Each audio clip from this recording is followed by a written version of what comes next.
Jane Eyre, an Autobiography. By Charlotte Brontë. Preface. A preface to the first edition of Jane Eyre being unnecessary, I gave none. This second edition demands a few words both of acknowledgement and miscellaneous remark. My thanks are due in 3/4. To the public, for the indulgent ear it has inclined to a plain tale with few pretensions. To the press, for the fair field its honest suffrage has opened to an obscure aspirant. To my publishers, for the aid their tact, their energy, their practical sense and frank liberality have afforded an unknown and unrecommended author. The press and the public are but vague personifications for me, and I must thank them in vague terms. But my publishers are definite. So are certain generous critics who have encouraged me as only large-hearted and high-minded men know how to encourage a struggling stranger. To them, i.e., to my publishers and the select reviewers, I say cordially, gentlemen, I thank you from my heart. Having thus acknowledged what I owe those who have aided and approved me, I turn to another class, a small one, so far as I know, but not, therefore, to be overlooked. I mean the timorous or carping few who doubt the tendency of such books as Jane Eyre, in whose eyes whatever is unusual is wrong, whose ears detect in each protest against bigotry, that parent of crime, an insult to piety, that regent of God on earth. I would suggest to such doubters certain obvious distinctions. I would remind them of certain simple truths. Conventionality is not morality. Self-righteousness is not religion. To attack the first is not to assail the last. To pluck the mask from the face of the Pharisee is not to lift an impious hand to the crown of thorns. These things and deeds are diametrically opposed. They are as distinct as is vice from virtue. Men too often confound them. They should not be confounded. Appearance should not be mistaken for truth. Narrow human doctrines, that only tend to elate and magnify a few, should not be substituted for the world-redeeming creed of Christ. There is, I repeat it, a difference, and it is a good, and not a bad action to mark broadly and clearly the line of separation between them. The world may not like to see these ideas dissevered, for it has been accustomed to blend them, finding it convenient to make external show pass for sterling worth, to let whitewashed walls vouch for clean shrines. It may hate him who dares to scrutinize and expose, to raise the gilding, and show base metal under it, to penetrate the sepulchre, and reveal charnel relics. But hate as it will, it is indebted to him. Ahab did not like Micaiah, because he never prophesied good concerning him, but evil. Probably he liked the sycophant son of Shenanah better. Yet might Ahab have escaped a bloody death, had he but stopped his ears to flattery, and opened them to faithful counsel. There is a man in our own days whose words are not framed to tickle delicate ears, who, to my thinking, comes before the great ones of society, much as the son of Imlah came before the throned kings of Judah and Israel, and who speaks truth as deep, with a power as prophet-like and as vital, a mien as dauntless and as daring. Is the satirist of Vanity Fair admired in high places? I cannot tell, but I think if some of those amongst whom he hurls the Greek fire of his sarcasm, and over whom he flashes the leaven brand of his denunciation, were to take his warnings in time, they or their seed might yet escape a fatal Ramoth Gilead. Why have I alluded to this man? I have alluded to him, reader, because I think I see in him an intellect profounder and more unique than his contemporaries have yet recognized, because I regard him as the first social regenerator of the day, as the very master of that working core who would restore to rectitude the warped system of things, because I think no commentator on his writings has yet found the comparison that suits him, the terms which rightly characterize his talent. They say he is like Fielding. They talk of his wit, humor, comic powers. He resembles Fielding as an eagle does a vulture. Fielding could stoop on carrion, but Thackeray never does. His wit is bright, his humor attractive, but both bear the same relation to his serious genius that the mere lambent sheet lightning playing under the edge of the summer cloud does to the electric death spark hid in its womb. Finally, I have alluded to Mr. Thackeray, because to him, if he will accept the tribute of a total stranger, I have dedicated this second edition of Jane Eyre. Currer Bell. December 21st, 1847. Chapter 1. There was no possibility of taking a walk that day. We had been wandering, indeed, in the leafless shrubbery an hour in the morning, but since dinner, Mrs. Reed, when there was no company, dined early. The cold winter wind had brought with it clouds so somber, and a rain so penetrating, that further outdoor exercise was now out of the question. I was glad of it. I never liked long walks, especially on chilly afternoons. Dreadful to me was the coming home in the raw twilight, with nipped fingers and toes, and a heart saddened by the chidings of Bessie, the nurse, and humbled by the consciousness of my physical inferiority to Eliza, John, and Georgiana Reed. The said Eliza, John, and Georgiana were now clustered round their mamma in the drawing-room. She lay reclined on a sofa by the fireside, and with her darlings about her, for the time neither quarrelling nor crying, looked perfectly happy. Me, she had dispensed from joining the group, saying, she regretted to be under the necessity of keeping me at a distance, but that until she heard from Bessie, and could discover by her own observation that I was endeavoring in good earnest to acquire a more sociable and childlike disposition, a more attractive and sprightly manner, something lighter, franker, more natural, as it were, she really must exclude me from privileges intended only for contented, happy little children. What does Bessie say I have done? I asked. Jane, I don't like cavillers or questioners. Besides, there is something truly forbidding in a child taking up her elders in that manner. Be seated somewhere, and until you can speak pleasantly, remain silent. A breakfast room adjoined the drawing room. I slipped in there. It contained a bookcase. I soon possessed myself of a volume, taking care that it should be one stored with pictures.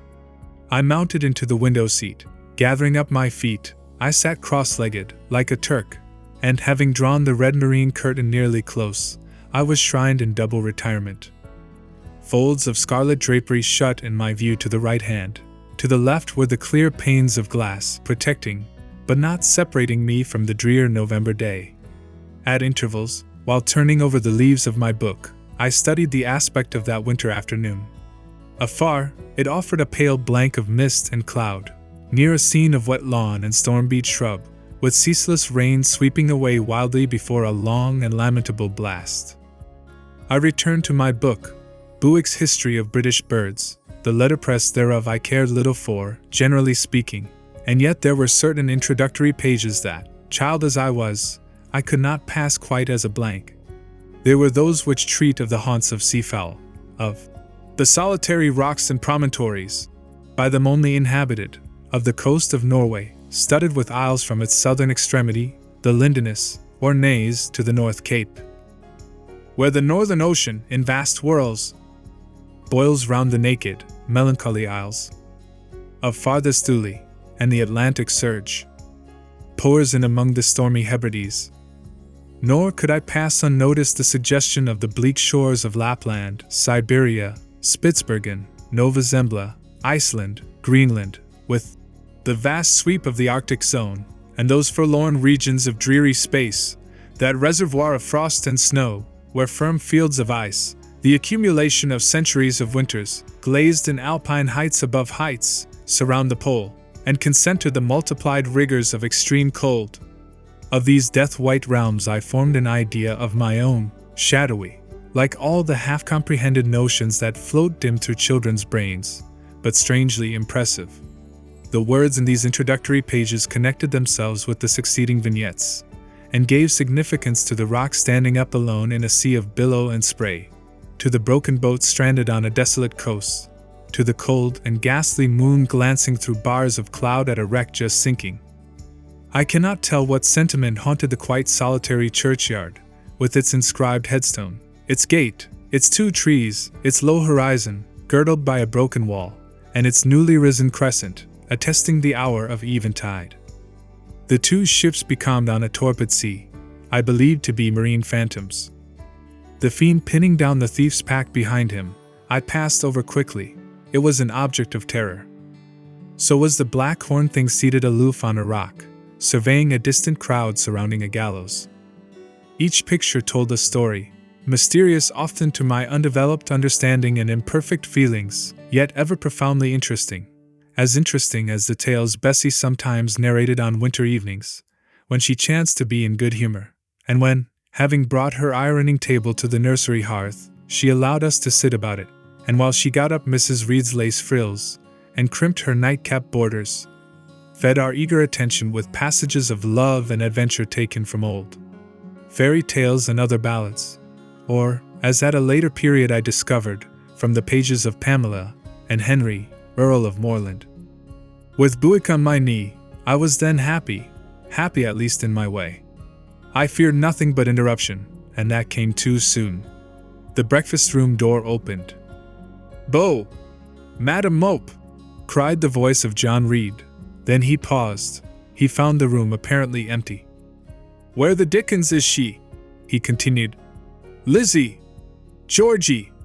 Calling to his sisters, "Joan is not here. Tell Mama she is run out into the rain, bad animal." It is well I drew the curtain, thought I, and I wished fervently he might not discover my hiding place, nor would John Reed have found it out himself. He was not quick either of vision or conception. But Eliza just put her head in at the door, and said at once, "She is in the window seat, to be sure, Jack." And I came out immediately, for I trembled at the idea of being dragged forth by the said Jack. "What do you want?" I asked, with awkward diffidence. "Say, what do you want, Master Reed?" was the answer. "I want you to come here." And seating himself in an armchair, he intimated by a gesture that I was to approach and stand before him.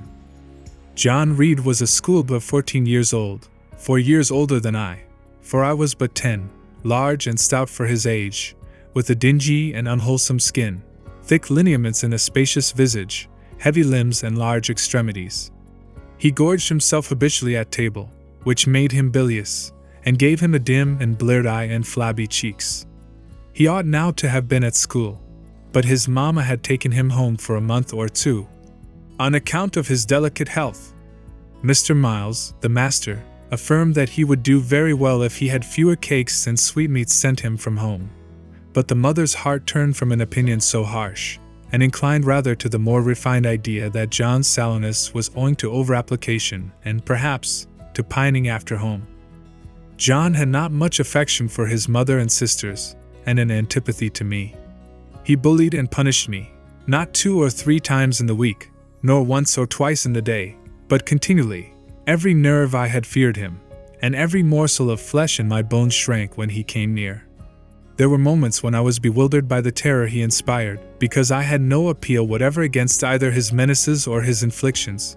The servants did not like to offend their young master by taking my part against him, and Mrs. Reed was blind and deaf on the subject.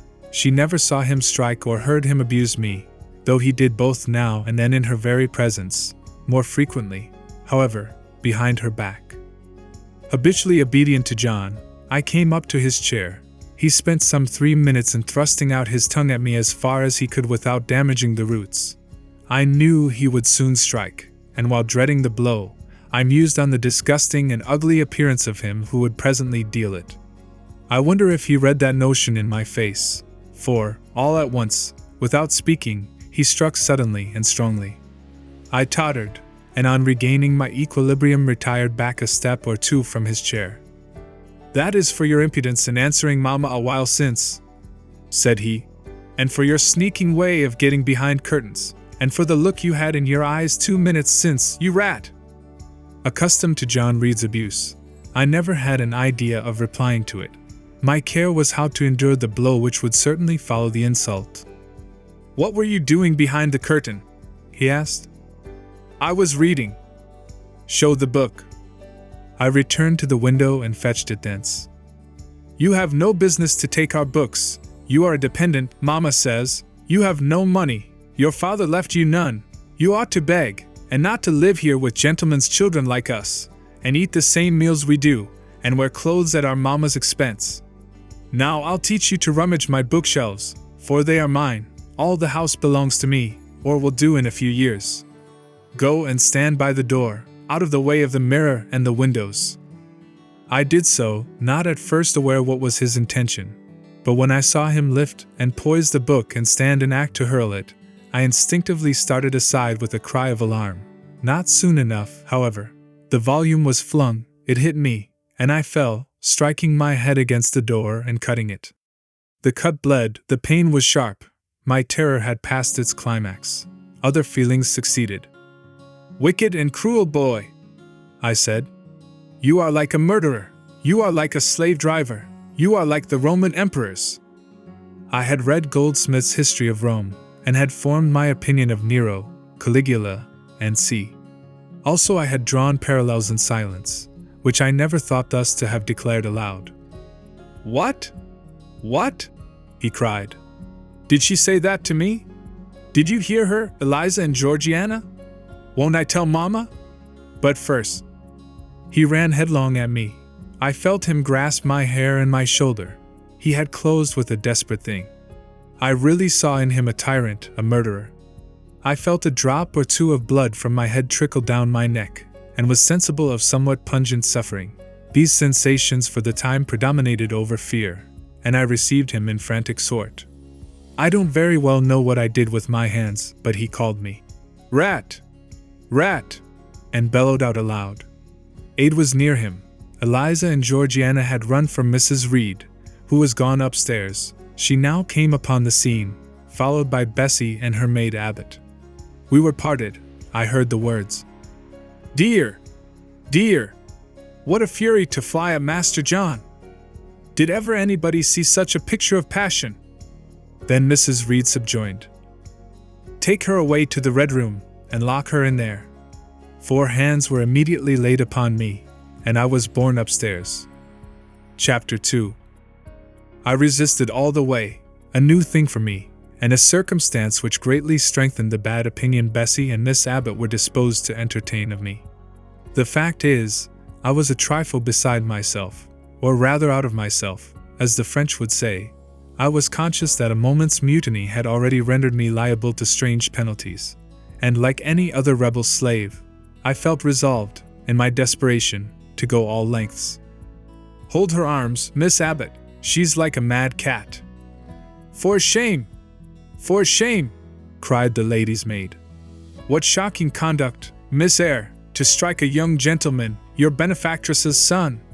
Your young master." "Master? How is he my master? Am I a servant?" "No, you are less than a servant, for you do nothing for your keep. There, sit down, and think over your wickedness." They had got me by this time into the apartment indicated by Mrs. Reed, and had thrust me upon a stool. My impulse was to rise from it like a spring. Their 2 pair of hands arrested me instantly. "If you don't sit still, you must be tied down," said Bessie. "Miss Abbott, lend me your garters. She would break mine directly." Miss Abbott turned to divest a stout leg of the necessary ligature. This preparation for bonds, and the additional ignominy it inferred, took a little of the excitement out of me. "Don't take them off," I cried. "I will not stir." In guarantee whereof, I attached myself to my seat by my hands. "Mind you don't," said Bessie, and when she had ascertained that I was really subsiding, she loosened her hold of me. Then she and Miss Abbott stood with folded arms, looking darkly and doubtfully on my face, as incredulous of my sanity. "She never did so before," at last said Bessie, turning to the Abigail. "But it was always in her," was the reply. "I've told Mrs. often my opinion about the child, and Mrs. agreed with me. She's an underhand little thing. I never saw a girl of her age with so much cover." Bessie answered not, but ere long, addressing me, she said, "You ought to be aware, miss, that you are under obligations to Mrs. Reed. She keeps you. If she were to turn you off, you would have to go to the poorhouse." I had nothing to say to these words. They were not new to me. My very first recollections of existence included hints of the same kind. This reproach of my dependence had become a vague sing-song in my ear, very painful and crushing, but only half intelligible. Miss Abbott joined in. "And you ought not to think yourself on an equality with the Mrs. Reed and Master Reed, because Mrs. kindly allows you to be brought up with them. They will have a great deal of money, and you will have none. It is your place to be humble, and to try to make yourself agreeable to them. What we tell you is for your good," added Bessie in no harsh voice. "You should try to be useful and pleasant, then, perhaps, you would have a home here. But if you become passionate and rude, Mrs. will send you away, I am sure." "Besides," said Miss Abbott, "God will punish her. He might strike her dead in the midst of her tantrums, and then where would she go? Come, Bessie, we will leave her. I wouldn't have her heart for anything.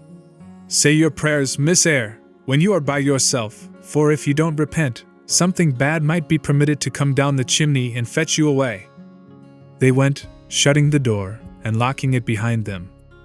The Red Room was a square chamber, very seldom slept in, I might say never, indeed, unless when a chance influx of visitors at Gateshead Hall rendered it necessary to turn to account all the accommodation it contained, yet it was one of the largest and stateliest chambers in the mansion.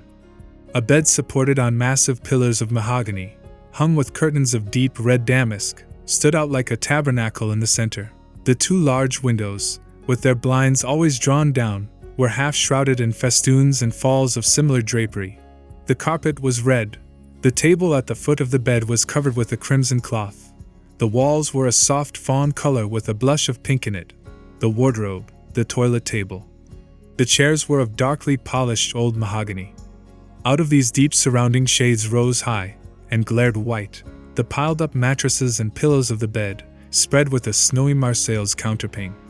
Scarcely less prominent was an ample cushioned easy-chair near the head of the bed, also white, with a footstool before it, and looking, as I thought, like a pale throne. This room was chill, because it seldom had a fire. It was silent, because remote from the nursery and kitchen, solemn, because it was known to be so seldom entered.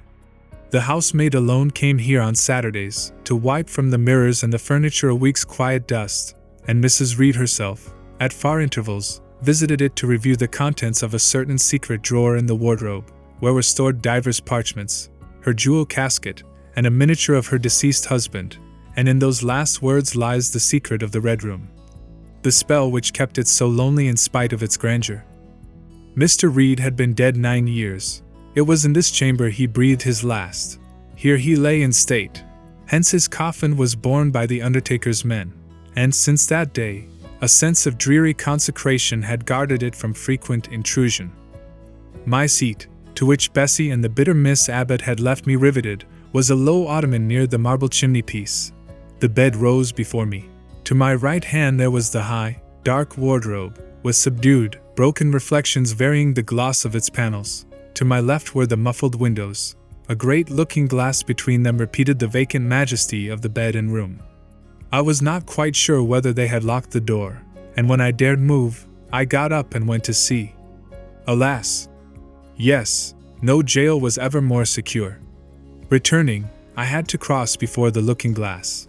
My fascinated glance involuntarily explored the depth it revealed. All looked colder and darker in that visionary hollow than in reality, and the strange little figure there gazing at me, with a white face and arms specking the gloom, and glittering eyes of fear moving where all else was still, had the effect of a real spirit. I thought it like one of the tiny phantoms, half fairy, half imp, Bessie's evening stories represented as coming out of lone, ferny dells and moors, and appearing before the eyes of belated travelers. I returned to my stool. Superstition was with me at that moment, but it was not yet her hour for complete victory. My blood was still warm. The mood of the revolted slave was still bracing me with its bitter vigor. I had to stem a rapid rush of retrospective thought before I quailed to the dismal present. All John Reed's violent tyrannies, all his sister's proud indifference, all his mother's aversion, all the servants' partiality, turned up in my disturbed mind like a dark deposit in a turbid well. Why was I always suffering, always browbeaten, always accused, forever condemned? Why could I never please? Why was it useless to try to win anyone's favor? Eliza, who was headstrong and selfish, was respected. Georgiana, who had a spoiled temper, a very acrid spite, a captious and insolent carriage, was universally indulged. Her beauty, her pink cheeks and golden curls, seemed to give delight to all who looked at her, and to purchase indemnity for every fault. John no one thwarted, much less punished.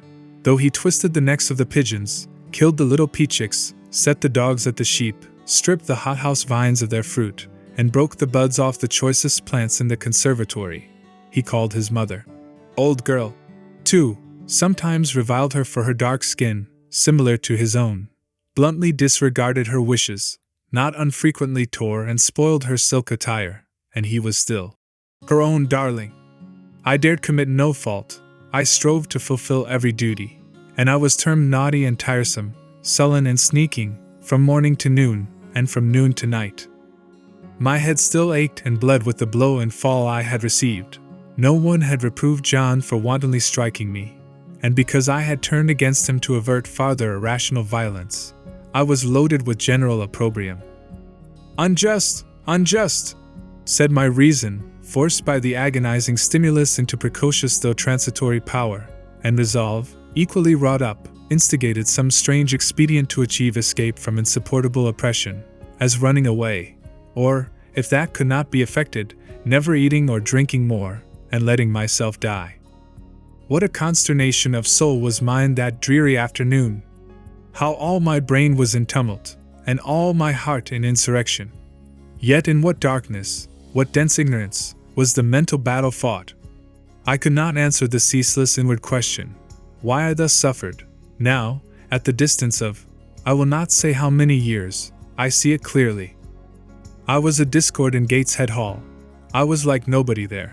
I had nothing in harmony with Mrs. Reed or her children, or her chosen vassalage. If they did not love me, in fact, as little did I love them.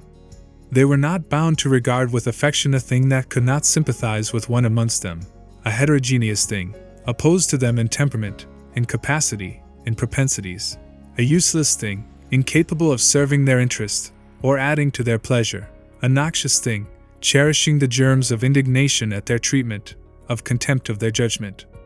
I know that had I been a sanguine, brilliant, careless, exacting, handsome, romping child, though equally dependent and friendless, Mrs. Reed would have endured my presence more complacently.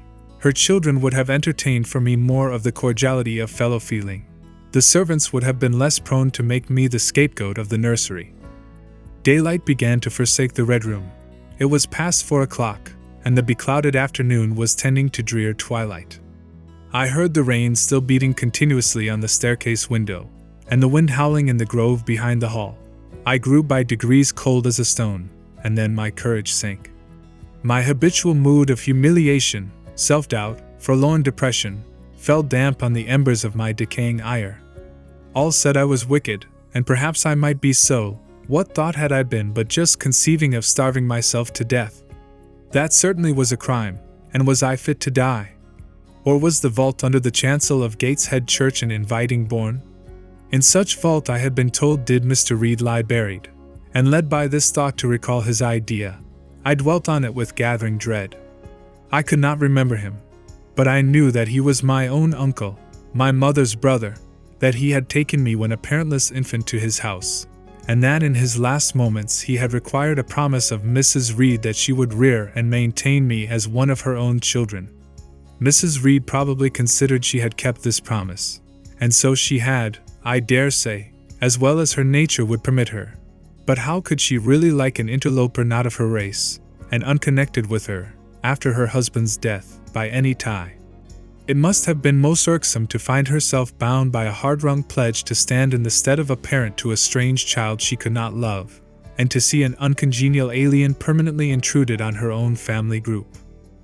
A singular notion dawned upon me.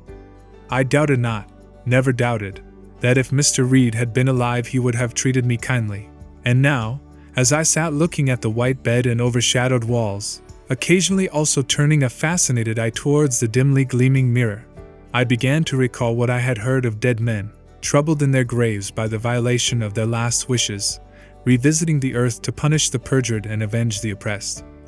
And I thought Mr. Reed's spirit, harassed by the wrongs of his sister's child, might quit its abode, whether in the church vault or in the unknown world of the departed, and rise before me in this chamber. I wiped my tears and hushed my sobs, fearful lest any sign of violent grief might waken a preternatural voice to comfort me, or elicit from the gloom some haloed face, bending over me with strange pity. This idea, consolatory in theory, I felt would be terrible if realized. With all my might I endeavored to stifle it. I endeavored to be firm.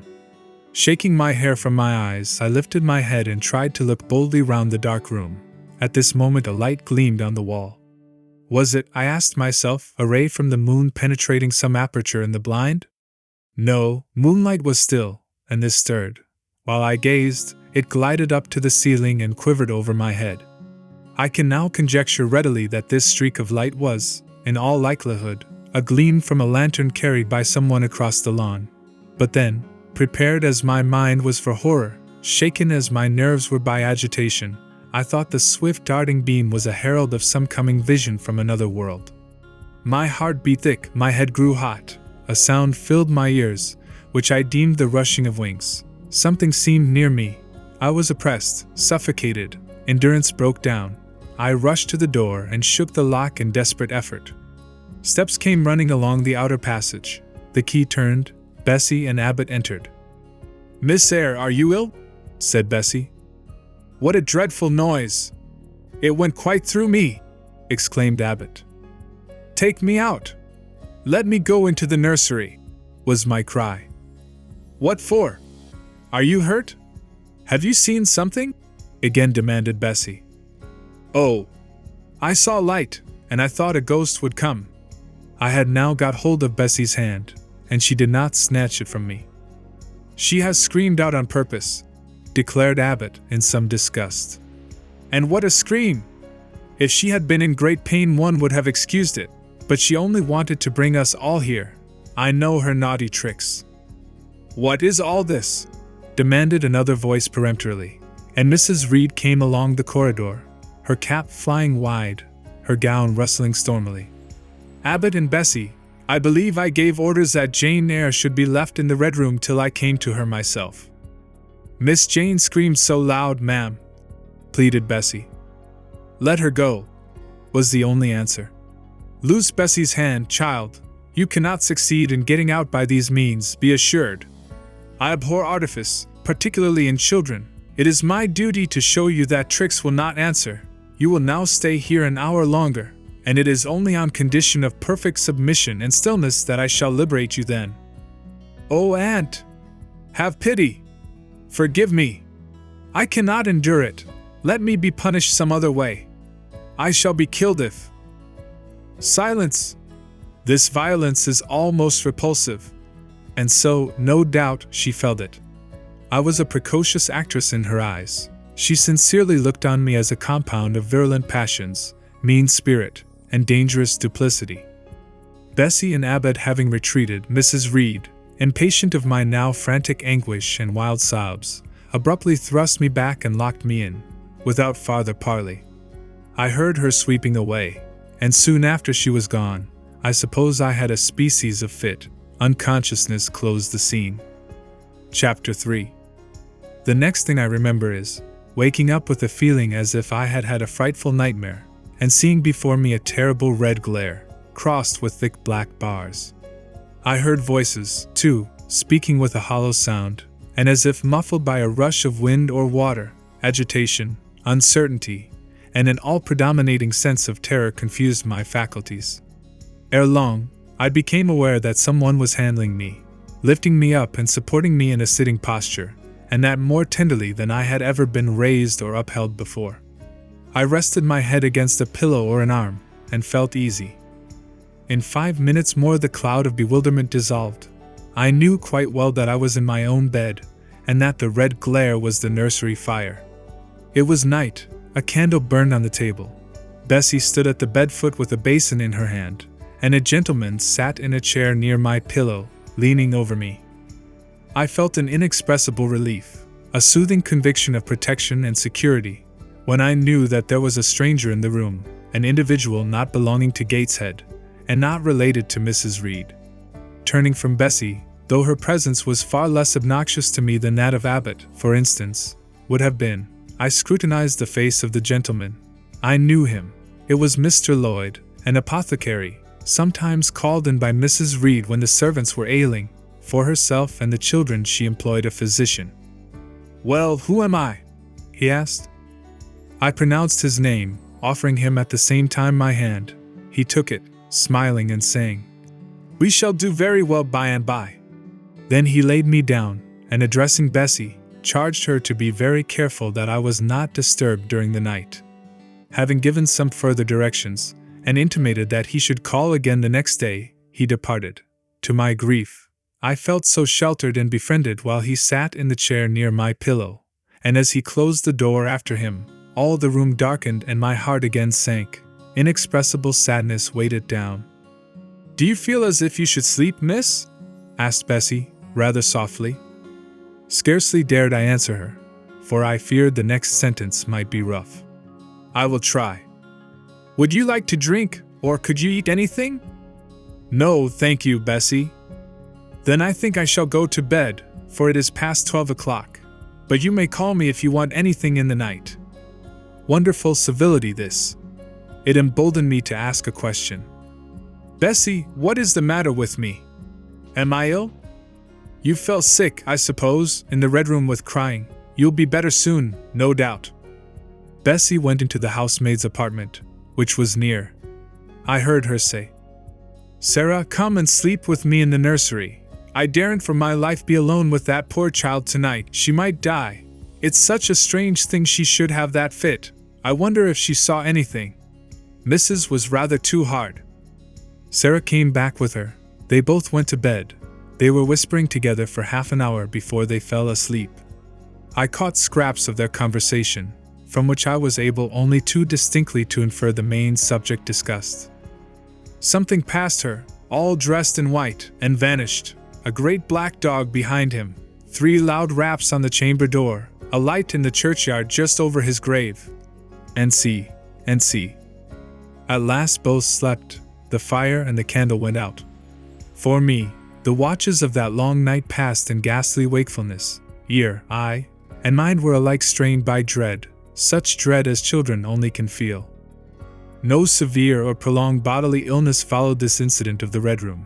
It only gave my nerves a shock of which I feel the reverberation to this day. Yes, Mrs. Reed, to you I owe some fearful pangs of mental suffering, but I ought to forgive you, for you knew not what you did. While rending my heartstrings, you thought you were only uprooting my bad propensities. Next day, by noon, I was up and dressed, and sat wrapped in a shawl by the nursery hearth. I felt physically weak and broken down, but my worst ailment was an unutterable wretchedness of mind, a wretchedness which kept drawing from me silent tears. No sooner had I wiped one salt drop from my cheek than another followed. Yet I thought I ought to have been happy, for none of the Reeds were there. They were all gone out in the carriage with their mamma. Abbott, too, was sewing in another room, and Bessie, as she moved hither and thither, putting away toys and arranging drawers, addressed to me every now and then a word of unwonted kindness. This state of things should have been to me a paradise of peace, accustomed as I was to a life of ceaseless reprimand and thankless fagging. But in fact, my racked nerves were now in such a state that no calm could soothe, and no pleasure excite them agreeably. Bessie had been down into the kitchen, and she brought up with her a tart on a certain brightly painted china plate, whose bird of paradise, nestling in a wreath of convolvuli and rosebuds, had been wont to stir in me a most enthusiastic sense of admiration, and which plate I had often petitioned to be allowed to take in my hand in order to examine it more closely, but had always hitherto been deemed unworthy of such a privilege. This precious vessel was now placed on my knee, and I was cordially invited to eat the circlet of delicate pastry upon it. Vain favor! Coming, like most other favors long deferred and often wished for, too late. I could not eat the tart, and the plumage of the bird, the tints of the flowers, seemed strangely faded. I put both plate and tart away. Bessie asked if I would have a book. The word book acted as a transient stimulus, and I begged her to fetch Gulliver's Travels from the library. This book I had again and again perused with delight. I considered it a narrative of facts, and discovered in it a vein of interest deeper than what I found in fairy tales, for as to the elves, having sought them in vain among foxglove leaves and bells, under mushrooms and beneath the ground ivy mantling old walnuts, I had at length made up my mind to the sad truth, that they were all gone out of England to some savage country where the woods were wilder and thicker, and the population more scant, whereas Lilliput and Brobdingnag being, in my creed, solid parts of the earth's surface, I doubted not that I might one day, by taking a long voyage, see with my own eyes the little fields, houses, and trees, the diminutive people, the tiny cows, sheep, and birds of the one realm, and the cornfields forest high, the mighty mastiffs, the monster cats, the tower-like men and women of the other. Yet, when this cherished volume was now placed in my hand, when I turned over its leaves, and sought in its marvelous pictures the charm I had, till now, never failed to find, all was eerie and dreary. The giants were gaunt goblins, the pygmies malevolent and fearful imps, Gulliver a most desolate wanderer in most dread and dangerous regions. I closed the book, which I dared no longer peruse, and put it on the table, beside the untasted tart. Bessie had now finished dusting and tidying the room, and having washed her hands, she opened a certain little drawer, full of splendid shreds of silk and satin, and began making a new bonnet for Georgiana's doll. Meantime she sang.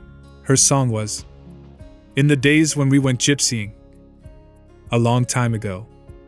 I had often heard the song before, and always with lively delight, for Bessie had a sweet voice, at least I thought so.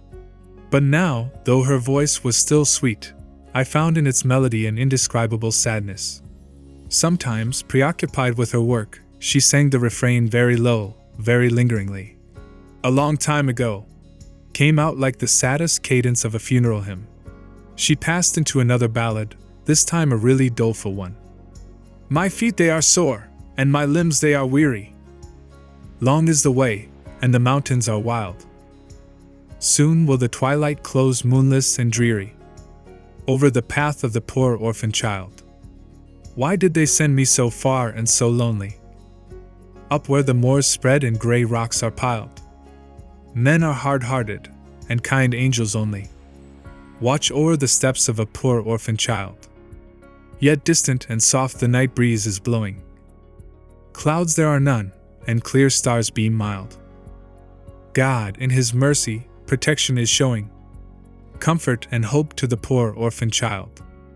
Even should I fall o'er the broken bridge passing, or stray in the marshes by false lights beguiled, still will my Father, with promise and blessing, take to His bosom the poor orphan child. There is a thought that for strength should avail me, though both of shelter and kindred despoiled. Heaven is a home, and a rest will not fail me. God is a friend to the poor orphan child. Come, Miss Jane, don't cry," said Bessie as she finished. She might as well have said to the fire, "Don't burn." But how could she divine the morbid suffering to which I was a prey? In the course of the morning Mr. Lloyd came again. "What, already up?" said he, as he entered the nursery. "Well, nurse, how is she?" Bessie answered that I was doing very well. "Then she ought to look more cheerful. Come here, Miss Jane. Your name is Jane, is it not?" "Yes, sir, Jane Eyre." "Well, you have been crying, Miss Jane Eyre. Can you tell me what about? Have you any pain?" "No, sir."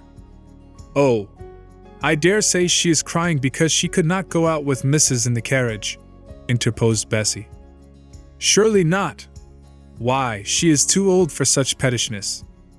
I thought so too, and my self-esteem being wounded by the false charge, I answered promptly, "I never cried for such a thing in my life. I hate going out in the carriage. I cried because I am miserable." "Oh, fie, miss," said Bessie. The good apothecary appeared a little puzzled. I was standing before him. He fixed his eyes on me very steadily. His eyes were small and grey, not very bright, but I dare say I should think them shrewd now. He had a hard-featured yet good-natured looking face. Having considered me at leisure, he said, "What made you ill yesterday?"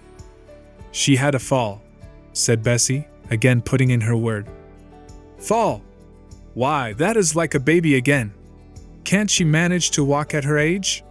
She must be 8 or 9 years old." "I was knocked down," was the blunt explanation, jerked out of me by another pang of mortified pride. "But that did not make me ill," I added, while Mr. Lloyd helped himself to a pinch of snuff. As he was returning the box to his waistcoat pocket, a loud bell rang for the servants' dinner. He knew what it was. "That's for you, nurse," said he. "You can go down. I'll give Miss Jane a lecture till you come back."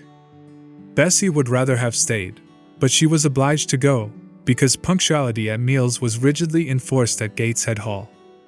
"The fall did not make you ill. What did then?" pursued Mr. Lloyd when Bessie was gone. "I was shut up in a room where there is a ghost till after dark." I saw Mr. Lloyd smile and frown at the same time. "Ghost? What, you are a baby after all? You are afraid of ghosts?" "Of Mr. Reed's ghost I am. He died in that room, and was laid out there. Neither Bessie nor anyone else will go into it at night, if they can help it, and it was cruel to shut me up alone without a candle, so cruel that I think I shall never forget it." "Nonsense! And is it that makes you so miserable? Are you afraid now in daylight?" "No, but night will come again before long, and besides I am unhappy, very unhappy, for other things." "What other things? Can you tell me some of them?" How much I wished to reply fully to this question. How difficult it was to frame any answer. Children can feel, but they cannot analyze their feelings, and if the analysis is partially effected in thought, they know not how to express the result of the process in words. Fearful, however, of losing this first and only opportunity of relieving my grief by imparting it, I, after a disturbed pause, contrived to frame a meager though, as far as it went, true response. "For one thing, I have no father or mother, brothers or sisters." "You have a kind aunt and cousins." Again I paused, then bunglingly announced, "But John Reed knocked me down, and my aunt shut me up in the Red Room." Mr. Lloyd a second time produced his snuff-box. "Don't you think Gateshead Hall a very beautiful house?" asked he. "Are you not very thankful to have such a fine place to live at?" "It is not my house, sir. An abbot says I have less right to be here than a servant." "Pooh! You can't be silly enough to wish to leave such a splendid place?" "If I had anywhere else to go, I should be glad to leave it, but I can never get away from Gateshead till I am a woman." "Perhaps you may, who knows? Have you any relations besides Mrs. Reed?" "I think not, sir." "None belonging to your father?" "I don't know. I asked Aunt Reed once, and she said possibly I might have some poor, low relations called Eyre, but she knew nothing about them." "If you had such, would you like to go to them?" I reflected. Poverty looks grim to grown people, still more so to children. They have not much idea of industrious, working, respectable poverty. They think of the word only as connected with ragged clothes, scanty food, fireless grates, rude manners, and debasing vices. Poverty for me was synonymous with degradation. "No, I should not like to belong to poor people," was my reply. "Not even if they were kind to you?" I shook my head. I could not see how poor people had the means of being kind, and then to learn to speak like them, to adopt their manners, to be uneducated, to grow up like one of the poor women I saw sometimes nursing their children or washing their clothes at the cottage doors of the village of Gateshead. No, I was not heroic enough to purchase liberty at the price of caste. "But are your relatives so very poor? Are they working people?" "I cannot tell. Aunt Reed says if I have any, they must be a beggarly set. I should not like to go a-begging." "Would you like to go to school?" Again I reflected. I scarcely knew what school was. Bessie sometimes spoke of it as a place where young ladies sat in the stocks, wore backboards, and were expected to be exceedingly genteel and precise. John Reed hated his school, and abused his master. But John Reed's tastes were no rule for mine, and if Bessie's accounts of school discipline, gathered from the young ladies of a family where she had lived before coming to Gateshead, were somewhat appalling, her details of certain accomplishments attained by these same young ladies were, I thought, equally attractive. She boasted of beautiful paintings of landscapes and flowers by them executed, of songs they could sing and pieces they could play, of purses they could knit, of French books they could translate, till my spirit was moved to emulation as I listened. Besides, school would be a complete change. It implied a long journey, an entire separation from Gateshead, an entrance into a new life. "I should indeed like to go to school," was the audible conclusion of my musings. "Well, well, who knows what may happen?"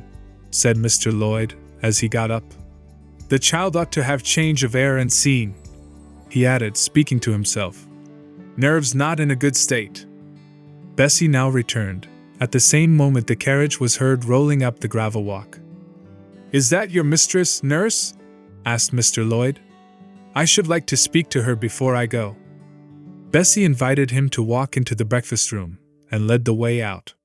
In the interview which followed between him and Mrs. Reed, I presume, from after occurrences, that the apothecary ventured to recommend my being sent to school, and the recommendation was no doubt readily enough adopted, for as Abbott said, in discussing the subject with Bessie when both sat sewing in the nursery one night, after I was in bed, and, as they thought, asleep, Mrs. was, she dared say, glad enough to get rid of such a tiresome, ill-conditioned child, who always looked as if she were watching everybody, and scheming plots underhand. Abbott, I think, gave me credit for being a sort of infantine Guy Fawkes. On that same occasion I learned, for the first time, from Miss Abbott's communications to Bessie, that my father had been a poor clergyman, that my mother had married him against the wishes of her friends, who considered the match beneath her, that my grandfather Reed was so irritated at her disobedience, he cut her off without a shilling, that after my mother and father had been married a year, the latter caught the typhus fever while visiting among the poor of a large manufacturing town where his curacy was situated, and where that disease was then prevalent, that my mother took the infection from him, and both died within a month of each other. Bessie, when she heard this narrative, sighed and said, "Poor Miss Jane is to be pitied too, Abbott." "Yes," responded Abbott. "If she were a nice, pretty child, one might compassionate her forlornness, but one really cannot care for such a little toad as that." "Not a great deal, to be sure," agreed Bessie. "At any rate, a beauty like Miss Georgiana would be more moving in the same condition." "Yes, I dote on Miss Georgiana," cried the fervent Abbott. "Little darling, with her long curls and her blue eyes, and such a sweet color as she has, just as if she were painted. Bessie, I could fancy a Welsh rabbit for supper." "So could I, with a roast onion. Come, we'll go down." They went. Chapter 4. From my discourse with Mr. Lloyd, and from the above reported conference between Bessie and Abbott, I gathered enough of hope to suffice as a motive for wishing to get well. A change seemed near. I desired and waited it in silence. It tarried, however. Days and weeks passed. I had regained my normal state of health, but no new allusion was made to the subject over which I brooded. Mrs. Reed surveyed me at times with a severe eye, but seldom addressed me. Since my illness, she had drawn a more marked line of separation than ever between me and her own children, appointing me a small closet to sleep in by myself, condemning me to take my meals alone, and pass all my time in the nursery, while my cousins were constantly in the drawing-room. Not a hint, however, did she drop about sending me to school. Still I felt an instinctive certainty that she would not long endure me under the same roof with her, for her glance, now more than ever, when turned on me, expressed an insuperable and rooted aversion. Eliza and Georgiana, evidently acting according to orders, spoke to me as little as possible. John thrust his tongue in his cheek whenever he saw me, and once attempted chastisement. But as I instantly turned against him, roused by the same sentiment of deep ire and desperate revolt which had stirred my corruption before, he thought it better to desist, and ran from me uttering execrations, and vowing I had burst his nose. I had indeed levelled at that prominent feature as hard a blow as my knuckles could inflict, and when I saw that either that or my look daunted him, I had the greatest inclination to follow up my advantage to purpose. But he was already with his mamma. I heard him in a blubbering tone commence the tale of how that nasty Jane Eyre had flown at him like a mad cat. He was stopped rather harshly. "Don't talk to me about her, John. I told you not to go near her. She is not worthy of notice. I do not choose that either you or your sisters should associate with her." Here, leaning over the banister, I cried out suddenly, and without at all deliberating on my words, "They are not fit to associate with me." Mrs. Reed was rather a stout woman, but, on hearing this strange and audacious declaration, she ran nimbly up the stair, swept me like a whirlwind into the nursery, and crushing me down on the edge of my crib, dared me in an emphatic voice to rise from that place, or utter one syllable during the remainder of the day. "What would Uncle Reed say to you, if he were alive?" was my scarcely voluntary demand. I say scarcely voluntary, for it seemed as if my tongue pronounced words without my will consenting to their utterance. Something spoke out of me over which I had no control. "What?" said Mrs. Reed under her breath. Her usually cold, composed grey eye became troubled with a look like fear. She took her hand from my arm, and gazed at me as if she really did not know whether I were child or fiend. I was now in for it. "My Uncle Reed is in heaven, and can see all you do and think, and so can Papa and Mama. They know how you shut me up all day long, and how you wish me dead." Mrs. Reed soon rallied her spirits. She shook me most soundly, she boxed both my ears, and then left me without a word. Bessie supplied the hiatus by a homily of an hour's length, in which she proved beyond a doubt that I was the most wicked and abandoned child ever reared under a roof. I half believed her, for I felt indeed only bad feelings surging in my breast. November, December, and half of January passed away. Christmas and the New Year had been celebrated at Gateshead with the usual festive cheer. Presents had been interchanged, dinners and evening parties given. From every enjoyment I was, of course, excluded. My share of the gaiety consisted in witnessing the daily appareling of Eliza and Georgiana, and seeing them descend to the drawing-room, dressed out in thin muslin frocks and scarlet sashes, with hair elaborately ringlet, and afterwards, in listening to the sound of the piano, or the harp played below, to the passing to and fro of the butler and footman, to the jingling of glass and china as refreshments were handed, to the broken hum of conversation as the drawing-room door opened and closed. When tired of this occupation, I would retire from the stairhead to the solitary and silent nursery. There, though somewhat sad, I was not miserable. To speak truth, I had not the least wish to go into company, for in company I was very rarely noticed, and if Bessie had but been kind and companionable, I should have deemed it a treat to spend the evenings quietly with her, instead of passing them under the formidable eye of Mrs. Reed, in a room full of ladies and gentlemen. But Bessie, as soon as she had dressed her young ladies, used to take herself off to the lively regions of the kitchen and housekeeper's room, generally bearing the candle along with her. I then sat with my doll on my knee till the fire got low, glancing round occasionally to make sure that nothing worse than myself haunted the shadowy room, and when the embers sank to a dull red, I undressed hastily, tugging at knots and strings as I best might, and sought shelter from cold and darkness in my crib. To this crib I always took my doll. Human beings must love something, and in the dearth of worthier objects of affection, I contrived to find a pleasure in loving and cherishing a faded graven image, shabby as a miniature scarecrow. It puzzles me now to remember with what absurd sincerity I dote on this little toy, half fancying it alive and capable of sensation. I could not sleep unless it was folded in my nightgown, and when it lay there safe and warm, I was comparatively happy, believing it to be happy likewise.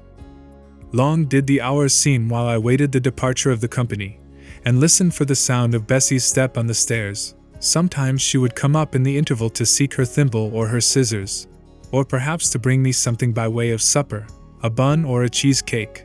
Then she would sit on the bed while I ate it, and when I had finished, she would tuck the clothes round me, and twice she kissed me, and said, "Good night, Miss Jane." When thus gentle, Bessie seemed to me the best, prettiest, kindest being in the world, and I wished most intensely that she would always be so pleasant and amiable, and never push me about, or scold, or task me unreasonably, as she was too often wont to do. Bessie Lee must, I think, have been a girl of good natural capacity, for she was smart in all she did, and had a remarkable knack of narrative. So, at least, I judge from the impression made on me by her nursery tales. She was pretty too, if my recollections of her face and person are correct. I remember her as a slim young woman, with black hair, dark eyes, very nice features, and good, clear complexion. But she had a capricious and hasty temper, and indifferent ideas of principle or justice. Still, such as she was, I preferred her to any one else at Gateshead Hall. It was the 15th of January. About 9 o'clock in the morning, Bessie was gone down to breakfast. My cousins had not yet been summoned to their mamma. Eliza was putting on her bonnet and warm garden coat to go and feed her poultry. an occupation of which she was fond, and not less so of selling the eggs to the housekeeper and hoarding up the money she thus obtained. She had a turn for traffic, and a marked propensity for saving, shown not only in the vending of eggs and chickens, but also in driving hard bargains with the gardener about flower roots, seeds, and slips of plants. That functionary having orders from Mrs. Reed to buy of his young lady all the products of her parterre she wished to sell, and Eliza would have sold the hair off her head if she could have made a handsome profit thereby. As to her money, she first secreted it in odd corners, wrapped in a rag or an old curl paper. But some of these hoards having been discovered by the housemaid, Eliza, fearful of one day losing her valued treasure, consented to entrust it to her mother, at a usurious rate of interest, 50 or 60%, which interest she exacted every quarter, keeping her accounts in a little book with anxious accuracy. Georgiana sat on a high stool, dressing her hair at the glass, and interweaving her curls with artificial flowers and faded feathers, of which she had found a store in a drawer in the attic. I was making my bed, having received strict orders from Bessie to get it arranged before she returned, for Bessie now frequently employed me as a sort of under-nursery maid, to tidy the room, dust the chairs, and see. Having spread the quilt and folded my nightdress, I went to the window seat to put in order some picture books and doll's house furniture scattered there. An abrupt command from Georgiana to let her playthings alone, for the tiny chairs and mirrors, the fairy plates and cups, were her property, stopped my proceedings. And then, for lack of other occupation, I fell to breathing on the frost flowers with which the window was fretted, and thus clearing a space in the glass through which I might look out on the grounds, where all was still and petrified under the influence of a hard frost.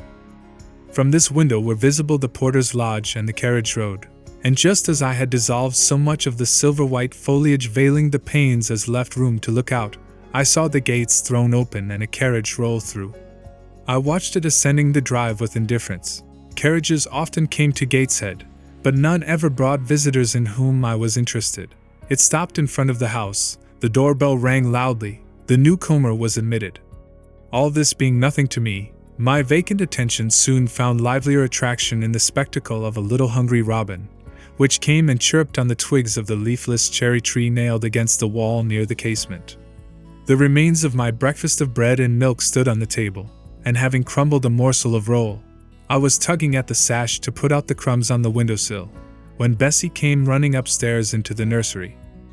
"Miss Jane, take off your pinafore. What are you doing there? Have you washed your hands and face this morning?" I gave another tug before I answered, for I wanted the bird to be secure of its bread. The sash yielded. I scattered the crumbs, some on the stone sill, some on the cherry tree bough. Then, closing the window, I replied, "No, Bessie, I have only just finished dusting." "Troublesome, careless child. And what are you doing now? You look quite red, as if you had been about some mischief. What were you opening the window for?" I was spared the trouble of answering, for Bessie seemed in too great a hurry to listen to explanations. She hauled me to the washstand, inflicted a merciless, but happily brief scrub on my face and hands with soap, water, and a coarse towel, disciplined my head with a bristly brush, denuded me of my pinafore, and then hurrying me to the top of the stairs, bid me go down directly, as I was wanted in the breakfast room. I would have asked who wanted me. I would have demanded if Mrs. Reed was there. But Bessie was already gone, and had closed the nursery door upon me. I slowly descended. For nearly 3 months, I had never been called to Mrs. Reed's presence. Restricted so long to the nursery, the breakfast, dining, and drawing rooms were become for me awful regions, on which it dismayed me to intrude. I now stood in the empty hall. Before me was the breakfast room door, and I stopped, intimidated and trembling. What a miserable little poltroon had fear, engendered of unjust punishment, made of me in those days. I feared to return to the nursery, and feared to go forward to the parlor. 10 minutes I stood in agitated hesitation. The vehement ringing of the breakfast-room bell decided me. I must enter. Who could want me? I asked inwardly, as with both hands I turned the stiff door handle, which, for a second or two, resisted my efforts. What should I see besides Aunt Reed in the apartment, a man or a woman? The handle turned, the door unclosed, and passing through and curtsying low, I looked up at a black pillar, such, at least, appeared to me, at first sight, the straight, narrow, sable-clad shape standing erect on the rug. The grim face at the top was like a carved mask, placed above the shaft by way of capital. Mrs. Reed occupied her usual seat by the fireside. She made a signal to me to approach. I did so, and she introduced me to the stony stranger with the words, "This is the little girl respecting whom I applied to you." He, for it was a man, turned his head slowly towards where I stood, and having examined me with the two inquisitive-looking gray eyes which twinkled under a pair of bushy brows, said solemnly, and in a bass voice, "Her size is small. What is her age?" 10 years. "So much?" was the doubtful answer, and he prolonged his scrutiny for some minutes. Presently he addressed me. "Your name, little girl?" "Jane Eyre, sir." In uttering these words I looked up. He seemed to me a tall gentleman, but then I was very little. His features were large, and they and all the lines of his frame were equally harsh and prim. "Well, Jane Eyre, and are you a good child?" Impossible to reply to this in the affirmative. My little world held a contrary opinion. I was silent. Mrs. Reed answered for me by an expressive shake of the head, adding soon, "Perhaps the less said on that subject the better, Mr. Brocklehurst." "Sorry indeed to hear it. She and I must have some talk." And bending from the perpendicular, he installed his person in the armchair opposite Mrs. Reed's. "Come here," he said. I stepped across the rug. He placed me square and straight before him. What a face he had, now that it was almost on a level with mine! What a great nose! And what a mouth! And what large prominent teeth! "No sight so sad as that of a naughty child," he began. "Especially a naughty little girl. Do you know where the wicked go after death?" "They go to hell," was my ready and orthodox answer. "And what is hell? Can you tell me that?" "A pit full of fire." "And should you like to fall into that pit, and to be burning there forever?" "No, sir." "What must you do to avoid it?" I deliberated a moment. My answer, when it did come, was objectionable. "I must keep in good health, and not die." "How can you keep in good health? Children younger than you die daily. I buried a little child of 5 years old only a day or two since, a good little child, whose soul is now in heaven. It is to be feared the same could not be said of you were you to be called hence." Not being in a condition to remove his doubt, I only cast my eyes down on the two large feet planted on the rug, and sighed, wishing myself far enough away. "I hope that sigh is from the heart, and that you repent of ever having been the occasion of discomfort to your excellent benefactress." "Benefactress! Benefactress!" said I inwardly. "They all call Mrs. Reed my benefactress. If so, a benefactress is a disagreeable thing." "Do you say your prayers night and morning?" continued my interrogator. "Yes, sir." "Do you read your Bible?" "Sometimes." "With pleasure? Are you fond of it?" "I like Revelations, and the book of Daniel, and Genesis and Samuel, and a little bit of Exodus, and some parts of Kings and Chronicles, and Job and Jonah." "And the Psalms? I hope you like them?" "No, sir." "No? Oh, shocking! I have a little boy, younger than you, who knows 6 Psalms by heart, and when you ask him which he would rather have, a gingerbread nut to eat or a verse of a psalm to learn, he says, 'Oh, the verse of a psalm. Angels sing psalms,' says he. 'I wish to be a little angel here below.' He then gets 2 nuts in recompense for his infant piety." "Psalms are not interesting," I remarked. "That proves you have a wicked heart, and you must pray to God to change it, to give you a new and clean one, to take away your heart of stone and give you a heart of flesh." I was about to propound a question, touching the manner in which that operation of changing my heart was to be performed, when Mrs. Reed interposed, telling me to sit down. She then proceeded to carry on the conversation herself. "Mr. Brocklehurst, I believe I intimated in the letter which I wrote to you 3 weeks ago, that this little girl has not quite the character and disposition I could wish. Should you admit her into Lowood School, I should be glad if the superintendent and teachers were requested to keep a strict eye on her, and above all, to guard against her worst fault, a tendency to deceit. I mention this in your hearing, Jane, that you may not attempt to impose on Mr. Brocklehurst. Well might I dread, well might I dislike Mrs. Reed, for it was her nature to wound me cruelly. Never was I happy in her presence. However carefully I obeyed, however strenuously I strove to please her, my efforts were still repulsed and repaid by such sentences as the above. Now, uttered before a stranger, the accusation cut me to the heart. I dimly perceived that she was already obliterating hope from the new phase of existence which she destined me to enter. I felt, though I could not have expressed the feeling, that she was sowing aversion and unkindness along my future path. I saw myself transformed under Mr. Brocklehurst's eye into an artful, noxious child. And what could I do to remedy the injury? Nothing, indeed, thought I, as I struggled to repress a sob, and hastily wiped away some tears, the impotent evidences of my anguish. Deceit is, indeed, a sad fault in a child, said Mr. Brocklehurst. It is akin to falsehood, and all liars will have their portion in the lake burning with fire and brimstone. She shall, however, be watched, Mrs. Reed. I will speak to Miss Temple and the teachers. I should wish her to be brought up in a manner suiting her prospects, continued my benefactress. To be made useful, to be kept humble.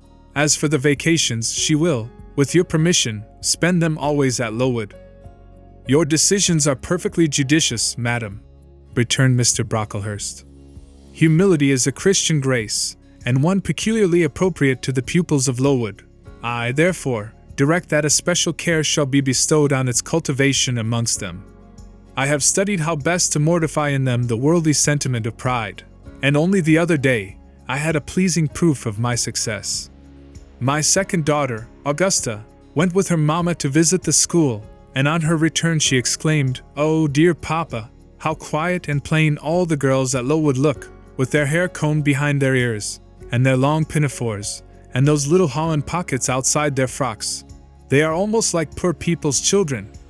And said she, they looked at my dress and mamma's, as if they had never seen a silk gown before. This is the state of things I quite approve, returned Mrs. Reed. Had I sought all England over, I could scarcely have found a system more exactly fitting a child like Jane Eyre. Consistency, my dear Mr. Brocklehurst. I advocate consistency in all things. Consistency, madam, is the first of Christian duties, and it has been observed in every arrangement connected with the establishment of Lowood: plain fare, simple attire, unsophisticated accommodations, hearty and active habits. Such is the order of the day in the house and its inhabitants. Quite right, sir. I may then depend upon this child being received as a pupil at Lowood, and their being trained in conformity to her position and prospects? Madam, you may. She shall be placed in that nursery of chosen plants, and I trust she will show herself grateful for the inestimable privilege of her election. I will send her, then, as soon as possible, Mr. Brocklehurst, for I assure you, I feel anxious to be relieved of a responsibility that was becoming too irksome. No doubt, madam, and now I wish you good morning. I shall return to Brocklehurst Hall in the course of a week or two. My good friend, the Archdeacon, will not permit me to leave him sooner. I shall send Miss Temple notice that she is to expect a new girl, so that there will be no difficulty about receiving her. Goodbye. Goodbye, Mr. Brocklehurst. Remember me to Mrs. and Miss Brocklehurst, and to Augusta and Theodore, and Master Broughton Brocklehurst. I will, madam. Little girl, here is a book entitled The Child's Guide. Read it with prayer, especially that part containing an account of the awfully sudden death of Martha G., a naughty child addicted to falsehood and deceit. With these words, Mr. Brocklehurst put into my hand a thin pamphlet sewn in a cover, and having rung for his carriage, he departed. Mrs. Reed and I were left alone. Some minutes passed in silence. She was sewing, I was watching her. Mrs. Reed might be at that time some 6 or 37. She was a woman of robust frame, square-shouldered and strong-limbed, not tall, and though stout, not obese. She had a somewhat large face, the under jaw being much developed and very solid. Her brow was low, her chin large and prominent, mouth and nose sufficiently regular. Under her light eyebrows glimmered an eye devoid of ruth. Her skin was dark and opaque. Her hair nearly flaxen. Her constitution was sound as a bell. Illness never came near her. She was an exact, clever manager. Her household and tenantry were thoroughly under her control. Her children only at times defied her authority and laughed it to scorn. She dressed well, and had a presence and port calculated to set off handsome attire. Sitting on a low stool, a few yards from her armchair, I examined her figure. I perused her features. In my hand I held the tract containing the sudden death of the liar, to which narrative my attention had been pointed as to an appropriate warning. What had just passed, what Mrs. Reed had said concerning me to Mr. Brocklehurst, the whole tenor of their conversation, was recent, raw, and stinging in my mind. I had felt every word as acutely as I had heard it plainly, and a passion of resentment fomented now within me. Mrs. Reed looked up from her work. Her eye settled on mine. Her fingers at the same time suspended their nimble movements. "Go out of the room, return to the nursery," was her mandate.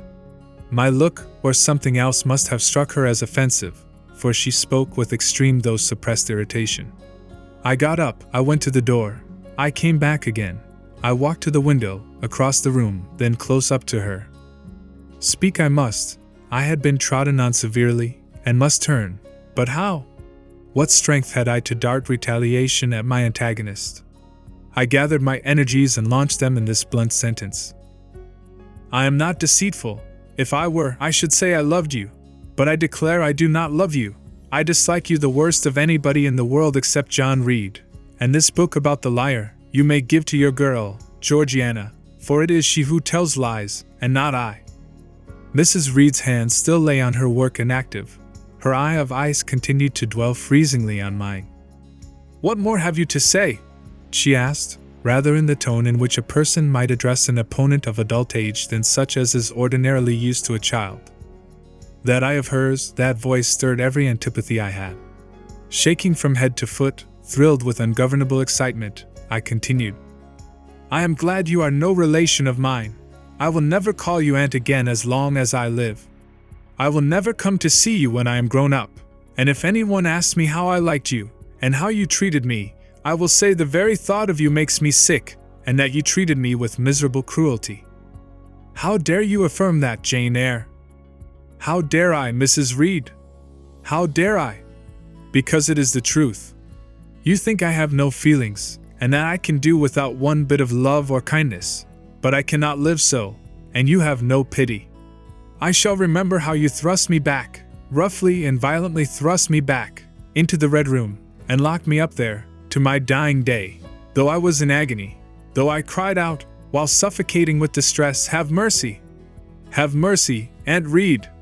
And that punishment you made me suffer because your wicked boy struck me, knocked me down for nothing.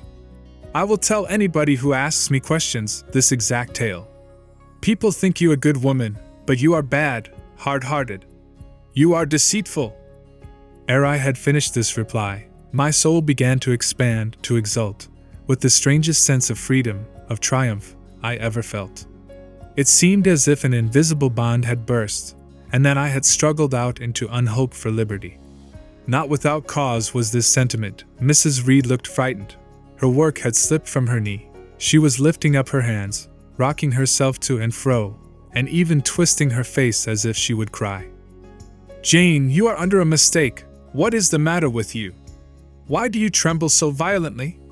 Would you like to drink some water?" "No, Mrs. Reed." "Is there anything else you wish for, Jane? I assure you, I desire to be your friend." "Not you. You told Mr. Brocklehurst I had a bad character, a deceitful disposition, and I'll let everybody at Lowood know what you are, and what you have done." "Jane, you don't understand these things. Children must be corrected for their faults." "Deceit is not my fault," I cried out in a savage, high voice. "But you are passionate, Jane, that you must allow. And now return to the nursery, there's a dear, and lie down a little." "I am not your dear. I cannot lie down. Send me to school soon, Mrs. Reed, for I hate to live here." "I will indeed send her to school soon," murmured Mrs. Reed sotto voce, and gathering up her work, she abruptly quitted the apartment. I was left there alone, winner of the field. It was the hardest battle I had fought, and the first victory I had gained. I stood a while on the rug, where Mr. Brocklehurst had stood, and I enjoyed my conqueror's solitude. First, I smiled to myself and felt elate, but this fierce pleasure subsided in me as fast as did the accelerated throb of my pulses. A child cannot quarrel with its elders, as I had done, cannot give its furious feelings uncontrolled play, as I had given mine, without experiencing afterwards the pang of remorse and the chill of reaction. A ridge of lighted heath, alive, glancing, devouring, would have been a meet emblem of my mind when I accused and menaced Mrs. Reed. The same ridge, black and blasted after the flames are dead, would have represented as meetly my subsequent condition, when half an hour's silence and reflection had shown me the madness of my conduct, and the dreariness of my hated and hating position. Something of vengeance I had tasted for the first time, as aromatic wine it seemed, unswallowing, warm and racy, its after-flavor, metallic and corroding, gave me a sensation as if I had been poisoned. Willingly would I now have gone and asked Mrs. Reed's pardon, but I knew, partly from experience and partly from instinct, that was the way to make her repulse me with double scorn, thereby re-exciting every turbulent impulse of my nature. I would fain exercise some better faculty than that of fierce speaking, fain find nourishment for some less fiendish feeling than that of somber indignation. I took a book, some Arabian tales. I sat down and endeavored to read. I could make no sense of the subject. My own thoughts swam always between me and the page I had usually found fascinating. I opened the glass door in the breakfast room. The shrubbery was quite still. The black frost reigned, unbroken by sun or breeze, through the grounds. I covered my head and arms with the skirt of my frock, and went out to walk in a part of the plantation which was quite sequestrated.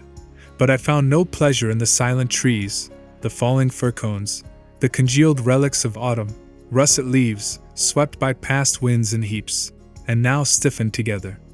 I leaned against a gate, and looked into an empty field where no sheep were feeding, where the short grass was nipped and blanched. It was a very grey day, a most opaque sky. Onding on snow, canopied all, thence flakes fell at intervals, which settled on the hard path and on the hoary lea without melting. I stood, a wretched child enough, whispering to myself over and over again, "What shall I do? What shall I do?" All at once I heard a clear voice call, "Miss Jane! Where are you? Come to lunch!" It was Bessie, I knew well enough, but I did not stir. Her light step came tripping down the path. "You naughty little thing," she said. "Why don't you come when you are called?" Bessie's presence, compared with the thoughts over which I had been brooding, seemed cheerful, even though, as usual, she was somewhat cross. The fact is, after my conflict with and victory over Mrs. Reed, I was not disposed to care much for the nursemaid's transitory anger, and I was disposed to bask in her youthful lightness of heart. I just put my 2 arms round her and said, "Come, Bessie! Don't scold." The action was more frank and fearless than any I was habituated to indulge in. Somehow it pleased her. "You are a strange child, Miss Jane," she said, as she looked down at me. "A little roving, solitary thing, and you are going to school, I suppose?" I nodded. "And won't you be sorry to leave poor Bessie?" "What does Bessie care for me? She is always scolding me." "Because you're such a queer, frightened, shy little thing. You should be bolder." "What? To get more knocks?" "Nonsense! But you are rather put upon, that's certain. My mother said, when she came to see me last week, that she would not like a little one of her own to be in your place. Now, come in, and I've some good news for you." "I don't think you have, Bessie." "Child, what do you mean? What sorrowful eyes you fix on me." "Well, but Mrs. and the young ladies and Master John are going out to tea this afternoon, and you shall have tea with me. I'll ask cook to bake you a little cake, and then you shall help me to look over your drawers, for I am soon to pack your trunk. Mrs. intends you to leave Gateshead in a day or 2, and you shall choose what toys you like to take with you. Bessie, you must promise not to scold me any more till I go." "Well, I will, but mind you are a very good girl, and don't be afraid of me. Don't start when I chance to speak rather sharply, it's so provoking." I don't think I shall ever be afraid of you again, Bessie, because I have got used to you, and I shall soon have another set of people to dread. If you dread them, they'll dislike you. As you do, Bessie? I don't dislike you, miss. I believe I am fonder of you than of all the others. You don't show it. You little sharp thing. You've got quite a new way of talking. What makes you so venturesome and hearty? Why, I shall soon be away from you, and besides, I was going to say something about what had passed between me and Mrs. Reed, but on second thoughts I considered it better to remain silent on that head. And so you're glad to leave me? Not at all, Bessie. Indeed, just now I'm rather sorry. Just now. And rather. How coolly my little lady says it. I dare say now if I were to ask you for a kiss you wouldn't give it me. You'd say you'd rather not. I'll kiss you and welcome. Bend your head down. Bessie stooped. We mutually embraced, and I followed her into the house quite comforted. That afternoon lapsed in peace and harmony, and in the evening Bessie told me some of her most enchanting stories, and sang me some of her sweetest songs. Even for me life had its gleams of sunshine. Chapter 5. 5 o'clock had hardly struck on the morning of the 19th of January, when Bessie brought a candle into my closet and found me already up and nearly dressed. I had risen half an hour before her entrance, and had washed my face, and put on my clothes by the light of a half-moon just setting, whose rays streamed through the narrow window near my crib. I was to leave Gateshead that day by a coach which passed the lodge gates at 6 a.m. Bessie was the only person yet risen. She had lit a fire in the nursery, where she now proceeded to make my breakfast. Few children can eat when excited with the thoughts of a journey, nor could I. Bessie, having pressed me in vain to take a few spoonfuls of the boiled milk and bread she had prepared for me, wrapped up some biscuits in a paper and put them into my bag. Then she helped me on with my pelisse and bonnet, and wrapping herself in a shawl, she and I left the nursery. As we passed Mrs. Reed's bedroom, she said, "Will you go in and bid Mrs. goodbye?" "No, Bessie. She came to my crib last night when you were gone down to supper, and said I need not disturb her in the morning, or my cousins either. And she told me to remember that she had always been my best friend, and to speak of her and be grateful to her accordingly." "What did you say, miss?" "Nothing. I covered my face with the bedclothes, and turned from her to the wall." "That was wrong, Miss Jane." "It was quite right, Bessie. Your missus has not been my friend, she has been my foe." "Oh, Miss Jane! Don't say so!" "Goodbye to Gateshead," cried I, as we passed through the hall and went out at the front door. The moon was set, and it was very dark. Bessie carried a lantern, whose light glanced on wet steps and gravel roads sodden by a recent thaw. Raw and chill was the winter morning. My teeth chattered as I hastened down the drive. There was a light in the porter's lodge. When we reached it, we found the porter's wife just kindling her fire. My trunk, which had been carried down the evening before, stood corded at the door. It wanted but a few minutes of 6, and shortly after that hour had struck, the distant roll of wheels announced the coming coach. I went to the door and watched its lamps approach rapidly through the gloom. "Is she going by herself?" asked the porter's wife. "Yes." "And how far is it?" 50 miles. "What a long way! I wonder Mrs. Reed is not afraid to trust her so far alone." The coach drew up. There it was at the gates with its 4 horses and its top laden with passengers. The guard and coachman loudly urged haste. My trunk was hoisted up. I was taken from Bessie's neck, to which I clung with kisses.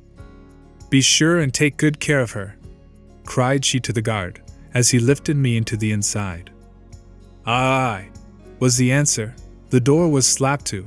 A voice exclaimed, "All right," and on we drove. Thus was I severed from Bessie and Gateshead, thus whirled away to unknown, and, as I then deemed, remote and mysterious regions. I remember but little of the journey. I only know that the day seemed to me of a preternatural length, and that we appeared to travel over hundreds of miles of road. We passed through several towns, and in one, a very large one, the coach stopped. The horses were taken out, and the passengers alighted to dine. I was carried into an inn, where the guard wanted me to have some dinner, but, as I had no appetite, He left me in an immense room with a fireplace at each end, a chandelier pendant from the ceiling, and a little red gallery high up against the wall filled with musical instruments. Here I walked about for a long time, feeling very strange, and mortally apprehensive of someone coming in and kidnapping me, for I believed in kidnappers, their exploits having frequently figured in Bessie's Fireside Chronicles. At last the guard returned. Once more I was stowed away in the coach. My protector mounted his own seat, sounded his hollow horn, and away we rattled over the stony street of L. The afternoon came on wet and somewhat misty. As it waned into dusk, I began to feel that we were getting very far indeed from Gateshead. We ceased to pass through towns. The country changed. Great grey hills heaved up round the horizon. As twilight deepened, we descended a valley, dark with wood, and long after night had overclouded the prospect, I heard a wild wind rushing amongst trees. Lulled by the sound, I at last dropped asleep. I had not long slumbered when the sudden cessation of motion awoke me. The coach door was open, and a person like a servant was standing at it. I saw her face and dress by the light of the lamps. "Is there a little girl called Jane Eyre here?" she asked. I answered, "Yes," and was then lifted out. My trunk was handed down, and the coach instantly drove away. I was stiff with long sitting, and bewildered with the noise and motion of the coach. Gathering my faculties, I looked about me. Rain, wind, and darkness filled the air. Nevertheless, I dimly discerned a wall before me and a door open in it. Through this door I passed with my new guide. She shut and locked it behind her. There was now visible a house or houses, for the building spread far, with many windows, and lights burning in some. We went up a broad pebbly path, splashing wet, and were admitted at a door. Then the servant led me through a passage into a room with a fire, where she left me alone.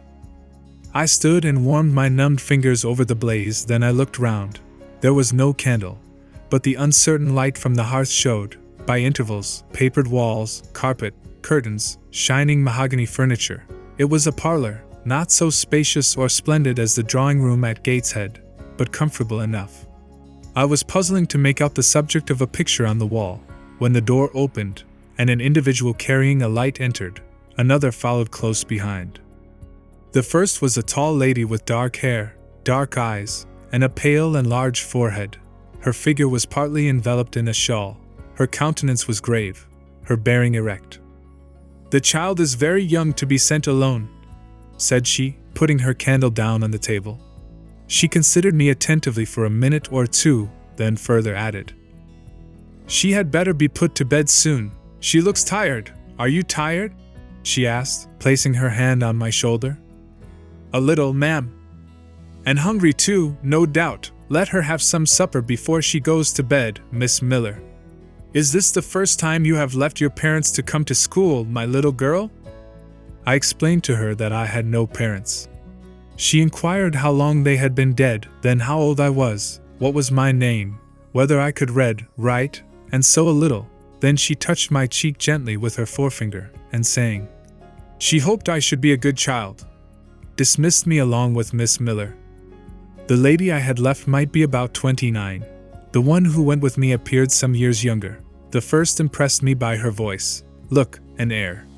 Miss Miller was more ordinary, ruddy in complexion, though of a careworn countenance, hurried in gait and action, like one who had always a multiplicity of tasks on hand. She looked, indeed, what I afterwards found she really was, an underteacher.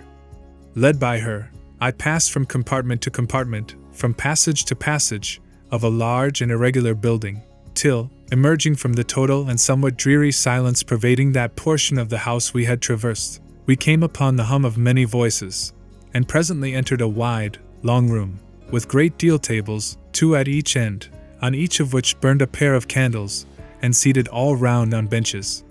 A congregation of girls of every age, from 9 or 10 to 20. Seen by the dim light of the dips, their number to me appeared countless, though not in reality exceeding 80. They were uniformly dressed in brown stuff frocks of quaint fashion, and long holland pinafores. It was the hour of study. They were engaged in conning over their tomorrow's task, and the hum I had heard was the combined result of their whispered repetitions. Miss Miller signed to me to sit on a bench near the door. Then walking up to the top of the long room, she cried out, "Monitors, collect the lesson books and put them away." 4 tall girls arose from different tables, and going round, gathered the books and removed them. Miss Miller again gave the word of command. "Monitors, fetch the supper trays." The tall girls went out and returned presently, each bearing a tray, with portions of something, I knew not what, arranged thereon, and a pitcher of water and mug in the middle of each tray. The portions were handed round. Those who liked took a draught of the water, the mug being common to all. When it came to my turn, I drank, for I was thirsty, but did not touch the food, excitement and fatigue rendering me incapable of eating. I now saw, however, that it was a thin oaten cake shared into fragments. The meal over, prayers were read by Miss Miller, and the classes filed off, 2 and 2, upstairs. Overpowered by this time with weariness, I scarcely noticed what sort of a place the bedroom was, except that, like the schoolroom, I saw it was very long. Tonight I was to be Miss Miller's bedfellow. She helped me to undress.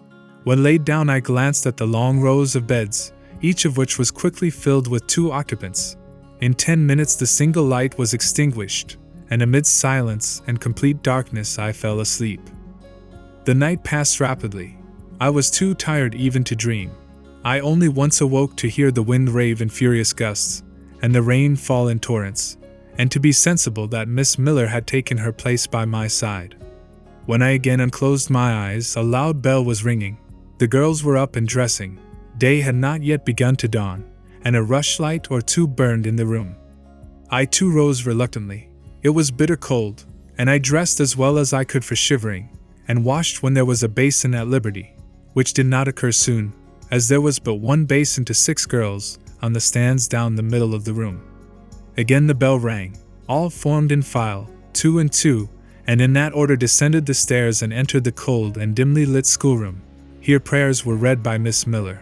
Afterwards she called out, "Form classes!" A great tumult succeeded for some minutes, during which Miss Miller repeatedly exclaimed, "Silence!" and "Order!" When it subsided, I saw them all drawn up in 4 semicircles, before 4 chairs, placed at the 4 tables. All held books in their hands, and a great book, like a Bible, lay on each table, before the vacant seat. A pause of some seconds succeeded, filled up by the low, vague hum of numbers. Miss Miller walked from class to class, hushing this indefinite sound. A distant bell tinkled. Immediately 3 ladies entered the room. Each walked to a table and took her seat. Miss Miller assumed the 4th vacant chair, which was that nearest the door, and around which the smallest of the children were assembled. To this inferior class I was called, and placed at the bottom of it. Business now began. The day's collect was repeated, then certain texts of Scripture were said, and to these succeeded a protracted reading of chapters in the Bible, which lasted an hour. By the time that exercise was terminated, day had fully dawned. The indefatigable bell now sounded for the 4th time. The classes were marshaled and marched into another room to breakfast. How glad I was to behold the prospect of getting something to eat. I was now nearly sick from inanition, having taken so little the day before. The refectory was a great, low-ceiled, gloomy room. On 2 long tables smoked basins of something hot, which, however, to my dismay, sent forth an odor far from inviting. I saw a universal manifestation of discontent when the fumes of the repast met the nostrils of those destined to swallow it. From the van of the procession, the tall girls of the 1st class, rose the whispered words, "Disgusting! The porridge is burned again!" "Silence!" ejaculated a voice, not that of Miss Miller, but one of the upper teachers, a little and dark personage, smartly dressed, but of somewhat morose aspect, who installed herself at the top of one table, while a more buxom lady presided at the other. I looked in vain for her I had first seen the night before. She was not visible. Miss Miller occupied the foot of the table where I sat, and a strange, foreign-looking, elderly lady, the French teacher, as I afterwards found, took the corresponding seat at the other board. A long grace was said and a hymn sung. Then a servant brought in some tea for the teachers, and the meal began. Ravenous, and now very faint, I devoured a spoonful or 2 of my portion without thinking of its taste. But the first edge of hunger blunted, I perceived I had got in hand a nauseous mess. Burnt porridge is almost as bad as rotten potatoes. Famine itself soon sickens over it. The spoons were moved slowly. I saw each girl taste her food and tried to swallow it. But in most cases the effort was soon relinquished. Breakfast was over, and none had breakfasted. Thanks being returned for what we had not got, and a second hymn chanted, the refectory was evacuated for the schoolroom. I was one of the last to go out, and in passing the tables, I saw one teacher take a basin of the porridge and taste it. She looked at the others. All their countenances expressed displeasure, and one of them, the stout one, whispered, "Abominable stuff! How shameful!" A quarter of an hour passed before lessons again began, during which the schoolroom was in a glorious tumult. For that space of time it seemed to be permitted to talk loud and more freely, and they used their privilege. The whole conversation ran on the breakfast, which one and all abused roundly. Poor things! It was the sole consolation they had. Miss Miller was now the only teacher in the room. A group of great girls standing about her spoke with serious and sullen gestures. I heard the name of Mr. Brocklehurst pronounced by some lips, at which Miss Miller shook her head disapprovingly, but she made no great effort to check the general wrath. Doubtless she shared in it. A clock in the schoolroom struck 9. Miss Miller left her circle, and standing in the middle of the room, cried, "Silence! To your seats!" Discipline prevailed. In 5 minutes the confused throng was resolved into order, and comparative silence quelled the babbled clamor of tongues. The upper teachers now punctually resumed their posts, but still, all seemed to wait. Ranged on benches down the sides of the room, the 80 girls sat motionless and erect.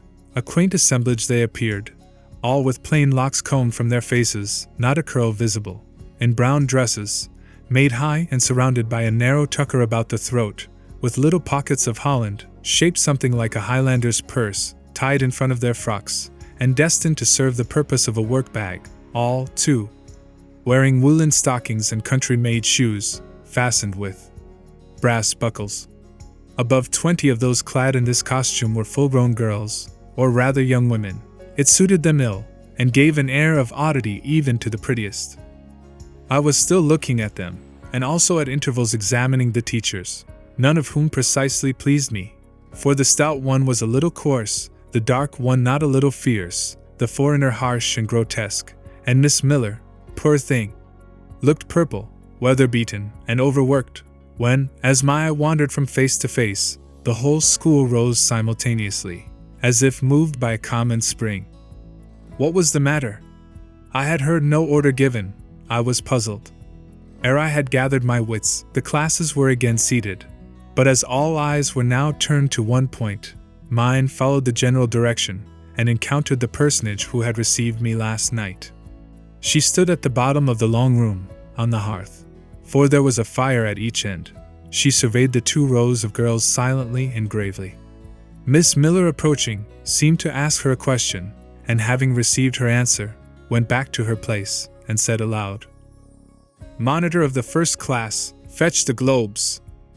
While the direction was being executed, the lady consulted moved slowly up the room. I suppose I have a considerable organ of veneration, for I retain yet the sense of admiring awe with which my eyes traced her steps.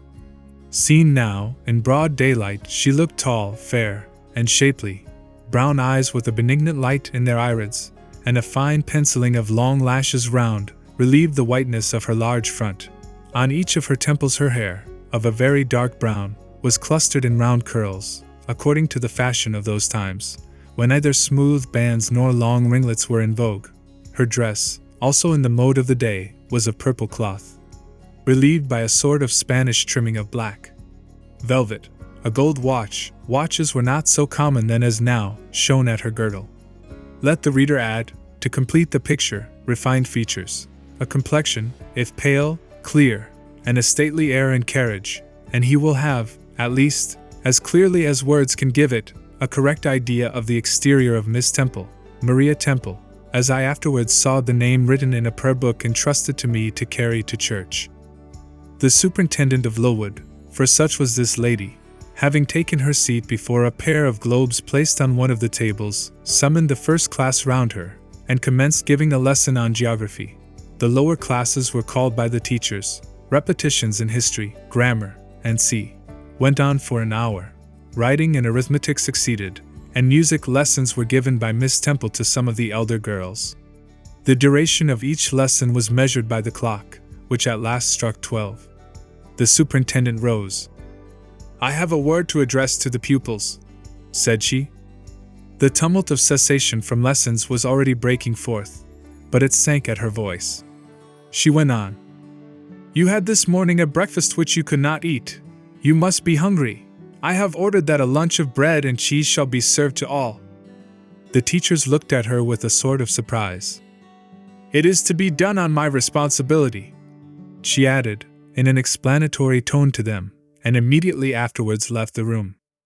The bread and cheese was presently brought in and distributed, to the high delight and refreshment of the whole school. The order was now given, "To the garden!" Each put on a coarse straw bonnet, with strings of colored calico, and a cloak of gray frieze. I was similarly equipped, and following the stream, I made my way into the open air. The garden was a wide enclosure, surrounded with walls so high as to exclude every glimpse of prospect. A covered veranda ran down one side, and broad walks bordered a middle space divided into scores of little beds. These beds were assigned as gardens for the pupils to cultivate, and each bed had an owner. When full of flowers they would doubtless look pretty, but now, at the latter end of January, all was wintry blight and brown decay. I shuddered as I stood and looked round me.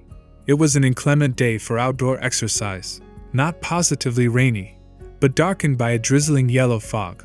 All underfoot was still soaking wet with the floods of yesterday.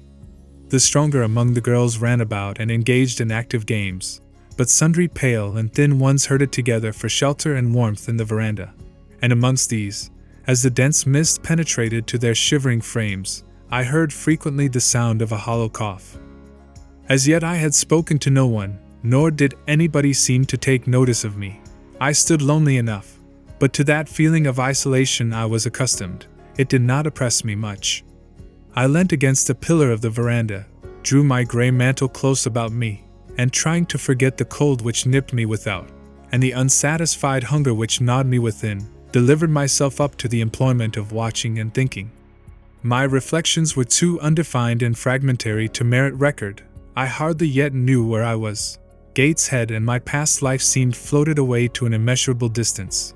The present was vague and strange, and of the future I could form no conjecture. I looked round the convent-like garden, and then up at the house, a large building, half of which seemed grey and old, the other half quite new. The new part, containing the schoolroom and dormitory, was lit by mullioned and latticed windows, which gave it a church-like aspect. A stone tablet over the door bore this inscription: Lowood Institution. This portion was rebuilt A.D. by Naomi Brocklehurst, of Brocklehurst Hall, in this county. Let your light so shine before men, that they may see your good works, and glorify your Father which is in heaven. St. Matt, v. 16. I read these words over and over again. I felt that an explanation belonged to them, and was unable fully to penetrate their import. I was still pondering the signification of institution, and endeavoring to make out a connection between the first words and the verse of Scripture, when the sound of a cough close behind me made me turn my head. I saw a girl sitting on a stone bench near. She was bent over a book, on the perusal of which she seemed intent. From where I stood I could see the title.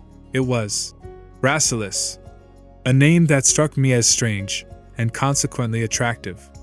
In turning a leaf she happened to look up, and I said to her directly, "Is your book interesting?" I had already formed the intention of asking her to lend it to me some day. "I like it," she answered, after a pause of a second or two, during which she examined me. "What is it about?" I continued. I hardly know where I found the hardihood thus to open a conversation with a stranger. The step was contrary to my nature and habits, but I think her occupation touched a chord of sympathy somewhere, for I too liked reading, though of a frivolous and childish kind. I could not digest or comprehend the serious or substantial. "You may look at it," replied the girl, offering me the book. I did so, A brief examination convinced me that the contents were less taking than the title, Rasselas, looked dull to my trifling taste. I saw nothing about fairies, nothing about genii, no bright variety seemed spread over the closely printed pages. I returned it to her. She received it quietly, and without saying anything she was about to relapse into her former studious mood. Again I ventured to disturb her. "Can you tell me what the writing on that stone over the door means? What is Lowood Institution? This house where you are come to live? And why do they call it institution? Is it in any way different from other schools? It is partly a charity school. You and I, and all the rest of us, are charity children. I suppose you are an orphan. Are not either your father or your mother dead? Both died before I can remember. Well, all the girls here have lost either one or both parents, and this is called an institution for educating orphans. Do we pay no money? Do they keep us for nothing?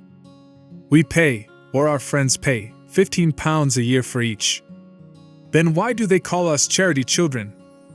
Because £15 is not enough for board and teaching, and the deficiency is supplied by subscription. Who subscribes? Different benevolent-minded ladies and gentlemen in this neighborhood and in London. Who was Naomi Brocklehurst? The lady who built the new part of this house as at Tablet Records, and whose son overlooks and directs everything here. Why? Because he is treasurer and manager of the establishment. Then this house does not belong to that tall lady who wears a watch, and who said we were to have some bread and cheese? To Miss Temple? Oh no! I wish it did. She has to answer to Mr. Brocklehurst for all she does. Mr. Brocklehurst buys all our food and all our clothes. Does he live here? No, 2 miles off, at a large hall. Is he a good man? He is a clergyman, and is said to do a great deal of good. Did you say that tall lady was called Miss Temple? Yes. And what are the other teachers called? The one with red cheeks is called Miss Smith. She attends to the work, and cuts out, for we make our own clothes, our frocks, and pelisses, and everything. The little one with black hair is Miss Scatcherd. She teaches history and grammar, and hears the second-class repetitions. And the one who wears a shawl, and has a pocket handkerchief tied to her side with a yellow ribband, is Madame Pierrot. She comes from Lille, in France, and teaches French. Do you like the teachers? Well enough. Do you like the little black one, and the madam? I cannot pronounce her name as you do. Miss Scatcherd is hasty. You must take care not to offend her. Madame Pierrot is not a bad sort of person. But Miss Temple is the best, isn't she? Miss Temple is very good and very clever. She is above the rest, because she knows far more than they do. Have you been long here? 2 years. Are you an orphan? My mother is dead. Are you happy here? You ask rather too many questions. I have given you answers enough for the present. Now I want to read. But at that moment the summons sounded for dinner. All re-entered the house. The odor which now filled the refectory was scarcely more appetizing than that which had regaled our nostrils at breakfast.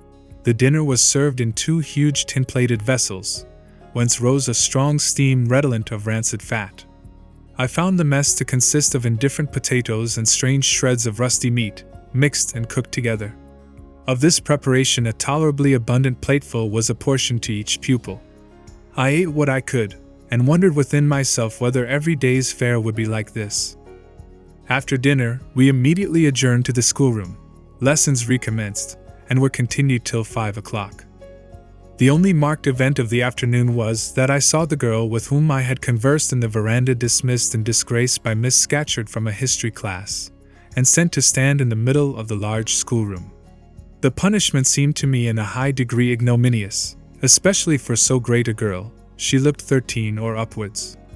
I expected she would show signs of great distress and shame, but to my surprise she neither wept nor blushed.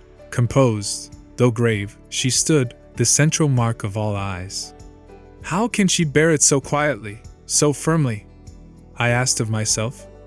Were I in her place, it seems to me I should wish the earth to open and swallow me up. She looks as if she were thinking of something beyond her punishment, beyond her situation, of something not round her nor before her. I have heard of daydreams. Is she in a daydream now? Her eyes are fixed on the floor, but I am sure they do not see it. Her sight seems turned in, gone down into her heart. She is looking at what she can remember, I believe, not at what is really present. I wonder what sort of a girl she is, whether good or naughty. Soon after 5 p.m. we had another meal, consisting of a small mug of coffee and half a slice of brown bread. I devoured my bread and drank my coffee with relish, but I should have been glad of as much more. I was still hungry. Half an hour's recreation succeeded, then study, then the glass of water and the piece of oat cake, prayers, and bed. Such was my first day at Lowood. Chapter 6. The next day commenced as before, getting up and dressing by rushlight. But this morning we were obliged to dispense with the ceremony of washing. The water in the pitchers was frozen. A change had taken place in the weather the preceding evening, and a keen northeast wind, whistling through the crevices of our bedroom windows all night long, had made us shiver in our beds, and turned the contents of the ewers to ice. Before the long hour and a half of prayers and Bible reading was over, I felt ready to perish with cold. Breakfast time came at last, and this morning the porridge was not burnt. The quality was eatable, the quantity small. How small my portion seemed! I wished it had been doubled. In the course of the day I was enrolled a member of the 4th class, and regular tasks and occupations were assigned me. Hitherto, I had only been a spectator of the proceedings at Lowood. I was now to become an actor therein. At first, being little accustomed to learn by heart, the lessons appeared to me both long and difficult. The frequent change from task to task, too, bewildered me, and I was glad when, about 3 o'clock in the afternoon, Miss Smith put into my hands a border of muslin 2 yards long, together with needle, thimble, and and sent me to sit in a quiet corner of the schoolroom, with directions to hem the same.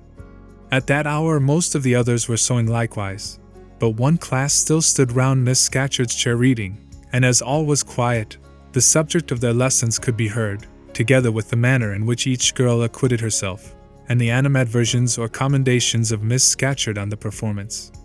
It was English history. Among the readers I observed my acquaintance of the veranda. At the commencement of the lesson, her place had been at the top of the class, but for some error of pronunciation, or some inattention to stops, she was suddenly sent to the very bottom. Even in that obscure position, Miss Scatcherd continued to make her an object of constant notice. She was continually addressing to her such phrases as the following. Burns, such it seems was her name. The girls here were all called by their surnames, as boys are elsewhere. Burns, you are standing on the side of your shoe. Turn your toes out immediately. Burns, you poke your chin most unpleasantly. Draw it in. Burns, I insist on your holding your head up. I will not have you before me in that attitude. A chapter having been read through twice, the books were closed, and the girls examined. The lesson had comprised part of the reign of Charles I, and there were sundry questions about tonnage and poundage and ship money, which most of them appeared unable to answer. Still, every little difficulty was solved instantly when it reached Burns. Her memory seemed to have retained the substance of the whole lesson, and she was ready with answers on every point.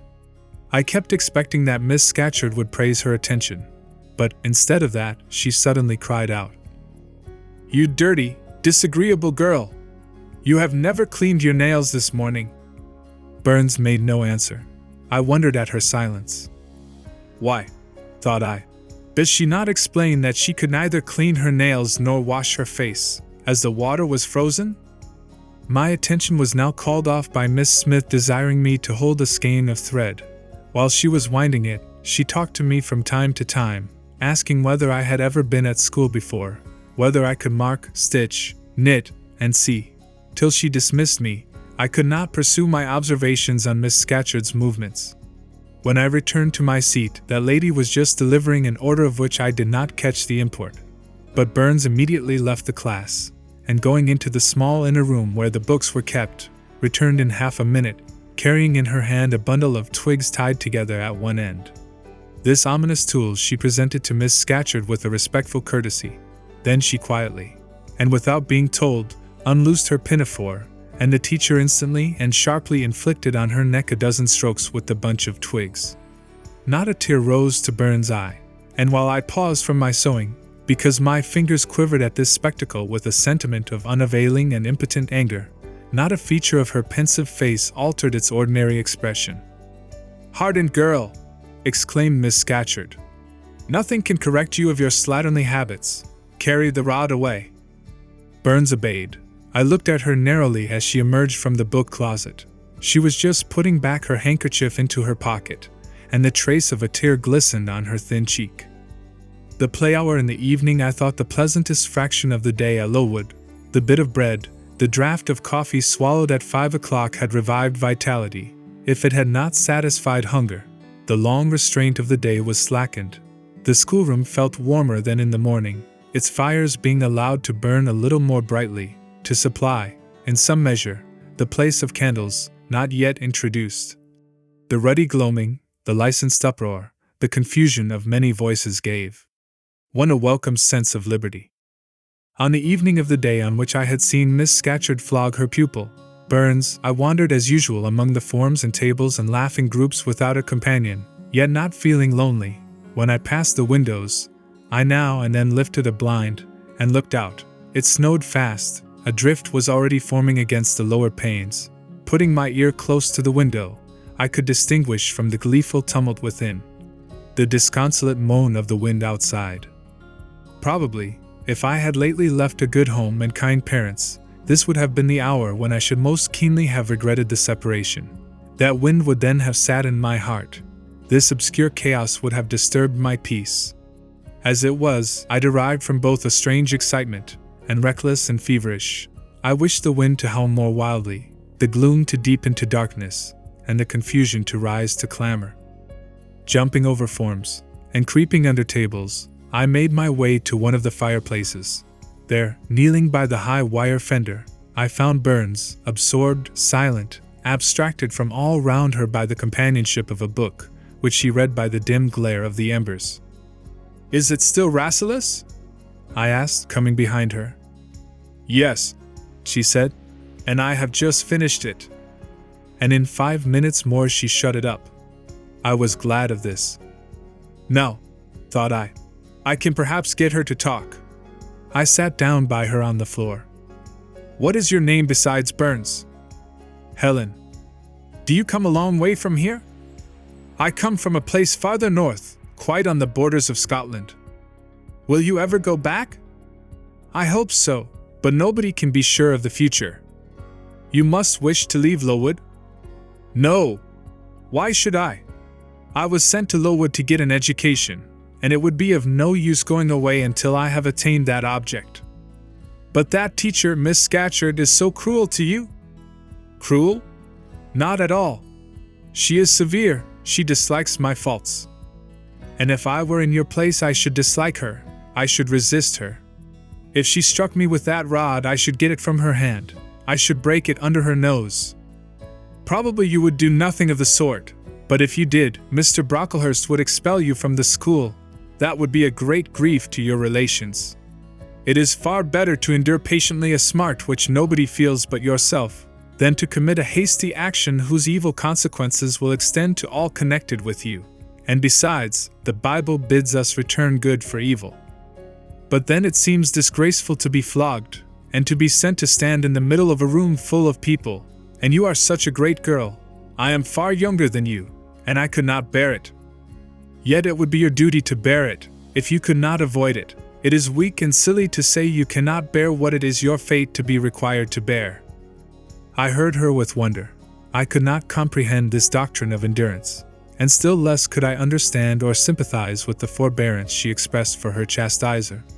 Still I felt that Helen Burns considered things by a light invisible to my eyes. I suspected she might be right and I wrong, but I would not ponder the matter deeply. Like Felix, I put it off to a more convenient season. "You say you have faults, Helen. What are they?" "To me you seem very good." "Then learn from me, not to judge by appearances. I am, as Miss Scatcherd said, slatternly. I seldom put, and never keep, things in order. I am careless. I forget rules. I read when I should learn my lessons. I have no method. and sometimes I say, like you, I cannot bear to be subjected to systematic arrangements. This is all very provoking to Miss Scatcherd, who is naturally neat, punctual, and particular. And cross and cruel, I added. But Helen Burns would not admit my addition. She kept silence. Is Miss Temple as severe to you as Miss Scatcherd? At the utterance of Miss Temple's name, a soft smile flitted over her grave face. Miss Temple is full of goodness. It pains her to be severe to anyone, even the worst in the school. She sees my errors, and tells me of them gently.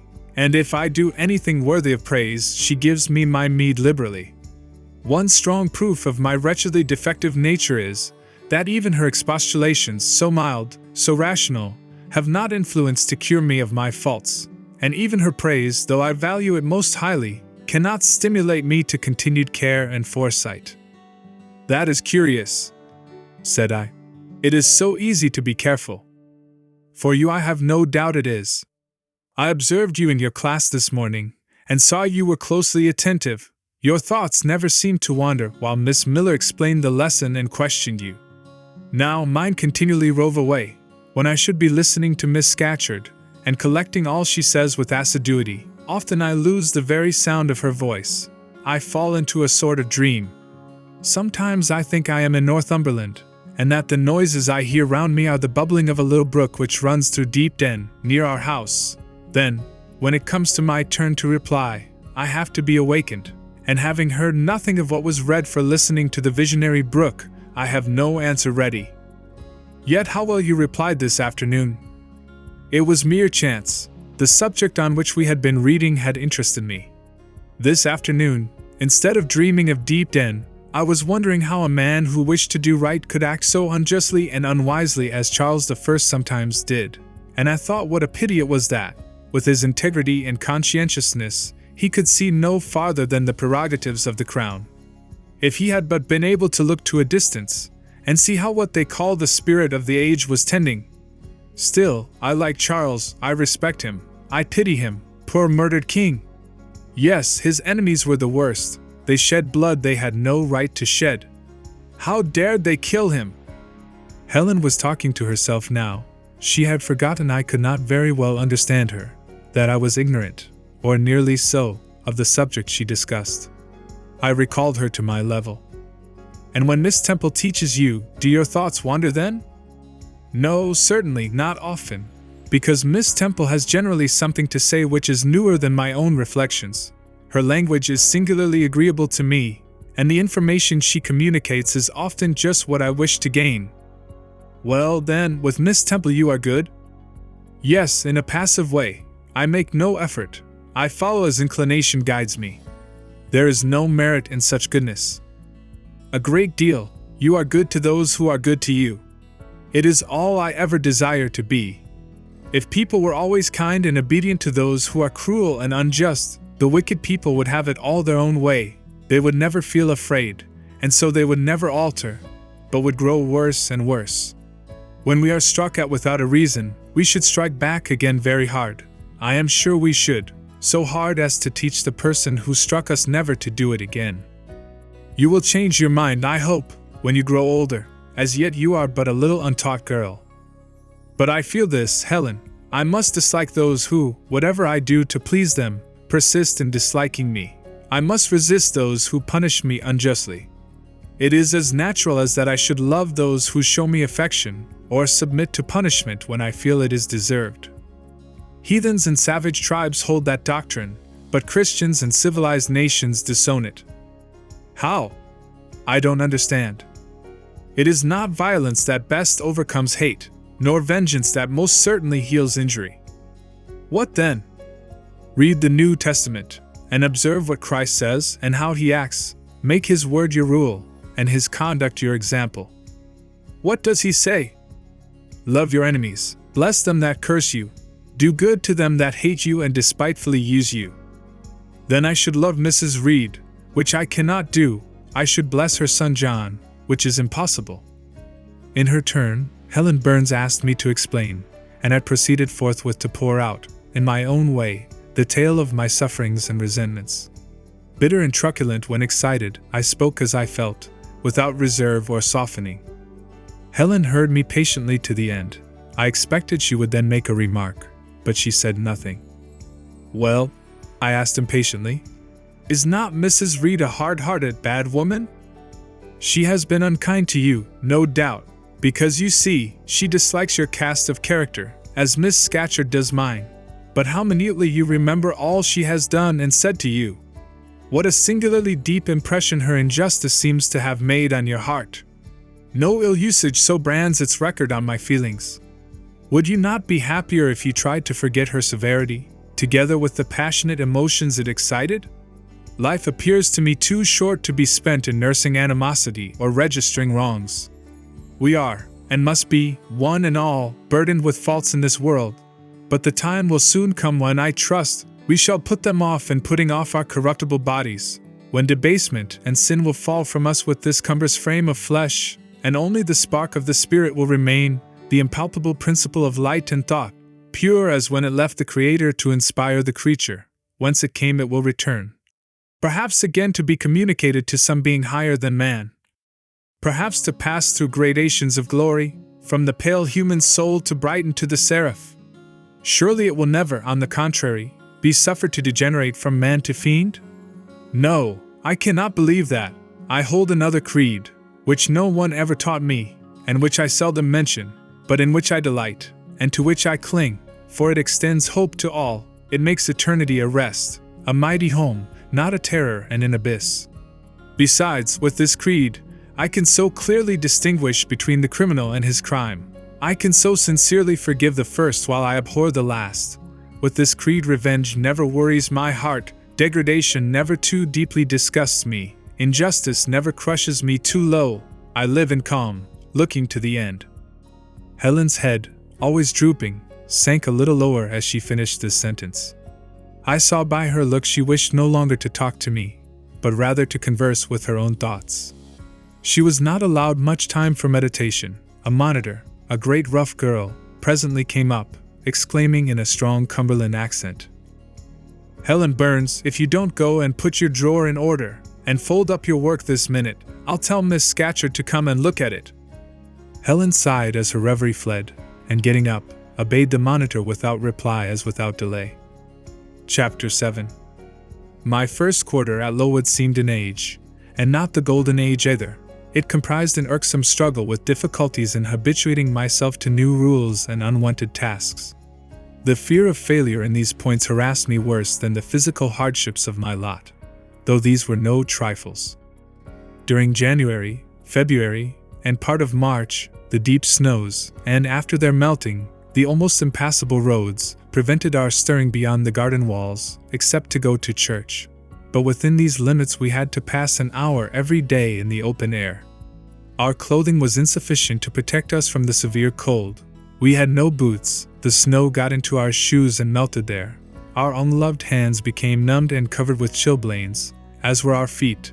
I remember well the distracting irritation I endured from this cause every evening, when my feet inflamed, and the torture of thrusting the swelled, raw, and stiff toes into my shoes in the morning. Then the scanty supply of food was distressing. With the keen appetites of growing children, we had scarcely sufficient to keep alive a delicate invalid. From this deficiency of nourishment resulted an abuse, which pressed hardly on the younger pupils. Whenever the famished great girls had an opportunity, they would coax or menace the little ones out of their portion. Many a time I have shared between two claimants the precious morsel of brown bread distributed at tea time, and after relinquishing to a third half the contents of my mug of coffee, I have swallowed the remainder with an accompaniment of secret tears, forced from me by the exigency of hunger. Sundays were dreary days in that wintry season.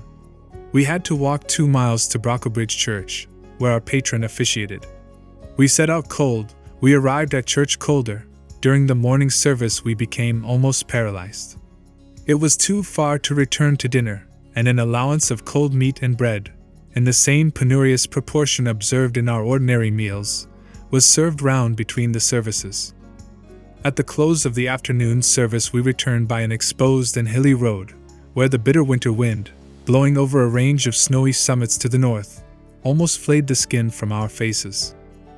I can remember Miss Temple walking lightly and rapidly along our drooping line, her plaid cloak, which the frosty wind fluttered, gathered close about her, and encouraging us, by precept and example, to keep up our spirits and march forward, as she said, like stalwart soldiers. The other teachers, poor things, were generally themselves too much dejected to attempt the task of cheering others. How we longed for the light and heat of a blazing fire when we got back. But to the little ones at least, this was denied. Each hearth in the schoolroom was immediately surrounded by a double row of great girls, and behind them the younger children crouched in groups, wrapping their starved arms in their pinafores. A little solace came at tea time, in the shape of a double ration of bread, a whole, instead of a half, slice, with the delicious addition of a thin scrape of butter. It was the hebdomadal treat to which we all looked forward from Sabbath to Sabbath. I generally contrived to reserve a moiety of this bounteous repast for myself, but the remainder I was invariably obliged to part with. The Sunday evening was spent in repeating, by heart, the Church Catechism, and the 5th, 6th, and 7th chapters of St. Matthew, and in listening to a long sermon, read by Miss Miller, whose irrepressible yawns attested her weariness. A frequent interlude of these performances was the enactment of the part of Eutychus by some half-dozen of little girls, who, overpowered with sleep, would fall down, if not out of the 3rd loft, yet off the 4th form, and be taken up half dead. The remedy was, to thrust them forward into the center of the schoolroom, and oblige them to stand there till the sermon was finished. Sometimes their feet failed them, and they sank together in a heap. They were then propped up with the monitor's high stools.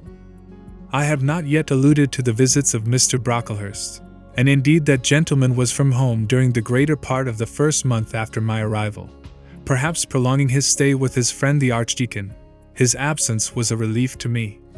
I need not say that I had my own reasons for dreading his coming, but come he did at last. One afternoon, I had then been 3 weeks at Lowood, as I was sitting with a slate in my hand, puzzling over a sum in long division, my eyes, raised in abstraction to the window, caught sight of a figure just passing. I recognized almost instinctively that gaunt outline, and when, 2 minutes after, all the school, teachers included, rose en masse, it was not necessary for me to look up in order to ascertain whose entrance they thus greeted. A long stride measured the schoolroom, and presently beside Miss Temple, who herself had risen, stood the same black column which had frowned on me so ominously from the hearthrug of Gateshead. I now glanced sideways at this piece of architecture. Yes, I was right. It was Mr. Brocklehurst, buttoned up in a surtout, and looking longer, narrower, and more rigid than ever. I had my own reasons for being dismayed at this apparition. Too well I remembered the perfidious hints given by Mrs. Reed about my disposition, and the promise pledged by Mr. Brocklehurst to apprise Miss Temple and the teachers of my vicious nature. All along I had been dreading the fulfillment of this promise. I had been looking out daily for the coming man, whose information respecting my past life and conversation was to brand me as a bad child forever. Now there he was. He stood at Miss Temple's side. He was speaking low in her ear. I did not doubt he was making disclosures of my villainy, and I watched her eye with painful anxiety, expecting every moment to see its dark orb turn on me a glance of repugnance and contempt. I listened too, and as I happened to be seated quite at the top of the room, I caught most of what he said. Its import relieved me from immediate apprehension. "I suppose, Miss Temple, the thread I bought at Lowton will do. It struck me that it would be just of the quality for the calico chemises, and I sorted the needles to match. You may tell Miss Smith that I forgot to make a memorandum of the darning needles, but she shall have some papers sent in next week, and she is not, on any account, to give out more than one at a time to each pupil. If they have more, they are apt to be careless and lose them. And, oh ma'am, I wish the woolen stockings were better looked to. When I was here last, I went into the kitchen garden and examined the clothes drying on the line. There was a quantity of black hose in a very bad state of repair. From the size of the holes in them I was sure they had not been well mended from time to time." He paused. "Your directions shall be attended to, sir," said Miss Temple. "And, ma'am," he continued, "the laundress tells me some of the girls have 2 clean tuckers in the week. It is too much. The rules limit them to 1. I think I can explain that circumstance, sir. Agnes and Catherine Johnstone were invited to take tea with some friends at Loughton last Thursday, and I gave them leave to put on clean tuckers for the occasion." Mr. Brocklehurst nodded. "Well, for once it may pass, but please not to let the circumstance occur too often. And there is another thing which surprised me. I find, in settling accounts with the housekeeper, that a lunch, consisting of bread and cheese, has twice been served out to the girls during the past fortnight. How is this? I looked over the regulations, and I find no such meal as lunch mentioned. Who introduced this innovation? And by what authority?" "I must be responsible for the circumstance, sir," replied Miss Temple. "The breakfast was so ill prepared that the pupils could not possibly eat it, and I dared not allow them to remain fasting till dinner time. Madam, allow me an instant. You are aware that my plan in bringing up these girls is not to accustom them to habits of luxury and indulgence, but to render them hardy, patient, self-denying. Should any little accidental disappointment of the appetite occur, such as the spoiling of a meal, the under or the overdressing of a dish, the incident ought not to be neutralized by replacing with something more delicate the comfort lost, thus pampering the body and obviating the aim of this institution. It ought to be improved to the spiritual edification of the pupils, by encouraging them to evince fortitude under the temporary privation. A brief address on those occasions would not be mistimed, wherein a judicious instructor would take the opportunity of referring to the sufferings of the primitive Christians, to the torments of martyrs, to the exhortations of our blessed Lord himself, calling upon his disciples to take up their cross and follow him, to his warnings that man shall not live by bread alone, but by every word that proceedeth out of the mouth of God, to his divine consolations, if ye suffer hunger or thirst for my sake, happy are ye. Oh, madam, when you put bread and cheese, instead of burnt porridge, into these children's mouths, you may indeed feed their vile bodies, but you little think how you starve their immortal souls." Mr. Brocklehurst again paused, perhaps overcome by his feelings. Miss Temple had looked down when he first began to speak to her, but she now gazed straight before her, and her face, naturally pale as marble, appeared to be assuming also the coldness and fixity of that material, especially her mouth, closed as if it would have required a sculptor's chisel to open it, and her brow settled gradually into petrified severity. Meantime, Mr. Brocklehurst, standing on the hearth with his hands behind his back, majestically surveyed the whole school. Suddenly his eye gave a blink, as if it had met something that either dazzled or shocked its pupil. Turning, he said in more rapid accents than he had hitherto used, Miss Temple, what is that girl with curled hair?" "Red hair, ma'am, curled all over?" And extending his cane he pointed to the awful object, his hand shaking as he did so. "It is Julia Severn," replied Miss Temple, very quietly. "Julia Severn, ma'am! And why has she or any other curled hair? Why, in defiance of every precept and principle of this house, does she conform to the world so openly, here in an evangelical, charitable establishment, as to wear her hair one mass of curls?" "Julia's hair curls naturally," returned Miss Temple, still more quietly. "Naturally? Yes, but we are not to conform to nature. I wish these girls to be the children of grace. And why that abundance? I have again and again intimated that I desire the hair to be arranged closely, modestly, plainly. Miss Temple, that girl's hair must be cut off entirely. I will send a barber tomorrow, and I see others who have far too much of the excrescence. That tall girl, tell her to turn round. Tell all the first form to rise up and direct their faces to the wall." Miss Temple passed her handkerchief over her lips, as if to smooth away the involuntary smile that curled them. She gave the order, however, and when the first class could take in what was required of them, they obeyed. Leaning a little back on my bench, I could see the looks and grimaces with which they commented on this maneuver. It was a pity Mr. Brocklehurst could not see them too. He would perhaps have felt that, whatever he might do with the outside of the cup and platter, the inside was further beyond his interference than he imagined. He scrutinized the reverse of these living metals some 5 minutes, then pronounced sentence. These words fell like the knell of doom. "All those top knots must be cut off." Miss Temple seemed to remonstrate. "Madam, he pursued. "I have a master to serve whose kingdom is not of this world. My mission is to mortify in these girls the lusts of the flesh, to teach them to clothe themselves with shamefacedness and sobriety, not with braided hair and costly apparel. And each of the young persons before us has a string of hair twisted in plaits which vanity itself might have woven. These, I repeat, must be cut off. Think of the time wasted of—" Mr. Brocklehurst was here interrupted. 3 other visitors, ladies, now entered the room. They ought to have come a little sooner to have heard his lecture on dress, for they were splendidly attired in velvet, silk, and furs. The 2 younger of the trio, fine girls of 16 and 17, had grey beaver hats, then in fashion, shaded with ostrich plumes, and from under the brim of this graceful headdress fell a profusion of light tresses, elaborately curled. The elder lady was enveloped in a costly velvet shawl, trimmed with ermine, and she wore a false front of French curls. These ladies were deferentially received by Miss Temple, as Mrs. and a Mrs. Brocklehurst, and conducted to seats of honor at the top of the room.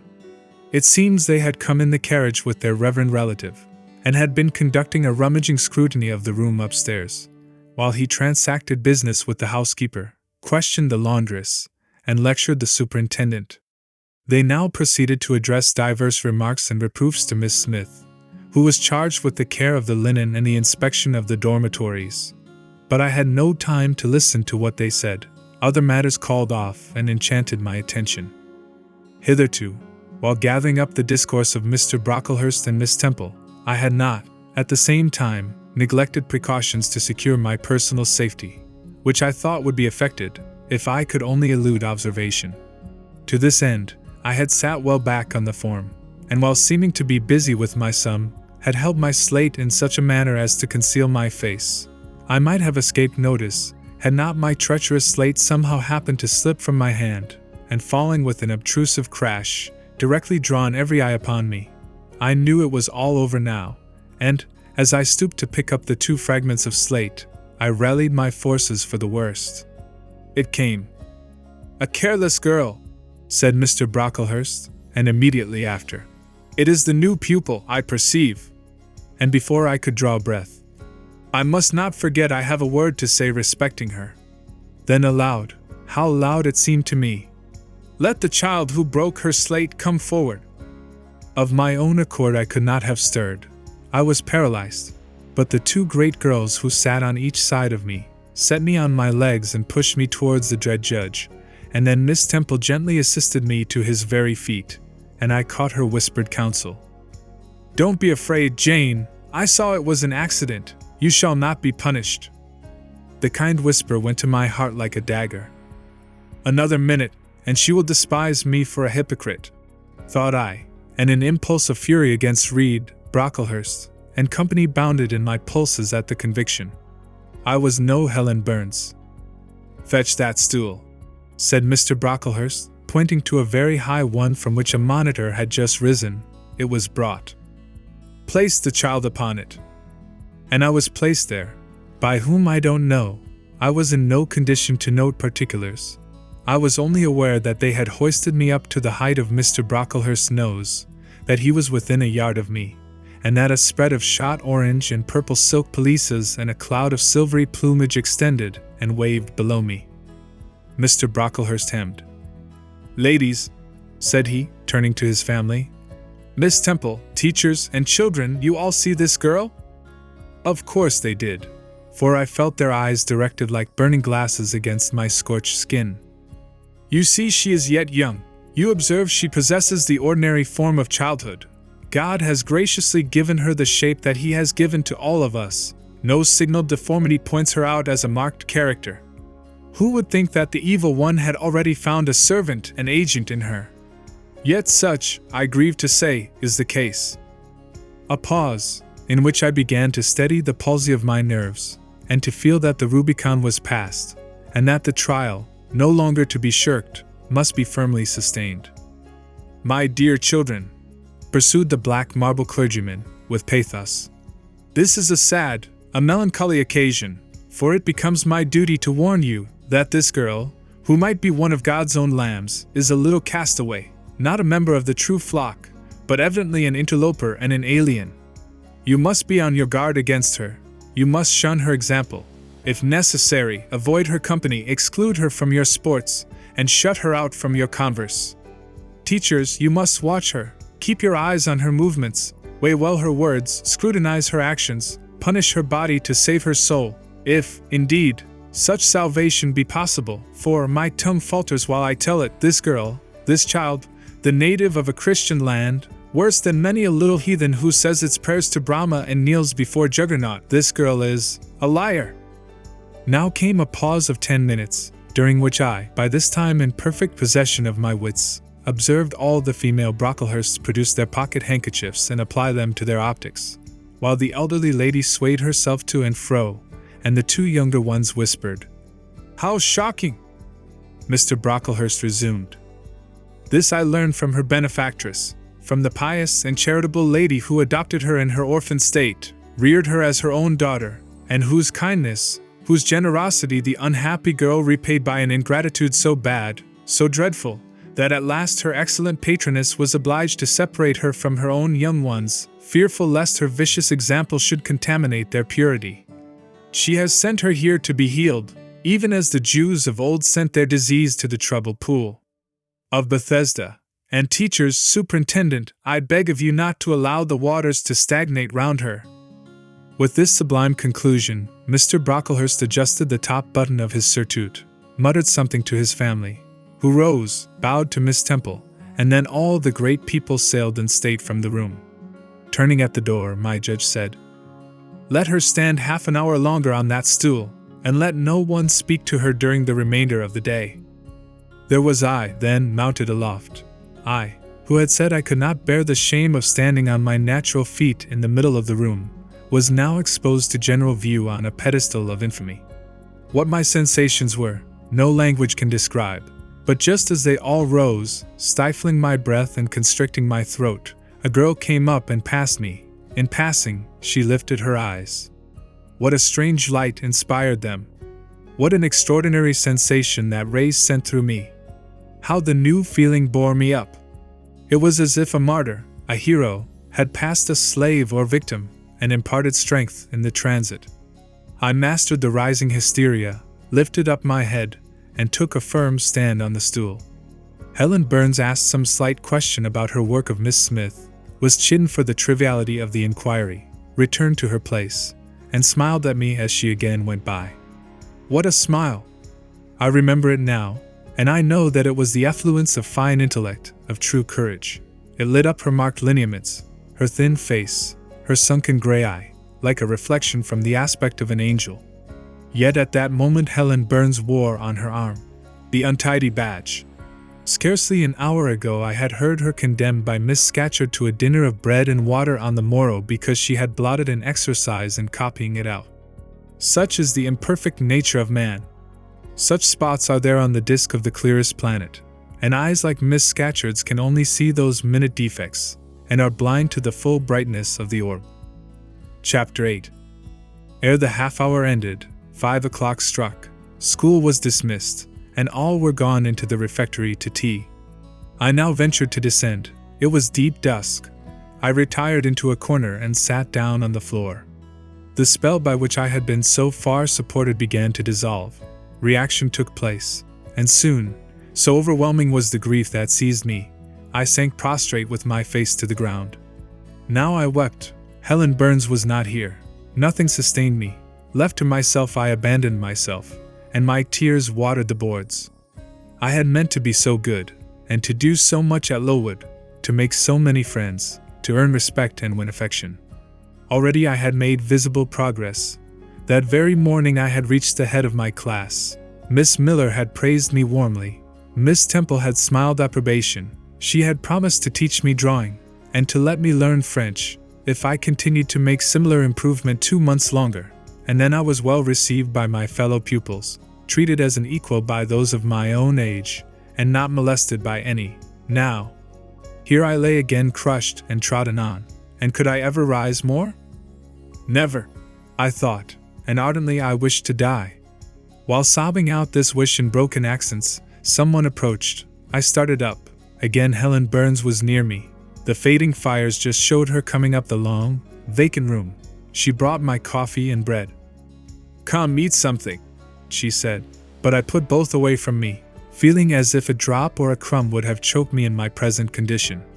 Helen regarded me, probably with surprise. I could not now abate my agitation, though I tried hard. I continued to weep aloud. She sat down on the ground near me, embraced her knees with her arms, and rested her head upon them. In that attitude she remained silent as an Indian. I was the first who spoke. "Helen, why do you stay with a girl whom everybody believes to be a liar?" "Everybody, Jane? Why, there are only 80 people who have heard you called so, and the world contains hundreds of millions." "But what have I to do with millions? The 80 I know despise me." "Jane, you are mistaken. Probably not one in the school either despises or dislikes you. Many, I am sure, pity you much." "How can they pity me after what Mr. Brocklehurst has said?" "Mr. Brocklehurst is not a god, nor is he even a great and admired man. He is little liked here. He never took steps to make himself liked. Had he treated you as an especial favorite, you would have found enemies, declared or covert, all around you. As it is, the greater number would offer you sympathy if they dared.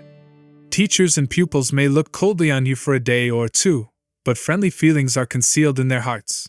And if you persevere in doing well, these feelings will ere long appear so much the more evidently for their temporary suppression. Besides, Jane," she paused. "Well, Helen?" said I, putting my hand into hers. She chafed my fingers gently to warm them, and went on. "If all the world hated you, and believed you wicked, while your own conscience approved you, and absolved you from guilt, you would not be without friends. No, I know I should think well of myself, but that is not enough. If others don't love me, I would rather die than live. I cannot bear to be solitary and hated, Helen. Look here, to gain some real affection from you, or Miss Temple, or any other whom I truly love, I would willingly submit to have the bone of my arm broken, or to let a bull toss me, or to stand behind a kicking horse, and let it dash its hoof at my chest." "Hush, Jane! You think too much of the love of human beings. You are too impulsive, too vehement. The sovereign hand that created your frame, and put life into it, has provided you with other resources than your feeble self, or than creatures feeble as you. Besides this earth, and besides the race of men, there is an invisible world and a kingdom of spirits. That world is round us, for it is everywhere. And those spirits watch us, for they are commissioned to guard us. And if we were dying in pain and shame, if scorn smote us on all sides, and hatred crushed us, angels see our tortures, recognize our innocence, if innocent we be. As I know you are of this charge which Mr. Brocklehurst has weakly and pompously repeated at second hand from Mrs. Reed. For I read a sincere nature in your ardent eyes and on your clear front, and God waits only the separation of spirit from flesh to crown us with a full reward. Why, then, should we ever sink overwhelmed with distress, when life is so soon over, and death is so certain an entrance to happiness, to glory?" I was silent. Helen had calmed me, but in the tranquility she imparted there was an alloy of inexpressible sadness. I felt the impression of woe as she spoke, but I could not tell whence it came. And when, having done speaking, she breathed a little fast and coughed a short cough, I momentarily forgot my own sorrows to yield to a vague concern for her. Resting my head on Helen's shoulder, I put my arms round her waist. She drew me to her, and we reposed in silence. We had not sat long thus, when another person came in. Some heavy clouds, swept from the sky by a rising wind, had left the moon bare, and her light, streaming in through a window near, shone full both on us and on the approaching figure, which we at once recognized as Miss Temple. "I came on purpose to find you, Jane Eyre," said she. "I want you in my room, and as Helen Burns is with you, she may come too." We went. Following the superintendent's guidance, we had to thread some intricate passages, and mount a staircase before we reached her apartment. It contained a good fire, and looked cheerful. Miss Temple told Helen Burns to be seated in a low armchair on one side of the hearth, and herself taking another, she called me to her side. "Is it all over?" she asked, looking down at my face.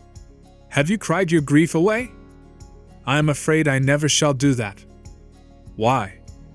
Because I have been wrongly accused, and you, ma'am, and everybody else, will now think me wicked. We shall think you what you prove yourself to be, my child. Continue to act as a good girl, and you will satisfy us. Shall I, Miss Temple? You will, said she, passing her arm round me. And now tell me, who is the lady whom Mr. Brocklehurst called your benefactress? Mrs. Reed, my uncle's wife. My uncle is dead, and he left me to her care. Did she not, then, adopt you of her own accord?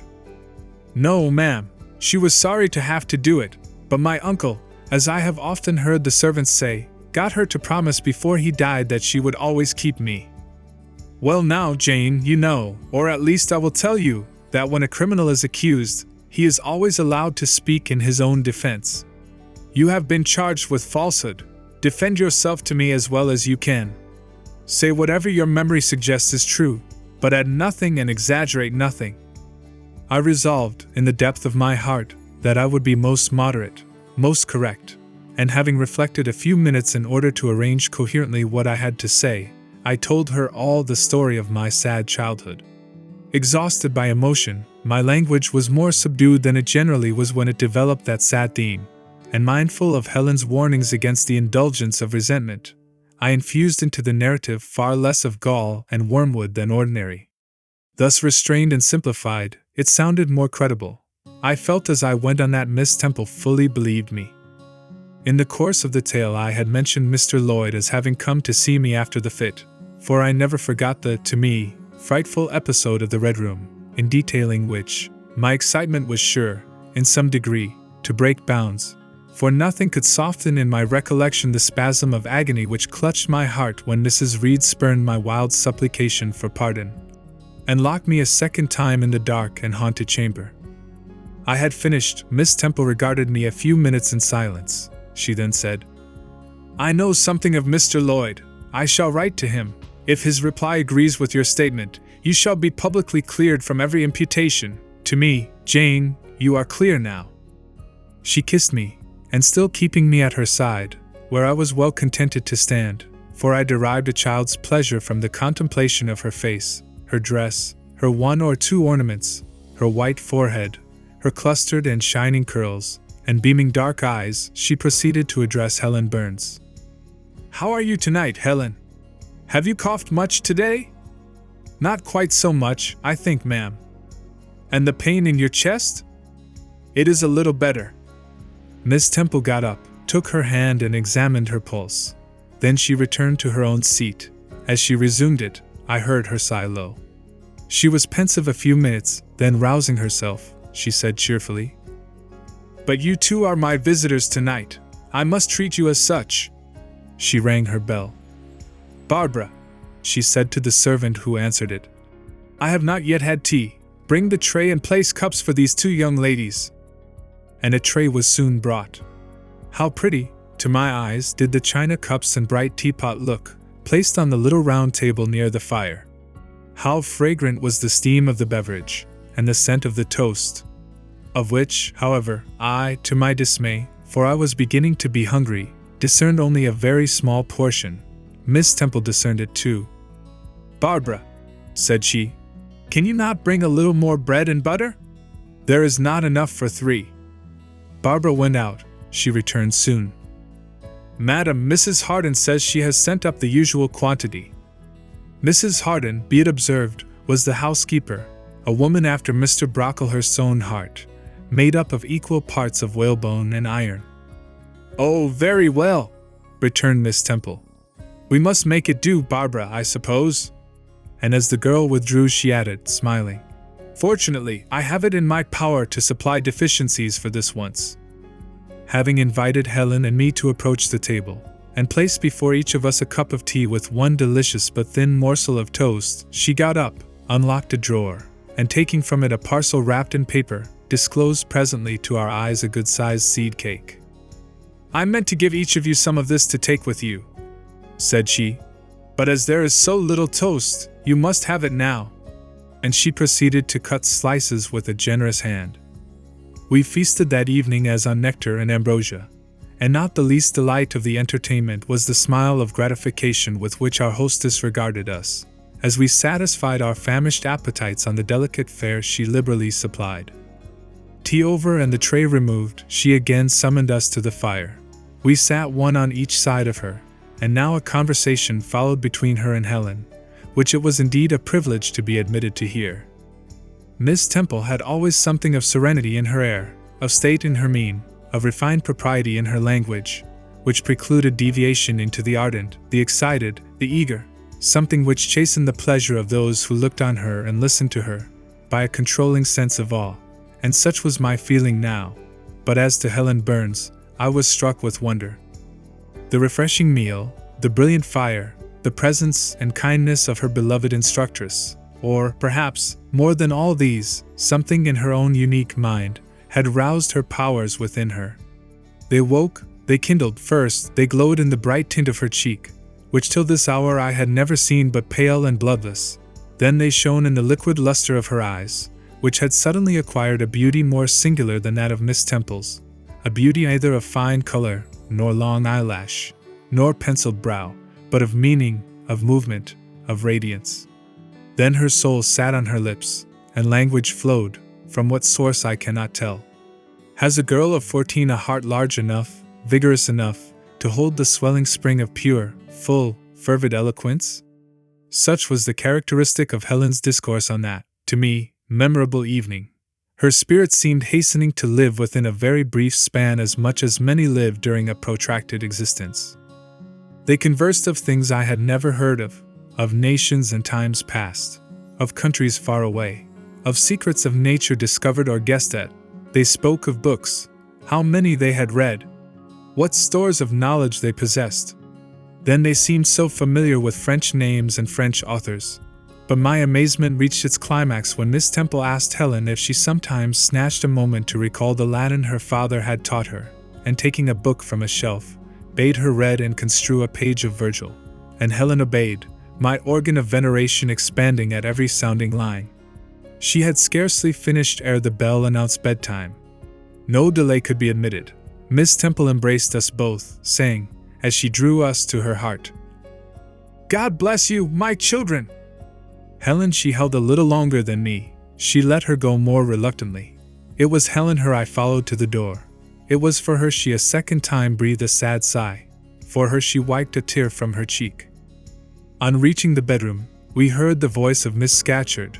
She was examining drawers. She had just pulled out Helen Burns's, and when we entered Helen was greeted with a sharp reprimand, and told that tomorrow she should have half a dozen of untidily folded articles pinned to her shoulder.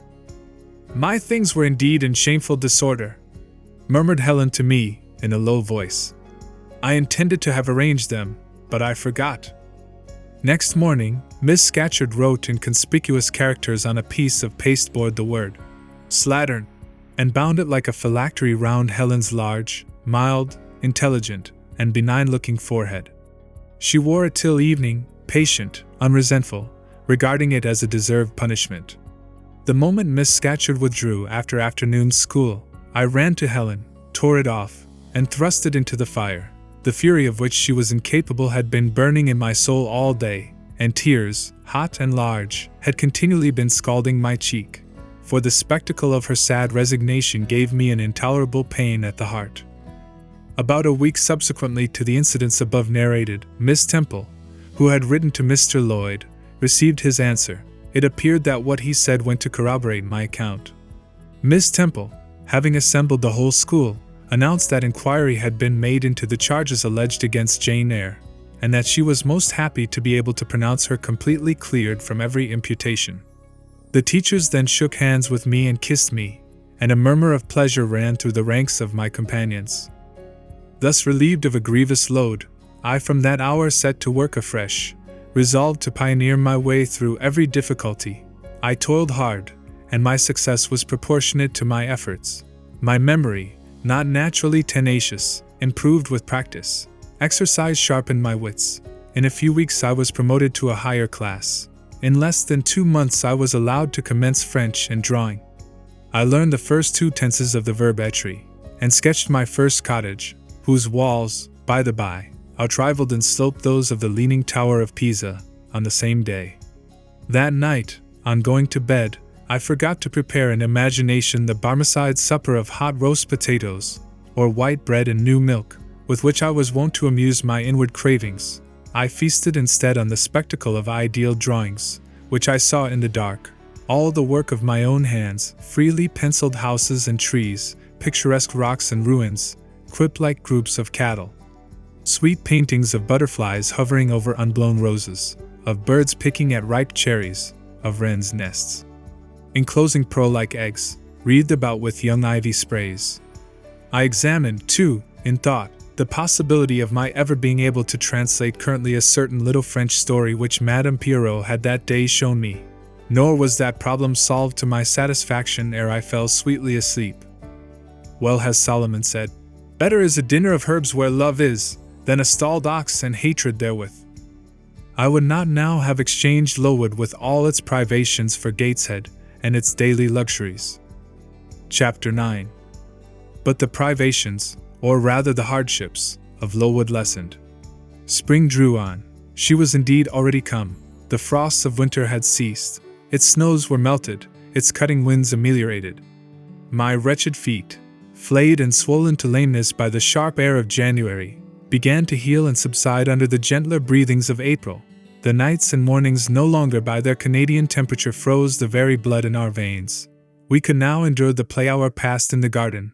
Sometimes on a sunny day it began even to be pleasant and genial, and a greenness grew over those brown beds, which, freshening daily, suggested the thought that hope traversed them at night and left each morning brighter traces of her steps. Flowers peeped out amongst the leaves, snowdrops, crocuses, purple auriculas, and golden-eyed pansies. On Thursday afternoons, half-holidays, we now took walks, and found still sweeter flowers opening by the wayside, under the hedges. I discovered, too, that a great pleasure and enjoyment which the horizon only bounded, lay all outside the high and spike-guarded walls of our garden. This pleasure consisted in prospect of noble summits girdling a great hill hollow, rich in verdure and shadow, in a bright beck, full of dark stones and sparkling eddies. How different had this scene looked when I viewed it laid out beneath the iron sky of winter, stiffened in frost, shrouded with snow, when mists as chill as death wandered to the impulse of east winds along those purple peaks, and rolled down, and home till they blended with the frozen fog of the beck. That beck itself was then a torrent, turbid and curbless. It tore asunder the wood, and sent a raving sound through the air, often thickened with wild rain or whirling sleet, and for the forest on its banks, that showed only ranks of skeletons. April advanced to May. A bright serene May it was. Days of blue sky, placid sunshine, and soft western or southern gales filled up its duration. And now vegetation matured with vigor. Lowood shook loose its tresses. It became all green, all flowery. Its great elm, ash, and oak skeletons were restored to majestic life. Woodland plants sprang up profusely in its recesses. Unnumbered varieties of moss filled its hollows, and it made a strange ground sunshine out of the wealth of its wild primrose plants. I have seen their pale gold gleam in overshadowed spots like scatterings of the sweetest luster. All this I enjoyed often and fully, free, unwatched, and almost alone. For this unwanted liberty and pleasure there was a cause, to which it now becomes my task to advert. Have I not described a pleasant site for a dwelling, when I speak of it as bosomed in hill and wood, and rising from the verge of a stream? Assuredly, pleasant enough, but whether healthy or not is another question. That forest dell, where Lowood lay, was the cradle of fog and fog-bred pestilence, which, quickening with the quickening spring, crept into the orphan asylum, breathed typhus through its crowded schoolroom and dormitory, and ere May arrived, transformed the seminary into an hospital. Semi-starvation and neglected colds had predisposed most of the pupils to receive infection. 45 out of the 80 girls lay ill at one time. Classes were broken up, rules relaxed. The few who continued well were allowed almost unlimited license, because the medical attendant insisted on the necessity of frequent exercise to keep them in health. And had it been otherwise, no one had leisure to watch or restrain them. Miss Temple's whole attention was absorbed by the patients. she lived in the sick room, never quitting it except to snatch a few hours' rest at night. The teachers were fully occupied with packing up and making other necessary preparations for the departure of those girls who were fortunate enough to have friends and relations able and willing to remove them from the seat of contagion. Many, already smitten, went home only to die. Some died at the school, and were buried quietly and quickly, the nature of the malady forbidding delay. While disease had thus become an inhabitant of Lowood, and death its frequent visitor, while there was gloom and fear within its walls, while its rooms and passages steamed with hospital smells, the drug and the pastille striving vainly to overcome the effluvia of mortality, that bright May shone unclouded over the bold hills and beautiful woodland out of doors. Its garden, too, glowed with flowers. Hollyhocks had sprung up tall as trees, lilies had opened, tulips and roses were in bloom. The borders of the little beds were gay with pink thrift and crimson double daisies. The sweetbriars gave out, morning and evening, their scent of spice and apples, and these fragrant treasures were all useless for most of the inmates of Lowood, except to furnish now and then a handful of herbs and blossoms to put in a coffin. But I, and the rest who continued well, enjoyed fully the beauties of the scene and season. They let us ramble in the wood, like gypsies, from morning till night. We did what we liked, went where we liked, we lived better too. Mr. Brocklehurst and his family never came near Lowood now. Household matters were not scrutinized into. The cross housekeeper was gone, driven away by the fear of infection. Her successor, who had been matron at the Lowton dispensary, and used to the ways of her new abode, provided with comparative liberality. Besides, there were fewer to feed. The sick could eat little. Our breakfast basins were better filled. When there was no time to prepare a regular dinner, which often happened, she would give us a large piece of cold pie, or a thick slice of bread and cheese, and this we carried away with us to the wood, where we each chose the spot we liked best, and dined sumptuously. My favorite seat was a smooth and broad stone, rising white and dry from the very middle of the beck, and only to be got at by wading through the water, a feat I accomplished barefoot. The stone was just broad enough to accommodate, comfortably, another girl and me, at that time my chosen comrade, one Marian Wilson, a shrewd, observant personage, whose society I took pleasure in, partly because she was witty and original, and partly because she had a manner which set me at my ease. Some years older than I, she knew more of the world, and could tell me many things I liked to hear. With her my curiosity found gratification. To my faults also she gave ample indulgence, never imposing curb or rein on anything I said. She had a turn for narrative, I for analysis. She liked to inform, I to question. So we got on swimmingly together, deriving much entertainment, if not much improvement, from our mutual intercourse. And where, meantime, was Helen Burns? Why did I not spend these sweet days of liberty with her? Had I forgotten her? Or was I so worthless as to have grown tired of her pure society? Surely the Mary and Wilson I have mentioned was inferior to my first acquaintance. She could only tell me amusing stories, and reciprocate any racy and pungent gossip I chose to indulge in, while, if I have spoken truth of Helen, she was qualified to give those who enjoyed the privilege of her converse a taste of far higher things. True, reader, and I knew and felt this, and though I am a defective being, with many faults and few redeeming points, yet I never tired of Helen Burns, nor ever ceased to cherish for her a sentiment of attachment, as strong, tender, and respectful as any that ever animated my heart. How could it be otherwise, when Helen, at all times and under all circumstances, evinced for me a quiet and faithful friendship, which ill humor never soured, nor irritation never troubled?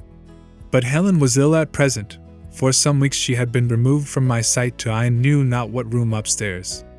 She was not, I was told, in the hospital portion of the house with the fever patients, for her complaint was consumption, not typhus, and by consumption I, in my ignorance, understood something mild, which time and care would be sure to alleviate. I was confirmed in this idea by the fact of her once or twice coming downstairs on very warm sunny afternoons, and being taken by Miss Temple into the garden. But on these occasions, I was not allowed to go and speak to her. I only saw her from the schoolroom window, and then not distinctly, for she was much wrapped up, and sat at a distance under the veranda. One evening, in the beginning of June, I had stayed out very late with Marian in the wood.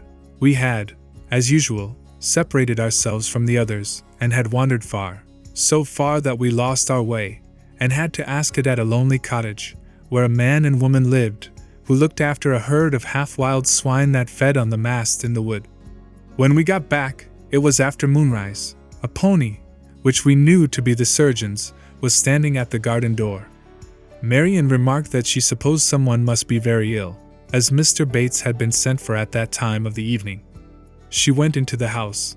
I stayed behind a few minutes to plant in my garden a handful of roots I had dug up in the forest, and which I feared would wither if I left them till the morning. This done, I lingered yet a little longer. The flowers smelt so sweet as the dew fell. It was such a pleasant evening, so serene, so warm. The still glowing west promised so fairly another fine day on the morrow. The moon rose with such majesty in the grave east. I was noting these things and enjoying them as a child might, when it entered my mind as it had never done before. How sad to be lying now on a sick bed, and to be in danger of dying! This world is pleasant. It would be dreary to be called from it, and to have to go who knows where. And then my mind made its first earnest effort to comprehend what had been infused into it concerning heaven and hell, and for the first time it recoiled baffled, and for the first time glancing behind, on each side, and before it, it saw all round an unfathomed gulf. It felt the one point where it stood, the present. All the rest was formless cloud and vacant depth, and it shuddered at the thought of tottering and plunging amid that chaos.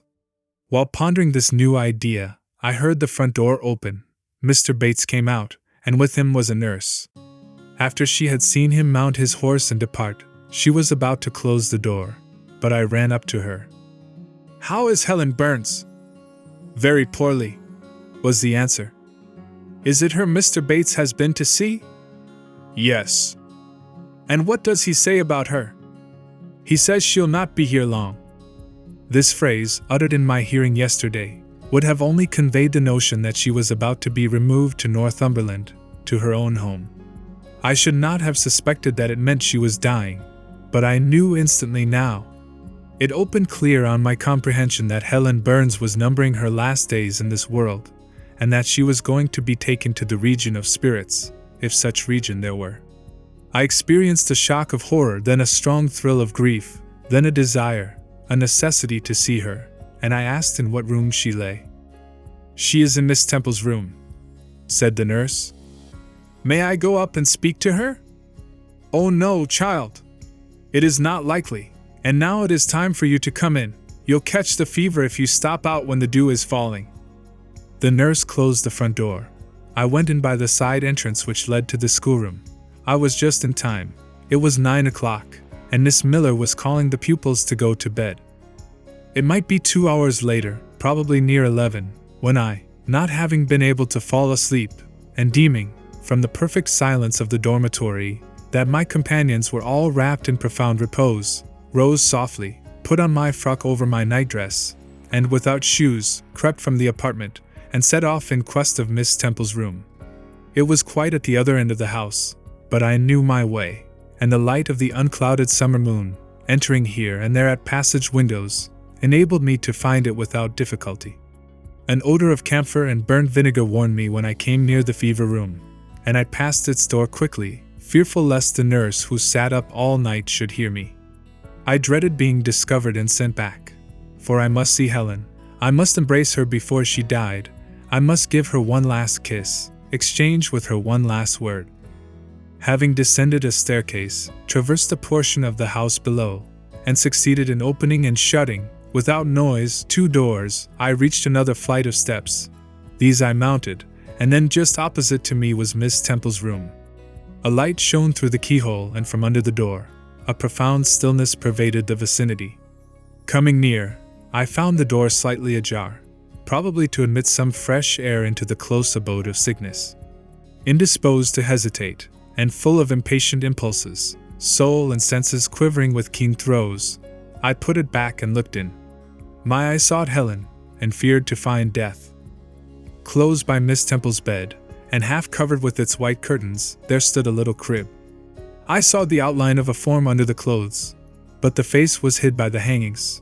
The nurse I had spoken to in the garden sat in an easy chair asleep. An unsnuffed candle burned dimly on the table. Miss Temple was not to be seen. I knew afterwards that she had been called to a delirious patient in the fever room. I advanced, then paused by the crib side. My hand was on the curtain, but I preferred speaking before I withdrew it. I still recoiled at the dread of seeing a corpse. "Helen!" I whispered softly. "Are you awake?" She stirred herself, put back the curtain, and I saw her face, pale, wasted, but quite composed. She looked so little changed that my fear was instantly dissipated. "Can it be you, Jane?" she asked, in her own gentle voice. "Oh," I thought, "she is not going to die. They are mistaken." She could not speak and looked so calmly if she were. I got onto her crib and kissed her. Her forehead was cold, and her cheek both cold and thin, and so were her hand and wrist, but she smiled as of old. "Why are you come here, Jane? It is past 11 o'clock. I heard it strike some minutes since." "I came to see you, Helen. I heard you were very ill, and I could not sleep till I had spoken to you." "You came to bid me goodbye, then? You are just in time, probably. Are you going somewhere, Helen? Are you going home?" "Yes, to my long home, my last home." "No, no, Helen." I stopped, distressed. While I tried to devour my tears, a fit of coughing seized Helen. It did not, however, wake the nurse. When it was over, she lay some minutes exhausted. Then she whispered, "Jane, your little feet are bare. Lie down and cover yourself with my quilt." I did so. She put her arm over me, and I nestled close to her. After a long silence, she resumed, still whispering, "I am very happy, Jane, and when you hear that I am dead, you must be sure and not grieve. There is nothing to grieve about. We all must die one day, and the illness which is removing me is not painful. It is gentle and gradual. My mind is at rest. I leave no one to regret me much. I have only a father, and he is lately married, and will not miss me. By dying young, I shall escape great sufferings. I had not qualities or talents to make my way very well in the world. I should have been continually at fault. But where are you going to, Helen? Can you see? Do you know?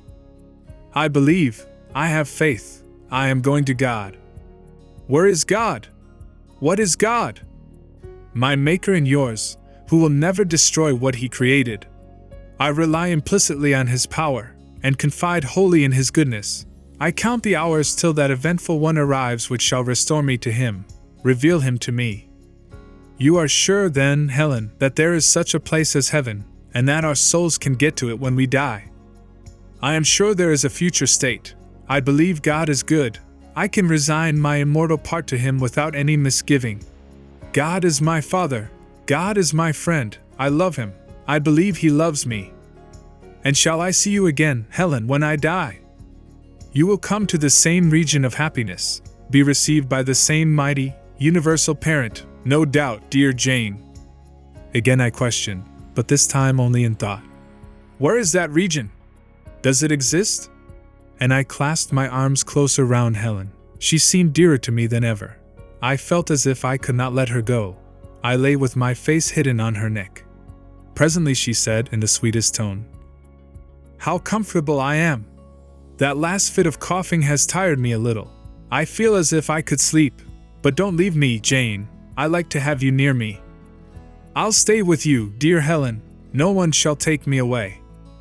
Are you warm, darling?" "Yes." "Good night, Jane." "Good night, Helen." She kissed me, and I her, and we both soon slumbered. When I awoke it was day. An unusual movement roused me. I looked up. I was in somebody's arms.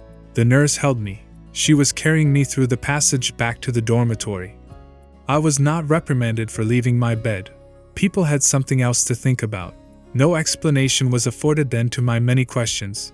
But a day or two afterwards I learned that Miss Temple, on returning to her own room at dawn, had found me laid in the little crib, my face against Helen Burns's shoulder, my arms round her neck. I was asleep, and Helen was dead. Her grave is in Brocklebridge churchyard. For 15 years after her death it was only covered by a grassy mound. but now a grey marble tablet marks the spot, inscribed with her name and the word Resurgam. Chapter 10. Hitherto I have recorded in detail the events of my insignificant existence. To the first 10 years of my life I have given almost as many chapters. But this is not to be a regular autobiography. I am only bound to invoke memory where I know her responses will possess some degree of interest. Therefore I now pass a space of 8 years almost in silence. A few lines only are necessary to keep up the links of connection. When the typhus fever had fulfilled its mission of devastation at Lowood, it gradually disappeared from thence. But not till its virulence and the number of its victims had drawn public attention on the school. Inquiry was made into the origin of the scourge, and by degrees various facts came out which excited public indignation in a high degree. The unhealthy nature of the site, the quantity and quality of the children's food, the brackish, fetid water used in its preparation, the pupils' wretched clothing and accommodations, all these things were discovered, and the discovery produced a result mortifying to Mr. Brocklehurst, but beneficial to the institution. Several wealthy and benevolent individuals in the county subscribed largely for the erection of a more convenient building in a better situation. New regulations were made, improvements in diet and clothing introduced. The funds of the school were entrusted to the management of a committee. Mr. Brocklehurst, who from his wealth and family connections could not be overlooked, still retained the post of treasurer, but he was aided in the discharge of his duties by gentlemen of rather more enlarged and sympathizing minds. His office of inspector, too, was shared by those who knew how to combine reason with strictness, comfort with economy, compassion with uprightness. The school, thus improved, became in time a truly useful and noble institution.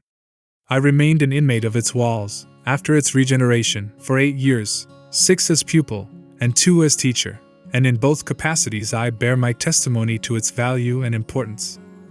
During these 8 years my life was uniform, but not unhappy, because it was not inactive.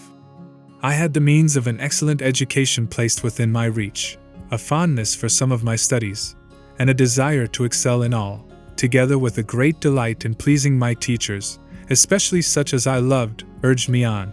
I availed myself fully of the advantages offered me. In time I rose to be the first girl of the first class. Then I was invested with the office of teacher, which I discharged with zeal for 2 years, but at the end of that time I altered. Miss Temple, through all changes, had thus far continued superintendent of the seminary. To her instruction I owed the best part of my acquirements. Her friendship and society had been my continual solace. She had stood me in the stead of mother, governess, and latterly, companion.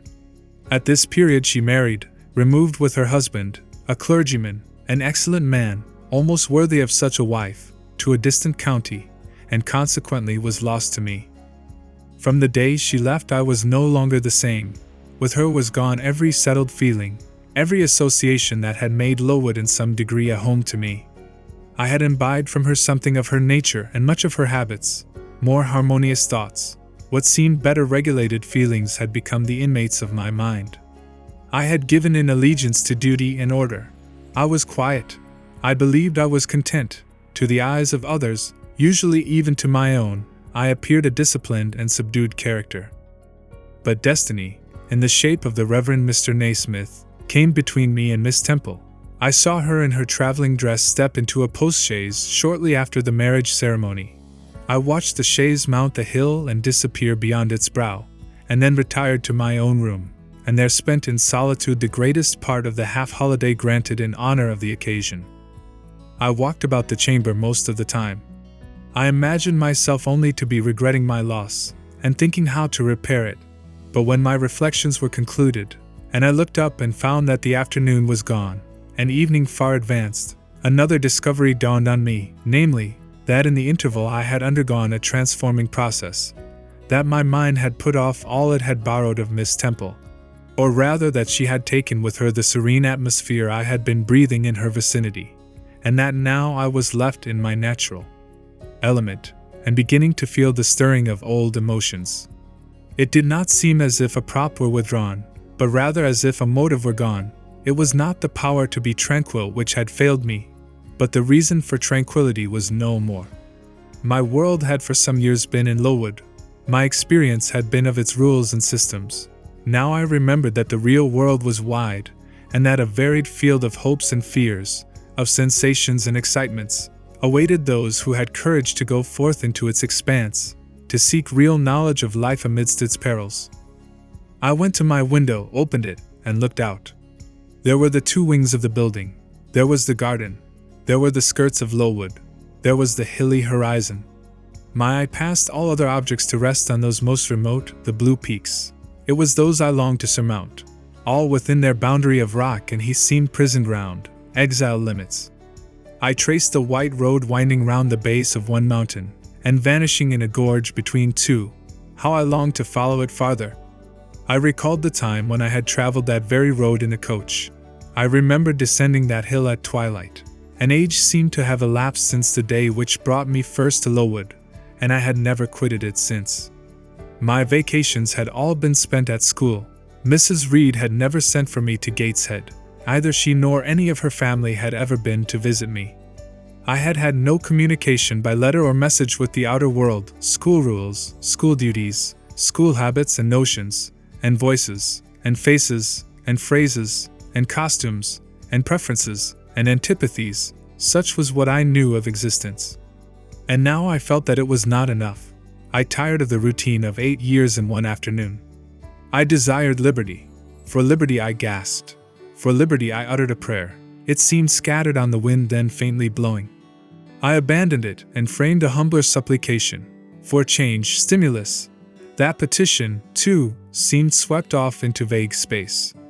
Then, I cried, half desperate, "Grant me at least a new servitude!" Here a bell, ringing the hour of supper, called me downstairs. I was not free to resume the interrupted chain of my reflections till bedtime. Even then a teacher who occupied the same room with me kept me from the subject to which I longed to recur, by a prolonged effusion of small talk. How I wished sleep would silence her.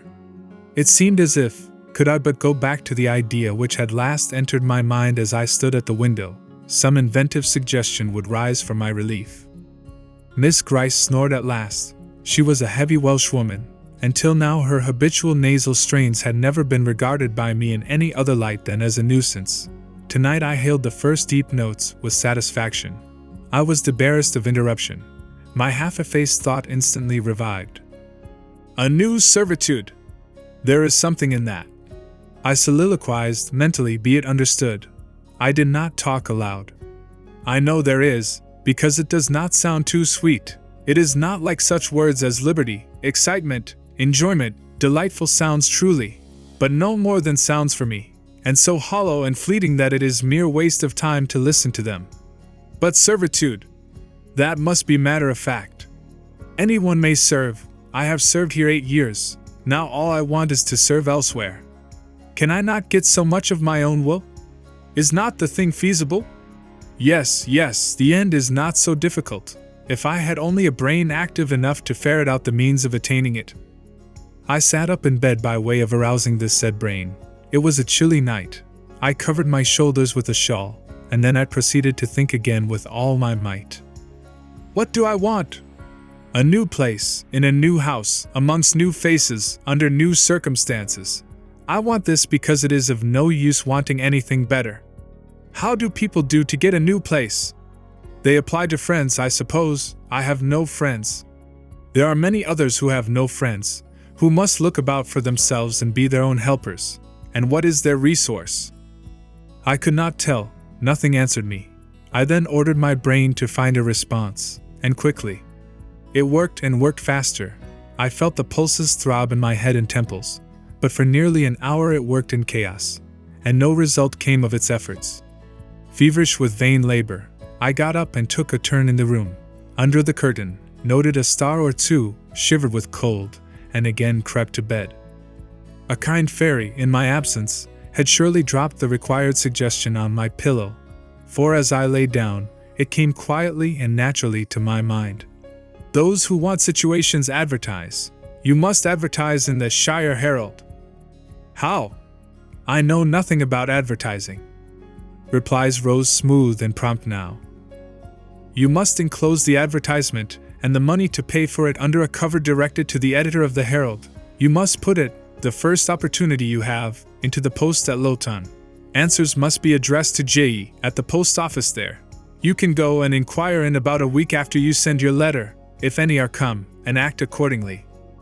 This scheme I went over twice, thrice. It was then digested in my mind. I had it in a clear practical form. I felt satisfied, and fell asleep. With earliest day, I was up. I had my advertisement written, enclosed, and directed before the bell rang to rouse the school. It ran thus: a young lady accustomed to tuition. Had I not been a teacher 2 years? Is desirous of meeting with a situation in a private family where the children are under 14. I thought that as I was barely 18, it would not do to undertake the guidance of pupils nearer my own age. She is qualified to teach the usual branches of a good English education, together with French, drawing, and music. In those days, reader, this now narrow catalogue of accomplishments would have been held tolerably comprehensive. Address: J.E. Post Office, Lowton Shire. This document remained locked in my drawer all day. After tea, I asked leave of the new superintendent to go to Lowton, in order to perform some small commissions for myself and 1 or 2 of my fellow teachers. Permission was readily granted. I went. It was a walk of 2 miles, and the evening was wet, but the days were still long. I visited a shop or 2, slipped the letter into the post office, and came back through heavy rain, with streaming garments, but with a relieved heart. The succeeding week seemed long. It came to an end at last, however, like all sublunary things, and once more, towards the close of a pleasant autumn day, I found myself afoot on the road to Lowton. A picturesque track it was, by the way, lying along the side of the beck and through the sweetest curves of the dale. But that day I thought more of the letters that might or might not be awaiting me at the little burg whither I was bound, than of the charms of Leah and water. My ostensible errand on this occasion was to get measured for a pair of shoes, so I discharged that business first, and when it was done, I stepped across the clean and quiet little street from the shoemaker's to the post office. It was kept by an old dame, who wore horn spectacles on her nose, and black mittens on her hands. "Are there any letters for J.E.?" I asked. She peered at me over her spectacles, and then she opened a drawer and fumbled among its contents for a long time, so long that my hopes began to falter. At last, having held the document before her glasses for nearly 5 minutes, she presented it across the counter, accompanying the act by another inquisitive and mistrustful glance. It was for J.E. "Is there only one?" I demanded. "There are no more," said she, and I put it in my pocket and turned my face homeward. I could not open it then. Rules obliged me to be back by 8, and it was already 7:30. Various duties awaited me on my arrival. I had to sit with the girls during their hour of study. Then it was my turn to read prayers, to see them to bed. Afterwards I supped with the other teachers. Even when we finally retired for the night, the inevitable Miss Gryce was still my companion. We had only a short end of candle in our candlestick, and I dreaded lest she should talk till it was all burned out. Fortunately, however, the heavy supper she had eaten produced a soporific effect. She was already snoring before I had finished undressing. There still remained an inch of candle. I now took out my letter. The seal was an initial F. I broke it. The contents were brief.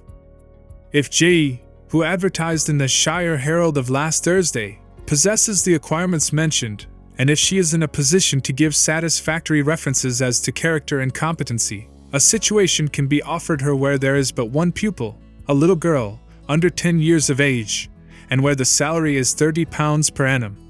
J.E. is requested to send references, name, address, and all particulars to the direction: Mrs. Fairfax, Thornfield, near Millcote, Shire." I examined the document long. The writing was old-fashioned and rather uncertain, like that of an elderly lady. This circumstance was satisfactory. A private fear had haunted me, that in thus acting for myself, and by my own guidance, I ran the risk of getting into some scrape, and above all things, I wished the result of my endeavors to be respectable, proper, and regular. I now felt that an elderly lady was no bad ingredient in the business I had on hand. Mrs. Fairfax.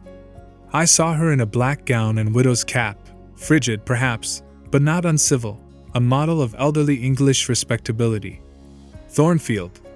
That, doubtless, was the name of her house, a neat, orderly spot, I was sure, though I failed in my efforts to conceive a correct plan of the premises. Millcote, Shire. I brushed up my recollections of the map of England. Yes, I saw it, both the Shire and the town. Shire was 70 miles nearer London than the remote county where I now resided. That was a recommendation to me. I longed to go where there was life and movement. Millcote was a large manufacturing town on the banks of the a busy place enough, doubtless. So much the better. It would be a complete change at least. Not that my fancy was much captivated by the idea of long chimneys and clouds of smoke.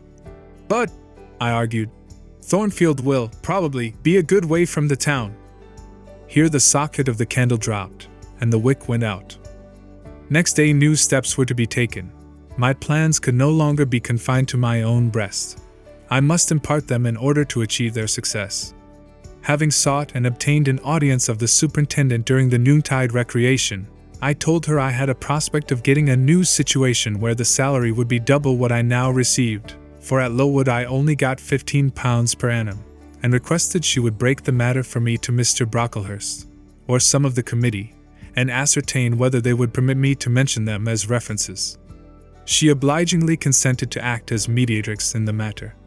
The next day she laid the affair before Mr. Brocklehurst, who said that Mrs. Reed must be written to, as she was my natural guardian. A note was accordingly addressed to that lady, who returned for answer that I might do as I pleased. She had long relinquished all interference in my affairs. This note went the round of the committee, and at last, after what appeared to me most tedious delay, formal leave was given me to better my condition if I could, and an assurance added that as I had always conducted myself well, both as teacher and pupil, at Lowood, a testimonial of character and capacity, signed by the inspectors of that institution, should forthwith be furnished me. This testimonial I accordingly received in about a month, forwarded a copy of it to Mrs. Fairfax, and got that lady's reply, stating that she was satisfied, and fixing that day fortnight as the period for my assuming the post of governess in her house. I now busied myself in preparations. The fortnight passed rapidly. I had not a very large wardrobe, though it was adequate to my wants, and the last day sufficed to pack my trunk, the same I had brought with me 8 years ago from Gateshead. The box was corded, the card nailed on. In half an hour the carrier was to call for it to take it to Lowton, whither I myself was to repair at an early hour the next morning to meet the coach.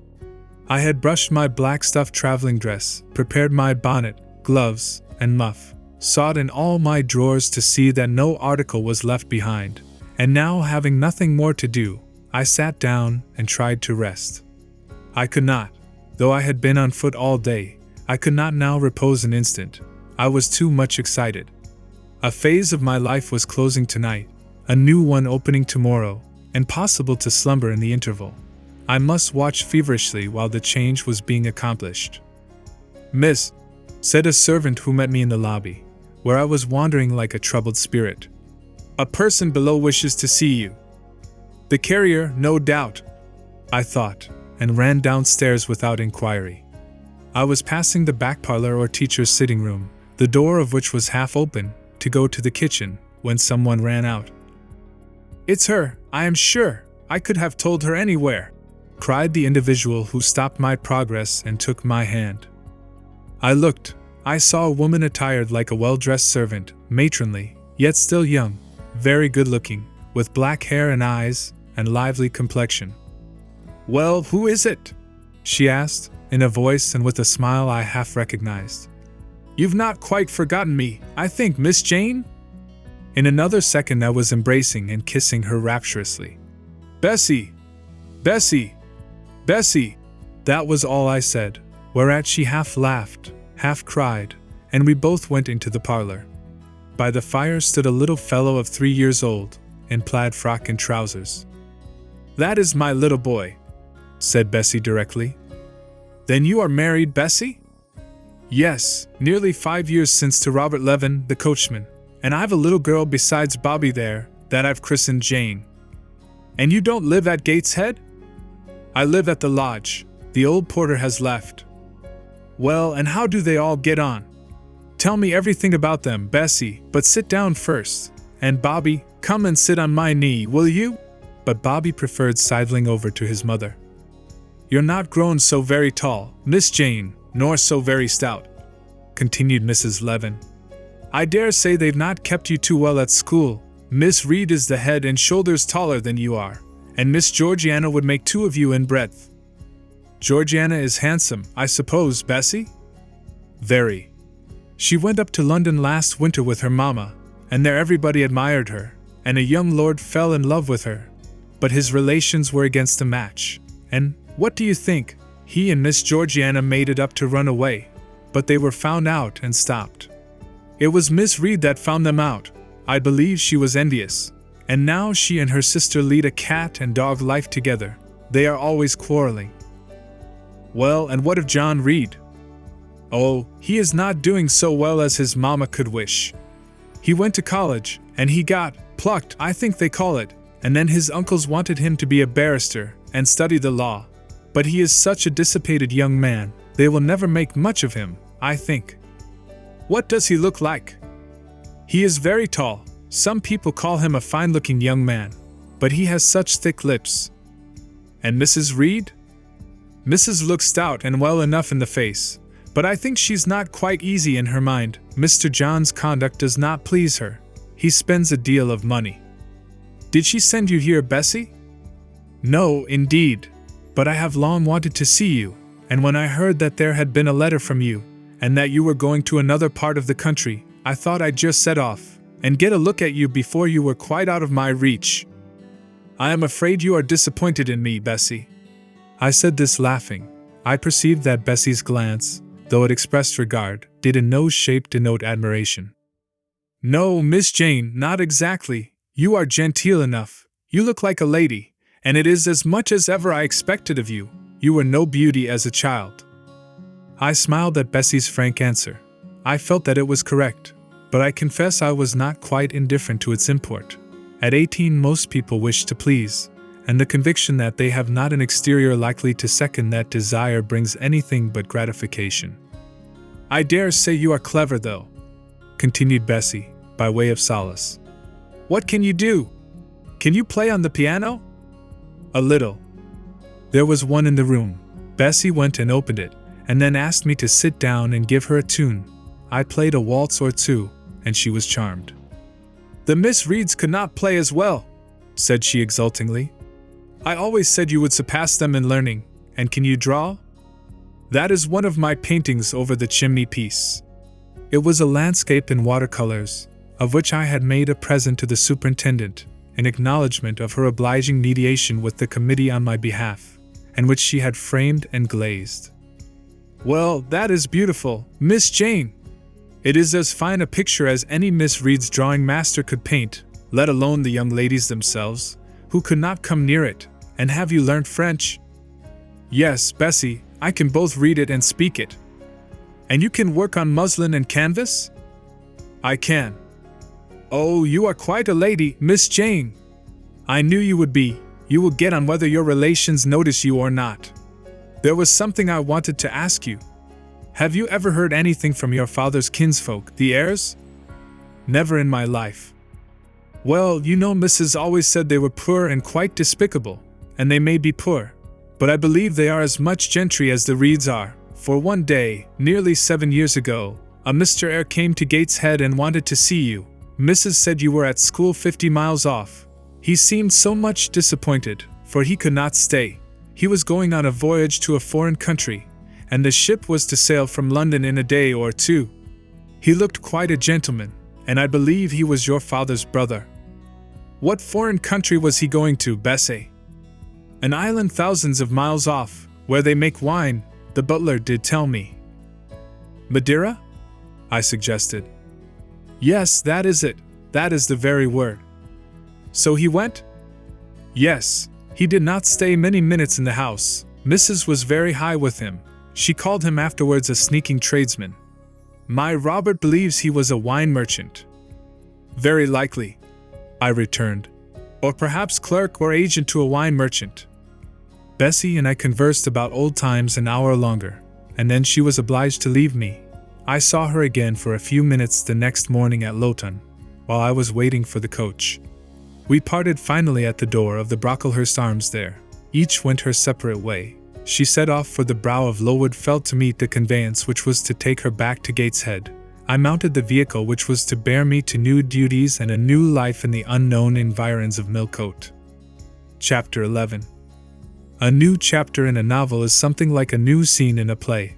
And when I draw up the curtain this time, reader, you must fancy you see a room in the Georgian at Millcote, with such large figured papering on the walls as in rooms have, such a carpet, such furniture, such ornaments on the mantelpiece, such prints, including a portrait of George III, and another of the Prince of Wales, and a representation of the death of Wolfe. All this is visible to you by the light of an oil lamp hanging from the ceiling, and by that of an excellent fire, near which I sit in my cloak and bonnet. My muff and umbrella lie on the table, and I am warming away the numbness and chill contracted by 16 hours' exposure to the rawness of an October day. I left Loughton at 4 o'clock a.m., and the Millcote town clock is now just striking 8. Reader, though I look comfortably accommodated, I am not very tranquil in my mind. I thought when the coach stopped here there would be someone to meet me. I looked anxiously round as I descended the wooden steps to the booths, placed for my convenience, expecting to hear my name pronounced, and to see some description of carriage waiting to convey me to Thornfield. Nothing of the sort was visible, and when I asked a waiter if any one had been to inquire after a Miss Eyre, I was answered in the negative. So I had no resource but to request to be shown into a private room, and here I am waiting, while all sorts of doubts and fears are troubling my thoughts. It is a very strange sensation to inexperienced youth to feel itself quite alone in the world, cut adrift from every connection, uncertain whether the port to which it is bound can be reached, and prevented by many impediments from returning to that it has quitted. The charm of adventure sweetens that sensation, the glow of pride warms it, but then the throb of fear disturbs it, and fear with me became predominant when half an hour elapsed, and still I was alone. I bethought myself to ring the bell. "Is there a place in this neighborhood called Thornfield?" I asked of the waiter who answered the summons. "Thornfield? I don't know, ma'am. I'll inquire at the bar." He vanished, but reappeared instantly. "Is your name Eyre, miss?" "Yes." "Person here waiting for you." I jumped up, took my muff and umbrella, and hastened into the inn passage. A man was standing by the open door, and in the lamplit street I dimly saw a one-horse conveyance. "This will be your luggage, I suppose?" said the man rather abruptly when he saw me, pointing to my trunk in the passage. "Yes." He hoisted it onto the vehicle, which was a sort of car, and then I got in. Before he shut me up, I asked him how far it was to Thornfield. "A matter of 6 miles. How long shall we be before we get there?" "Happen an hour and a half." He fastened the car door, climbed to his own seat outside, and we set off. Our progress was leisurely, and gave me ample time to reflect. I was content to be at length so near the end of my journey, and as I leaned back in the comfortable though not elegant conveyance, I meditated much at my ease. "I suppose," thought I, "judging from the plainness of the servant and carriage, Mrs. Fairfax is not a very dashing person. So much the better. I never lived amongst fine people but once, and I was very miserable with them. I wonder if she lives alone except this little girl. If so, and if she is in any degree amiable, I shall surely be able to get on with her. I will do my best. It is a pity that doing one's best does not always answer. At Lowood, indeed, I took that resolution, kept it, and succeeded in pleasing. But with Mrs. Reed I remember my best was always spurned with scorn. I pray God Mrs. Fairfax may not turn out a second Mrs. Reed, but if she does, I am not bound to stay with her. Let the worst come to the worst, I can advertise again. How far are we on our road now, I wonder?" I let down the window and looked out. Millcote was behind us. Judging by the number of its lights, it seemed a place of considerable magnitude, much larger than Loughton. We were now, as far as I could see, on a sort of common, but there were houses scattered all over the district. I felt we were in a different region to Lowood, more populous, less picturesque, more stirring, less romantic. The roads were heavy, the night misty. My conductor let his horse walk all the way, and the hour and a half extended, I verily believe, to 2 hours. At last he turned in his seat and said, "You're known so far fro Thornfield now." Again I looked out. We were passing a church. I saw its low broad tower against the sky, and its bell was tolling a quarter. I saw a narrow galaxy of lights too, on a hillside, marking a village or hamlet. About 10 minutes after, the driver got down and opened a pair of gates. We passed through, and they clashed to behind us. We now slowly ascended a drive, and came upon the long front of a house. Candlelight gleamed from one curtained bow window. All the rest were dark. The car stopped at the front door. It was opened by a maidservant. I alighted and went in. "Will you walk this way, ma'am?" said the girl, and I followed her across a square hall with high doors all round. She ushered me into a room whose double illumination of fire and candle at first dazzled me, contrasting as it did with the darkness to which my eyes had been for 2 hours inured. When I could see, however, a cozy and agreeable picture presented itself to my view. A snug small room, a round table by a cheerful fire, an armchair high-backed and old-fashioned, wherein sat the neatest imaginable little elderly lady, in widow's cap, black silk gown, and snowy muslin apron, exactly like what I had fancied Mrs. Fairfax, only less stately and milder looking. She was occupied in knitting. A large cat sat demurely at her feet. Nothing, in short, was wanting to complete the beau ideal of domestic comfort. A more reassuring introduction for a new governess could scarcely be conceived. There was no grandeur to overwhelm, no stateliness to embarrass. And then, as I entered, the old lady got up and promptly and kindly came forward to meet me. "How do you do, my dear? I am afraid you have had a tedious ride. John drives so slowly. You must be cold. Come to the fire." "Mrs. Fairfax, I suppose?" said I. "Yes, you are right. Do sit down." She conducted me to her own chair, and then began to remove my shawl and untie my bonnet strings. I begged she would not give herself so much trouble. "Oh, it is no trouble. I dare say your own hands are almost numbed with cold. Leah, make a little hot negus and cut a sandwich or two. Here are the keys of the storeroom." And she produced from her pocket a most housewifely bunch of keys, and delivered them to the servant. "Now then, draw nearer to the fire," she continued. "You've brought your luggage with you, haven't you, my dear?" "Yes, ma'am." "I'll see it carried into your room," she said, and bustled out. She treats me like a visitor, thought I. I little expected such a reception. I anticipated only coldness and stiffness. This is not like what I have heard of the treatment of governesses. But I must not exult too soon. She returned. With her own hands cleared her knitting apparatus and a book or two from the table, to make room for the tray which Leah now brought, and then herself handed me the refreshments. I felt rather confused at being the object of more attention than I had ever before received, and that too, shown by my employer and superior. But as she did not herself seem to consider she was doing anything out of her place, I thought it better to take her civilities quietly.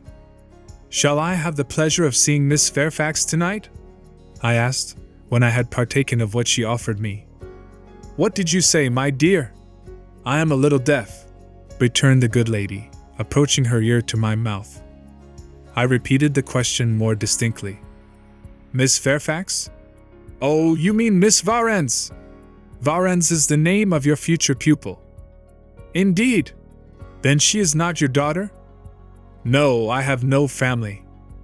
I should have followed up my first inquiry by asking in what way Miss Varens was connected with her, but I recollected it was not polite to ask too many questions.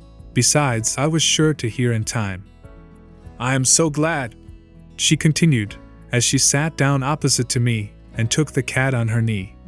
"I am so glad you are come. It will be quite pleasant living here now with a companion. To be sure it is pleasant at any time, for Thornfield is a fine old hall, rather neglected of late years perhaps, but still it is a respectable place. Yet you know in wintertime one feels dreary quite alone in the best quarters.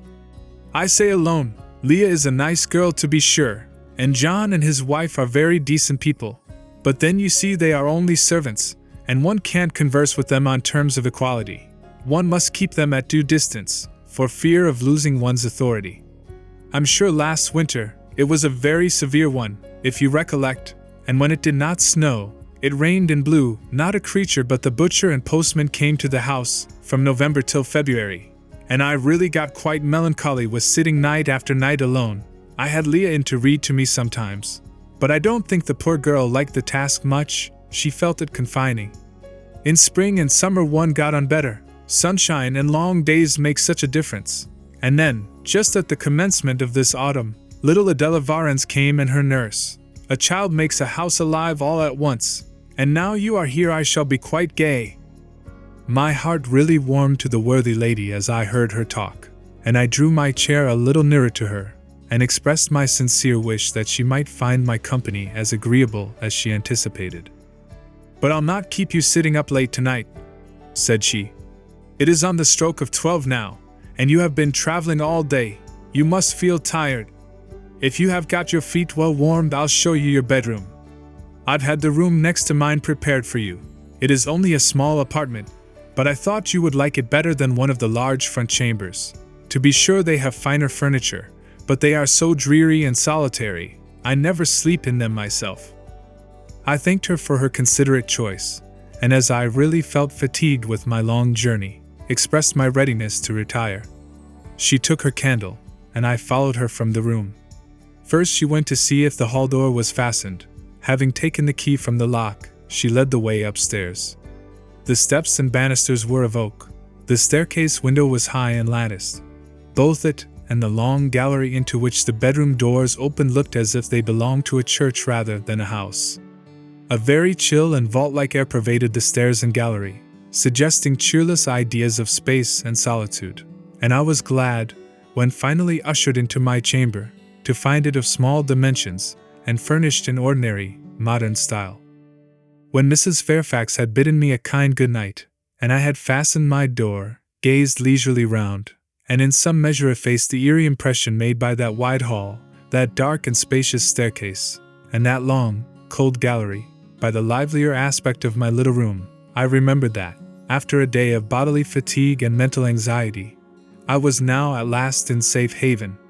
The impulse of gratitude swelled my heart, and I knelt down at the bedside, and offered up thanks where thanks were due, not forgetting, ere I rose, to implore aid on my further path, and the power of meriting the kindness which seemed so frankly offered me before it was earned.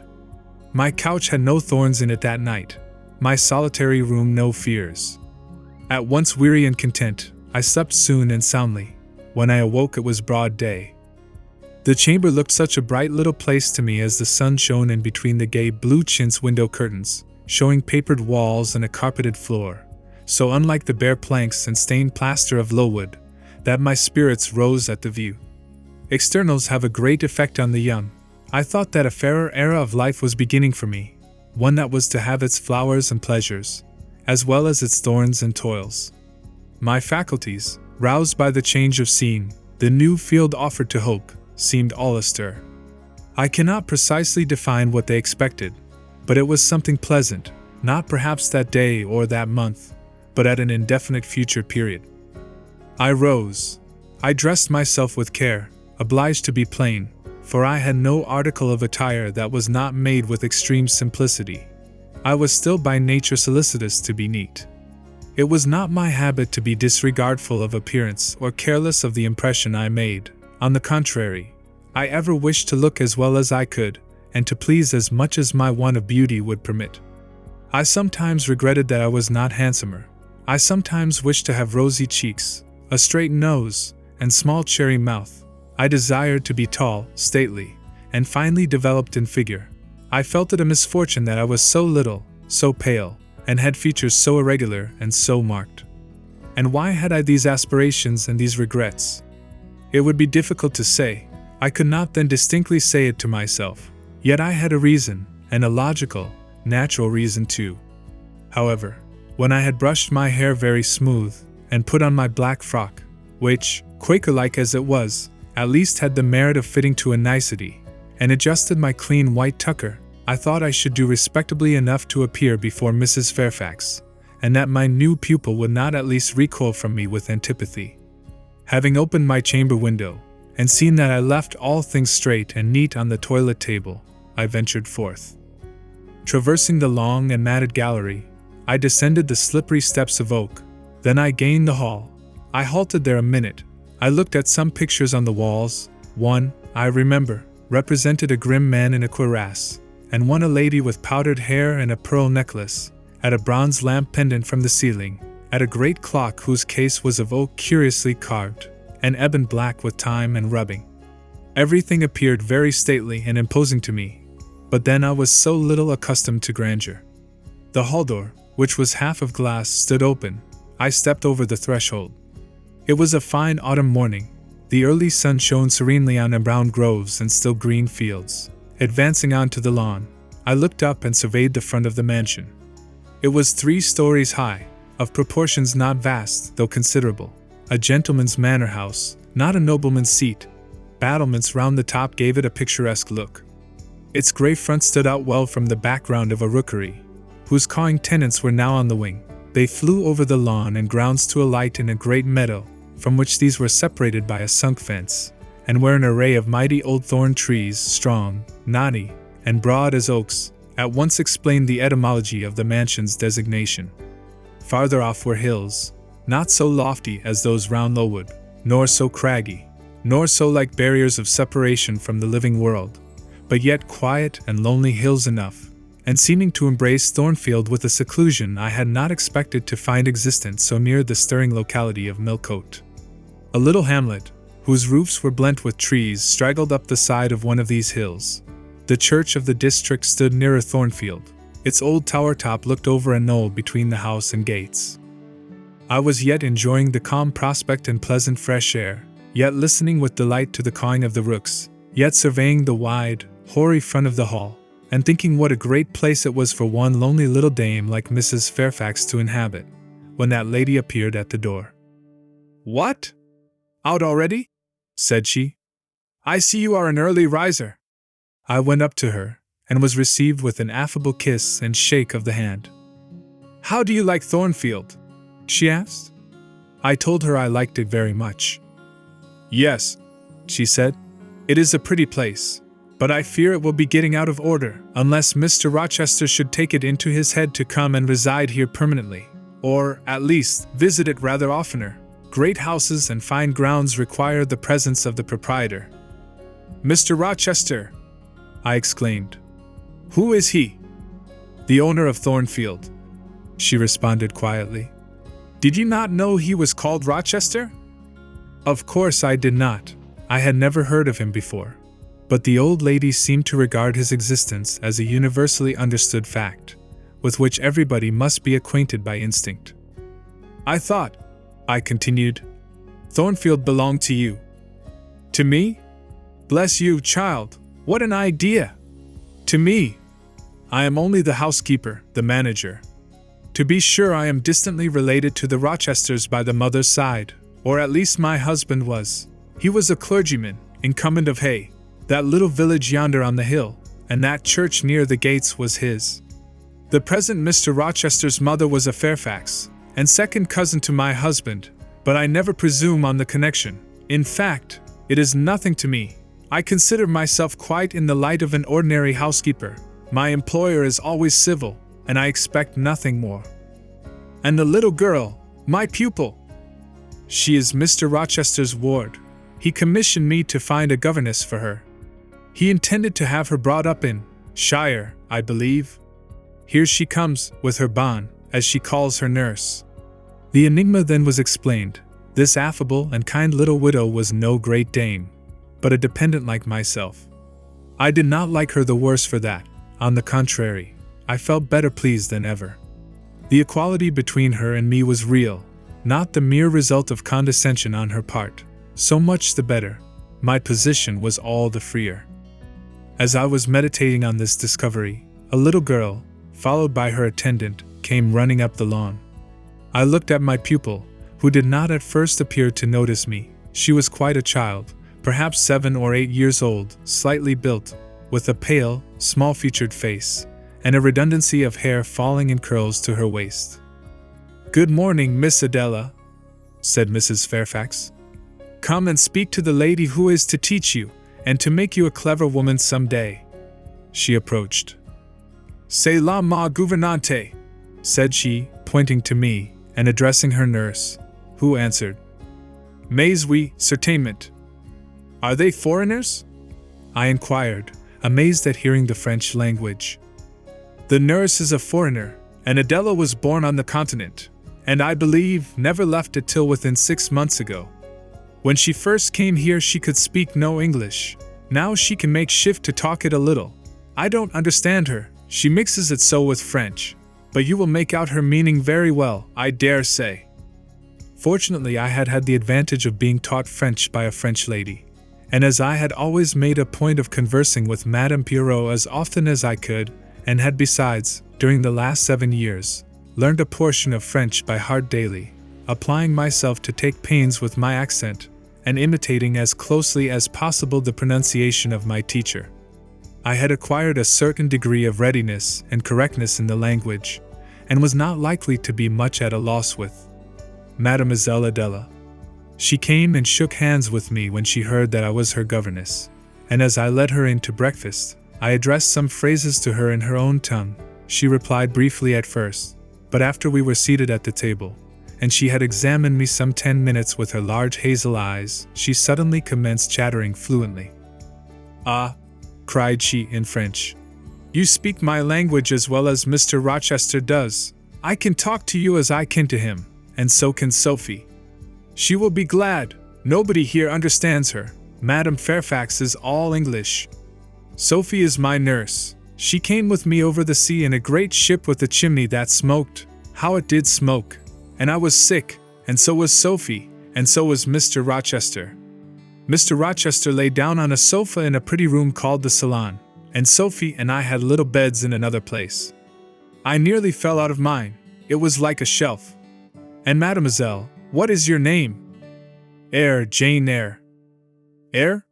Bah! I cannot say it. Well, our ship stopped in the morning, before it was quite daylight, at a great city, a huge city, with very dark houses and all smoky, not at all like the pretty clean town I came from, and Mr. Rochester carried me in his arms over a plank to the land, and Sophie came after, and we all got into a coach, which took us to a beautiful large house, larger than this and finer, called an hotel. We stayed there nearly a week. I and Sophie used to walk every day in a great green place full of trees, called the park, and there were many children there besides me, and a pond with beautiful birds in it, that I fed with crumbs." "Can you understand her when she runs on so fast?" asked Mrs. Fairfax. I understood her very well, for I had been accustomed to the fluent tongue of Madame Pierrot. "I wish," continued the good lady, "you would ask her a question or two about her parents. I wonder if she remembers them?" "Adele?" I inquired. "With whom did you live when you were in that pretty clean town you spoke of?" "I lived long ago with Mamma, but she is gone to the Holy Virgin. Mamma used to teach me to dance and sing, and to say verses. A great many gentlemen and ladies came to see Mamma, and I used to dance before them, or to sit on their knees and sing to them. I liked it. Shall I let you hear me sing now?" She had finished her breakfast, so I permitted her to give a specimen of her accomplishments. Descending from her chair, she came and placed herself on my knee. Then, folding her little hands demurely before her, shaking back her curls and lifting her eyes to the ceiling, she commenced singing a song from some opera. It was the strain of a forsaken lady, who, after bewailing the perfidy of her lover, calls pride to her aid, desires her attendant to deck her in her brightest jewels and richest robes, and resolves to meet the false one that night at a ball, and prove to him, by the gaiety of her demeanor, how little his desertion has affected her. The subject seemed strangely chosen for an infant singer, but I suppose the point of the exhibition lay in hearing the notes of love and jealousy warbled with the lisp of childhood, and in very bad taste that point was, at least I thought so. Adele sang the canzonet tunefully enough, and with the naivete of her age. This achieved, she jumped from my knee and said, "Now, mademoiselle, I will repeat you some poetry." Assuming an attitude, she began, "La Ligue de Rats, Fable de La Fontaine." She then declaimed the little piece with an attention to punctuation and emphasis, a flexibility of voice and an appropriateness of gesture, very unusual indeed at her age, and which proved she had been carefully trained. "Was it your mama who taught you that piece?" I asked. "Yes, and she just used to say it in this way, Tuez-vous donc? Louis dit un de ces rats, parles." She made me lift my hand, so, to remind me to raise my voice at the question. "Now shall I dance for you?" "No, that will do, but after your mama went to the Holy Virgin, as you say, with whom did you live then?" "With Madame Frederick and her husband. She took care of me, but she is nothing related to me. I think she is poor, for she had not so fine a house as Mama. I was not long there. Mr. Rochester asked me if I would like to go and live with him in England, and I said yes, for I knew Mr. Rochester before I knew Madame Frederick, and he was always kind to me and gave me pretty dresses and toys. But you see he has not kept his word, for he has brought me to England, and now he is gone back again himself, and I never see him." After breakfast, Adele and I withdrew to the library, which room, it appears, Mr. Rochester had directed should be used as the schoolroom. Most of the books were locked up behind glass doors, but there was one bookcase left open containing everything that could be needed in the way of elementary works, and several volumes of light literature, poetry, biography, travels, a few romances, and I suppose he had considered that these were all the governess would require for her private perusal, and indeed, they contented me amply for the present. Compared with the scanty pickings I had now and then been able to glean at Lowood, they seemed to offer an abundant harvest of entertainment and information. In this room, too, there was a cabinet piano, quite new and of superior tone, also an easel for painting and a pair of globes. I found my pupil sufficiently docile, though disinclined to apply. She had not been used to regular occupation of any kind. I felt it would be injudicious to confine her too much at first, so, when I had talked to her a great deal, and got her to learn a little, and when the morning had advanced to noon, I allowed her to return to her nurse. I then proposed to occupy myself till dinner time in drawing some little sketches for her use. As I was going upstairs to fetch my portfolio and pencils, Mrs. Fairfax called to me. "Your morning school hours are over now, I suppose?" said she. She was in a room the folding doors of which stood open. I went in when she addressed me. It was a large, stately apartment, with purple chairs and curtains, a Turkey carpet, walnut-paneled walls, one vast window rich in stained glass, and a lofty ceiling, nobly molded. Mrs. Fairfax was dusting some vases of fine purple spar, which stood on a sideboard. "What a beautiful room!"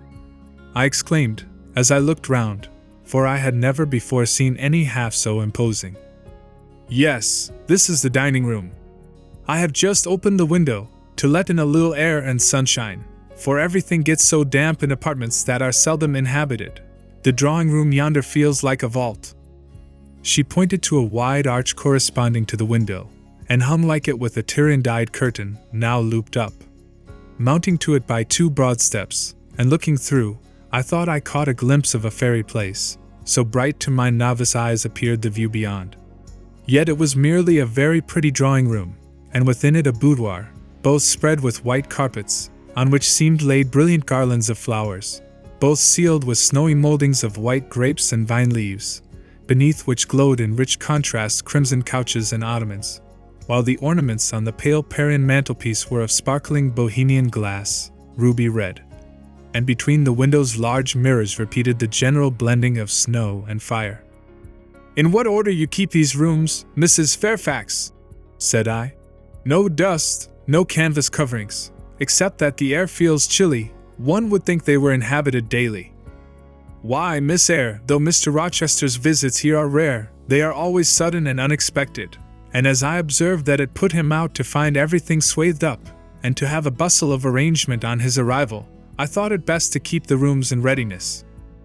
"Is Mr. Rochester an exacting, fastidious sort of man?" "Not particularly so, but he has a gentleman's tastes and habits, and he expects to have things managed in conformity to them." "Do you like him? Is he generally liked?" "Oh, yes, the family have always been respected here. Almost all the land in this neighborhood, as far as you can see, has belonged to the Rochesters' time out of mind. Well, but leaving his land out of the question, do you like him? Is he liked for himself? I have no cause to do otherwise than like him, and I believe he is considered a just and liberal landlord by his tenants, but he has never lived much amongst them. But has he no peculiarities? What, in short, is his character? Oh, his character is unimpeachable, I suppose. He is rather peculiar, perhaps. He has traveled a great deal, and seen a great deal of the world, I should think. I dare say he is clever, but I never had much conversation with him. In what way is he peculiar? I don't know. It is not easy to describe. Nothing striking, but you feel it when he speaks to you. You cannot be always sure whether he is in jest or earnest, whether he is pleased or the contrary. You don't thoroughly understand him, in short. At least, I don't. But it is of no consequence. He is a very good master. This was all the account I got from Mrs. Fairfax of her employer and mine. There are people who seem to have no notion of sketching a character, or observing and describing salient points, either in persons or things. The good lady evidently belonged to this class. My queries puzzled, but did not draw her out. Mr. Rochester was Mr. Rochester in her eyes. A gentleman, a landed proprietor, nothing more. She inquired and searched no further, and evidently wondered at my wish to gain a more definite notion of his identity. When we left the dining room, she proposed to show me over the rest of the house, and I followed her upstairs and downstairs, admiring as I went, for all was well arranged and handsome. The large front chambers I thought especially grand, and some of the third-story rooms, though dark and low, were interesting from their air of antiquity. The furniture once appropriated to the lower apartments had from time to time been removed here, as fashions changed, and the imperfect light entering by their narrow casement showed bedsteads of 100 years old, chests in oak or walnut, looking, with their strange carvings of palm branches and cherubs' heads, like types of the Hebrew Ark. Rows of venerable chairs, high-backed and narrow, stools still more antiquated, on whose cushioned tops were yet apparent traces of half-effaced embroideries wrought by fingers that for 2 generations had been coffin dust. All these relics gave to the third story of Thornfield Hall the aspect of a home of the past, a shrine of memory. I liked the hush, the gloom, the quaintness of these retreats in the day, but I by no means coveted a night's repose on one of those wide and heavy beds, shut in, some of them, with doors of oak, shaded, others, with wrought old English hangings crusted with thick work, portraying effigies of strange flowers, and stranger birds, and strangest human beings, all which would have looked strange, indeed, by the pallid gleam of moonlight. "Do the servants sleep in these rooms?" I asked. "No, they occupy a range of smaller apartments to the back. No one ever sleeps here. One would almost say that, if there were a ghost at Thornfield Hall, this would be its haunt." "So I think you have no ghosts, then?" "None that I ever heard of," returned Mrs. Fairfax, smiling. "Nor any traditions of one? No legends or ghost stories?" "I believe not. And yet it is said the Rochesters have been rather a violent than a quiet race in their time. Perhaps, though, that is the reason they rest tranquilly in their graves now." "Yes, after life's fitful fever they sleep well," I muttered. "Where are you going now, Mrs. Fairfax?" For she was moving away. "On to the Leads. Will you come and see the view from thence?" I followed still, up a very narrow staircase to the attics, and thence by a ladder and through a trapdoor to the roof of the hall. I was now on a level with the crow colony, and could see into their nests. Leaning over the battlements and looking far down, I surveyed the grounds laid out like a map, the bright and velvet lawn closely girdling the grey base of the mansion, the field, wide as a park, dotted with its ancient timber, the wood, dun and sere, divided by a path visibly overgrown, greener with moss than the trees were with foliage, the church at the gates, the road, the tranquil hills, all reposing in the autumn day's sun. The horizon bounded by a propitious sky, azure, marbled with pearly white. No feature in the scene was extraordinary, but all was pleasing. When I turned from it and repassed the trapdoor, I could scarcely see my way down the ladder. The attic seemed black as a vault compared with that arch of blue air to which I had been looking up, and to that sunlit scene of grove, pasture, and green hill, of which the hall was the center, and over which I had been gazing with delight. Mrs. Fairfax stayed behind a moment to fasten the trapdoor. I, by dint of groping, found the outlet from the attic, and proceeded to descend the narrow garret staircase. I lingered in the long passage to which this led, separating the front and back rooms of the third story, narrow, low, and dim, with only one little window at the far end, and looking, with its 2 rows of small black doors all shut, like a corridor in some Bluebeard's castle. While I paced softly on, the last sound I expected to hear in so still a region, a laugh, struck my ear. It was a curious laugh, distinct, formal, mirthless. I stopped, the sound ceased, only for an instant. It began again, louder, for at first, though distinct, it was very low. It passed off in a clamorous peal that seemed to wake an echo in every lonely chamber, though it originated but in one, and I could have pointed out the door whence the accents issued. "Mrs. Fairfax!" I called out, for I now heard her descending the great stairs. "Did you hear that loud laugh? Who is it?" "Some of the servants, very likely," she answered. "Perhaps Grace Poole." "Did you hear it?" I again inquired. "Yes, plainly. I often hear her. She sews in one of these rooms. Sometimes Leah is with her. They are frequently noisy together." The laugh was repeated in its low, syllabic tone, and terminated in an odd murmur. "Grace!" exclaimed Mrs. Fairfax. I really did not expect any Grace to answer, for the laugh was as tragic, as preternatural a laugh as any I ever heard, but that it was high noon, and that no circumstance of ghostliness accompanied the curious cachinnation, but that neither scene nor season favored fear, I should have been superstitiously afraid. However, the event showed me I was a fool for entertaining a sense even of surprise. The door nearest me opened, and a servant came out, a woman of between 30 and 40, a set, square-made figure, red-haired, and with a hard, plain face. Any apparition less romantic or less ghostly could scarcely be conceived. "Too much noise, Grace," said Mrs. Fairfax. "Remember directions." Grace curtsied silently and went in. "She is a person we have to sew and assist Leah in her housemaid's work," continued the widow. "Not altogether unobjectionable in some points, but she does well enough.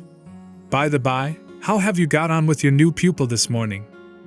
The conversation, thus turned on Adele, continued till we reached the light and cheerful region below. Adele came running to meet us in the hall, exclaiming, "Mesdames, vous êtes servies," adding, "J'ai bien faim, moi." We found dinner ready, and waiting for us in Mrs. Fairfax's room. Chapter 12. The promise of a smooth career, which my first calm introduction to Thornfield Hall seemed to pledge, was not belied on a longer acquaintance with the place and its inmates. Mrs. Fairfax turned out to be what she appeared, a placid-tempered, kind-natured woman, of competent education and average intelligence. My pupil was a lively child, who had been spoilt and indulged, and therefore was sometimes wayward, but as she was committed entirely to my care, and no injudicious interference from any quarter ever thwarted my plans for her improvement, she soon forgot her little freaks, and became obedient and teachable. She had no great talents, no marked traits of character, no peculiar development of feeling or taste which raised her 1 inch above the ordinary level of childhood, but neither had she any deficiency or vice which sunk her below it.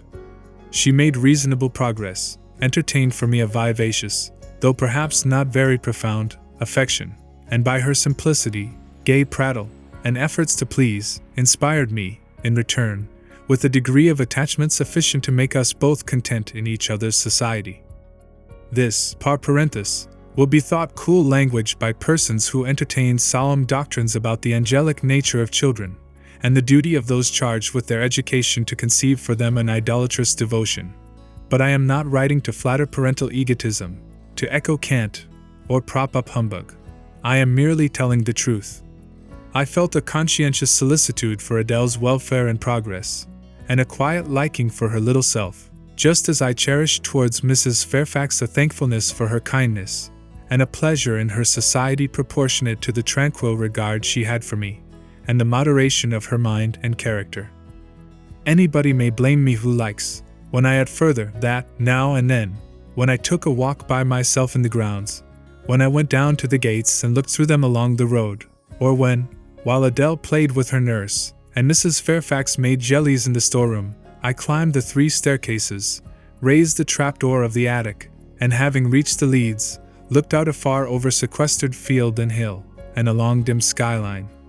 That then I longed for a power of vision which might overpass that limit, which might reach the busy world, towns, regions full of life I had heard of but never seen. That then I desired more of practical experience than I possessed, more of intercourse with my kind, of acquaintance with variety of character than was here within my reach.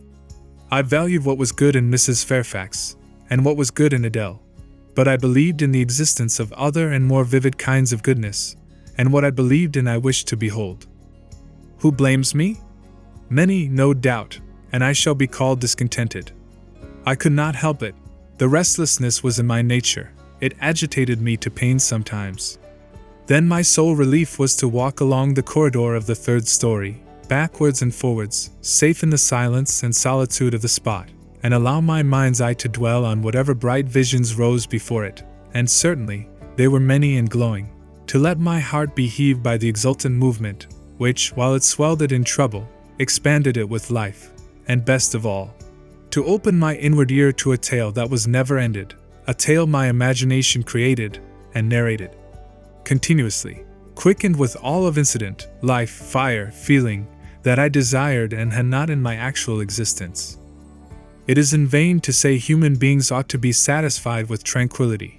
They must have action, and they will make it if they cannot find it.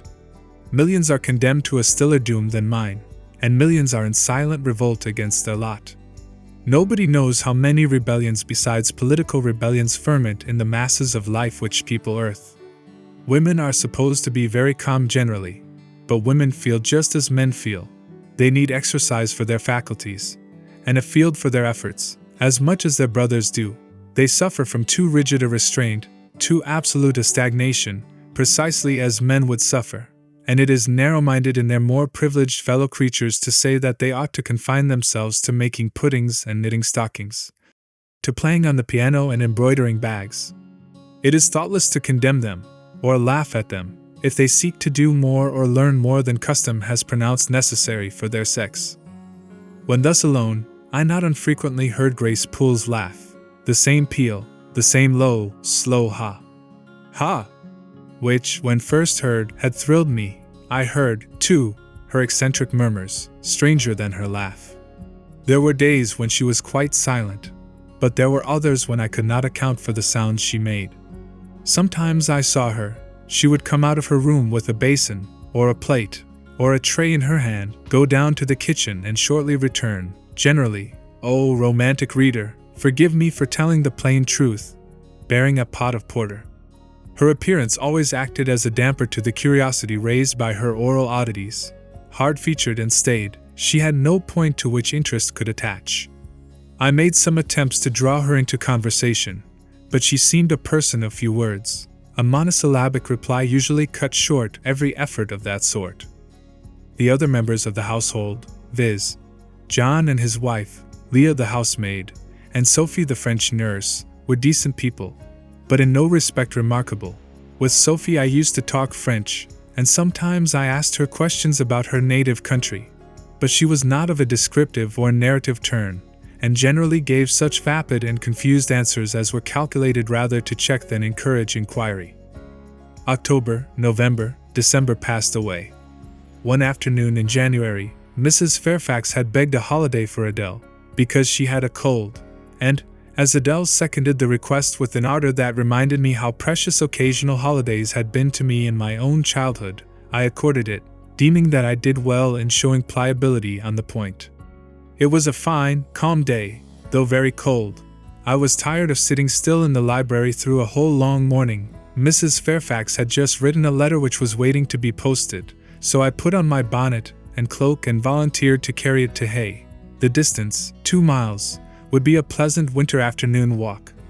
Having seen Adele comfortably seated in her little chair by Mrs. Fairfax's parlor fireside, and given her her best wax doll, which I usually kept enveloped in silver paper in a drawer to play with, and a storybook for change of amusement. And having replied to her, "Revenez bientôt, ma bonne amie, ma chère Jeanette," with a kiss, I set out. The ground was hard, the air was still, my road was lonely. I walked fast till I got warm, and then I walked slowly to enjoy and analyze the species of pleasure brooding for me in the hour and situation. It was 3 o'clock. The church bell tolled as I passed under the belfry. The charm of the hour lay in its approaching dimness, in the low gliding and pale beaming sun. I was a mile from Thornfield, in a lane noted for wild roses in summer, for nuts and blackberries in autumn, and even now possessing a few coral treasures in hips and haws, but whose best winter delight lay in its utter solitude and leafless repose. If a breath of air stirred, it made no sound here, for there was not a holly, not an evergreen to rustle, and the stripped hawthorn and hazel bushes were as still as the white, worn stones which causewayed the middle of the path. Far and wide, on each side, there were only fields, where no cattle now browsed, and the little brown birds, which stirred occasionally in the hedge, looked like single russet leaves that had forgotten to drop. This lane inclined uphill all the way to hay. Having reached the middle, I sat down on a stile which led thence into a field. Gathering my mantle about me, and sheltering my hands in my muff, I did not feel the cold, though it froze keenly, as was attested by a sheet of ice covering the causeway, where a little brooklet, now congealed, had overflowed after a rapid thaw some days since. From my seat I could look down on Thornfield. The grey and battlemented hall was the principal object in the vale below me. Its woods and dark rookery rose against the west. I lingered till the sun went down amongst the trees, and sank crimson and clear behind them. I then turned eastward. On the hilltop above me sat the rising moon, pale yet as a cloud, but brightening momentarily. She looked over hay, which, half lost in trees, sent up a blue smoke from its few chimneys. It was yet a mile distant, but in the absolute hush I could hear plainly its thin murmurs of life. My ear, too, felt the flow of currents, in what dales and depths I could not tell, but there were many hills beyond hay, and doubtless many becks threading their passes. That evening calm betrayed alike the tinkle of the nearest streams, the sough of the most remote. A rude noise broke on these fine ripplings and whisperings, at once so far away and so clear, a positive tramp, a metallic clatter, which effaced the soft wave wanderings, as, in a picture, the solid mass of a crag, or the rough boles of a great oak, drawn in dark and strong on the foreground, effaced the aerial distance of azure hill, sunny horizon, and blended clouds where tint melts into tint. The din was on the causeway. A horse was coming. The windings of the lane yet hid it, but it approached. I was just leaving the stile. Yet, as the path was narrow, I sat still to let it go by. In those days I was young, and all sorts of fancies bright and dark tenanted my mind. The memories of nursery stories were there amongst other rubbish, and when they recurred, maturing youth added to them a vigor and vividness beyond what childhood could give. As this horse approached, and as I watched for it to appear through the dusk, I remembered certain of Bessie's tales, wherein figured a north of England spirit called a Gytrash, which, in the form of horse, mule, or large dog, haunted solitary ways, and sometimes came upon belated travelers, as this horse was now coming upon me. It was very near, but not yet in sight, when, in addition to the tramp, I heard a rush under the hedge, and close down by the hazel stems glided a great dog, whose black and white color made him a distinct object against the trees. It was exactly one form of Bessie's Gytrash, a lion-like creature with long hair and a huge head. It passed me, however, quietly enough, not staying to look up, with strange preturquinine eyes, in my face, as I half expected it would. The horse followed, a tall steed, and on its back a rider. The man, the human being, broke the spell at once. Nothing ever rode the Gytrash. It was always alone, and goblins, to my notions, though they might tenant the dumb carcasses of beasts, could scarce covet shelter in the commonplace human form. No Gytrash was this, only a traveler taking the short cut to Millcote. He passed, and I went on, a few steps, and I turned, a sliding sound and an exclamation of, "What the deuce is to do now?" and a clattering tumble, arrested my attention. Man and horse were down. They had slipped on the sheet of ice which glazed the causeway. The dog came bounding back, and seeing his master in a predicament, and hearing the horse groan, barked till the evening hills echoed the sound, which was deep in proportion to his magnitude. He snuffed round the prostrate group, and then he ran up to me. It was all he could do, there was no other help at hand to summon. I obeyed him, and walked down to the traveller, by this time struggling himself free of his steed. His efforts were so vigorous, I thought he could not be much hurt, but I asked him the question. "Are you injured, sir?" I think he was swearing, but am not certain. However, he was pronouncing some formula which prevented him from replying to me directly. "Can I do anything?" I asked again. "You must just stand on one side," he answered as he rose, first to his knees and then to his feet. I did, whereupon began a heaving, stamping, clattering process, accompanied by a barking and baying which removed me effectually some yards' distance.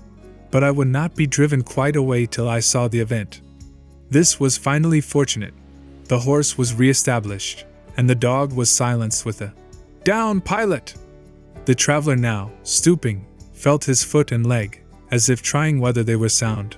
Apparently something ailed them, for he halted to the stile whence I had just risen, and sat down. I was in the mood for being useful, or at least officious, I think, for I now drew near him again. "If you are hurt, and want help, sir, I can fetch someone either from Thornfield Hall or from Hay." "Thank you, I shall do. I have no broken bones, only a sprain." And again he stood up and tried his foot, but the result extorted an involuntary "Ugh!" Something of daylight still lingered, and the moon was waxing bright. I could see him plainly. His figure was enveloped in a riding cloak, fur-collared and steel-clasped. Its details were not apparent, but I traced the general points of middle height and considerable breadth of chest. He had a dark face, with stern features and a heavy brow. His eyes and gathered eyebrows looked ireful and thwarted just now. He was past youth, but had not reached middle age. Perhaps he might be 35. I felt no fear of him, and but little shyness. Had he been a handsome, heroic-looking young gentleman, I should not have dared to stand thus questioning him against his will, and offering my services unasked. I had hardly ever seen a handsome youth, never in my life spoken to one. I had a theoretical reverence and homage for beauty, elegance, gallantry, fascination. But had I met those qualities incarnate in masculine shape, I should have known instinctively that they neither had nor could have sympathy with anything in me, and should have shunned them as one would fire, lightning, or anything else that is bright but antipathetic. If even this stranger had smiled and been good-humored to me when I addressed him, if he had put off my offer of assistance gaily and with thanks, I should have gone on my way and not felt any vocation to renew inquiries. But the frown, the roughness of the traveller, set me at my ease. I retained my station when he waved to me to go, and announced, "I cannot think of leaving you, sir, at so late an hour, in this solitary lane, till I see you are fit to mount your horse." He looked at me when I said this. He had hardly turned his eyes in my direction before. "I should think you ought to be at home yourself," said he.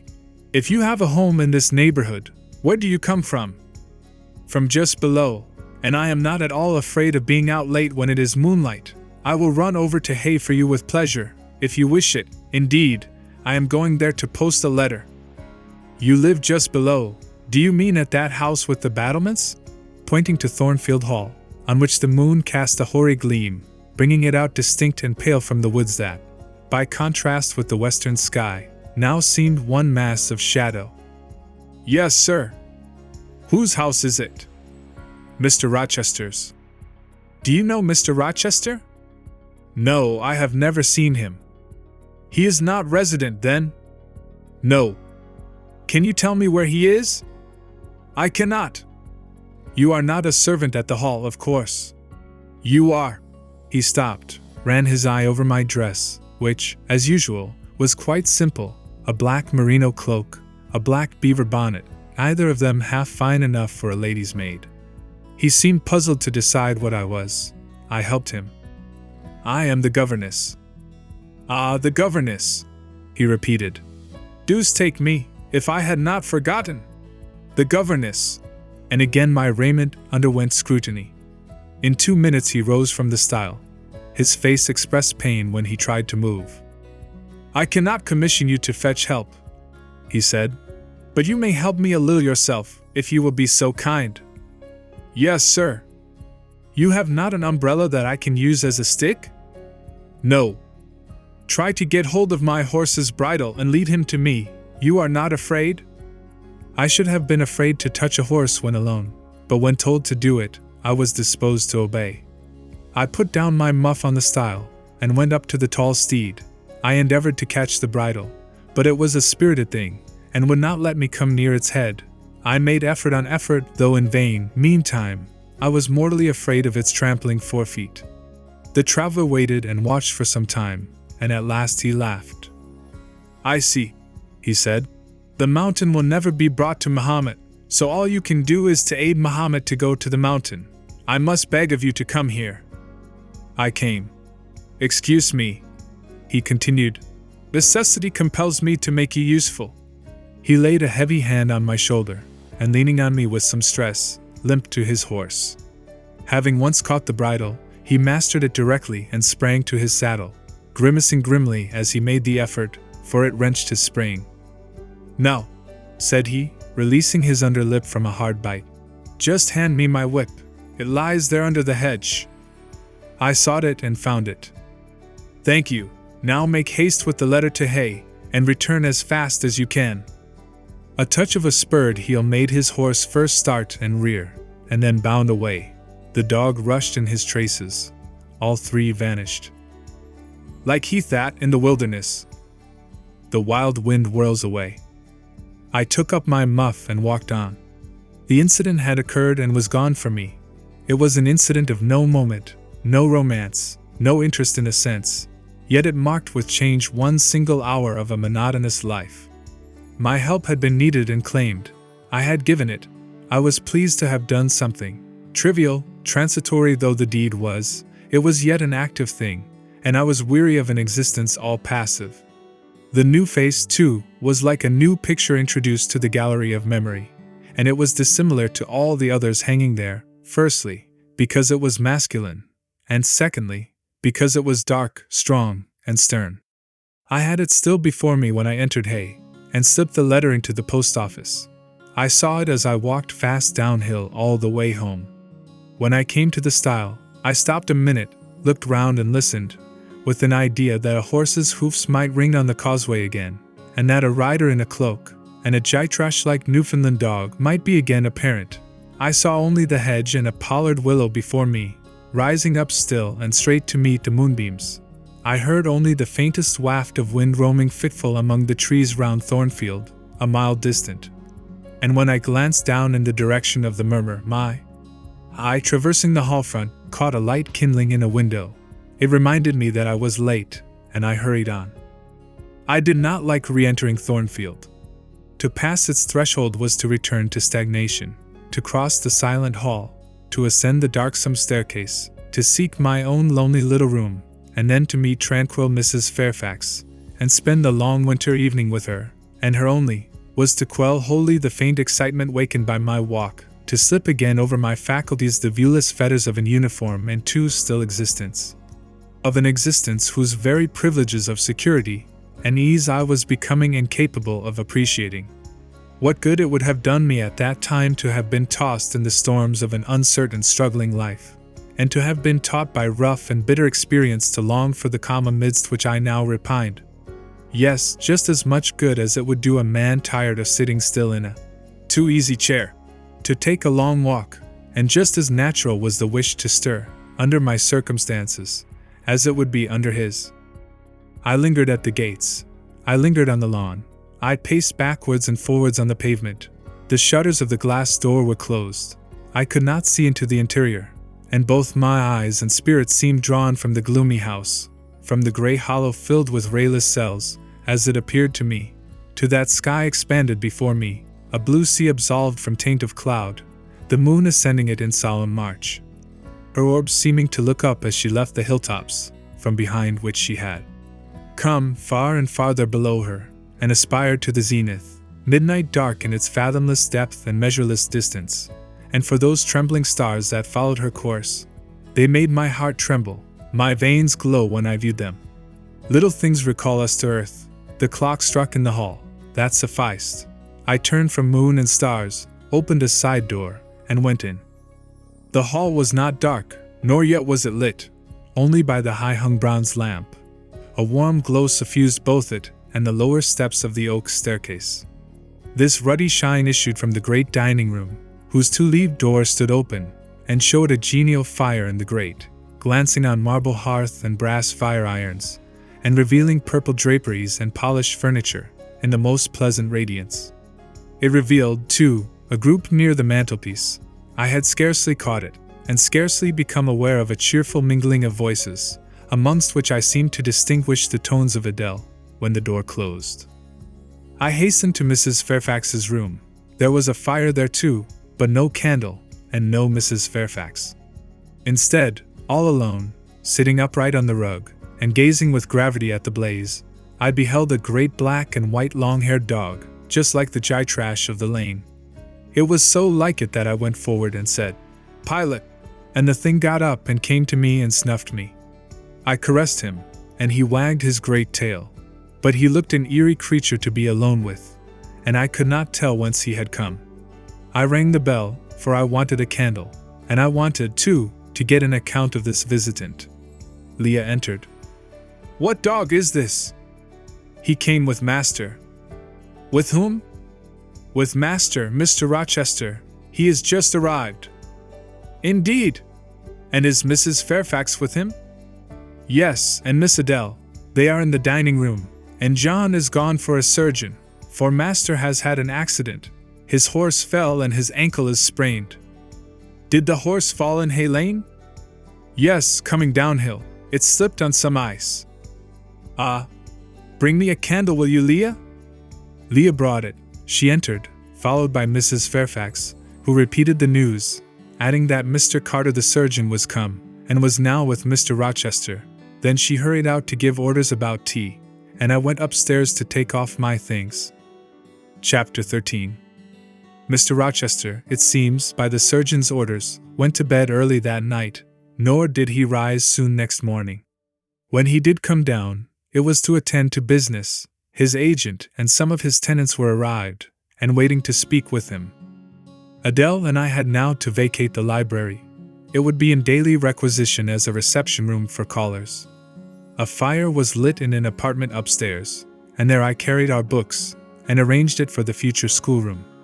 I discerned in the course of the morning that Thornfield Hall was a changed place, no longer silent as a church. It echoed every hour or two to a knock at the door, or a clang of the bell. Steps, too, often traversed the hall, and new voices spoke in different keys below. A rill from the outer world was flowing through it. It had a master. For my part, I liked it better. Adele was not easy to teach that day. She could not apply. She kept running to the door and looking over the banisters to see if she could get a glimpse of Mr. Rochester.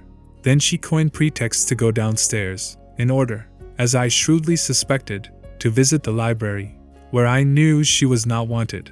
Then, when I got a little angry, and made her sit still, she continued to talk incessantly of her ami, Monsieur Edward Fairfax de Rochester, as she dubbed him.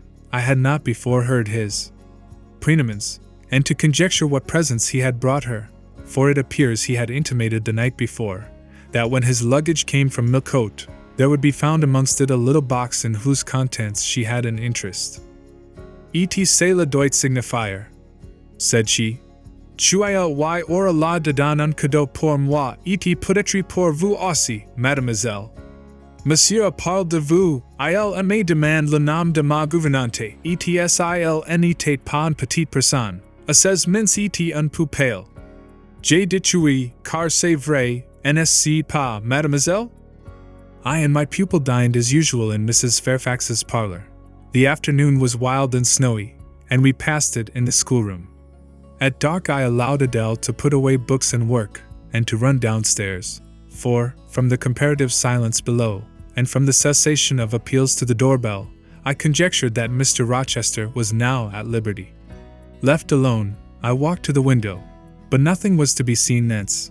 Twilight and snowflakes together thickened the air, and hid the very shrubs on the lawn. I let down the curtain and went back to the fireside. In the clear embers I was tracing a view, not unlike a picture I remembered to have seen of the castle of Heidelberg on the Rhine, when Mrs. Fairfax came in, breaking up by her entrance the fiery mosaic I had been piercing together, and scattering too some heavy unwelcome thoughts that were beginning to throng on my solitude.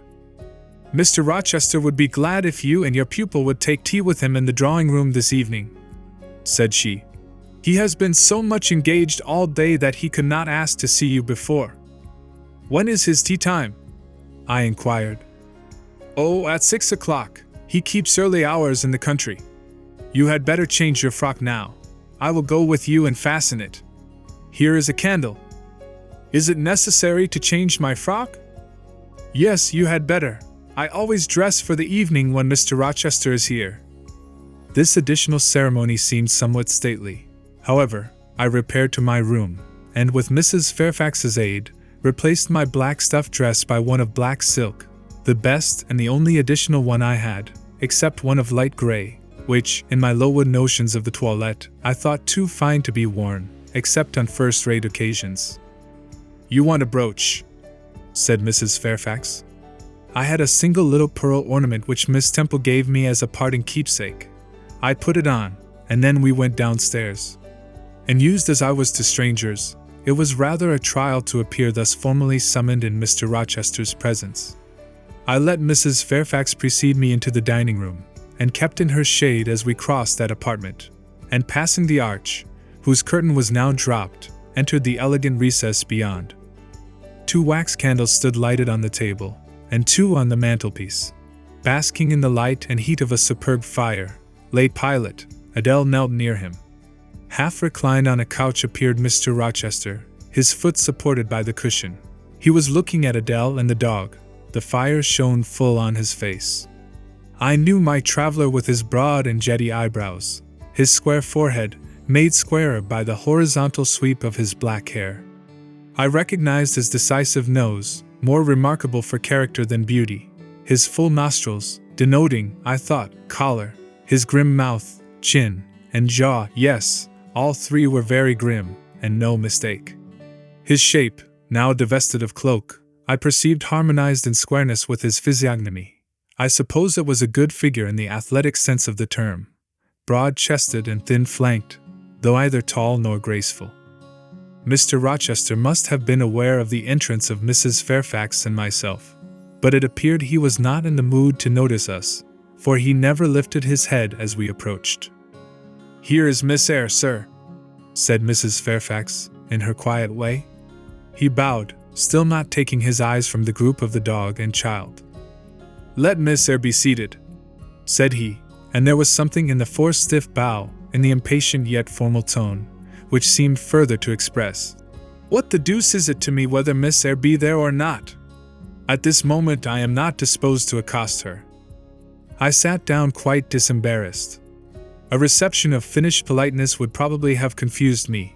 I could not have returned or repaid it by answering grace and elegance on my part, but harsh caprice laid me under no obligation. On the contrary, a decent quiescence, under the freak of manner, gave me the advantage.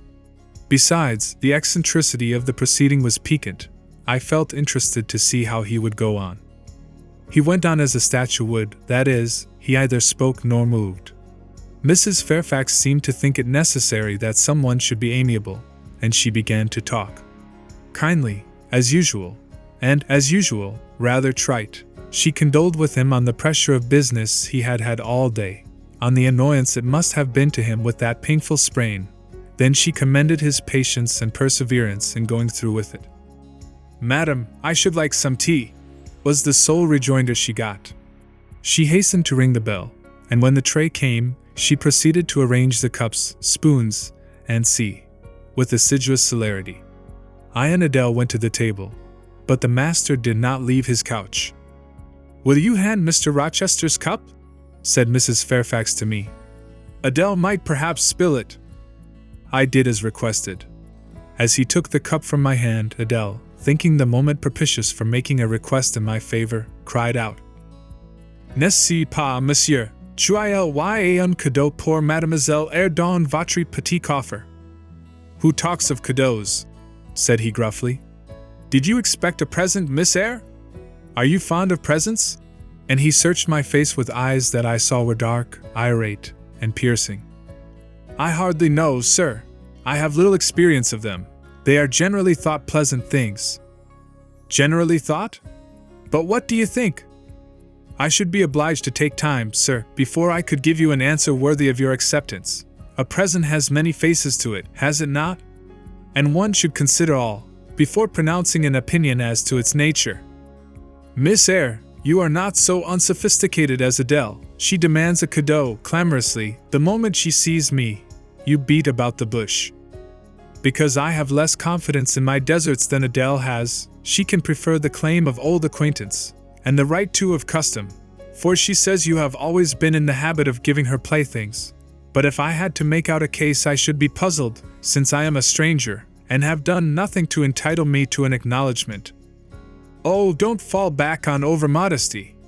I have examined Adele, and find you have taken great pains with her. She is not bright, she has no talents, yet in a short time she has made much improvement.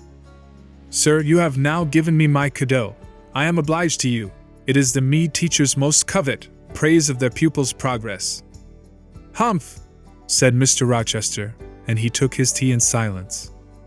Come to the fire, said the master, when the tray was taken away, and Mrs. Fairfax had settled into a corner with her knitting, while Adele was leading me by the hand round the room, showing me the beautiful books and ornaments on the consoles and chiffoniers. We obeyed, as in duty bound. Adele wanted to take a seat on my knee, but she was ordered to amuse herself with Pilot. You have been resident in my house 3 months? Yes, sir. And you came from? From Lowood School, in Shire. Ah, a charitable concern. How long were you there? 8 years. 8 years! You must be tenacious of life. I thought half the time in such a place would have done up any constitution. No wonder you have rather the look of another world. I marveled where you had got that sort of face. When you came on me in Hay Lane last night, I thought unaccountably of fairy tales, and had half a mind to demand whether you had bewitched my horse. I am not sure yet. Who are your parents? I have none. Nor ever had, I suppose. Do you remember them? No. I thought not. And so you were waiting for your people when you sat on that stile? For whom, sir? For the men in green. It was a proper moonlight evening for them. Did I break through one of your rings, that you spread that damned ice on the causeway? I shook my head. The men in green all forsook England 100 years ago, said I, speaking as seriously as he had done. And not even in Hay Lane, or the fields about it, could you find a trace of them. I don't think either summer or harvest, or winter moon, will ever shine on their revels more. Mrs. Fairfax had dropped her knitting, and with raised eyebrows seemed wondering what sort of talk this was. Well, resumed Mr. Rochester, if you disown parents, you must have some sort of kinsfolk, uncles and aunts? No, none that I ever saw. And your home? I have none. Where do your brothers and sisters live? I have no brothers or sisters. Who recommended you to come here? I advertised, and Mrs. Fairfax answered my advertisement. Yes, said the good lady, who now knew what ground we were upon. And I am daily thankful for the choice Providence led me to make. Miss Eyre has been an invaluable companion to me, and a kind and careful teacher to Adele. Don't trouble yourself to give her a character, returned Mr. Rochester. Eulogiums will not bias me. I shall judge for myself. She began by felling my horse. Sir, said Mrs. Fairfax, I have to thank her for this sprain. The widow looked bewildered. Miss Eyre, have you ever lived in a town? No, sir. Have you seen much society? None but the pupils and teachers of Lowood, and now the inmates of Thornfield. Have you read much? Only such books as came in my way, and they have not been numerous or very learned. You have lived the life of a nun. No doubt you are well drilled in religious forms. Brocklehurst, who I understand directs Lowood, is a parson, is he not? Yes, sir. And you girls probably worshipped him, as a convent full of religieuses would worship their director. Oh no. You are very cool. No. What? A novice not worship her priest? That sounds blasphemous. I disliked Mr. Brocklehurst, and I was not alone in the feeling. He is a harsh man, at once pompous and meddling. He cut off our hair, and for economy's sake bought us bad needles and thread, with which we could hardly sew. That was very false economy, remarked Mrs. Fairfax, who now again caught the drift of the dialogue.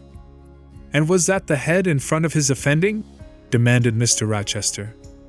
He starved us when he had the sole superintendence of the provision department, before the committee was appointed, and he bored us with long lectures once a week, and with evening readings from books of his own inditing, about sudden deaths and judgments, which made us afraid to go to bed. What age were you when you went to Lowood? About 10. And you stayed there 8 years. You are now, then, 18? I assented. Arithmetic, you see, is useful. Without its aid, I should hardly have been able to guess your age. It is a point difficult to fix where the features and countenance are so much at variance, as in your case. And now what did you learn at Lowood? Can you play? A little. Of course, that is the established answer. Go into the library. I mean, if you please. Excuse my tone of command. I am used to say, do this, and it is done. I cannot alter my customary habits for one new inmate. Go, then, into the library. Take a candle with you, leave the door open, sit down to the piano, and play a tune. I departed, obeying his directions. Enough, he called out in a few minutes. You play a little, I see, like any other English schoolgirl, perhaps rather better than some, but not well. I closed the piano and returned. Mr. Rochester continued.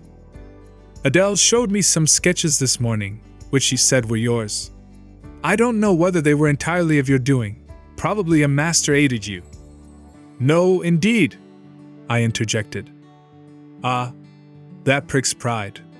Well, fetch me your portfolio, if you can vouch for its contents being original.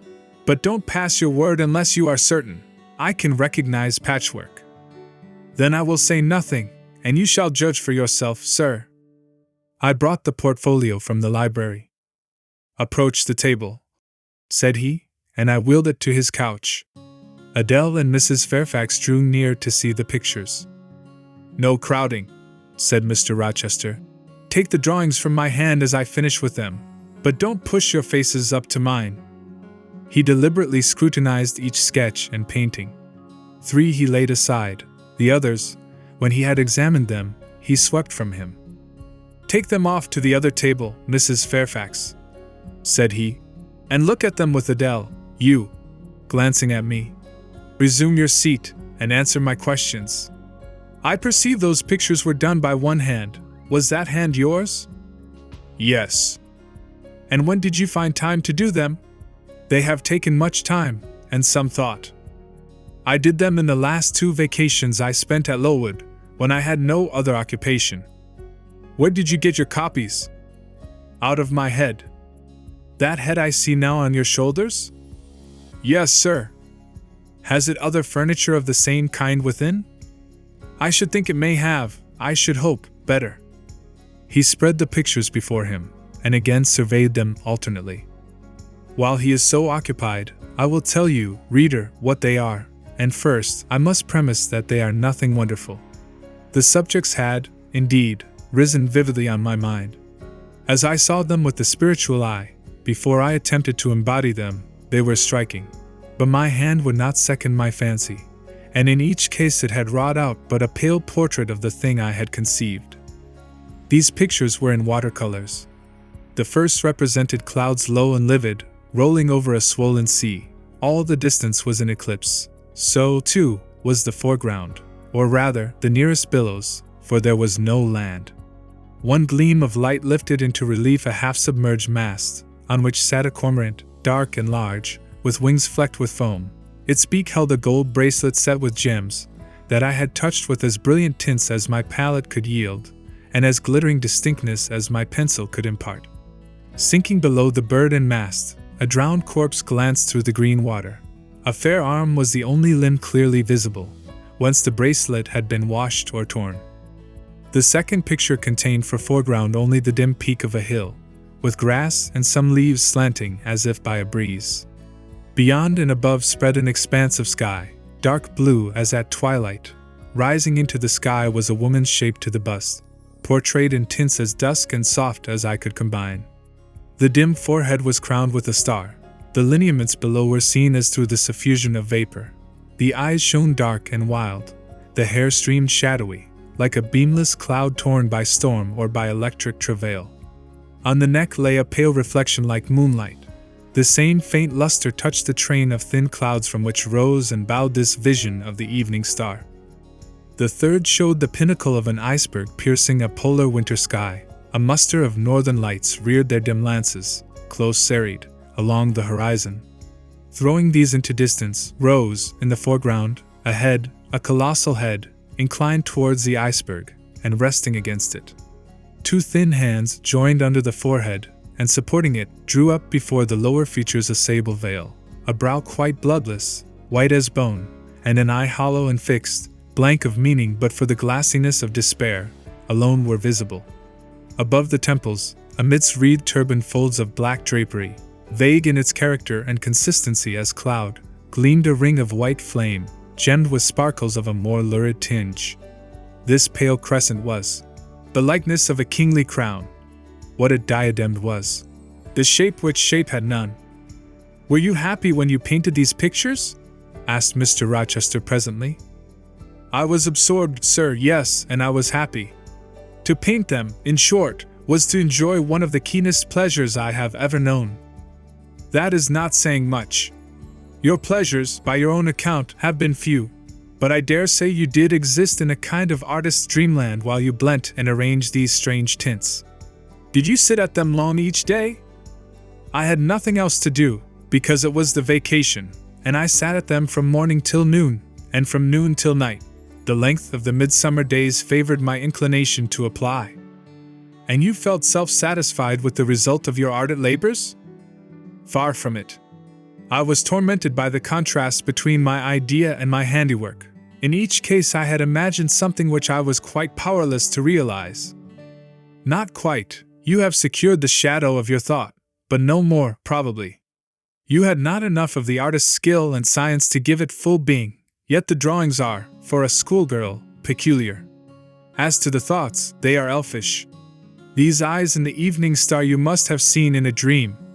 How could you make them look so clear, and yet not at all brilliant? For the planet above quells their rays. And what meaning is that in their solemn depth? And who taught you to paint wind? There is a high gale in that sky, and on this hilltop. Where did you see Latmos? For that is Latmos. There! Put the drawings away." I had scarce tied the strings of the portfolio, when, looking at his watch, he said abruptly, "It is 9 o'clock. What are you about, Miss Eyre, to let Adele sit up so long? Take her to bed." Adele went to kiss him before quitting the room. He endured the caress, but scarcely seemed to relish it more than Pilate would have done, nor so much. "I wish you all good night now," said he, making a movement of the hand towards the door, in token that he was tired of our company, and wished to dismiss us. Mrs. Fairfax folded up her knitting. I took my portfolio. We curtsied to him, received a frigid bow in return, and so withdrew. "You said Mr. Rochester was not strikingly peculiar, Mrs. Fairfax," I observed, when I rejoined her in her room, after putting Adele to bed. "Well, is he?" "I think so. He is very changeful and abrupt." "True, no doubt he may appear so to a stranger, but I am so accustomed to his manner, I never think of it, and then, if he has peculiarities of temper, allowance should be made." "Why?" "Partly because it is his nature, and we can none of us help our nature, and partly because he has painful thoughts, no doubt, to harass him, and make his spirits unequal." "What about?" "Family troubles, for one thing." "But he has no family." Not now, but he has had, or at least relatives. He lost his elder brother a few years since. His elder brother? Yes. The present Mr. Rochester has not been very long in possession of the property. Only about 9 years. 9 years is a tolerable time. Was he so very fond of his brother as to be still inconsolable for his loss? Why, no, perhaps not. I believe there were some misunderstandings between them. Mr. Rowland Rochester was not quite just to Mr. Edward, and perhaps he prejudiced his father against him. The old gentleman was fond of money, and anxious to keep the family estate together. He did not like to diminish the property by division, and yet he was anxious that Mr. Edward should have wealth, too, to keep up the consequence of the name, and soon after he was of age some steps were taken that were not quite fair, and made a great deal of mischief. Old Mr. Rochester and Mr. Rowland combined to bring Mr. Edward into what he considered a painful position, for the sake of making his fortune. What the precise nature of that position was I never clearly knew, but his spirit could not brook what he had to suffer in it. He is not very forgiving, he broke with his family, and now for many years he has led an unsettled kind of life. I don't think he has ever been resident at Thornfield for a fortnight together, since the death of his brother without a will left him master of the estate, and indeed, no wonder he shuns the old place. Why should he shun it? Perhaps he thinks it gloomy. The answer was evasive. I should have liked something clearer, but Mrs. Fairfax either could not, or would not, give me more explicit information of the origin and nature of Mr. Rochester's trials. She averred they were a mystery to herself, and that what she knew was chiefly from conjecture. It was evident, indeed, that she wished me to drop the subject, which I did accordingly. Chapter 14. For several subsequent days I saw little of Mr. Rochester. In the mornings he seemed much engaged with business, and in the afternoon, gentlemen from Millcote or the neighborhood called, and sometimes stayed to dine with him. When his sprain was well enough to admit of horse exercise, he rode out a good deal, probably to return these visits, as he generally did not come back till late at night. During this interval, even Adele was seldom sent for to his presence, and all my acquaintance with him was confined to an occasional rencontre in the hall, on the stairs, or in the gallery, when he would sometimes pass me haughtily and coldly, just acknowledging my presence by a distant nod or a cool glance, and sometimes bow and smile with gentlemanlike affability. His changes of mood did not offend me, because I saw that I had nothing to do with their alternation.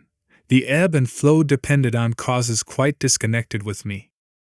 One day he had company to dinner, and had sent for my portfolio, in order, doubtless, to exhibit its contents. The gentleman went away early, to attend a public meeting at Millcote, as Mrs. Fairfax informed me, but the night being wet and inclement, Mr. Rochester did not accompany them. Soon after they were gone he rang the bell. A message came that I and Adele were to go downstairs.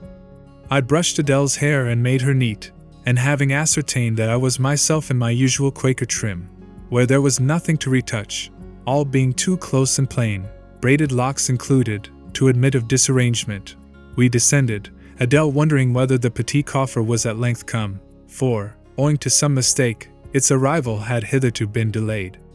She was gratified. There it stood, a little carton, on the table when we entered the dining room. She appeared to know it by instinct. "Ma boit! Ma boit!" exclaimed she, running towards it. "Yes, there's your boit at last. Take it into a corner, you genuine daughter of Paris, and amuse yourself with disemboweling it," said the deep and rather sarcastic voice of Mr. Rochester, proceeding from the depths of an immense easy-chair at the fireside. "And mind," he continued, "don't bother me with any details of the anatomical process, or any notice of the condition of the entrails. Let your operation be conducted in silence. Tiens toi tranquille, enfant, comprends tu?" Adele seemed scarcely to need the warning. She had already retired to a sofa with her treasure, and was busy untying the cord which secured the lid. Having removed this impediment, and lifted certain silvery envelopes of tissue paper, she merely exclaimed, "Oh ciel! Que c'est beau!" and then remained absorbed in ecstatic contemplation. "Is Miss Eyre there?" now demanded the master, half rising from his seat to look round to the door, near which I still stood. "Ah, well, come forward, be seated here." He drew a chair near his own. "I am not fond of the prattle of children," he continued.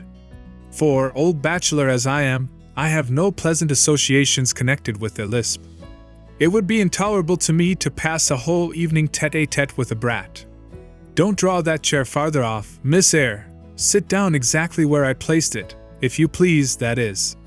Confound these civilities. I continually forget them. Nor do I particularly affect simple-minded old ladies. By the by, I must have mine in mind. It won't do to neglect her. She is a Fairfax, or wed to one, and blood is said to be thicker than water." He rang, and dispatched an invitation to Mrs. Fairfax, who soon arrived, knitting basket in hand. "Good evening, madam. I sent to you for a charitable purpose. I have forbidden Adele to talk to me about her presents, and she is bursting with repletion.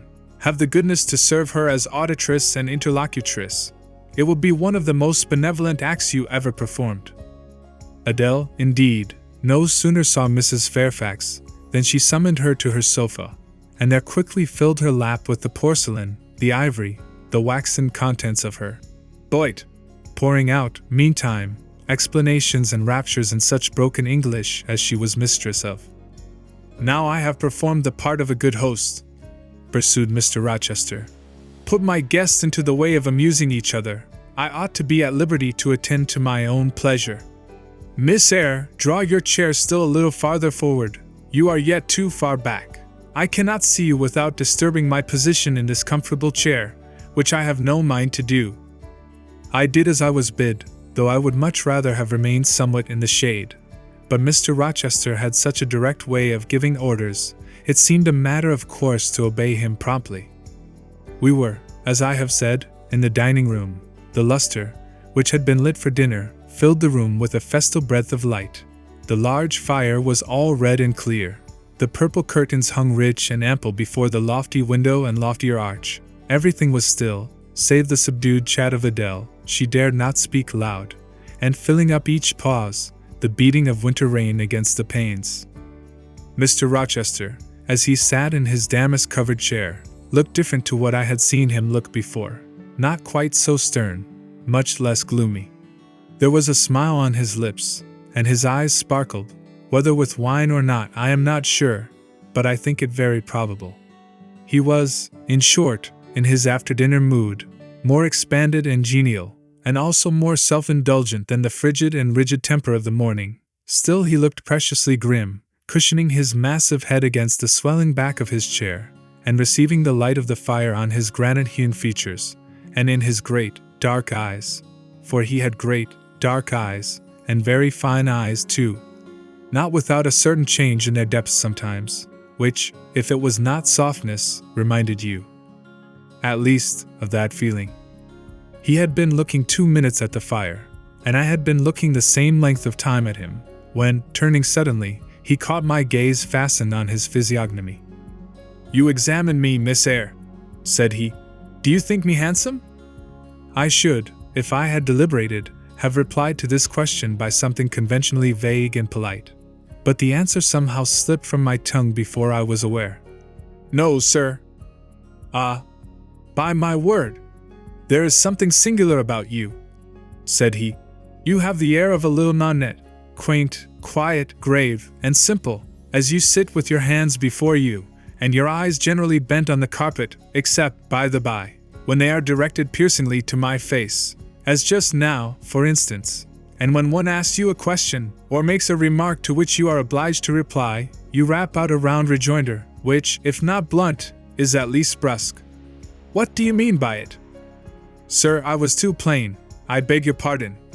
I ought to have replied that it was not easy to give an impromptu answer to a question about appearances, that tastes mostly differ, and that beauty is of little consequence, or something of that sort. You ought to have replied no such thing.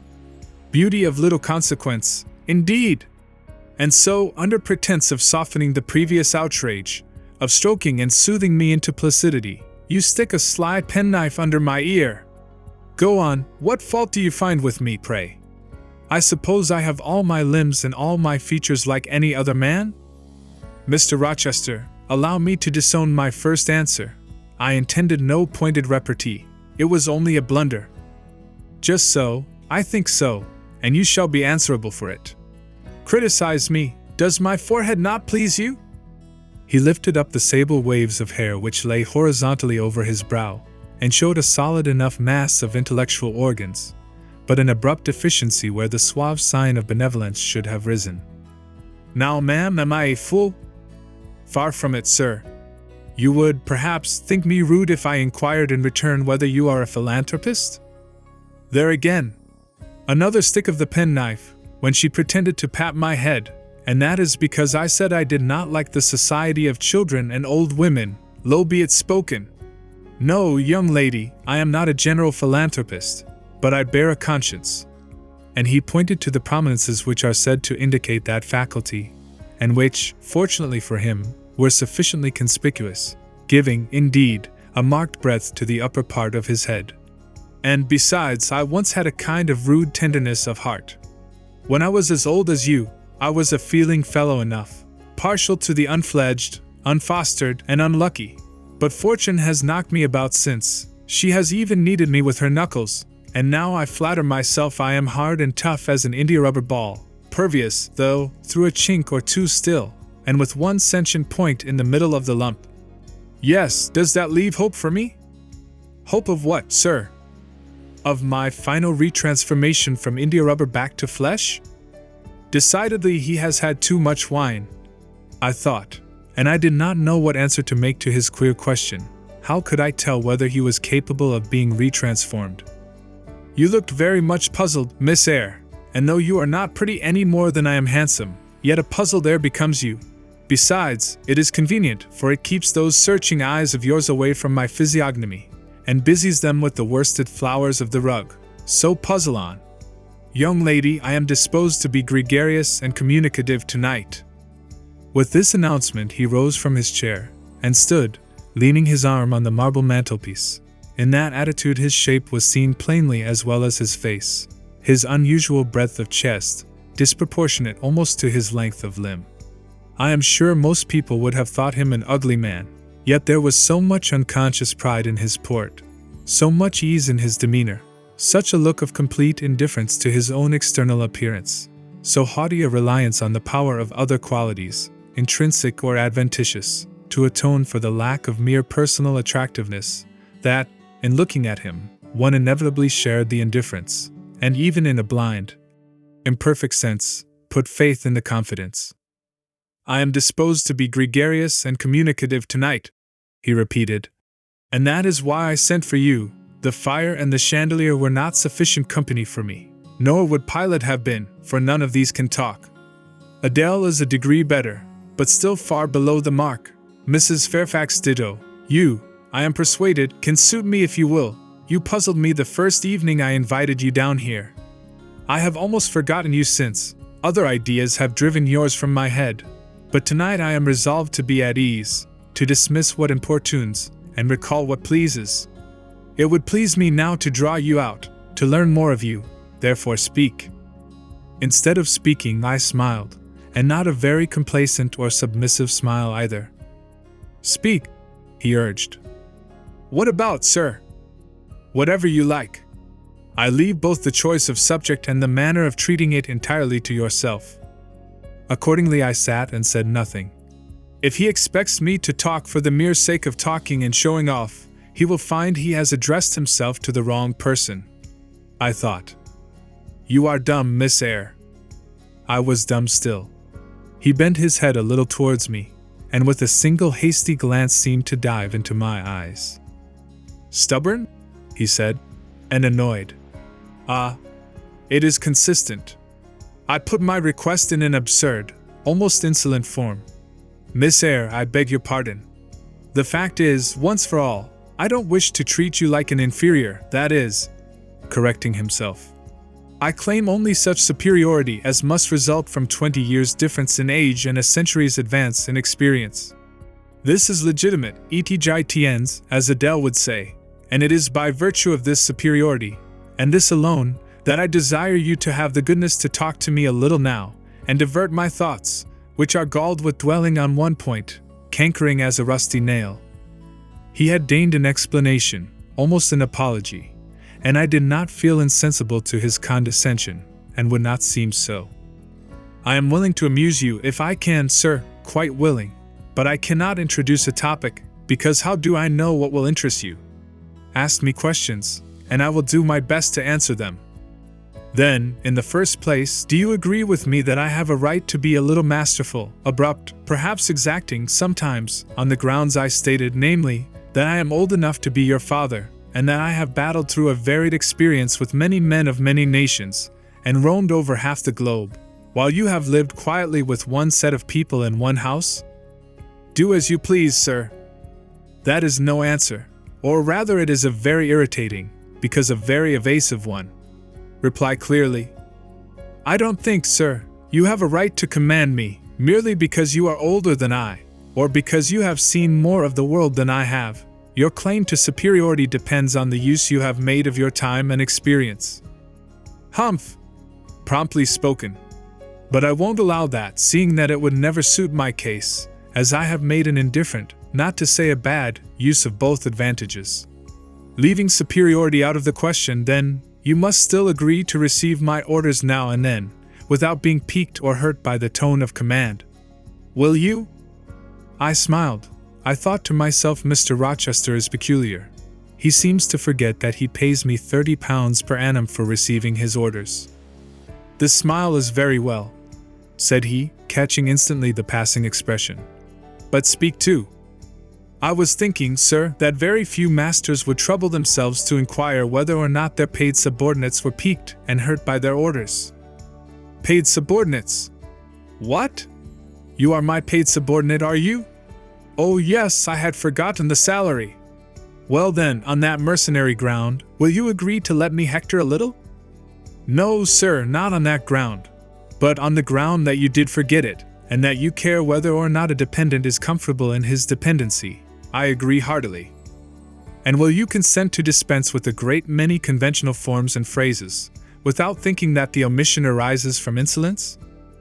I am sure, sir, I should never mistake informality for insolence. One I rather like, the other nothing free-born would submit to, even for a salary.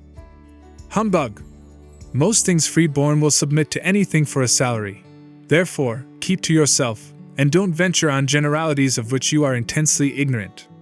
However, I mentally shake hands with you for your answer, despite its inaccuracy, and as much for the manner in which it was said, as for the substance of the speech. The manner was frank and sincere.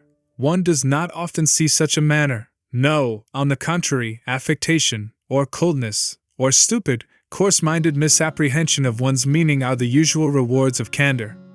Not 3 in 3,000 raw schoolgirl governesses would have answered me as you have just done. But I don't mean to flatter you.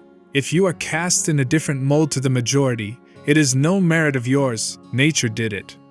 And then, after all, I go too fast in my conclusions, for what I yet know, you may be no better than the rest. You may have intolerable defects to counterbalance your few good points. And so may you, I thought. My eye met his as the idea crossed my mind. He seemed to read the glance, answering as if its import had been spoken as well as imagined. Yes, you are right, said he. I have plenty of faults of my own, I know it, and I don't wish to palliate them, I assure you. God, what I need not be too severe about others.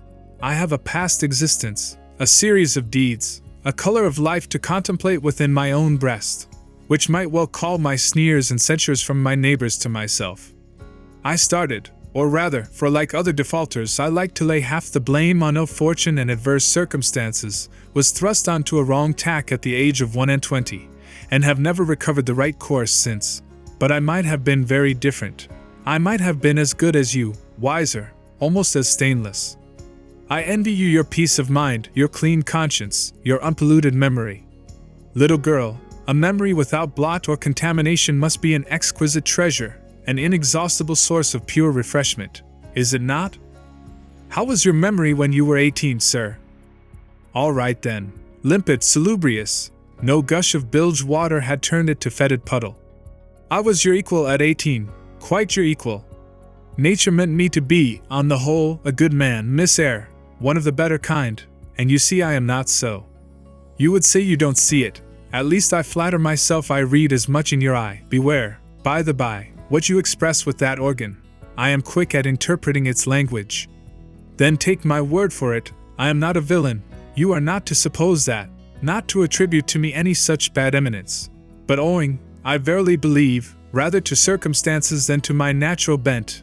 I am a trite commonplace sinner, hackneyed in all the poor petty dissipations with which the rich and worthless tried to put on life. Do you wonder that I avowed this to you? Know that in the course of your future life you will often find yourself elected the involuntary confidant of your acquaintances' secrets. People will instinctively find out, as I have done, that it is not your forte to tell of yourself, but to listen while others talk of themselves. They will feel, too, that you listen with no malevolent scorn of their indiscretion, but with a kind of innate sympathy. Not the less comforting and encouraging because it is very unobtrusive in its manifestations. How do you know? How can you guess all this, sir? I know it well, therefore I proceed almost as freely as if I were writing my thoughts in a diary.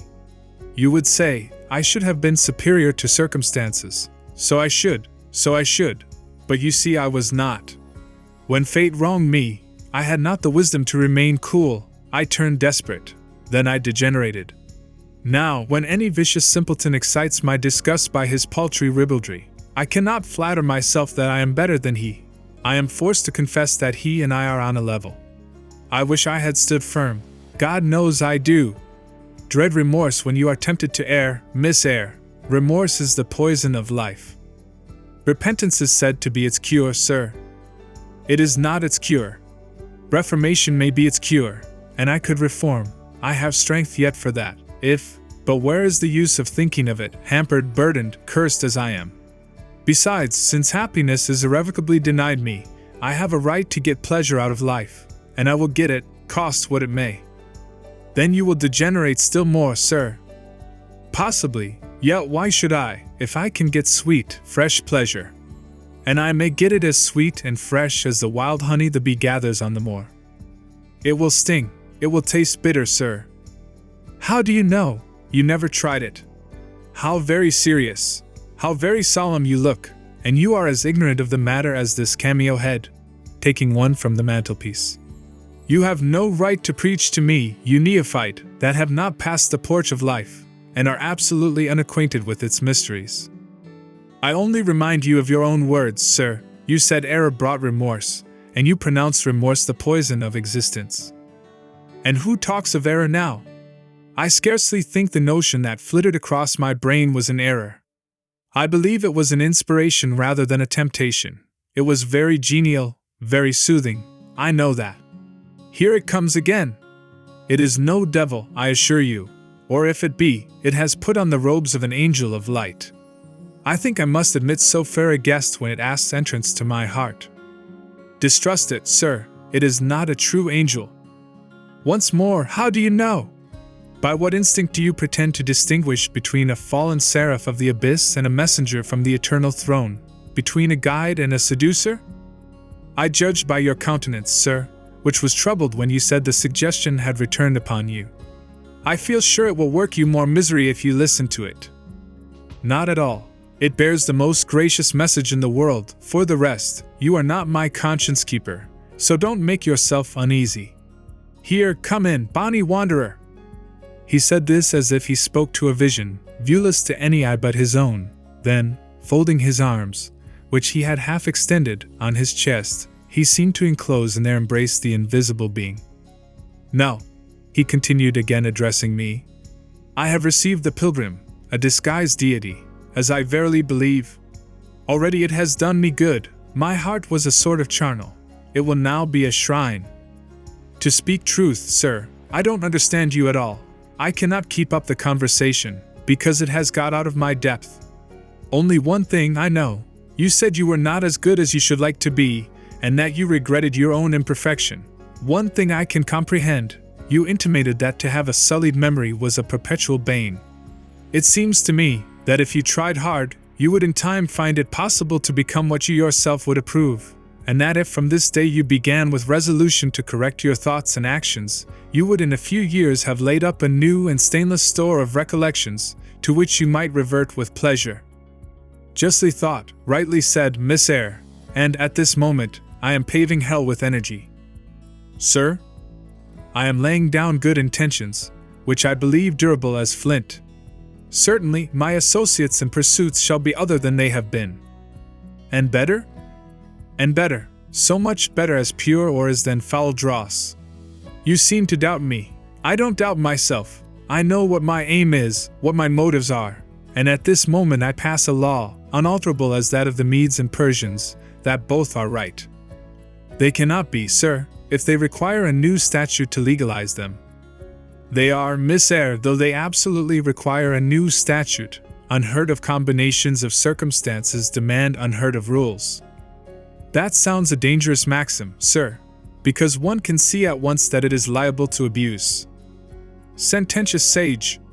So it is, but I swear by my household gods not to abuse it. You are human and fallible. I am, so are you, what then? The human and fallible should not arrogate a power with which the divine and perfect alone can be safely entrusted. What power? That of saying of any strange, unsanctioned line of action, let it be right. Let it be right, the very words, you have pronounced them. May it be right then, I said, as I rose, deeming it useless to continue a discourse which was all darkness to me, and besides sensible that the character of my interlocutor was beyond my penetration, at least, beyond its present reach, and feeling the uncertainty, the vague sense of insecurity, which accompanies a conviction of ignorance. Where are you going? To put Adele to bed. It is past her bedtime. You are afraid of me, because I talk like a SBHYNEX. Your language is enigmatical, sir, but though I am bewildered, I am certainly not afraid. You are afraid. Your self-love dreads a blunder. In that sense I do feel apprehensive. I have no wish to talk nonsense. If you did, it would be in such a grave, quiet manner, I should mistake it for sense. Do you never laugh, Miss Eyre? Don't trouble yourself to answer. I see you laugh rarely, but you can laugh very merrily. Believe me, you are not naturally austere, any more than I am naturally vicious. The lowered constraint still clings to you somewhat, controlling your features, muffling your voice, and restricting your limbs, and you fear in the presence of a man and a brother, or father, or master, or what you will, to smile too gaily, speak too freely, or move too quickly. But in time, I think you will learn to be natural with me, as I find it impossible to be conventional with you. And then your looks and movements will have more vivacity and variety than they dare offer now.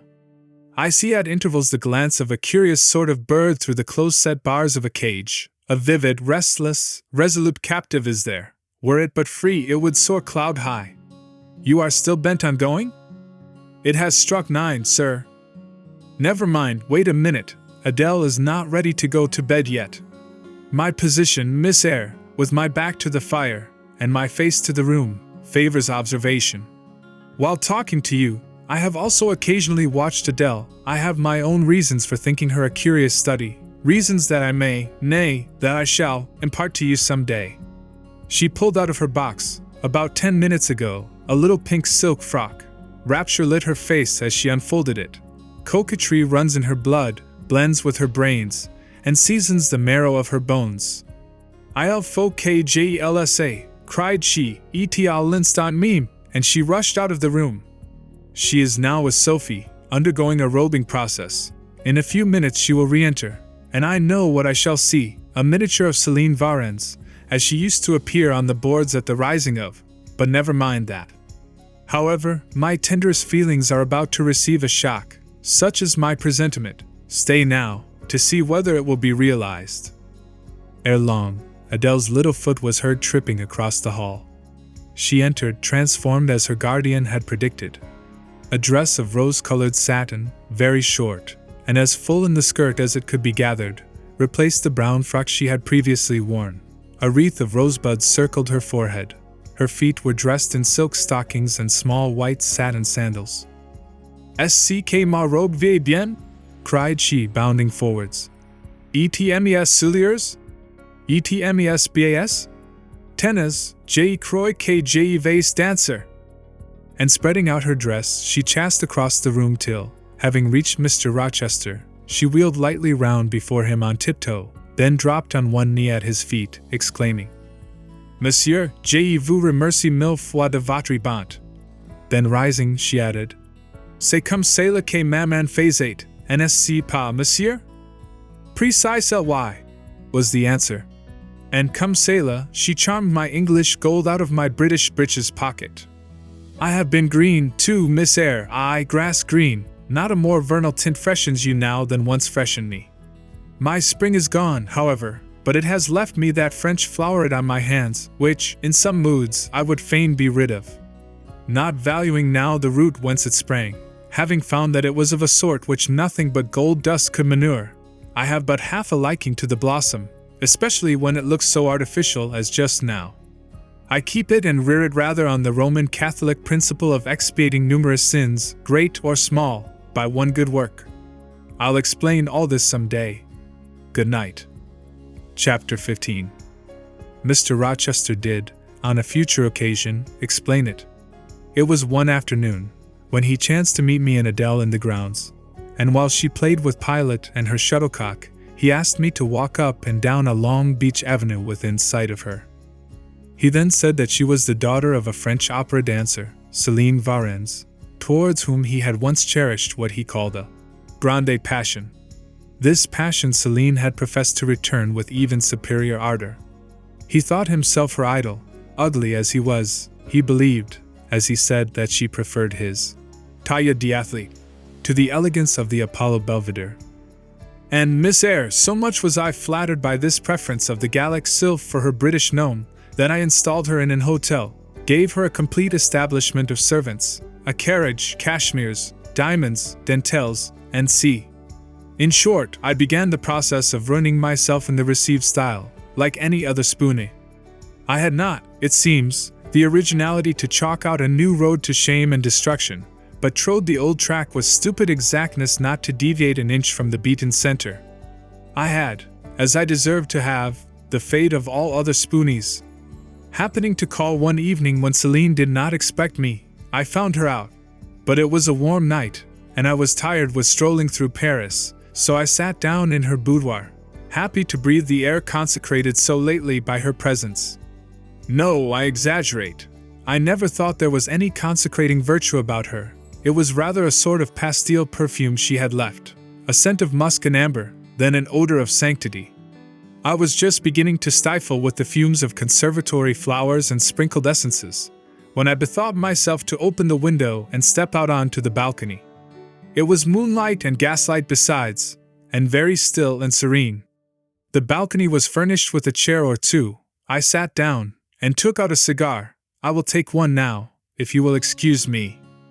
Here ensued a pause, filled up by the producing and lighting of a cigar. Having placed it to his lips and breathed a trail of Havana incense on the freezing and sunless air, he went on. I liked bonbons too in those days, Miss Eyre, and I was croquant, overlooked the barbarism, croquant chocolate comfits, and smoking alternately, watching meantime the equipages that rolled along the fashionable streets towards the neighboring opera house, when in an elegant close carriage drawn by a beautiful pair of English horses, and distinctly seen in the brilliant city night, I recognized the voiture I had given Céline. She was returning. Of course my heart thumped with impatience against the iron rails I leant upon. The carriage stopped, as I had expected, at the hotel door. My flame, that is the very word for an opera inamorata, alighted, though muffed in a cloak, an unnecessary encumbrance, by the by, on so warm a June evening. I knew her instantly by her little foot seen peeping from the skirt of her dress, as she skipped from the carriage step. Bending over the balcony, I was about to murmur mon ange, in a tone, of course, which should be audible to the ear of love alone, when a figure jumped from the carriage after her, cloaked also, but that was a spurred heel which had rung on the pavement, and that was a hatted head which now passed under the arched porte-cochere of the hotel. You never felt jealousy, did you, Miss Eyre? Of course not. I need not ask you, because you never felt love. You have both sentiments yet to experience. Your soul sleeps, The shock is yet to be given which shall waken it. You think all existence lapses in as quiet a flow as that in which your youth has hitherto slid away. Floating on with closed eyes and muffled ears, you either see the rocks bristling not far off in the bed of the flood, nor hear the breakers boil at their base. But I tell you, and you may mark my words, you will come some day to a craggy pass in the channel, where the whole of life's stream will be broken up into whirl and tumult, foam and noise. Either you will be dashed to atoms on crag points, or lifted up and borne on by some master wave into a calmer current, as I am now. I like this day. I like that sky of steel. I like the sternness and stillness of the world under this frost. I like Thornfield, its antiquity, its retirement, its old crow trees and thorn trees, its grey facade, and lines of dark windows reflecting that meadow welkin. And yet how long have I abhorred the very thought of it, shunned it like a great plague house. How I do still abhor. He ground his teeth and was silent. He arrested his step and struck his boot against the hard ground. Some hated thought seemed to have him in its grip, and to hold him so tightly that he could not advance. We were ascending the avenue when he thus paused. The hall was before us. Lifting his eye to its battlements, he cast over them a glare such as I never saw before or since. Pain, shame, ire, impatience, disgust, detestation, seemed momentarily to hold a quivering conflict in the large pupil dilating under his ebon eyebrow. Wild was the wrestle which should be paramount. But another feeling rose and triumphed, something hard and cynical, self-willed and resolute. It settled his passion and petrified his countenance. He went on. During the moment I was silent, Miss Eyre, I was arranging a point with my destiny. She stood there, by that beech trunk, a hag like one of those who appeared to Macbeth on the heath of Forres. You like Thornfield? She said, lifting her finger, and then she wrote in the Eyre memento, which ran in lurid hieroglyphics all along the house front, between the upper and lower row of windows, like it if you can. Like it if you dare. I will like it, said I dare like it, and, he subjoined moodily, I will keep my word. I will break obstacles to happiness, to goodness, yes, goodness. I wish to be a better man than I have been, than I am. As Job's Leviathan broke the spear, the dart, and the habergeon, hindrances which others count as iron and brass, I will esteem but straw and rotten wood. Adele here ran before him with her shuttlecock. Away! He cried harshly. Keep at a distance, child, or go into Sophie. Continuing then to pursue his walk in silence, I ventured to recall him to the point whence he had abruptly diverged. Did you leave the balcony, sir? I asked. When the Varens entered? I almost expected a rebuff for this hardly well-timed question, but, on the contrary, waking out of his scowling abstraction, he turned his eyes towards me, and the shades seemed to clear off his brow. Oh, I had forgotten Celine! Well, to resume. When I saw my charmer thus come in accompanied by a cavalier, I seemed to hear a hiss, and the green snake of jealousy, rising on undulating coils from the moonlit balcony, glided within my waistcoat, and ate its way in 2 minutes to my heart's core. Strange! He exclaimed, suddenly starting again from the point. Strange that I should choose you for the confidant of all this, young lady. Passing strange that you should listen to me quietly, as if it were the most usual thing in the world for a man like me to tell stories of his opera mistresses to a quaint, inexperienced girl like you. But the last singularity explains the first. As I intimated once before, you, with your gravity, considerateness, and caution were made to be the recipient of secrets. Besides, I know what sort of a mind I have placed in communication with my own. I know it is one not liable to take infection. It is a peculiar mind. It is a unique one. Happily, I do not mean to harm it, but if I did, it would not take harm from me. The more you and I converse, the better, for while I cannot blight you, you may refresh me. After this digression, he proceeded. I remained in the balcony. They will come to her boudoir, no doubt, thought I. Let me prepare an ambush. So putting my hand in through the open window, I drew the curtain over it, leaving only an opening through which I could take observations. Then I closed the casement, all but a chink just wide enough to furnish an outlet to lovers' whispered vows. Then I stole back to my chair, and as I resumed it the pair came in. My eye was quickly at the aperture. Celine's chambermaid entered, lit a lamp, left it on the table, and withdrew. The couple were thus revealed to me clearly. Both removed their cloaks, and there was the Varens, shining in satin and jewels, my gifts of course, and there was her companion in an officer's uniform, and I knew him for a young roué of a vicomte, a brainless and vicious youth whom I had sometimes met in society, and had never thought of hating because I despised him so absolutely. On recognizing him, the fawn of the snake jealousy was instantly broken, because at the same moment my love for Celine sank under an extinguisher. A woman who could betray me for such a rival was not worth contending for. She deserved only scorn, less, however, than I, who had been her dupe. They began to talk. Their conversation eased me completely. Frivolous, mercenary, heartless, and senseless, it was rather calculated to weary than enrage a listener. A card of mine lay on the table. This being perceived, brought my name under discussion. Neither of them possessed energy or wit to belabor me soundly, but they insulted me as coarsely as they could in their little way, especially Celine, who even waxed rather brilliant on my personal defects, deformities she termed them. Now it had been her custom to launch out into fervent admiration of what she called my beau male, wherein she differed diametrically from you, who told me point blank, at the second interview, that you did not think me handsome. The contrast struck me at the time, and Adele here came running up again. Monsieur, John has just been to say that your agent has called and wishes to see you. Ah, in that case I must abridge. Opening the window, I walked in upon them, liberated Celine from my protection, gave her notice to vacate her hotel, offered her a purse for immediate exigencies, disregarded screams, hysterics, prayers, protestations, convulsions, made an appointment with the Vicomte for a meeting at the Bois de Boulogne. Next morning I had the pleasure of encountering him, left a bullet in one of his poor etiolated arms, feeble as the wing of a chicken in the pip, and then thought I had done with the whole crew. But unluckily the Varens, 6 months before, had given me this Fillette Adele, who, she affirmed, was my daughter, and perhaps she may be, though I see no proofs of such grim paternity written in her countenance. Pilot is more like me than she. Some years after I had broken with the mother, she abandoned her child, and ran away to Italy with a musician or singer. I acknowledge no natural claim on Adele's part to be supported by me, nor do I now acknowledge any, for I am not her father.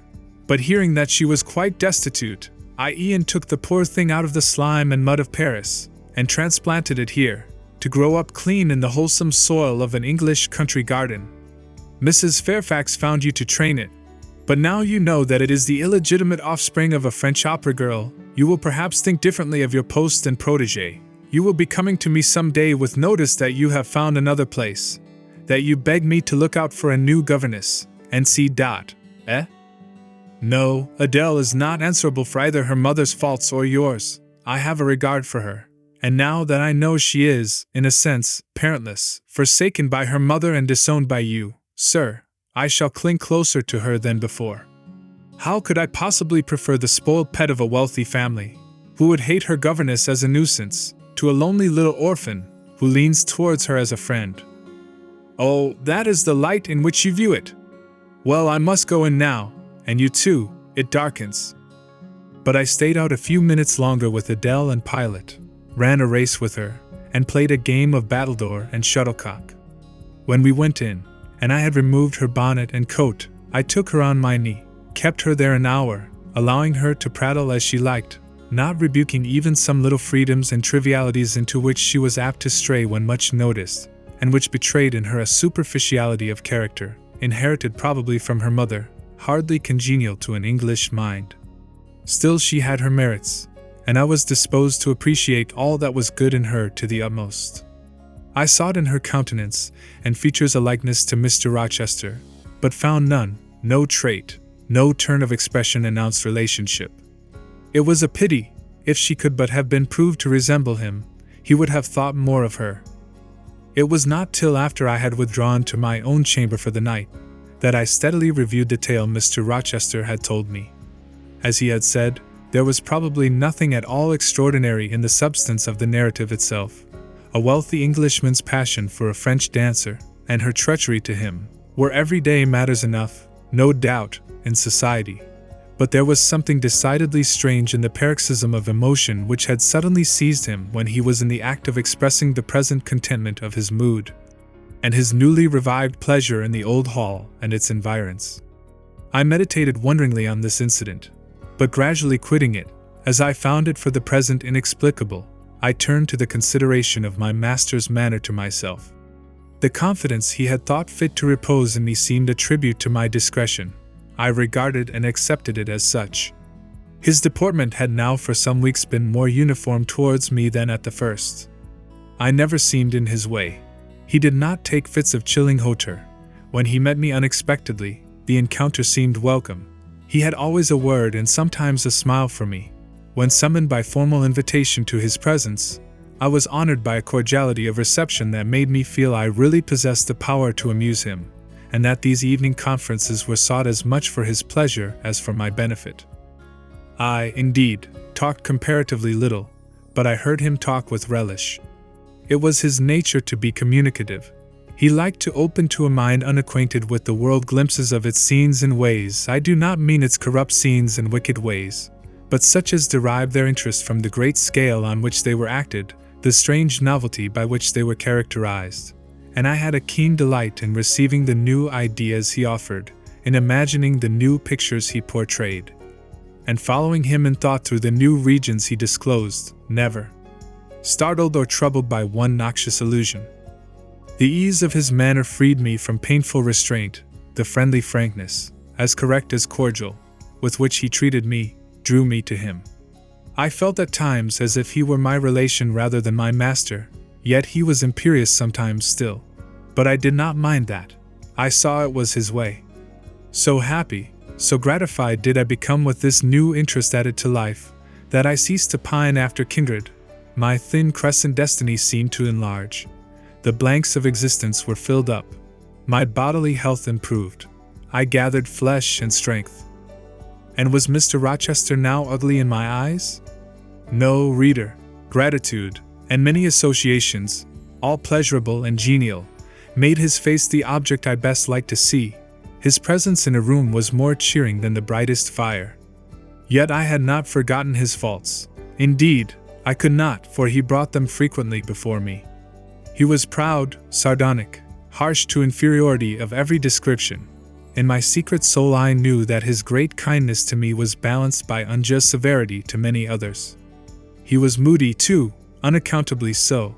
I more than once, when sent for to read to him, found him sitting in his library alone, with his head bent on his folded arms. And when he looked up, a morose, almost a malignant, scowl blackened his features. But I believe that his moodiness, his harshness, and his former faults of morality, I say former, for now he seemed corrected of them, had their source in some cruel cross of fate. I believed he was naturally a man of better tendencies, higher principles, and purer tastes than such as circumstances had developed, education instilled, or destiny encouraged. I thought there were excellent materials in him, though for the present they hung together somewhat spoiled and tangled. I cannot deny that I grieved for his grief, whatever that was, and would have given much to assuage it. Though I had now extinguished my candle and was laid down in bed, I could not sleep for thinking of his look when he paused in the avenue, and told how his destiny had risen up before him, and dared him to be happy at Thornfield. Why not? I asked myself. What alienates him from the house? Will he leave it again soon? Mrs. Fairfax said he seldom stayed here longer than a fortnight at a time, and he has now been resident 8 weeks. If he does go, the change will be doleful. Suppose he should be absent spring, summer, and autumn, how joyless sunshine and fine days will seem. I hardly know whether I had slept or not after this musing. At any rate, I started wide awake on hearing a vague murmur, peculiar and lugubrious, which sounded, I thought, just above me. I wished I had kept my candle burning. The night was drearily dark. My spirits were depressed. I rose and sat up in bed, listening. The sound was hushed. I tried again to sleep, but my heart beat anxiously. My inward tranquility was broken. The clock, far down in the hall, struck 2. Just then it seemed my chamber door was touched, as if fingers had swept the panels and groping away along the dark gallery outside. I said, "Who is there?" Nothing answered. I was chilled with fear. All at once I remembered that it might be Pilate, who, when the kitchen door chanced to be left open, not unfrequently found his way up to the threshold of Mr. Rochester's chamber. I had seen him lying there myself in the mornings. The idea calmed me somewhat. I lay down. Silence composes the nerves, and as an unbroken hush now reigned again through the whole house, I began to feel the return of slumber. But it was not fated that I should sleep that night. A dream had scarcely approached my ear, when it fled affrighted, scared by a marrow-freezing incident enough. This was a demoniac laugh, low, suppressed, and deep, uttered, as it seemed, at the very keyhole of my chamber door. The head of my bed was near the door, and I thought at first the goblin laugher stood at my bedside, or rather, crouched by my pillow. But I rose, looked round, and could see nothing, while, as I still gazed, the unnatural sound was reiterated, and I knew it came from behind the panels. My first impulse was to rise and fasten the bolt. My next, again to cry out, "Who is there?" Something gurgled and moaned. Ere long, steps retreated up the gallery towards the third-story staircase. A door had lately been made to shut in that staircase. I heard it open and close, and all was still. Was that Grace Poole? And is she possessed with the devil? Thought I. Impossible now to remain longer by myself. I must go to Mrs. Fairfax. I hurried on my frock and a shawl. I withdrew the bolt and opened the door with a trembling hand. There was a candle burning just outside and on the matting in the gallery. I was surprised at this circumstance, but still more was I amazed to perceive the air quite dim, as if filled with smoke, and while looking to the right hand and left, to find whence these blue wreaths issued, I became further aware of a strong smell of burning. Something creaked. It was a door ajar, and that door was Mr. Rochester's, and the smoke rushed in a cloud from thence. I thought no more of Mrs. Fairfax. I thought no more of Grace Poole, or the laugh. In an instant, I was within the chamber. Tongues of flame darted round the bed. The curtains were on fire. In the midst of blaze and vapor, Mr. Rochester lay stretched motionless, in deep sleep. "Wake! Wake!" I cried. I shook him, but he only murmured and turned. The smoke had stupefied him. Not a moment could be lost. The very sheets were kindling. I rushed to his basin and ewer. Fortunately, one was wide and the other deep, and both were filled with water. I heaved them up, deluged the bed and its occupant, flew back to my own room, brought my own water jug, baptized the couch afresh, and by God's aid, succeeded in extinguishing the flames which were devouring it. The hiss of the quenched element, the breakage of a pitcher which I flung from my hand when I had emptied it, and above all, the splash of the shower bath I had liberally bestowed, roused Mr. Rochester at last. Though it was now dark, I knew he was awake, because I heard him fulminating strange anathemas at finding himself lying in a pool of water. "Is there a flood?" he cried. "No, sir," I answered. "But there has been a fire. Get up, do, you are quenched now. I will fetch you a candle." "In the name of all the elves in Christendom, is that Jane Eyre?" he demanded. "What have you done with me, witch sorceress? Who is in the room besides you? Have you plotted to drown me? I will fetch you a candle, sir, and in heaven's name get up. Somebody has plotted something. You cannot too soon find out who and what it is. There! I am up now, but at your peril you fetch a candle yet. Wait 2 minutes till I get into some dry garments, if any dry there be. Yes, here is my dressing gown. Now run!" I did run. I brought the candle which still remained in the gallery. He took it from my hand, held it up, and surveyed the bed, all blackened and scorched, the sheets drenched, the carpet round swimming in water. "What is it? And who did it?" he asked.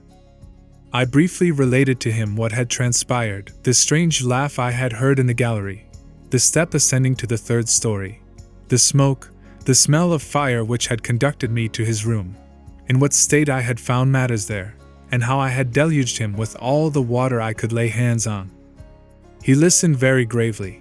His face, as I went on, expressed more concern than astonishment. He did not immediately speak when I had concluded. "Shall I call Mrs. Fairfax?" I asked. "Mrs. Fairfax? No, what the deuce would you call her for? What can she do? Let her sleep unmolested. Then I will fetch Leah, and wake John and his wife." "Not at all, just be still. You have a shawl on. If you are not warm enough, you may take my cloak yonder, wrap it about you, and sit down in the armchair. There, I will put it on. Now place your feet on the stool, to keep them out of the wet. I am going to leave you a few minutes. I shall take the candle.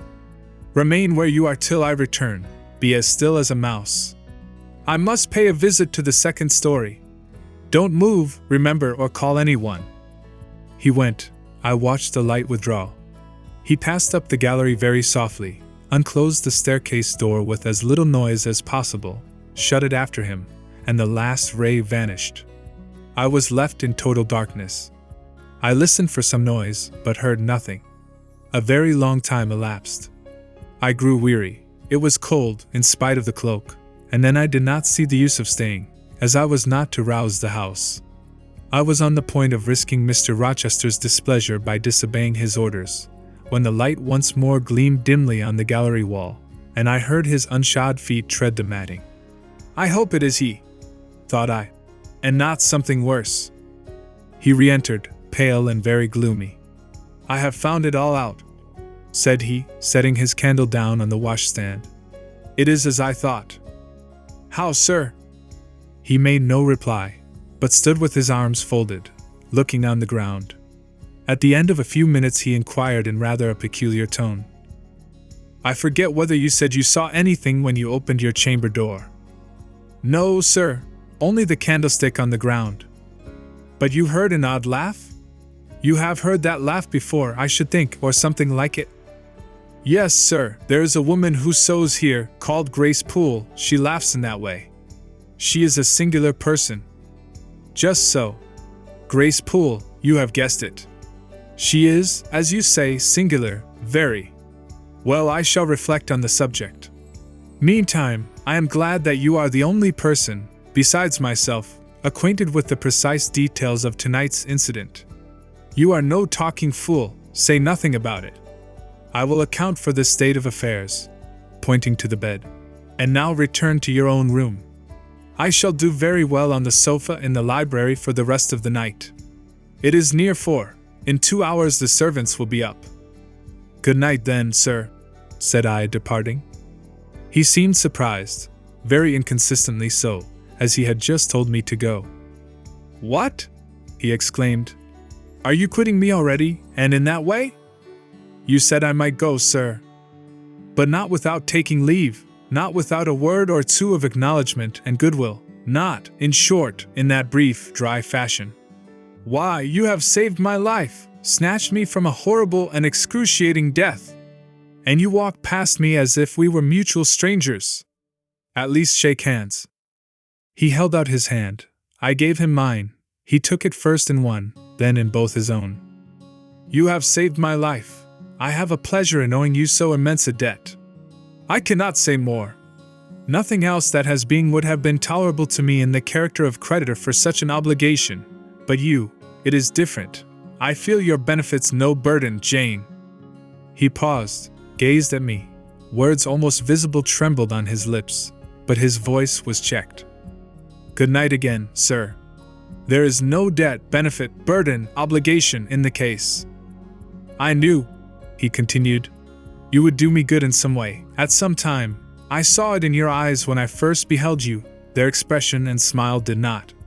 Again he stopped, did not, he proceeded hastily. "Strike delight to my very inmost heart, so for nothing. People talk of natural sympathies. I have heard of good genii. There are grains of truth in the wildest fable. My cherished preserver, good night." Strange energy was in his voice, strange fire in his look. "I am glad I happened to be awake," I said, and then I was going. "What? You will go?" "I am cold, sir." "Cold?" "Yes, and standing in a pool." "Go then, Jane, go." but he still retained my hand, and I could not free it. I bethought myself of an expedient. "I think I hear Mrs. Fairfax move, sir," said I. "Well, leave me." He relaxed his fingers, and I was gone. I regained my couch, but never thought of sleep. Till morning dawned I was tossed on a buoyant but unquiet sea, where billows of trouble rolled under surges of joy. I thought sometimes I saw beyond its wild waters a shore, sweet as the hills of Beulah, and now and then a freshening gale, wakened by hope, bore my spirit triumphantly towards the bourne, but I could not reach it, even in fancy. A counteracting breeze blew off land, and continually drove me back. Sense would resist delirium, judgment would warn passion. Too feverish to rest, I rose as soon as day dawned. Chapter 16. I both wished and feared to see Mr. Rochester on the day which followed this sleepless night. I wanted to hear his voice again, yet feared to meet his eye. During the early part of the morning, I momentarily expected his coming. He was not in the frequent habit of entering the schoolroom, but he did step in for a few minutes sometimes, and I had the impression that he was sure to visit it that day. But the morning passed just as usual. Nothing happened to interrupt the quiet course of Adele's studies. Only soon after breakfast, I heard some bustle in the neighborhood of Mr. Rochester's chamber, Mrs. Fairfax's voice, and Leah's, and the cook's, that is, John's wife, and even John's own gruff tones. There were exclamations of, "What a mercy master was not burnt in his bed! It is always dangerous to keep a candle lit at night. How providential that he had presence of mind to think of the water jug! I wonder he waked nobody! It is to be hoped he will not take cold with sleeping on the library sofa." And see. To much confabulation succeeded a sound of scrubbing and setting to rights, and when I passed the room, in going downstairs to dinner, I saw through the open door that all was again restored to complete order. Only the bed was stripped of its hangings. Leah stood up in the window seat, rubbing the panes of glass dimmed with smoke. I was about to address her, for I wished to know what account had been given of the affair. But, on advancing, I saw a second person in the chamber, a woman sitting on a chair by the bedside, and sewing rings to new curtains. That woman was no other than Grace Poole. There she sat, staid and taciturn looking, as usual, in her brown stuff gown, her check apron, white handkerchief, and cap. She was intent on her work, in which her whole thoughts seemed absorbed. On her hard forehead, and in her commonplace features, was nothing either of the paleness or desperation one would have expected to see marking the countenance of a woman who had attempted murder, and whose intended victim had followed her last night to her lair, and, as I believed, charged her with the crime she wished to perpetrate. I was amazed, confounded. She looked up, while I still gazed at her. No start, no increase or failure of color betrayed emotion, consciousness of guilt, or fear of detection. She said, "Good morning, miss," in her usual phlegmatic and brief manner, and taking up another ring and more tape, went on with her sewing. I will put her to some test, thought I. Such absolute impenetrability is past comprehension. "Good morning, Grace," I said. "Has anything happened here? I thought I heard the servants all talking together a while ago." "Only master had been reading in his bed last night. He fell asleep with his candle lit, and the curtains got on fire. But fortunately, he awoke before the bedclothes or the woodwork caught, and contrived to quench the flames with the water in the ewer." "A strange affair," I said in a low voice, then, looking at her fixedly. "Did Mr. Rochester wake nobody? Did no one hear him move?" She again raised her eyes to me, and this time there was something of consciousness in their expression. She seemed to examine me warily, then she answered. "The servants sleep so far off, you know, miss, they would not be likely to hear. Mrs. Fairfax's room and yours are the nearest to master's, but Mrs. Fairfax said she heard nothing. When people get elderly, they often sleep heavy." She paused, and then added, with a sort of assumed indifference, but still in a marked and significant tone, "But you are young, miss, and I should say a light sleeper. Perhaps you may have heard a noise." "I did," said I, dropping my voice so that Leah, who was still polishing the panes, could not hear me. "And at first I thought it was Pilot, but Pilot cannot laugh. and I am certain I heard a laugh, and a strange one. She took a new needleful of thread, waxed it carefully, threaded her needle with a steady hand, and then observed, with perfect composure, "It is hardly likely master would laugh, I should think, miss, when he was in such danger. You must have been dreaming." "I was not dreaming," I said, with some warmth, for her brazen coolness provoked me. Again she looked at me, and with the same scrutinizing and conscious eye. "Have you told master that you heard a laugh?" she inquired. "I have not had the opportunity of speaking to him this morning." "You did not think of opening your door and looking out into the gallery?" she further asked. She appeared to be cross-questioning me, attempting to draw from me information unawares. The idea struck me that if she discovered I knew or suspected her guilt, she would be playing of some of her malignant pranks on me. I thought it advisable to be on my guard. "On the contrary," said I bolted my door." "Then you are not in the habit of bolting your door every night before you get into bed?" "Fiend! She wants to know my habits, that she may lay her plans accordingly." Indignation again prevailed over prudence. I replied sharply, "Hitherto I have often omitted to fasten the bolt. I did not think it necessary. I was not aware any danger or annoyance was to be dreaded at Thornfield Hall, but in future," and I laid marked stress on the words, "I shall take good care to make all secure before I venture to lie down." "It will be wise so to do," was her answer. "This neighborhood is as quiet as any I know, and I never heard of the hall being attempted by robbers since it was a house, though there are hundreds of pounds worth of plate in the plate closet, as is well known. And you see, for such a large house, there are very few servants, because master has never lived here much, and when he does come, being a bachelor, he needs little waiting on. But I always think it best to err on the safe side. A door is soon fastened, and it is as well to have a drawn bolt between one and any mischief that may be about. A deal of people, miss, are for trusting all to Providence. But I say Providence will not dispense with the means, though he often blesses them when they are used discreetly." And here she closed her harangue, a long one for her, and uttered with the demureness of a Quakeress. I still stood absolutely dumbfounded at what appeared to me her miraculous self-possession and most inscrutable hypocrisy, when the cook entered. "Mrs. Poole," said she, addressing Grace, "the servants' dinner will soon be ready. Will you come down?" "No, just put my pint of porter and bit of pudding on a tray, and I'll carry it upstairs." "You'll have some meat?" "Just a morsel, and a taste of cheese, that's all." "And the sago?" "Never mind it at present. I shall be coming down before tea time. I'll make it myself." The cook here turned to me, saying that Mrs. Fairfax was waiting for me, so I departed.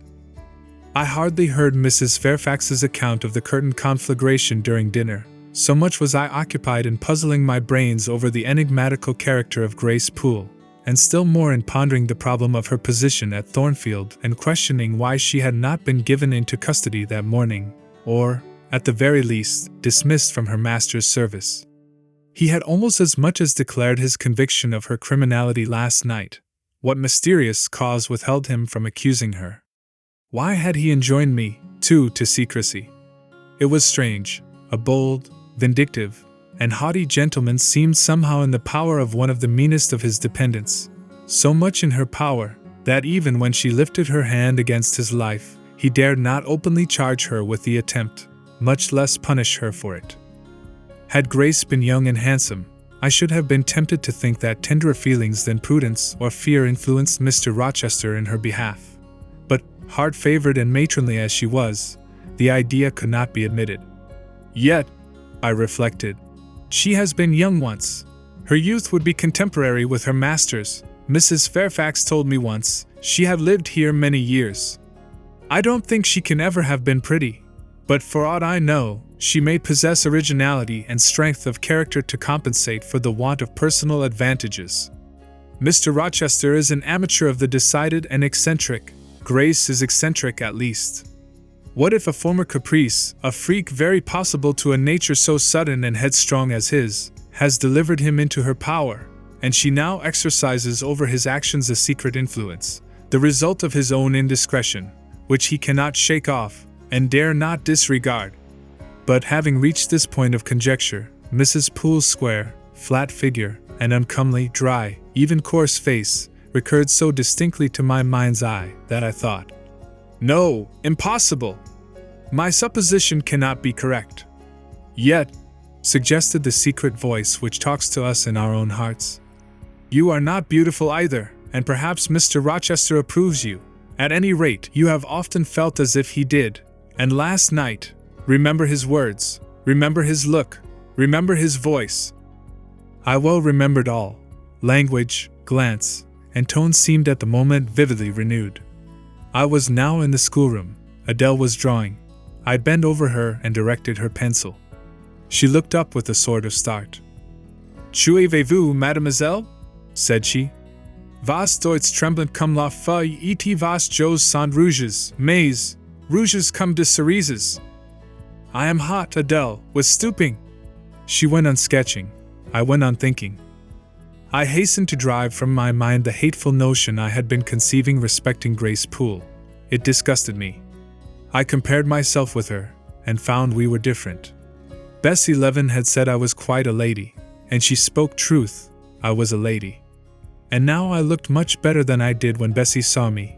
I had more color and more flesh, more life, more vivacity, because I had brighter hopes and keener enjoyments. "Evening approaches," said I, as I looked towards the window. "I have never heard Mr. Rochester's voice or step in the house today, but surely I shall see him before night. I feared the meeting in the morning. Now I desire it, because expectation has been so long baffled that it has grown impatient."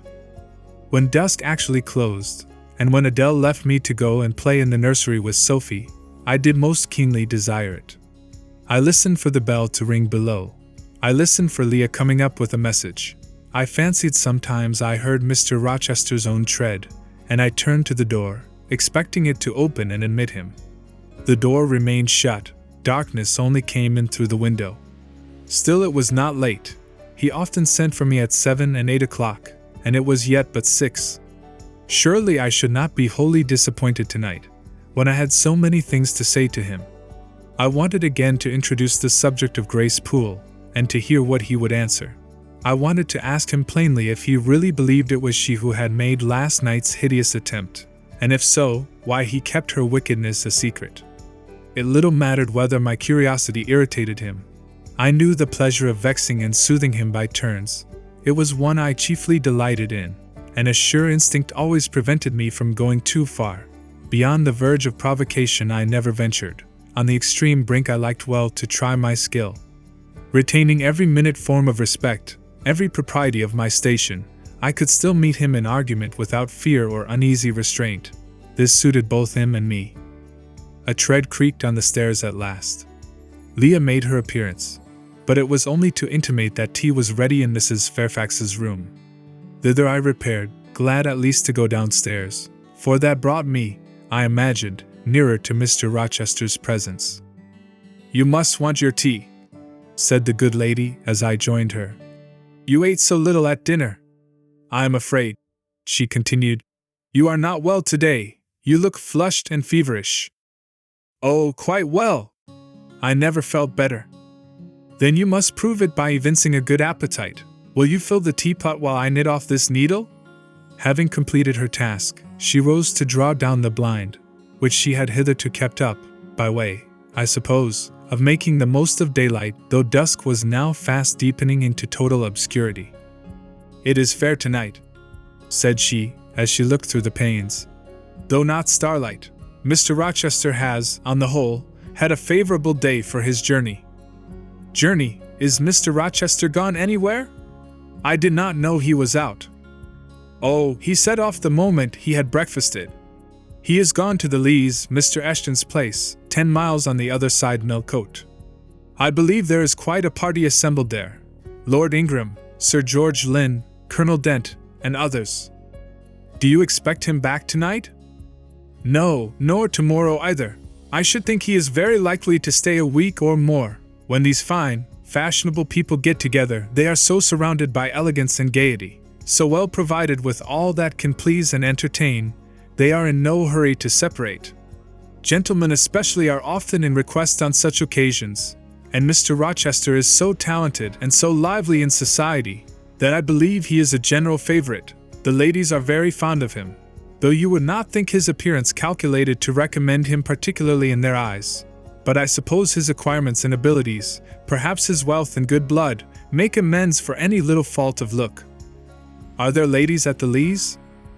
There are Mrs. Eshton and her 3 daughters, very elegant young ladies indeed, and there are the Honorable Blanche and Mary Ingram, most beautiful women, I suppose. Indeed, I have seen Blanche 6 or 7 years since, when she was a girl of 18. She came here to a Christmas ball and party Mr. Rochester gave. You should have seen the dining room that day. How richly it was decorated, how brilliantly lit up. I should think there were 50 ladies and gentlemen present, all of the first county families, and Miss Ingram was considered the belle of the evening. You saw her, you say, Mrs. Fairfax. What was she like? Yes, I saw her. The dining room doors were thrown open, and, as it was Christmas time, the servants were allowed to assemble in the hall, to hear some of the ladies sing and play. Mr. Rochester would have me to come in, and I sat down in a quiet corner and watched them. I never saw a more splendid scene. The ladies were magnificently dressed. Most of them, at least most of the younger ones, looked handsome, but Miss Ingram was certainly the queen. And what was she like? Tall, fine bust, sloping shoulders, long, graceful neck, olive complexion, dark and clear, noble features, eyes rather like Mr. Rochester's, large and black, and as brilliant as her jewels. And then she had such a fine head of hair, raven black and so becomingly arranged, a crown of thick plaits behind, and in front the longest, the glossiest curls I ever saw. She was dressed in pure white. An amber-colored scarf was passed over her shoulder and across her breast, tied at the side, and descending in long, fringed ends below her knee. She wore an amber-colored flower, too, in her hair. It contrasted well with the jetty mass of her curls. She was greatly admired, of course? Yes, indeed, and not only for her beauty, but for her accomplishments. She was one of the ladies who sang. A gentleman accompanied her on the piano. She and Mr. Rochester sang a duet. Mr. Rochester? I was not aware he could sing. Oh, he has a fine bass voice, and an excellent taste for music. And Miss Ingram, what sort of a voice had she? A very rich and powerful one. She sang delightfully. It was a treat to listen to her, and she played afterwards. I am no judge of music, but Mr. Rochester is, and I heard him say her execution was remarkably good. And this beautiful and accomplished lady, she is not yet married? It appears not. I fancy either she nor her sister have very large fortunes. Old Lord Ingram's estates were chiefly entailed, and the eldest son came in for everything almost. But I wonder no wealthy nobleman or gentleman has taken a fancy to her, Mr. Rochester, for instance. He is rich, is he not? Oh, yes. But you see there is a considerable difference in age. Mr. Rochester is nearly 40, she is but 25. What of that? More unequal matches are made every day. True, yet I should scarcely fancy Mr. Rochester would entertain an idea of the sort. But you eat nothing, you have scarcely tasted since you began tea. No, I am too thirsty to eat. Will you let me have another cup? I was about again to revert to the probability of a union between Mr. Rochester and the beautiful Blanche. But Adele came in, and the conversation was turned into another channel. When once more alone, I reviewed the information I had got, looked into my heart, examined its thoughts and feelings, and endeavored to bring back with a strict hand such as had been straying through imagination's boundless and trackless waste into the safe fold of common sense. Arraigned at my own bar, memory having given her evidence of the hopes, wishes, sentiments I had been cherishing since last night, of the general state of mind in which I had indulged for nearly a fortnight past, reason having come forward and told, in her own quiet way, a plain, unvarnished tale, showing how I had rejected the real, and rapidly devoured the ideal, I pronounced judgment to this effect: that a greater fool than Jane Eyre had never breathed the breath of life, that a more fantastic idiot had never surfeited herself on sweet lies, and swallowed poison as if it were nectar. "You," I said, "a favorite with Mr. Rochester? You gifted with the power of pleasing him? You of importance to him in any way? Go! Your folly sickens me.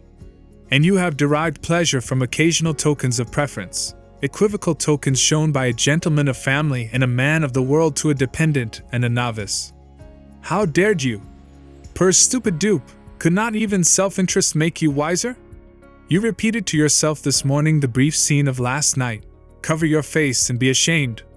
He said something in praise of your eyes, did he? Blind puppy! Open their bleared lids and look on your own accursed senselessness. It does good to no woman to be flattered by her superior, who cannot possibly intend to marry her, and it is madness in all women to let a secret love kindle within them, which, if unreturned and unknown, must devour the life that feeds it, and if discovered and responded to, must lead, ignis fatuus-like, into miry wilds whence there is no extrication. Listen, then, Jane Eyre, to your sentence. Tomorrow, place the glass before you, and draw in chalk your own picture, faithfully, without softening one defect. Omit no harsh line, smooth away no displeasing irregularity. Write under it, portrait of a governess, disconnected, poor, and plain. Afterwards, take a piece of smooth ivory. You have one prepared in your drawing box. Take your palette, mix your freshest, finest, clearest tints. Choose your most delicate camel hair pencils. Delineate carefully the loveliest face you can imagine. Paint it in your softest shades and sweetest lines, according to the description given by Mrs. Fairfax of Blanchingram. Remember the raven ringlets, the oriental eye. What? You revert to Mr. Rochester as a model. Order! No snivel, no sentiment, no regret. I will endure only sense and resolution. Recall the august yet harmonious lineaments, the Grecian neck and bust. Let the round and dazzling arm be visible, and the delicate hand. Omit neither diamond ring nor gold bracelet. Portray faithfully the attire, aerial lace and glistening satin, graceful scarf and golden rose. Call it Blanche, an accomplished lady of rank. Whenever, in future, you should chance to fancy Mr. Rochester thinks well of you, take out these two pictures and compare them. Say, Mr. Rochester might probably win that noble lady's love, if he chose to strive for it. Is it likely he would waste a serious thought on this indigent and insignificant plebeian? I'll do it, I resolved, and having framed this determination, I grew calm and fell asleep. I kept my word. An hour or two sufficed to sketch my own portrait in crayons, and in less than a fortnight I had completed an ivory miniature of an imaginary Blanche Ingram. It looked a lovely face enough, and when compared with the real head in chalk, the contrast was as great as self-control could desire. I derived benefit from the task. It had kept my head and hands employed, and had given force and fixedness to the new impressions I wished to stamp indelibly on my heart. Ere long, I had reason to congratulate myself on the course of wholesome discipline to which I had thus forced my feelings to submit. Thanks to it, I was able to meet subsequent occurrences with a decent calm, which, had they found me unprepared, I should probably have been unequal to maintain, even externally. Chapter 17. A week passed, and no news arrived of Mr. Rochester. 10 days, and still he did not come. Mrs. Fairfax said she should not be surprised if he were to go straight from the Leas to London, and thence to the Continent, and not show his face again at Thornfield for a year to come. He had not unfrequently quitted it in a manner quite as abrupt and unexpected. When I heard this, I was beginning to feel a strange chill and failing at the heart. I was actually permitting myself to experience a sickening sense of disappointment, but rallying my wits, and recollecting my principles, I at once called my sensations to order, and it was wonderful how I got over the temporary blunder, how I cleared up the mistake of supposing Mr. Rochester's movements a matter in which I had any cause to take a vital interest. Not that I humbled myself by a slavish notion of inferiority. On the contrary, I just said, "You have nothing to do with the master of Thornfield, further than to receive the salary he gives you for teaching his protégé, and to be grateful for such respectful and kind treatment as, if you do your duty, you have a right to expect at his hands. Be sure that is the only tie he seriously acknowledges between you and him. So don't make him the object of your fine feelings, your raptures, agonies, and so forth. He is not of your order. Keep to your caste, and be too self-respecting to lavish the love of the whole heart, soul, and strength, where such a gift is not wanted and would be despised. I went on with my day's business tranquilly, but ever and anon vague suggestions kept wandering across my brain of reasons why I should quit Thornfield, and I kept involuntarily framing advertisements and pondering conjectures about new situations. These thoughts I did not think to check. They might germinate and bear fruit if they could. Mr. Rochester had been absent upwards of a fortnight, when the post brought Mrs. Fairfax a letter. "It is from the master," said she, as she looked at the direction. "Now I suppose we shall know whether we are to expect his return or not." And while she broke the seal and perused the document, I went on taking my coffee. We were at breakfast. It was hot, and I attributed to that circumstance a fiery glow which suddenly rose to my face. Why my hand shook, and why I involuntarily spilt half the contents of my cup into my saucer, I did not choose to consider. "Well, I sometimes think we are too quiet, but we run a chance of being busy enough now, for a little while at least," said Mrs. Fairfax, still holding the note before her spectacles. Ere I permitted myself to request an explanation, I tied the string of Adele's pinafore, which happened to be loose. Having helped her also to another bun and refilled her mug with milk, I said, nonchalantly, "Mr. Rochester is not likely to return soon, I suppose?" "Indeed he is. In 3 days, he says. That will be next Thursday. And not alone either. I don't know how many of the fine people at the Lees are coming with him. He sends directions for all the best bedrooms to be prepared, and the library and drawing rooms are to be cleaned out. I am to get more kitchen hands from the George Inn, at Millcote, and from wherever else I can. And the ladies will bring their maids and the gentlemen their valets, so we shall have a full house of it." And Mrs. Fairfax swallowed her breakfast and hastened away to commence operations. The 3 days were, as she had foretold, busy enough. I had thought all the rooms at Thornfield beautifully clean and well arranged, but it appears I was mistaken. 3 women were got to help, and such scrubbing, such brushing, such washing of paint and beating of carpets, such taking down and putting up of pictures, such polishing of mirrors and lustres, such lighting of fires in bedrooms, such airing of sheets and featherbeds on hearths, I never beheld, either before or since. Adele ran quite wild in the midst of it. The preparations for company and the prospect of their arrival seemed to throw her into ecstasies.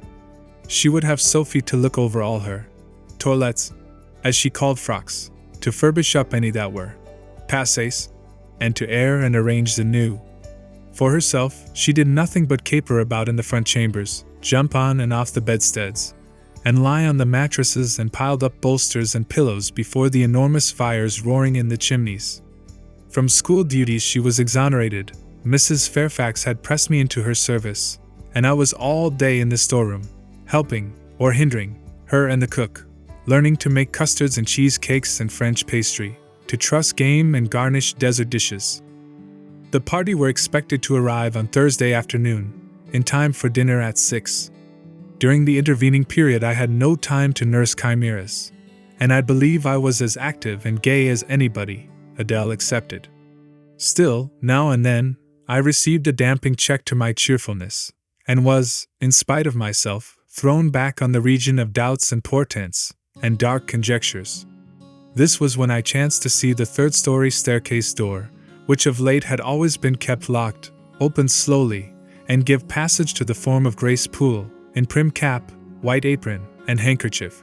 When I watched her glide along the gallery, her quiet tread muffled in a list slipper, when I saw her look into the bustling, topsy-turvy bedrooms, just say a word, perhaps, to the charwoman about the proper way to polish a grate, or clean a marble mantelpiece, or take stains from papered walls and then pass on.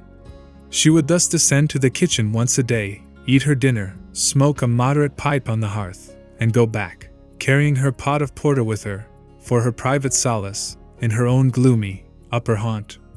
Only 1 hour in the 24 did she pass with her fellow servants below. All the rest of her time was spent in some low-ceiled, oaken chamber of the 2nd story. There she sat and sewed, and probably laughed drearily to herself, as companionless as a prisoner in his dungeon. The strangest thing of all was that not a soul in the house, except me, noticed her habits, or seemed to marvel at them. No one discussed her position or employment. No one pitied her solitude or isolation. I once, indeed, overheard part of a dialogue between Leah and one of the charwomen, of which Grace formed the subject. Leah had been saying something I had not caught, and the charwoman remarked, "She gets good wages, I guess?" "Yes," said Leah. "I wish I had as good. Not that mine are to complain of. There's no stinginess at Thornfield, but they're not 1/5 of the sum Mrs. Poole receives. And she is laying by. She goes every quarter to the bank at Millcote. I should not wonder but she has saved enough to keep her independent if she liked to leave. But I suppose she's got used to the place, and then she's not 40 yet, and strong and able for anything. It is too soon for her to give up business." "She is a good hand, I dare say," said the charwoman. "Ah, she understands what she has to do, nobody better," rejoined Leah significantly. "And it is not every one could fill her shoes, not for all the money she gets." "That it is not," was the reply. "I wonder whether the master—" The charwoman was going on, but here Leah turned and perceived me, and she instantly gave her companion a nudge. "Doesn't she know?" I heard the woman whisper. Leah shook her head, and the conversation was of course dropped. All I had gathered from it amounted to this, that there was a mystery at Thornfield, and that from participation in that mystery I was purposely excluded. Thursday came. All work had been completed the previous evening. Carpets were laid down, bed hangings festooned, radiant white counterpanes spread, toilet tables arranged, furniture rubbed, flowers piled in vases. Both chambers and saloons looked as fresh and bright as hands could make them. The hall, too, was scoured, and the great carved clock, as well as the steps and banisters of the staircase, were polished to the brightness of glass. In the dining room, the sideboard flashed resplendent with plate. In the drawing room and boudoir, vases of exotics bloomed on all sides. Afternoon arrived. Mrs. Fairfax assumed her best black satin gown, her gloves, and her gold watch, for it was her part to receive the company, to conduct the ladies to their rooms, and see. Adele, too, would be dressed, though I thought she had little chance of being introduced to the party that day at least. However, to please her, I allowed Sophie to apparel her in one of her short, full muslin frocks. For myself, I had no need to make any change. I should not be called upon to quit my sanctum of the schoolroom, for a sanctum it was now become to me. A very pleasant refuge in time of trouble. It had been a mild, serene spring day, one of those days which, towards the end of March or the beginning of April, rise shining over the earth as heralds of summer. It was drawing to an end now, but the evening was even warm, and I sat at work in the schoolroom with the window open. "It gets late," said Mrs. Fairfax, entering in rustling state. "I am glad I ordered dinner an hour after the time Mr. Rochester mentioned, for it is past 6 now. I have sent John down to the gates to see if there is anything on the road. One can see a long way from thence in the direction of Millcote." She went to the window. "Here he is," said she. "Well, John," leaning out, "any news?" "They're coming, ma'am," was the answer. "They'll be here in 10 minutes. Adele flew to the window. I followed, taking care to stand on one side, so that, screened by the curtain, I could see without being seen. The 10 minutes John had given seemed very long, but at last wheels were heard, for equestrians galloped up the drive, and after them came 2 open carriages. Fluttering veils and waving plumes filled the vehicles. 2 of the cavaliers were young, dashing-looking gentlemen. The third was Mr. Rochester, on his black horse, Messer, pilot bounding before him. At his side rode a lady, and he and she were the first of the party. Her purple riding habit almost swept the ground. Her veil streamed long on the breeze, mingling with its transparent folds, and gleaming through them, shone rich raven ringlets. "Miss Ingram!" exclaimed Mrs. Fairfax, and away she hurried to her post below. The cavalcade, following the sweep of the drive, quickly turned the angle of the house, and I lost sight of it. Adele now petitioned to go down, but I took her on my knee, and gave her to understand that she must not on any account think of venturing in sight of the ladies, either now or at any other time, unless expressly sent for, that Mr. Rochester would be very angry, and see. Some natural tears she shed, on being told this. But as I began to look very grave, she consented at last to wipe them. A joyous stir was now audible in the hall. Gentlemen's deep tones and ladies' silvery accents blent harmoniously together, and distinguishable above all, though not loud, was the sonorous voice of the master of Thornfield Hall, welcoming his fair and gallant guests under its roof. Then light steps ascended the stairs, and there was a tripping through the gallery, and soft cheerful laughs, and opening and closing doors, and for a time, a hush. "Elles chine into toilettes," said Adele, who, listening attentively, had followed every movement, and she sighed. "Chez maman," said she. "Quand il y avait du monde, j'ai eu le service partout, au salon et à leurs chambers. Souvent j'ai regardé les femmes de chambre coiffer et habiller les dames, et c'était assez amusant, comme cela on apprend. Don't you feel hungry, Adele?"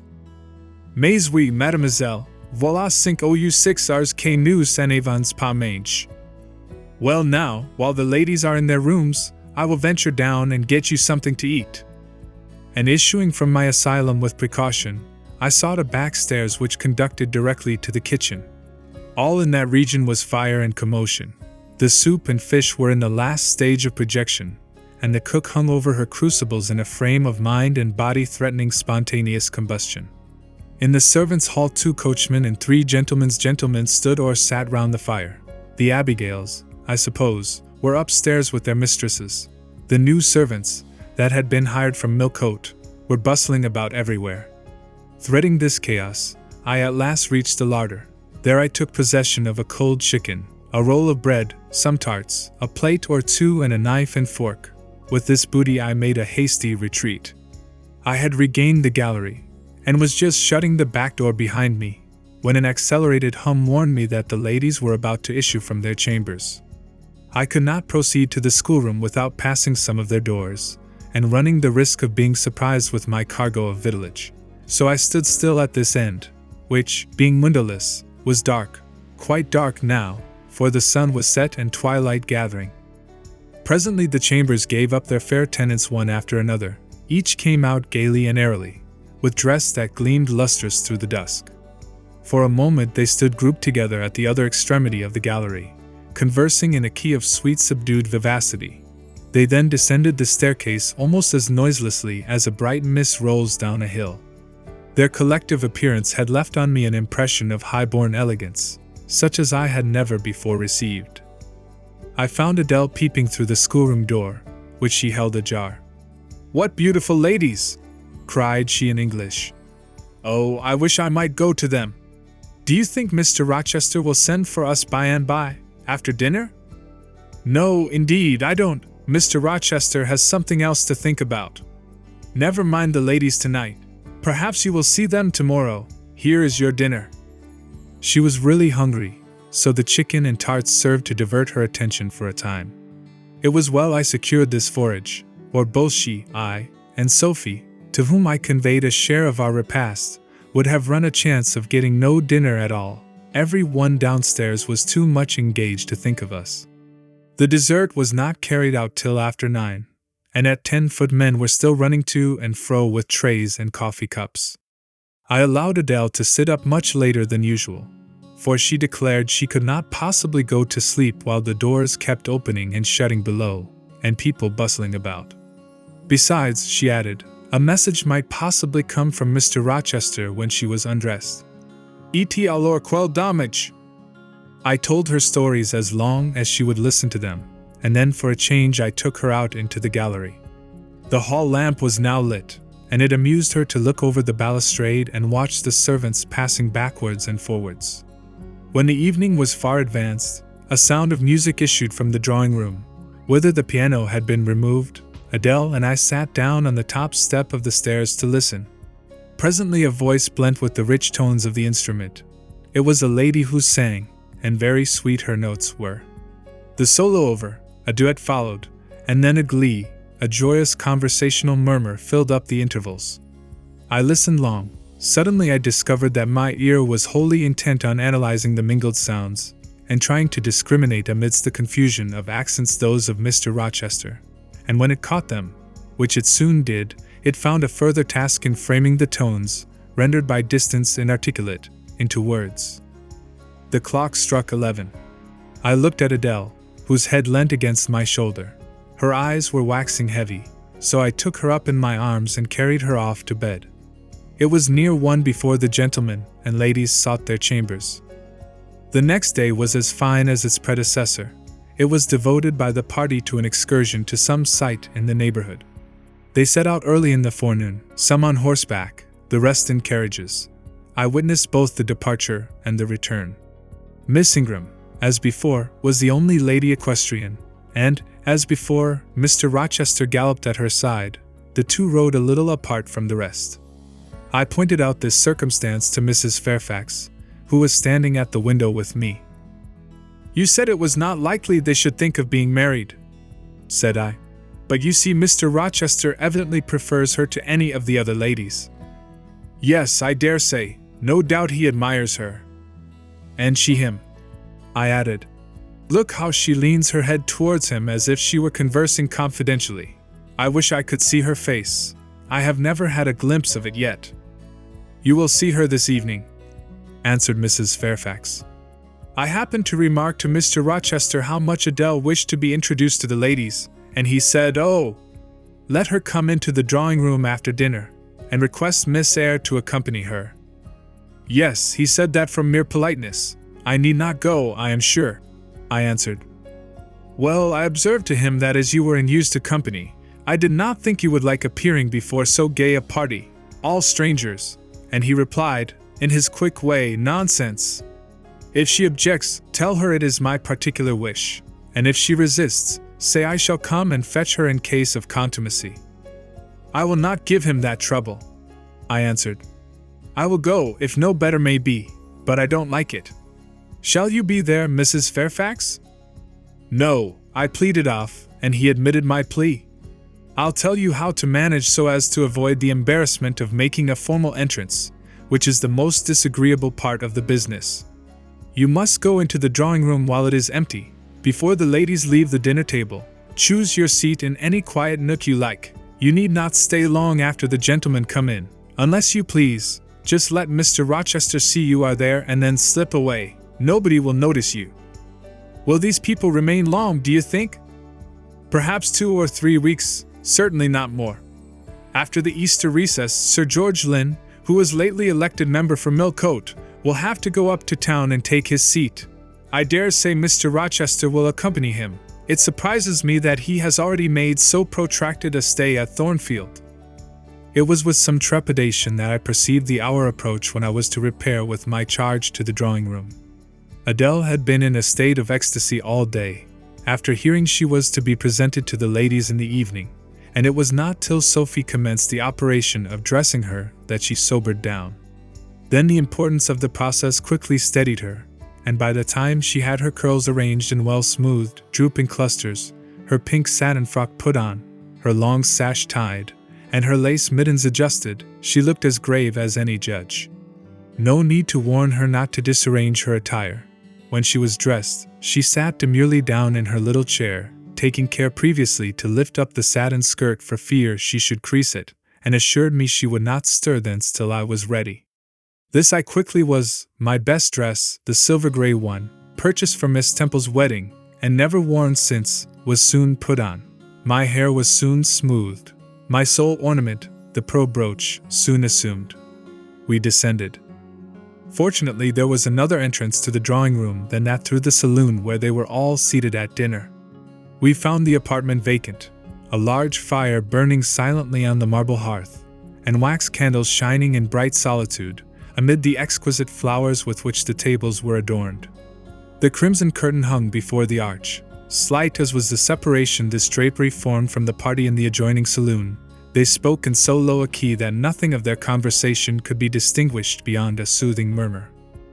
Adele, who appeared to be still under the influence of a most solemnizing impression, sat down, without a word, on the footstool I pointed out to her.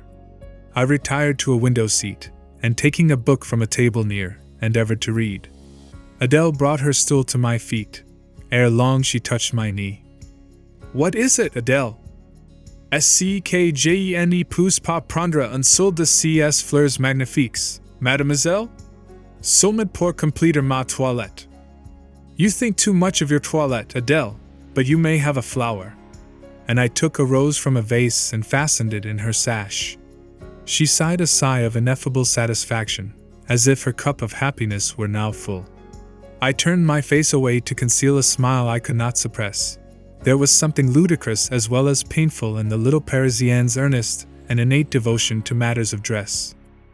A soft sound of rising now became audible. The curtain was swept back from the arch.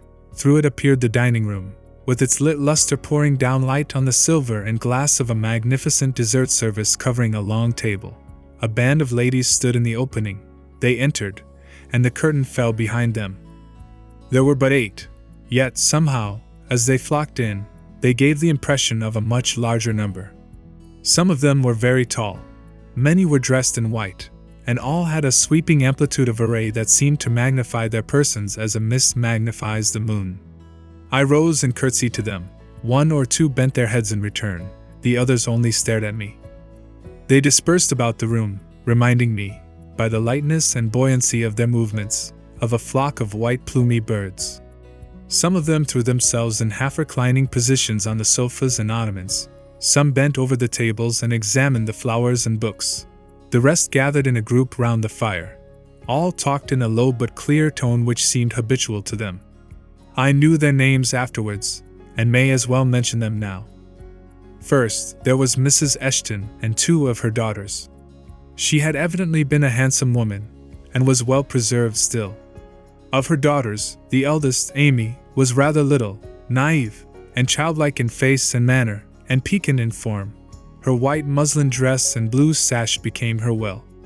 The second, Louisa, was taller and more elegant in figure, with a very pretty face, of that order the French term minois chiffon. Both sisters were fair as lilies. Lady Lynn was a large and stout personage of about 40, very erect, very haughty-looking, richly dressed in a satin robe of changeful sheen. Her dark hair shone glossily under the shade of an azure plume, and within the circlet of a band of gems. Mrs. Colonel Dent was less showy, but I thought more ladylike. She had a slight figure, a pale, gentle face, and fair hair. Her black satin dress, her scarf of rich foreign lace, and her pearl ornaments pleased me better than the rainbow radiance of the titled dame. But the 3 most distinguished, partly, perhaps, because the tallest figures of the band, were the Dowager Lady Ingram and her daughters, Blanche and Mary. They were all 3 of the loftiest stature of women. The Dowager might be between 40 and 50. Her shape was still fine. Her hair, by candlelight at least, still black. Her teeth, too, were still apparently perfect.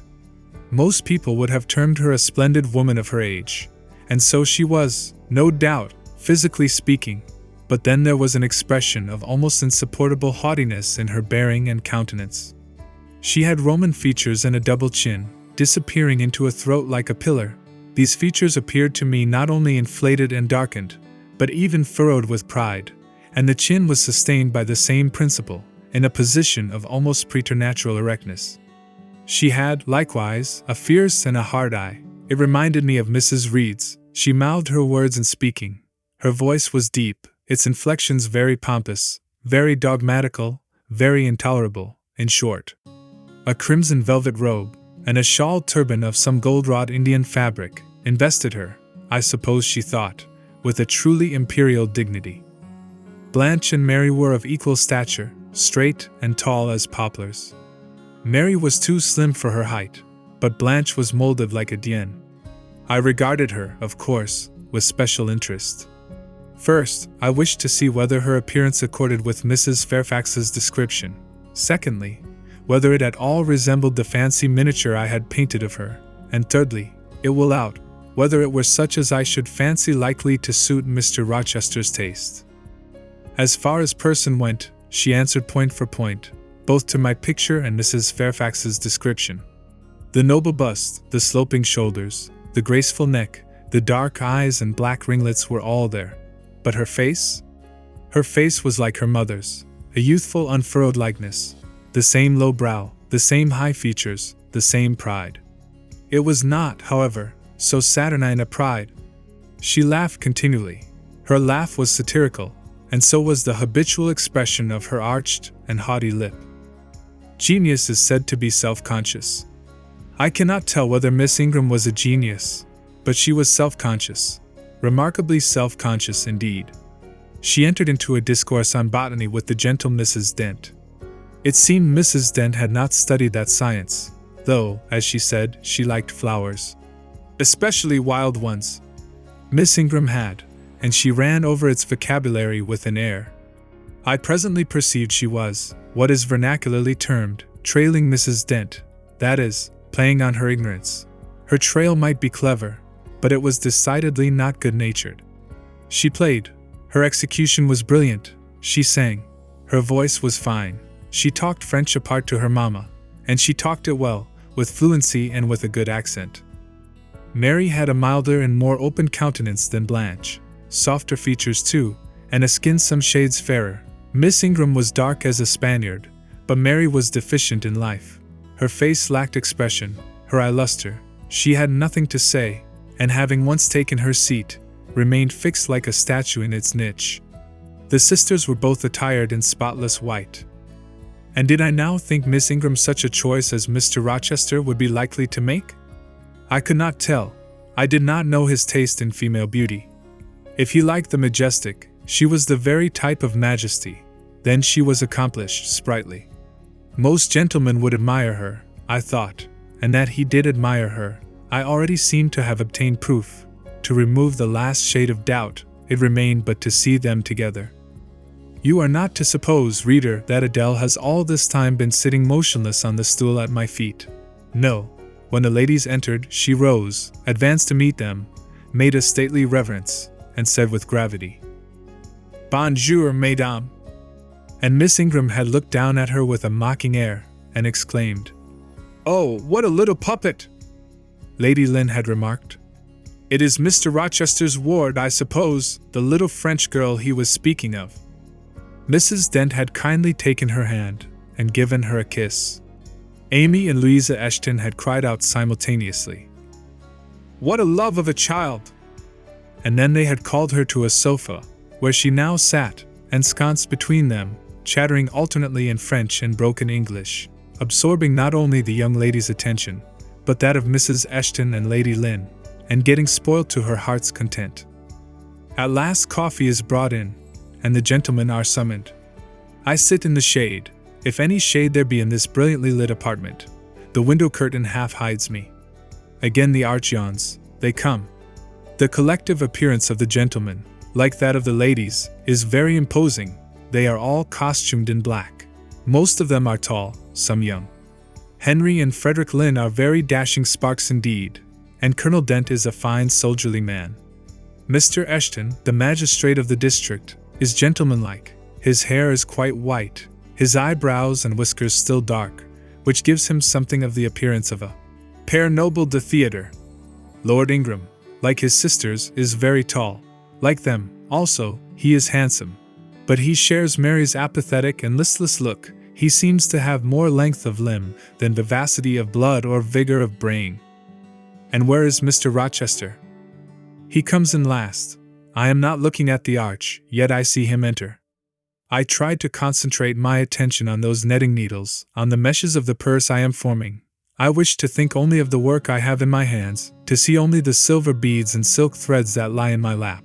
Whereas, I distinctly behold his figure, and I inevitably recall the moment when I last saw it, just after I had rendered him what he deemed an essential service, and he, holding my hand, and looking down on my face, surveyed me with eyes that revealed a heart full and eager to overflow, in whose emotions I had a part.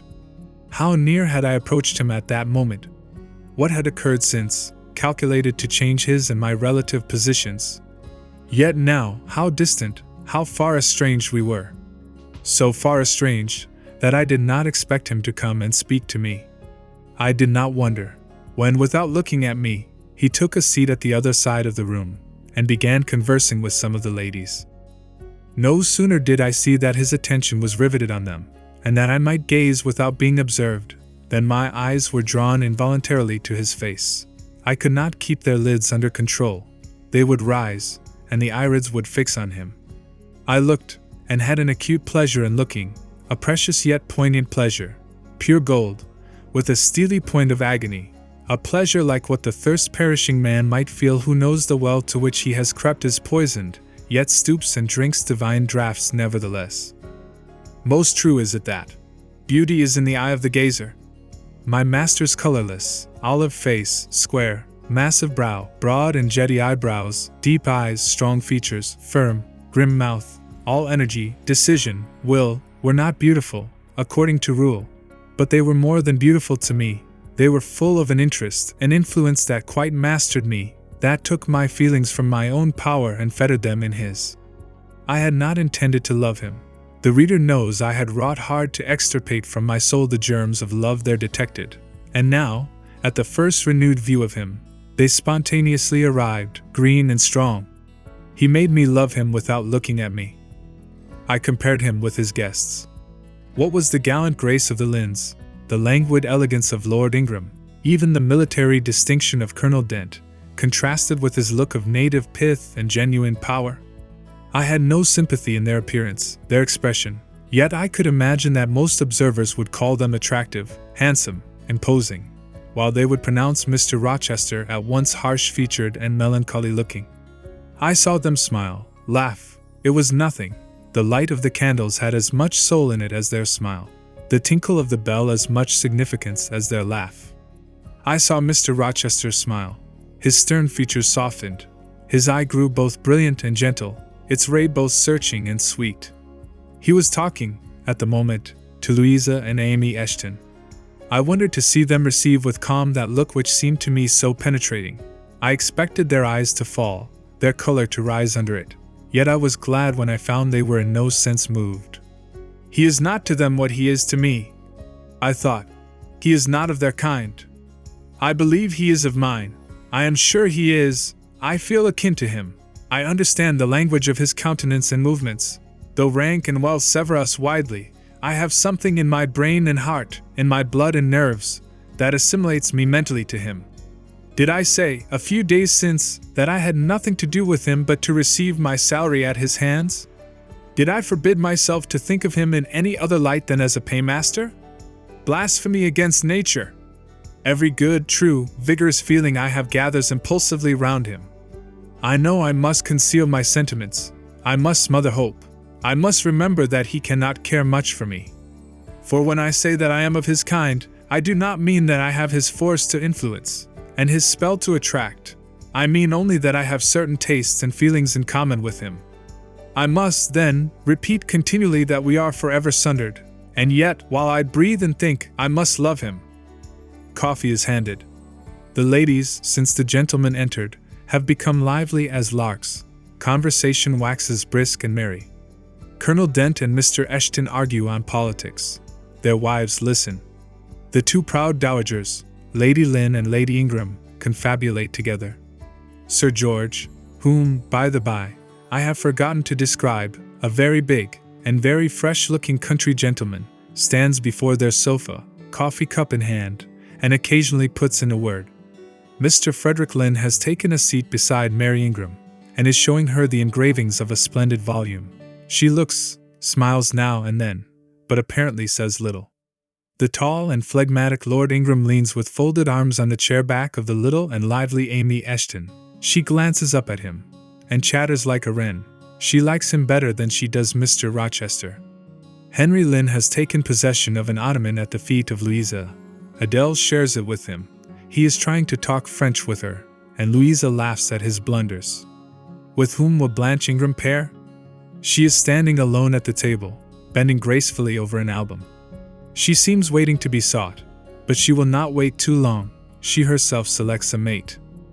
Mr. Rochester, having quitted the Eshtons, stands on the hearth as solitary as she stands by the table. She confronts him, taking her station on the opposite side of the mantelpiece. Mr. Rochester, I thought you were not fond of children. Nor am I. Then, what induced you to take charge of such a little doll as that? Pointing to Adele. Where did you pick her up? I did not pick her up. She was left on my hands. You should have sent her to school. I could not afford it. Schools are so dear. Why, I suppose you have a governess for her. I saw a person with her just now. Is she gone? Oh no! There she is still, behind the window curtain. You pay her, of course. I should think it quite as expensive, more so, for you have them both to keep in addition. I feared, or should I say, hoped, the allusion to me would make Mr. Rochester glance my way, and I involuntarily shrank farther into the shade, but he never turned his eyes. I have not considered the subject, said he indifferently, looking straight before him. No, you men never do consider economy and common sense. You should hear Mama on the chapter of governesses. Mary and I have had, I should think, a dozen at least in our day, half of them detestable and the rest ridiculous, and all incubi, were they not, Mama? Did you speak my own? The young lady thus claimed as the dowager's special property reiterated her question with an explanation. My dearest, don't mention governesses. The word makes me nervous. I have suffered a martyrdom from their incompetency and caprice. I thank heaven I have now done with them. Mrs. Dent here bent over to the pious lady and whispered something in her ear. I suppose, from the answer elicited, it was a reminder that one of the anathematized race was present. Tant peace, said her ladyship. I hope it may do her good. Then, in a lower tone, but still loud enough for me to hear. I noticed her. I am a judge of physiognomy, and in hers I see all the faults of her class. What are they, madam? Inquired Mr. Rochester aloud. I will tell you in your private ear, replied she, wagging her turban 3 times with portentous significancy. But my curiosity will be past its appetite. It craves food now. Ask Blanche. She is nearer you than I. Oh, don't refer him to me, Mama. I have just one word to say of the whole tribe. They are a nuisance. Not that I ever suffered much from them. I took care to turn the tables. What tricks Theodore and I used to play on our Miss Wilsons, and Mrs. Grays, and Madame Jubert's. Mary was always too sleepy to join in a plot with spirit. The best fun was with Madame Joubert. Miss Wilson was a poor sickly thing, lachrymose and low-spirited, not worth the trouble of vanquishing, in short, and Mrs. Gray was coarse and insensible. No blow took effect on her. But poor Madame Joubert! I see her yet in her raging passions, when we had driven her to extremities, spilt our tea, crumbled our bread and butter, tossed our books up to the ceiling, and played a chivalry with the ruler and desk, the fender and fire irons. Theodore, do you remember those merry days? Yes, to be sure I do, drawled Lord Ingram. And the poor old stick used to cry out, "Oh, you villain's childs!" And then we sermonized her on the presumption of attempting to teach such clever blades as we were, when she was herself so ignorant. We did. And Tito, you know, I helped you in prosecuting, or persecuting, your tutor, way-faced Mr. Vining, the parson in the pip, as we used to call him. He and Miss Wilson took the liberty of falling in love with each other. At least Tito and I thought so. We surprised sundry tender glances and sighs which we interpreted as tokens of la belle passion, and I promise you the public soon had the benefit of our discovery. We employed it as a sort of lever to hoist our deadweights from the house. Dear Mamma there, as soon as she got an inkling of the business, found out that it was of an immoral tendency. Did you not, my lady mother? Certainly, my best. And I was quite right, depend on that. There are 1,000 reasons why liaisons between governesses and tutors should never be tolerated a moment in any well-regulated house. Firstly, oh gracious, Mamma! Spare us the enumeration. Oh rest, we all know them. Danger of bad example to innocence of childhood, distractions and consequent neglect of duty on the part of the attached, mutual alliance and reliance, confidence thence resulting, insolence accompanying, mutiny and general blow-up. Am I right, Baroness Ingram of Ingram Park? My lily flower, you are right now, as always. Then no more need be said, change the subject. Amy Ashton, not hearing or not heeding this dictum, joined in with her soft, infantine tone. Louisa and I used to quiz our governess too, but she was such a good creature, she would bear anything, nothing put her out. She was never cross with us, was she, Louisa? No, never. We might do what we pleased, ransack her desk and her workbox, and turn her drawers inside out, and she was so good-natured she would give us anything we asked for. I suppose now, said Miss Ingram, curling her lips sarcastically, we shall have an abstract of the memoirs of all the governesses extant. In order to avert such a visitation, I again move the introduction of a new topic. Mr. Rochester, do you second my motion? Madam, I support you on this point, as on every other.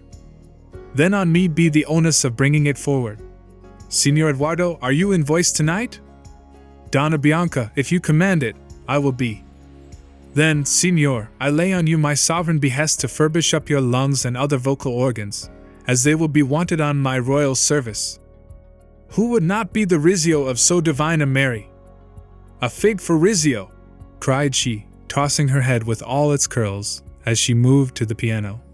It is my opinion the fiddler David must have been an insipid sort of fellow. I like Black Bothwell better. To my mind a man is nothing without a spice of the devil in him, and history may say what it will of James Hepburn, but I have a notion he was just the sort of wild, fierce, bandit hero whom I could have consented to gift with my hand. Gentlemen, you hear! Now which of you most resembles Bothwell? Cried Mr. Rochester. I should say the preference lies with you, responded Colonel Dent. On my honor, I am much obliged to you, was the reply. Miss Ingram, who had now seated herself with proud grace at the piano, spreading out her snowy robes in queenly amplitude, commenced a brilliant prelude, talking meantime. She appeared to be on her high horse tonight. Both her words and her air seemed intended to excite not only the admiration, but the amazement of her auditors. She was evidently bent on striking them as something very dashing and daring indeed.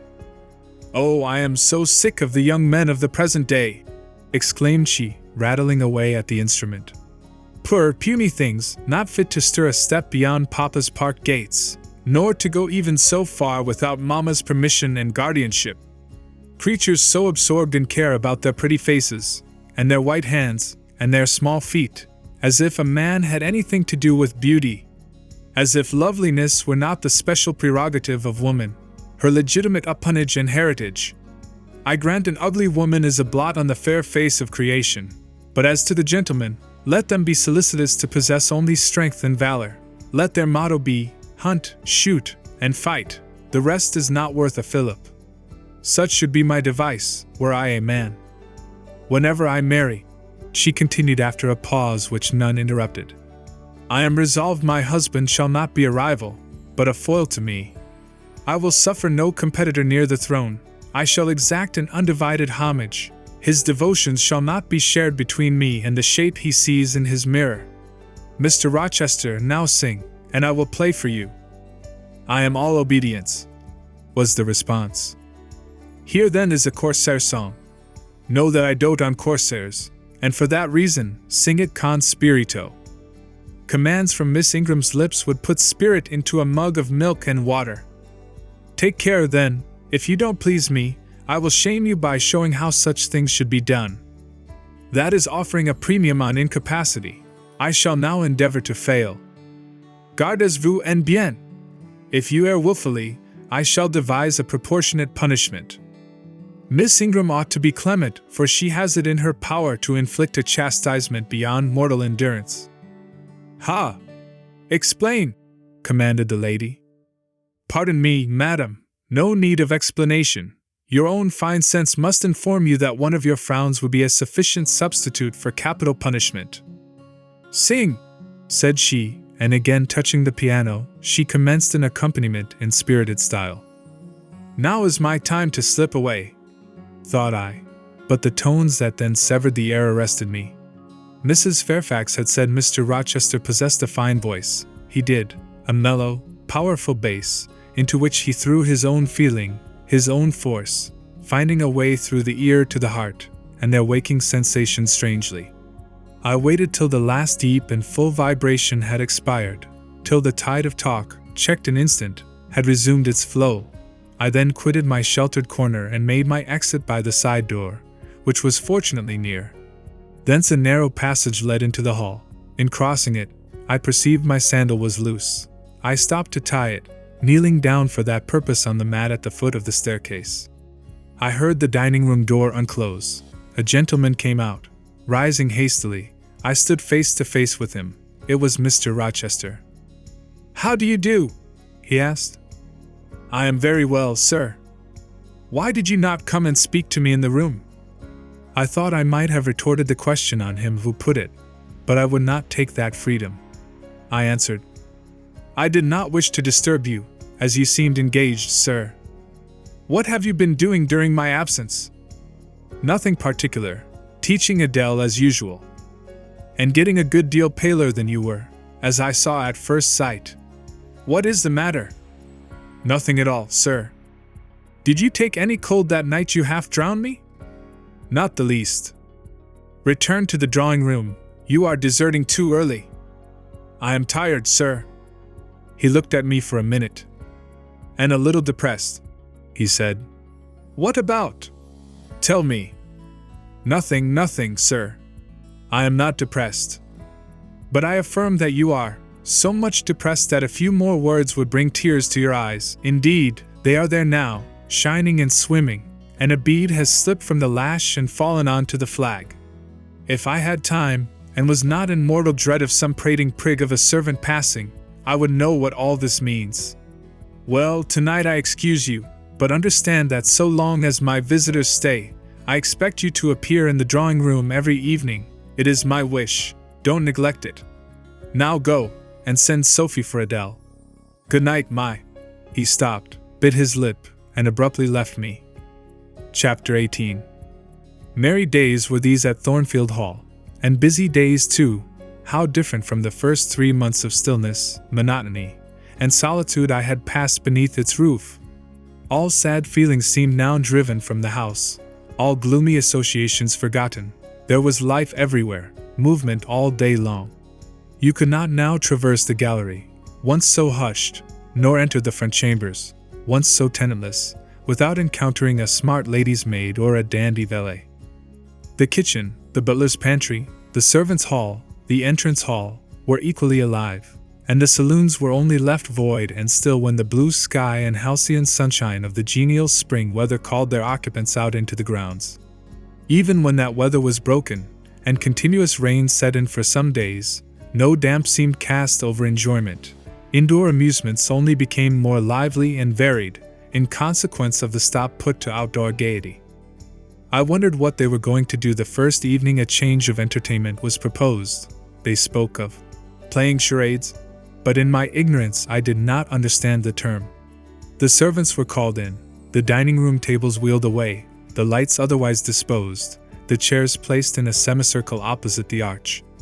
While Mr. Rochester and the other gentlemen directed these alterations, the ladies were running up and down stairs ringing for their maids.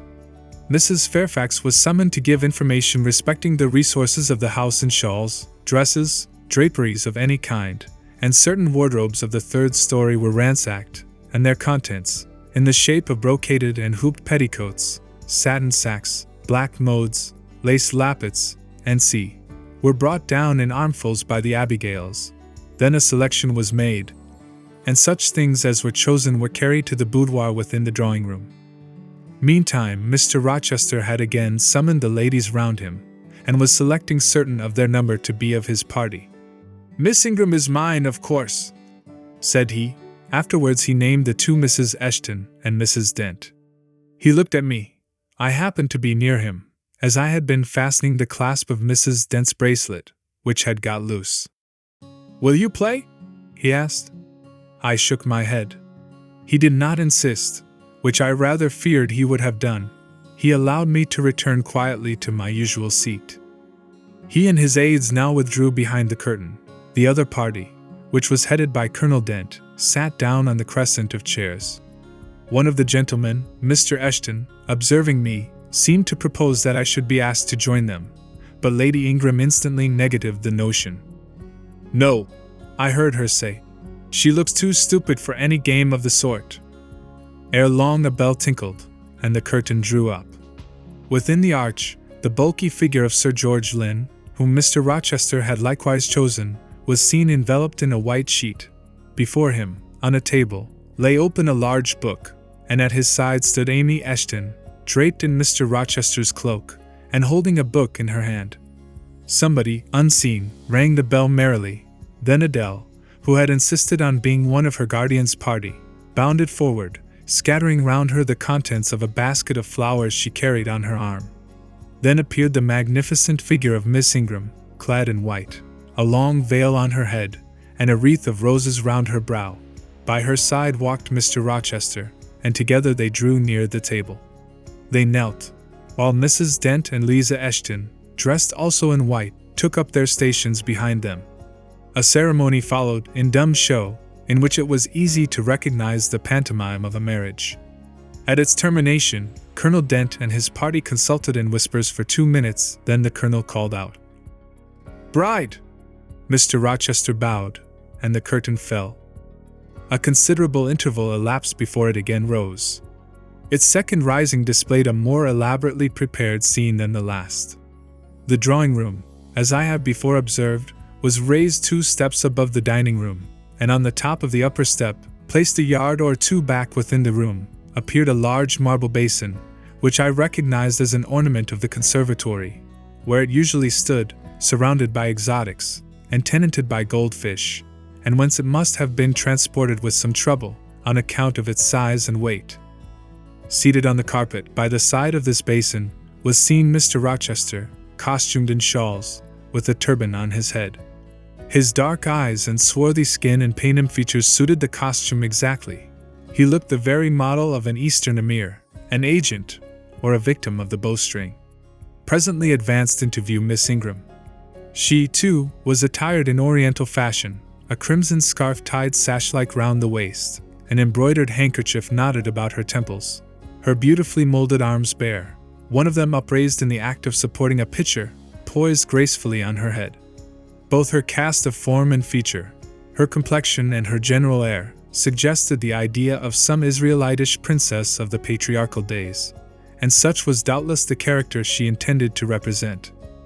She approached the basin, and bent over it as if to fill her pitcher. She again lifted it to her head. The personage on the well-brink now seemed to accost her, to make some request. She hasted, let down her pitcher on her hand, and gave him to drink. From the bosom of his robe he then produced a casket, opened it, and showed magnificent bracelets and earrings. She acted astonishment and admiration. Kneeling, he laid the treasure at her feet. Incredulity and delight were expressed by her looks and gestures. The stranger fastened the bracelets on her arms and the rings in her ears. It was Eleazar and Rebecca. The camels only were wanting. The divining party again laid their heads together. Apparently they could not agree about the word or syllable the scene illustrated. Colonel Dent, their spokesman, demanded the tableau of the whole, whereupon the curtain again descended. On its third rising only a portion of the drawing room was disclosed, the rest being concealed by a screen, hung with some sort of dark and coarse drapery. The marble basin was removed. In its place stood a deal table and a kitchen chair. These objects were visible by a very dim light proceeding from a horn lantern, the wax candles being all extinguished. Amidst this sordid scene sat a man with his clenched hands resting on his knees, and his eyes bent on the ground. I knew Mr. Rochester, though the begrimed face, the disordered dress, his coat hanging loose from one arm, as if it had been almost torn from his back in a scuffle, the desperate and scowling countenance, the rough, bristling hair might well have disguised him. As he moved, a chain clanked, to his wrists were attached fetters. "Bridewell!" exclaimed Colonel Dent, and the charade was solved. A sufficient interval having elapsed for the performers to resume their ordinary costume, they re-entered the dining room. Mr. Rochester led in Miss Ingram. She was complimenting him on his acting. "Do you know," said she, "that of the 3 characters I liked you in the last best? Oh, had you but lived a few years earlier, what a gallant gentleman highwayman you would have made! Is all the soot washed from my face?" he asked, turning it towards her. "Alas! Yes, the more's the pity. Nothing could be more becoming to your complexion than that ruffian's rouge. You would like a hero of the road then? An English hero of the road would be the next best thing to an Italian bandit, and that could only be surpassed by a Levantine pirate. Well, whatever I am, remember you are my wife. We were married an hour since, in the presence of all these witnesses." She giggled, and her color rose. "Now, Dent," continued Mr. Rochester, "it is your turn." And as the other party withdrew, he and his band took the vacated seats. Miss Ingram placed herself at her leader's right hand. The other diviners filled the chairs on each side of him and her. I did not now watch the actors. I no longer waited with interest for the curtain to rise. My attention was absorbed by the spectators. My eyes, erewhile fixed on the arch, were now irresistibly attracted to the semicircle of chairs. What charade Colonel Dent and his party played, what word they chose, how they acquitted themselves, I no longer remember. But I still see the consultation which followed each scene. I see Mr. Rochester turn to Miss Ingram, and Miss Ingram to him. I see her incline her head towards him, till the jetty curls almost touch his shoulder and wave against his cheek. I hear their mutual whisperings. I recall their interchanged glances. And something even of the feeling roused by the spectacle returns in memory at this moment. I have told you, reader, that I had learned to love Mr. Rochester.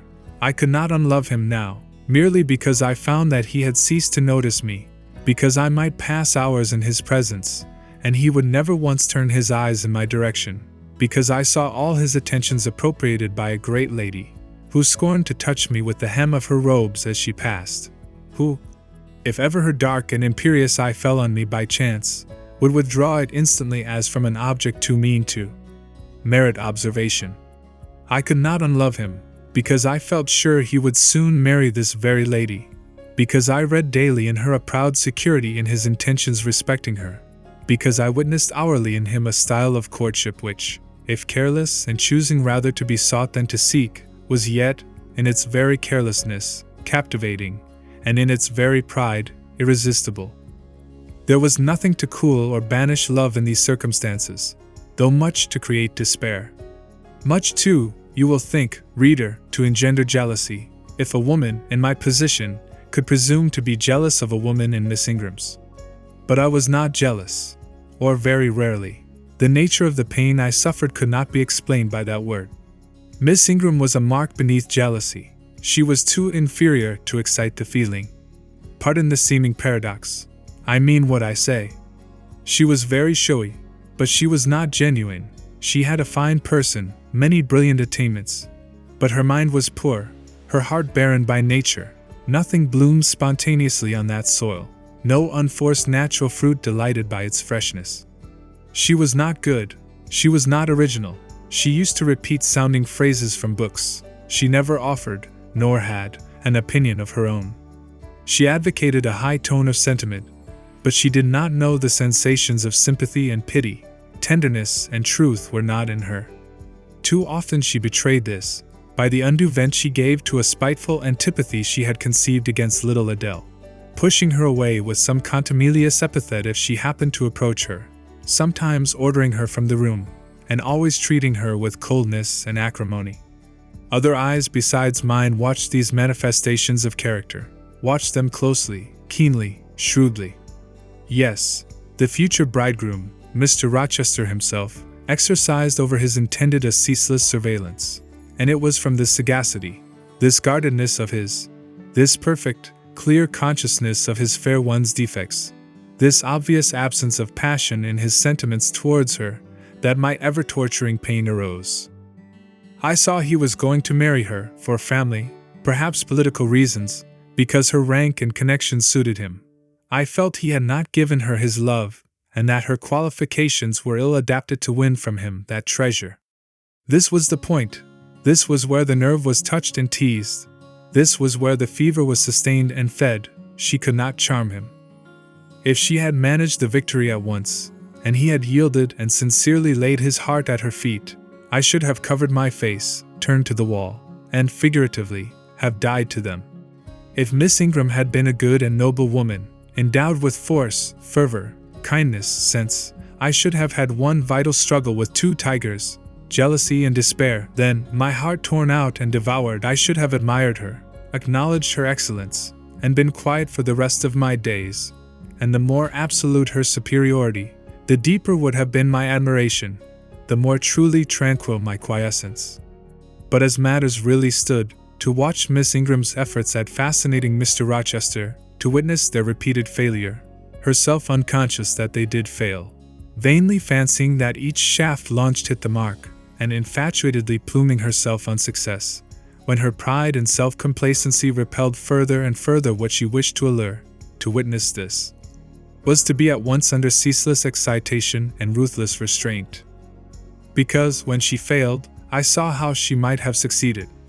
Arrows that continually glanced off from Mr. Rochester's breast and fell harmless at his feet might, I knew, if shot by a surer hand, have quivered keen in his proud heart, have called love into his stern eye, and softness into his sardonic face. Or, better still, without weapons a silent conquest might have been won. Why can she not influence him more, when she is privileged to draw so near to him? I asked myself. Surely she cannot truly like him, or not like him with true affection. If she did, she need not coin her smiles so lavishly, flash her glances so unremittingly, manufacture airs so elaborate, graces so multitudinous. It seems to me that she might, by merely sitting quietly at his side, saying little and looking less, get nigher his heart. I have seen in his face a far different expression from that which hardens it now while she is so vivaciously accosting him. But then it came of itself. It was not elicited by meretricious arts and calculated maneuvers, and one had but to accept it, to answer what he asked without pretension, to address him when needful without grimace, and it increased and grew kinder and more genial, and warmed one like a fostering sunbeam. How will she manage to please him when they are married?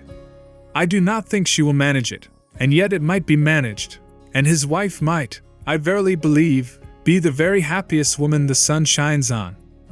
I have not yet said anything condemnatory of Mr. Rochester's project of marrying for interest and connections.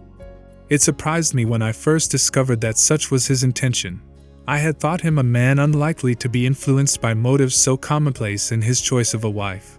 But the longer I considered the position, education, and of the parties, the less I felt justified in judging and blaming either him or Miss Ingram for acting in conformity to ideas and principles instilled into them, doubtless, from their childhood.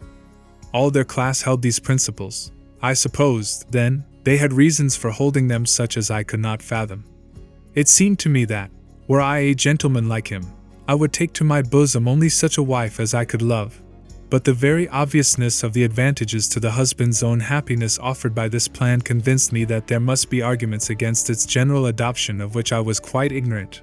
Otherwise I felt sure all the world would act as I wished to act. But in other points, as well as this, I was growing very lenient to my master. I was forgetting all his faults, for which I had once kept a sharp lookout. It had formerly been my endeavor to study all sides of his character, to take the bad with the good, and from the just weighing of both, to form an equitable judgment. Now I saw no bad. The sarcasm that had repelled, the harshness that had startled me once, were only like keen condiments in a choice dish. Their presence was pungent, but their absence would be felt as comparatively insipid. And as for the vague something, was it a sinister or a sorrowful, a designing or a desponding expression?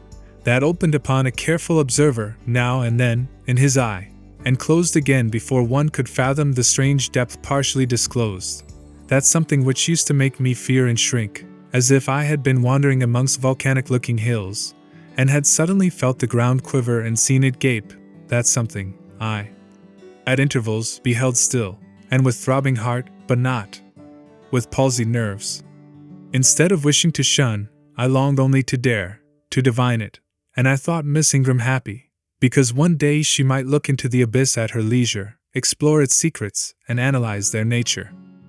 Meantime, while I thought only of my master and his future bride, saw only them, heard only their discourse, and considered only their movements of importance, the rest of the party were occupied with their own separate interests and pleasures.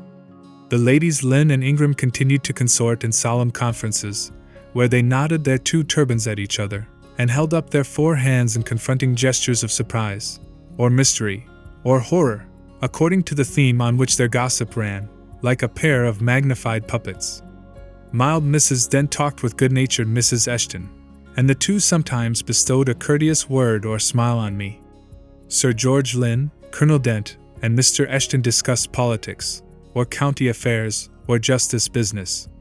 Lord Ingram flirted with Amy Eshton. Louisa played and sang to and with one of the Messrs. Lynn, and Mary Ingram listened languidly to the gallant speeches of the other. Sometimes all, as with one consent, suspended their byplay to observe and listen to the principal actors, for, after all, Mr. Rochester, and, because closely connected with him, Miss Ingram were the life and soul of the party. If he was absent from the room an hour, a perceptible dullness seemed to steal over the spirits of his guests, and his re-entrance was sure to give a fresh impulse to the vivacity of conversation. The want of his animating influence appeared to be peculiarly felt one day that he had been summoned to Millcote on business, and was not likely to return till late. The afternoon was wet. A walk the party had proposed to take to see a gypsy camp, lately pitched on a common beyond Hay, was consequently deferred. Some of the gentlemen were gone to the stables. The younger ones, together with the younger ladies, were playing billiards in the billiard room. The Dowagers Ingram and Lynn sought solace in a quiet game at cards. Blanche Ingram, after having repelled, by supercilious taciturnity, some efforts of Mrs. Dent and Mrs. Eshton to draw her into conversation, had first murmured over some sentimental tunes and airs on the piano, and then, having fetched a novel from the library, had flung herself in haughty listlessness on a sofa, and prepared to beguile, by the spell of fiction, the tedious hours of absence.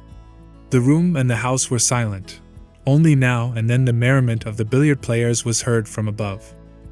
It was verging on dusk, and the clock had already given warning of the hour to dress for dinner, when little Adele, who knelt by me in the drawing-room window-seat, suddenly exclaimed, "Voilà Monsieur Rochester, Correvient!" I turned, and Miss Ingram darted forwards from her sofa. The others, too, looked up from their several occupations, for at the same time a crunching of wheels and a splashing tramp of horse hoofs became audible on the wet gravel. A post-chaise was approaching. "What can possess him to come home in that style?" said Miss Ingram. "He rode Messerer the Black Horse, did he not, when he went out? And Pilot was with him.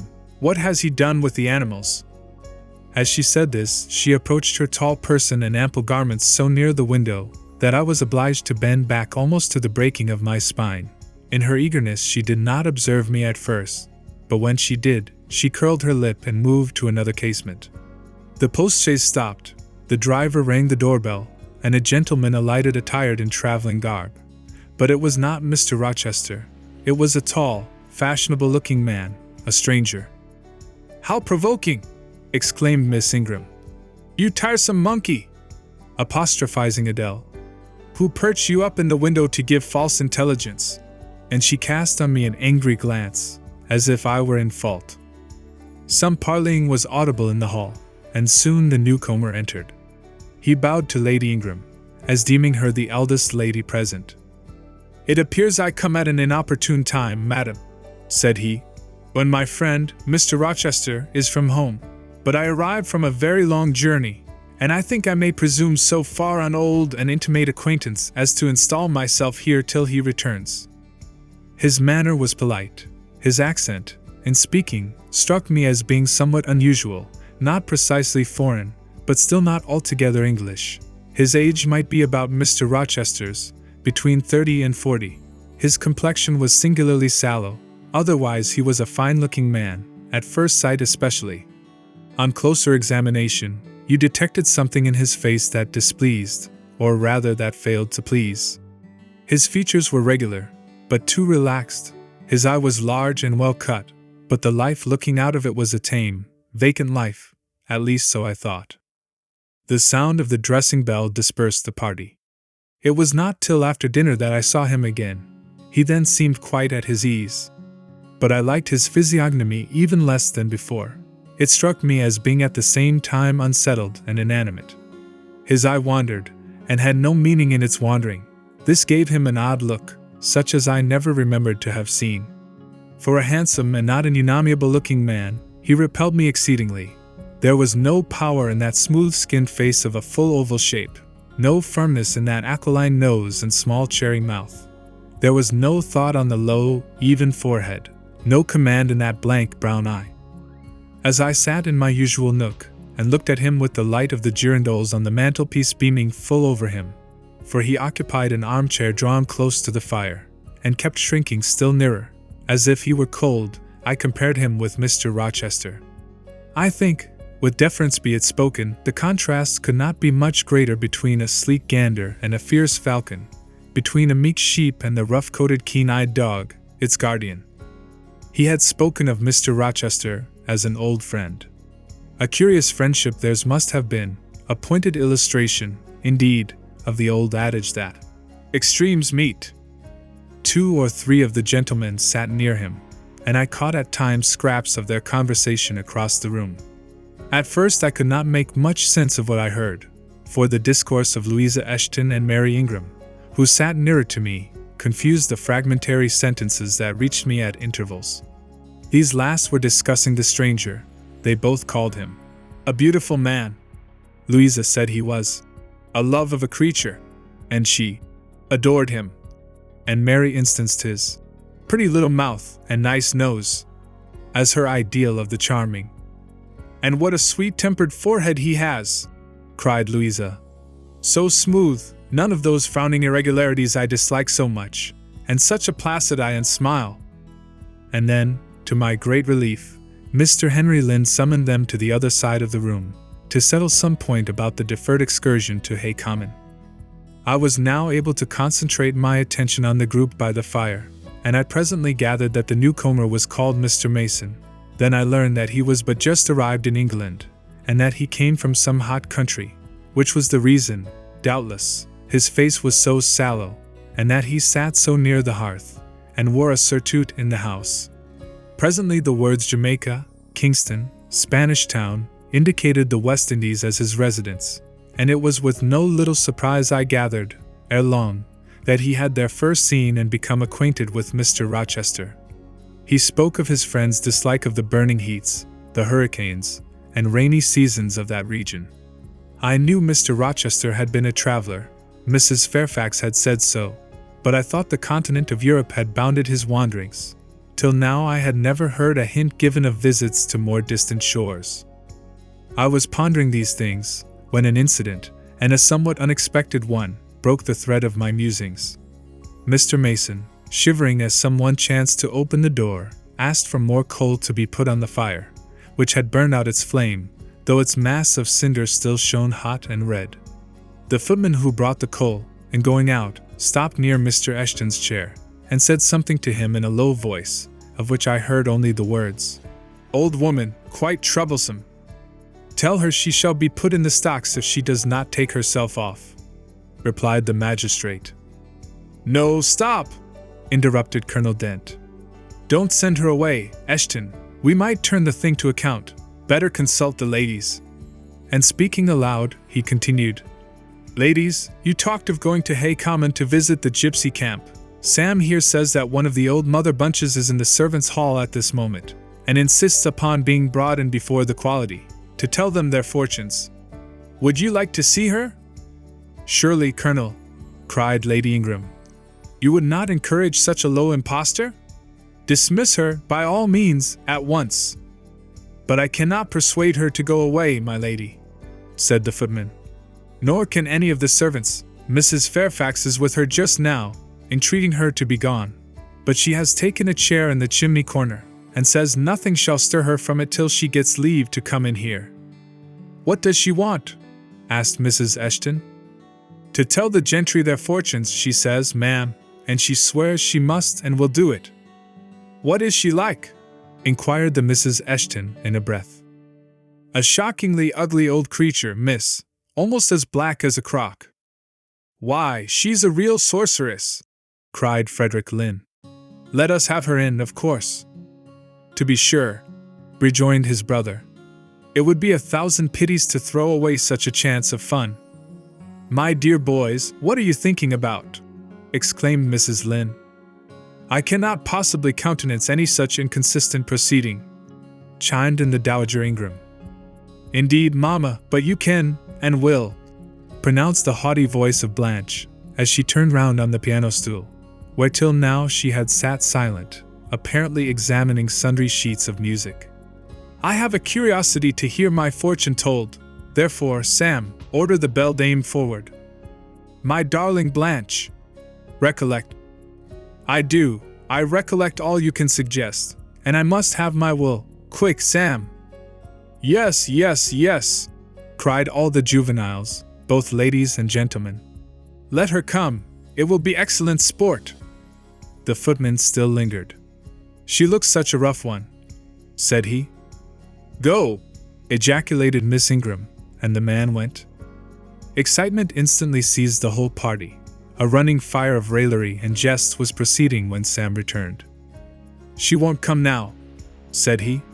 She says it's not her mission to appear before the vulgar herd, them's her words.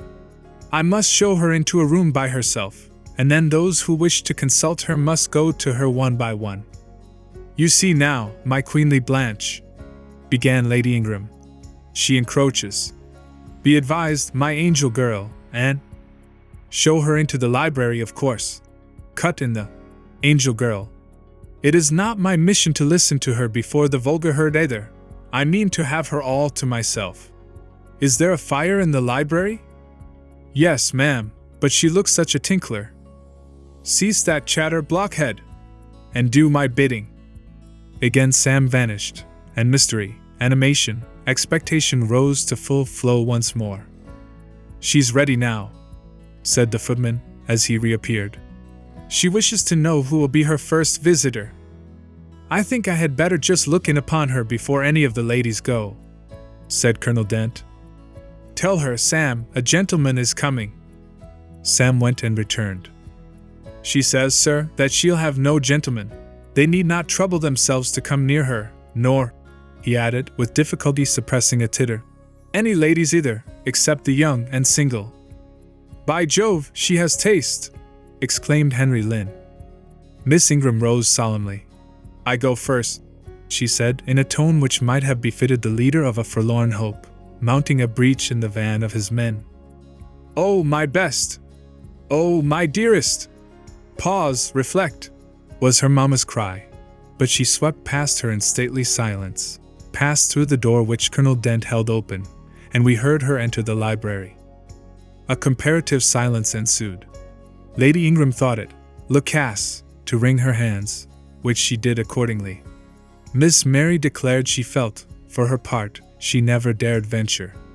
Amy and Louisa Eshton tittered under their breath, and looked a little frightened. The minutes passed very slowly. 15 were counted before the library door again opened. Miss Ingram returned to us through the arch. Would she laugh? Would she take it as a joke? All eyes met her with a glance of eager curiosity, and she met all eyes with one of rebuff and coldness. She looked neither flurried nor merry. She walked stiffly to her seat, and took it in silence. Well, Blanche, said Lord Ingram. What did she say, sister? Asked Mary. What did you think? How do you feel? Is she a real fortune-teller? Demanded the Mrs. Eshton. Now, good people, returned Miss Ingram. Don't press upon me. Really, your organs of wonder and credulity are easily excited. You seem, by the importance of you all, my good mamma included, ascribed to this matter, absolutely to believe we have a genuine witch in the house, who is in close alliance with the old gentleman. I have seen a gypsy vagabond. She has practiced in hackneyed fashion the science of palmistry and told me what such people usually tell. My whim is gratified, and now I think Mr. Eshton will do well to put the hag in the stocks tomorrow morning, as he threatened. Miss Ingram took a book, leant back in her chair, and so declined further conversation. I watched her for nearly half an hour. During all that time she never turned a page, and her face grew momently darker, more dissatisfied, and more sourly expressive of disappointment.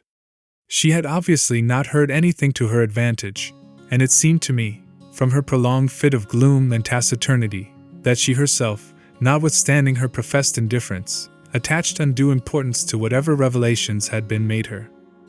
Meantime, Mary Ingram, Amy and Louisa Eshton declared they dared not go alone, and yet they all wished to go. A negotiation was opened through the medium of the ambassador, Sam, and after much pacing to and fro, till, I think, the said Sam's calves must have ached with the exercise, permission was at last, with great difficulty, extorted from the rigorous Sibyl, for the three to wait upon her in a body. Their visit was not so still as Miss Ingram's had been. We heard hysterical giggling and little shrieks proceeding from the library, and at the end of about 20 minutes they burst the door open, and came running across the hall, as if they were half scared out of their wits. "I am sure she is something not right," they cried, one and all. "She told us such things. She knows all about us." And they sank breathless into the various seats the gentleman hastened to bring them. Pressed for further explanation, they declared she had told them of things they had said and done when they were mere children, described books and ornaments they had in their boudoirs at home, keepsakes that different relations had presented to them. They affirmed that she had even divined their thoughts, and had whispered in the ear of each the name of the person she liked best in the world, and informed them of what they most wished for. Here the gentleman interposed with earnest petitions to be further enlightened on these two last named points, but they got only blushes, ejaculations, tremors, and titters in return for their importunity. The matrons, meantime, offered vinaigrettes and wielded fans, and again reiterated the expression of their concern that their warning had not been taken in time, and the elder gentlemen laughed, and the younger urged their services on the agitated fair ones. In the midst of the tumult, and while my eyes and ears were fully engaged in the scene before me, I heard a hem close at my elbow. I turned, and saw Sam. "If you please, miss, the gypsy declares that there is another young single lady in the room who has not been to her yet, and she swears she will not go till she has seen all. I thought it must be you, there is no one else for it. What shall I tell her?" "Oh, I will go by all means," I answered, and I was glad of the unexpected opportunity to gratify my much excited curiosity. I slipped out of the room, unobserved by any eye, for the company were gathered in one mass about the trembling trio just returned, and I closed the door quietly behind me. "If you like, miss," said Sam, "I'll wait in the hall for you, and if she frightens you, just call and I'll come in." "No, Sam, return to the kitchen. I am not in the least afraid." Nor was I, but I was a good deal interested and excited. Chapter 19. The library looked tranquil enough as I entered it, and the Sibyl, if Sibyl she were, was seated snugly enough in an easy chair at the chimney corner. She had on a red cloak and a black bonnet, or rather, a broad-brimmed gypsy hat, tied down with a striped handkerchief under her chin. An extinguished candle stood on the table. She was bending over the fire, and seemed reading in a little black book, like a prayer book. By the light of the blaze, she muttered the words to herself, as most old women do, while she read.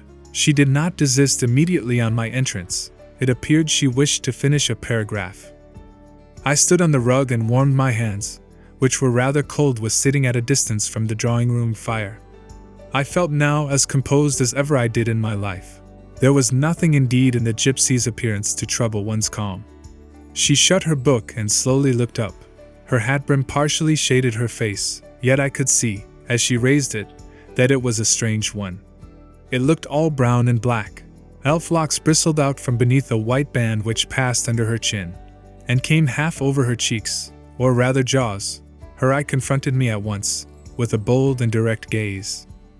"Well, and you want your fortune told?" she said, in a voice as decided as her glance, as harsh as her features. "I don't care about it, mother. You may please yourself, but I ought to warn you, I have no faith." "It's like your impudence to say so. I expected it of you. I heard it in your step as you crossed the threshold." "Did you? You've a quick ear." "I have, and a quick eye and a quick brain. You need them all in your trade." "I do, especially when I've customers like you to deal with. Why don't you tremble?" "I'm not cold." "Why don't you turn pale?" "I am not sick." "Why don't you consult my art?" "I'm not silly." The old crone nitchered a laugh under her bonnet and bandage. She then drew out a short black pipe, and lighting it began to smoke. Having indulged a while in the sedative, she raised her bent body, took the pipe from her lips, and while gazing steadily at the fire, said very deliberately, You are cold, you are sick, and you are silly. Prove it, I rejoined. I will in few words. You are cold because you are alone. No contact strikes the fire from you that is in you. You are sick because the best of feelings, the highest and the sweetest given to man, keeps far away from you.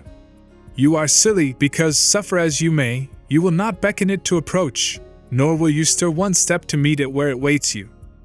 She again put her short black pipe to her lips, and renewed her smoking with vigor. You might say all that to almost anyone who you knew lived as a solitary dependent in a great house. I might say it to almost anyone, but would it be true of almost anyone? In my circumstances. Yes, just so, in your circumstances, but find me another precisely placed as you are. It would be easy to find you thousands. You could scarcely find me one. If you knew it, you are peculiarly situated very near happiness. Yes, within reach of it. The materials are all prepared. There only wants a movement to combine them. Chance laid them somewhat apart. Let them be once approached and bliss results. I don't understand enigmas. I never could guess a riddle in my life. If you wish me to speak more plainly, show me your palm. And I must cross it with silver, I suppose? To be sure. I gave her a shilling. She put it into an old stocking foot which she took out of her pocket, and having tied it round and returned it, she told me to hold out my hand. I did. She approached her face to the palm, and pored over it without touching it. It is too fine, said she. I can make nothing of such a hand as that, almost without lines. Besides, what is in a palm? Destiny is not written there. I believe you, said I. No, she continued. It is in the face, on the forehead, about the eyes, in the lines of the mouth. Kneel, and lift up your head. Ah, now you are coming to reality, I said as I obeyed her. I shall begin to put some faith in you presently. I knelt within half a yard of her. She stirred the fire, so that a ripple of light broke from the disturbed coal. The glare, however, as she sat, only threw her face into deeper shadow. Mine, it illumined. I wonder with what feelings you came to me tonight, she said, when she had examined me a while. I wonder what thoughts are busy in your heart during all the hours you sit in yonder room with the fine people flitting before you like shapes in a magic lantern, just as little sympathetic communion passing between you and them as if they were really mere shadows of human forms, and not the actual substance. I feel tired often, sleepy sometimes, but seldom sad. Then you have some secret hope to buoy you up and please you with whispers of the future? Not I. The utmost I hope is to save money enough out of my earnings to set up a school some day in a little house rented by myself. A mean nutriment for the spirit to exist on, and sitting in that window seat, you see I know your habits. You have learned them from the servants. Ah, you think yourself sharp? Well, perhaps I have. To speak truth, I have an acquaintance with one of them, Mrs. Poole. I started to my feet when I heard the name. You have you? Thought I. There is diablerie in the business after all, then. Don't be alarmed, continued the strange being. She's a safe hand is Mrs. Poole, close and quiet. Anyone may repose confidence in her. But as I was saying, sitting in that window seat, do you think of nothing but your future school?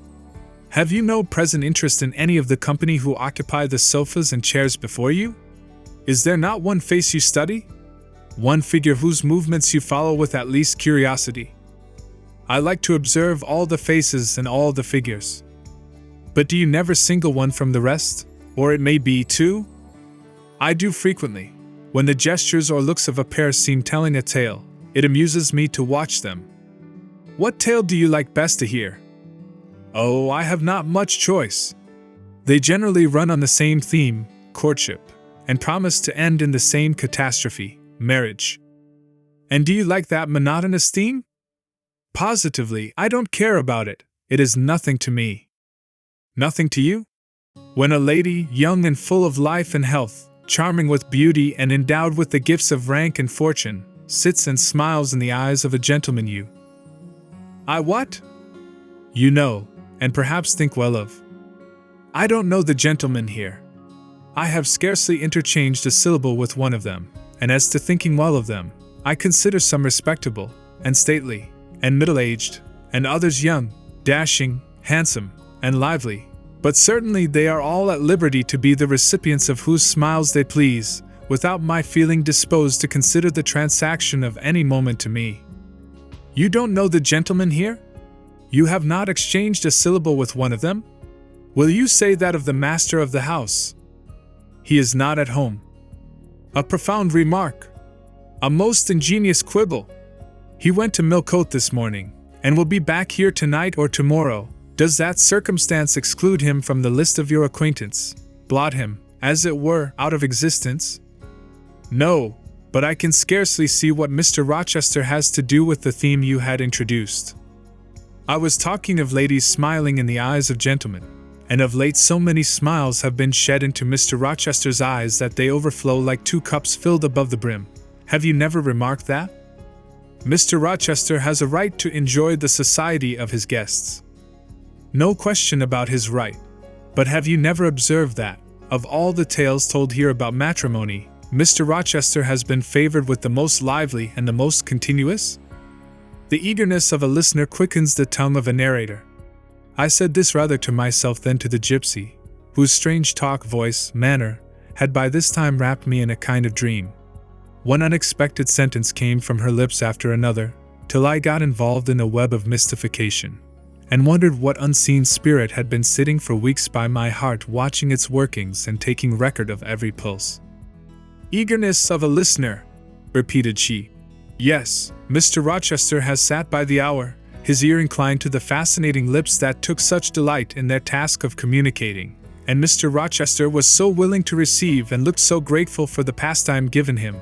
You have noticed this? Grateful. I cannot remember detecting gratitude in his face. Detecting. You have analyzed then. And what did you detect if not gratitude? I said nothing. You have seen love, have you not?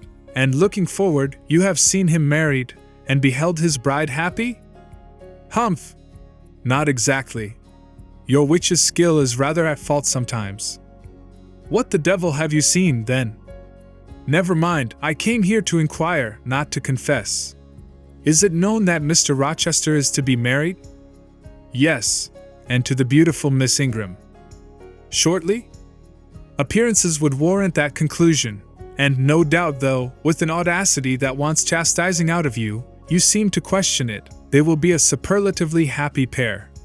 He must love such a handsome, noble, witty, accomplished lady, and probably she loves him, or, if not his person, at least his purse.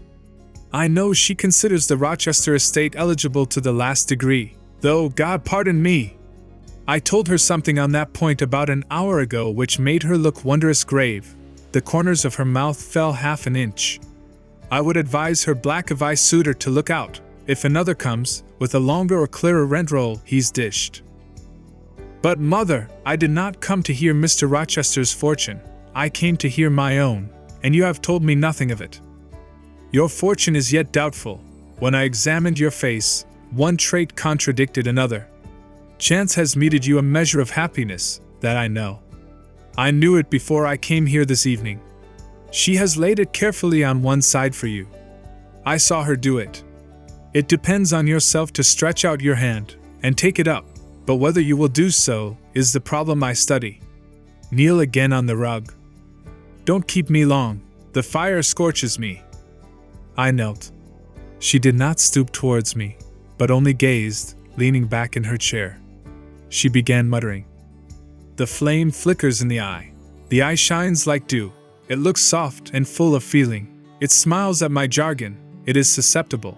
Impression follows impression through its clear sphere. Where it ceases to smile, it is sad. An unconscious lassitude weighs on the lid. That signifies melancholy resulting from loneliness. It turns from me. It will not suffer further scrutiny. It seems to deny, by a mocking glance, the truth of the discoveries I have already made, to disown the charge both of sensibility and chagrin. Its pride and reserve only confirm me in my opinion. The eye is favorable. As to the mouth, it delights at times in laughter. It is disposed to impart all that the brain conceives. though I dare say it would be silent on much the hard experiences. Mobile and flexible, it was never intended to be compressed in the eternal silence of solitude. It is a mouth which should speak much and smile often, and have human affection for its interlocutor. That feature too is propitious. I see no enemy to a fortunate issue but in the brow, and that brow professes to say, I can live alone, if self-respect and circumstances require me so to do. I need not sell my soul to buy bliss. I have an inward treasure born with me, which can keep me alive if all extraneous delights should be withheld, or offered only at a price I cannot afford to give. The forehead declares, reason sits firm and holds the reins, and she will not let the feelings burst away and hurry her to wild chasms. The passions may rage furiously, like true heathens as they are, and the desires may imagine all sorts of vain things, but judgment shall still have the last word in every argument, and the casting vote in every decision. Strong wind, earthquake shock, and fire may pass by, but I shall follow the guiding of that still small voice which interprets the dictates of conscience. Well said, forehead, your declaration shall be respected. I have formed my plans, right plans I deem them, and in them I have attended to the claims of conscience, the counsels of reason. I know how soon youth would fade and bloom perish if, in the cup of bliss offered, but one dreg of shame, or one flavor of remorse were detected, and I do not want sacrifice, sorrow, dissolution, such is not my taste. I wish to foster, not to blight, to earn gratitude, not to wring tears of blood, no, nor of brine. My harvest must be in smiles, in endearments, in sweet, that will do. I think I rave in a kind of exquisite delirium. I should wish now to protract this moment ad infinitum, but I dare not. So far I have governed myself thoroughly. I have acted as I inwardly swore I would act, but further might try me beyond my strength. Rise, Miss Eyre, leave me, the play is played out. Where was I? Did I wake or sleep? Had I been dreaming? Did I dream still? The old woman's voice had changed. Her accent, her gesture, and all were familiar to me as my own face in a glass, as the speech of my own tongue. I got up, but did not go. I looked, I stirred the fire, and I looked again, but she drew her bonnet and her bandage closer about her face, and again beckoned me to depart. The flame illuminated her hand stretched out, roused now, and on the alert for discoveries. I at once noticed that hand. It was no more the withered limb of ELD than my own. It was a rounded supple member, with smooth fingers, symmetrically turned. A broad ring flashed on the little finger, and stooping forward, I looked at it, and saw a gem I had seen 100 times before. Again I looked at the face, which was no longer turned from me. On the contrary, the bonnet was doffed, the bandage displaced, the head advanced. "Well, Jane, do you know me?" asked the familiar voice.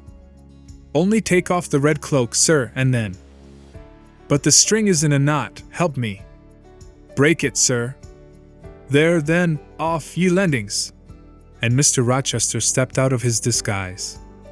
"Now, sir, what a strange idea! But well carried out, eh? Don't you think so? With the ladies you must have managed well. But not with you. You did not act the character of a gypsy with me." "What character did I act? My own?" "No, some unaccountable one. In short, I believe you have been trying to draw me out, you have been talking nonsense to make me talk nonsense. It is scarcely fair, sir. Do you forgive me, Jane? I cannot tell till I have thought it all over. If, on reflection, I find I have fallen into no great absurdity, I shall try to forgive you, but it was not right." "Oh, you have been very correct, very careful, very sensible." I reflected, and thought on the whole I had. It was a comfort, but indeed, I had been on my guard almost from the beginning of the interview. Something of masquerade I suspected. I knew gypsies and fortune-tellers did not express themselves as this seeming old woman had expressed herself. Besides, I had noted her feigned voice, her anxiety to conceal her features. But my mind had been running on Grace Poole, that living enigma, that mystery of mysteries, as I considered her. I had never thought of Mr. Rochester. "Well," said he, "what are you musing about? What does that grave smile signify? Wonder and self-congratulation, sir. I have your permission to retire now, I suppose? No, stay a moment, and tell me what the people in the drawing room yonder are doing. Discussing the gypsy, I dare say. Sit down, let me hear what they said about me. I had better not stay long, sir. It must be near 11 o'clock. Oh, are you aware, Mr. Rochester, that a stranger has arrived here since you left this morning? A stranger? No. Who can it be? I expected no one. Is he gone? No. He said he had known you long, and that he could take the liberty of installing himself here till you returned. The devil he did! Did he give his name? His name is Mason, sir, and he comes from the West Indies, from Spanish Town, in Jamaica, I think. Mr. Rochester was standing near me. He had taken my hand, as if to lead me to a chair. As I spoke, he gave my wrist a convulsive grip. The smile on his lips froze. Apparently a spasm caught his breath. Mason, the West Indies, he said, in the tone one might fancy a speaking automaton to announce its single words. Mason, the West Indies, he reiterated, and he went over the syllables 3 times, growing, in the intervals of speaking, whiter than ashes. He hardly seemed to know what he was doing. Do you feel ill, sir? I inquired. Jane, I've got a blow, Jane. He staggered. Oh, lean on me, sir. Jane, you offered me your shoulder once before. Let me have it now. Yes, sir, yes, and my arm. He sat down and made me sit beside him. Holding my hand in both his own, he chafed it, gazing on me, at the same time, with the most troubled and dreary look. My little friend, said he, I wish I were in a quiet island with only you, and trouble, and danger, and hideous recollections removed from me. Can I help you, sir? I'd give my life to serve you. Jane, if aid is wanted, I'll seek it at your hands.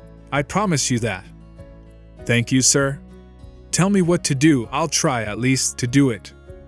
Fetch me now, Jane, a glass of wine from the dining room. They will be at supper there.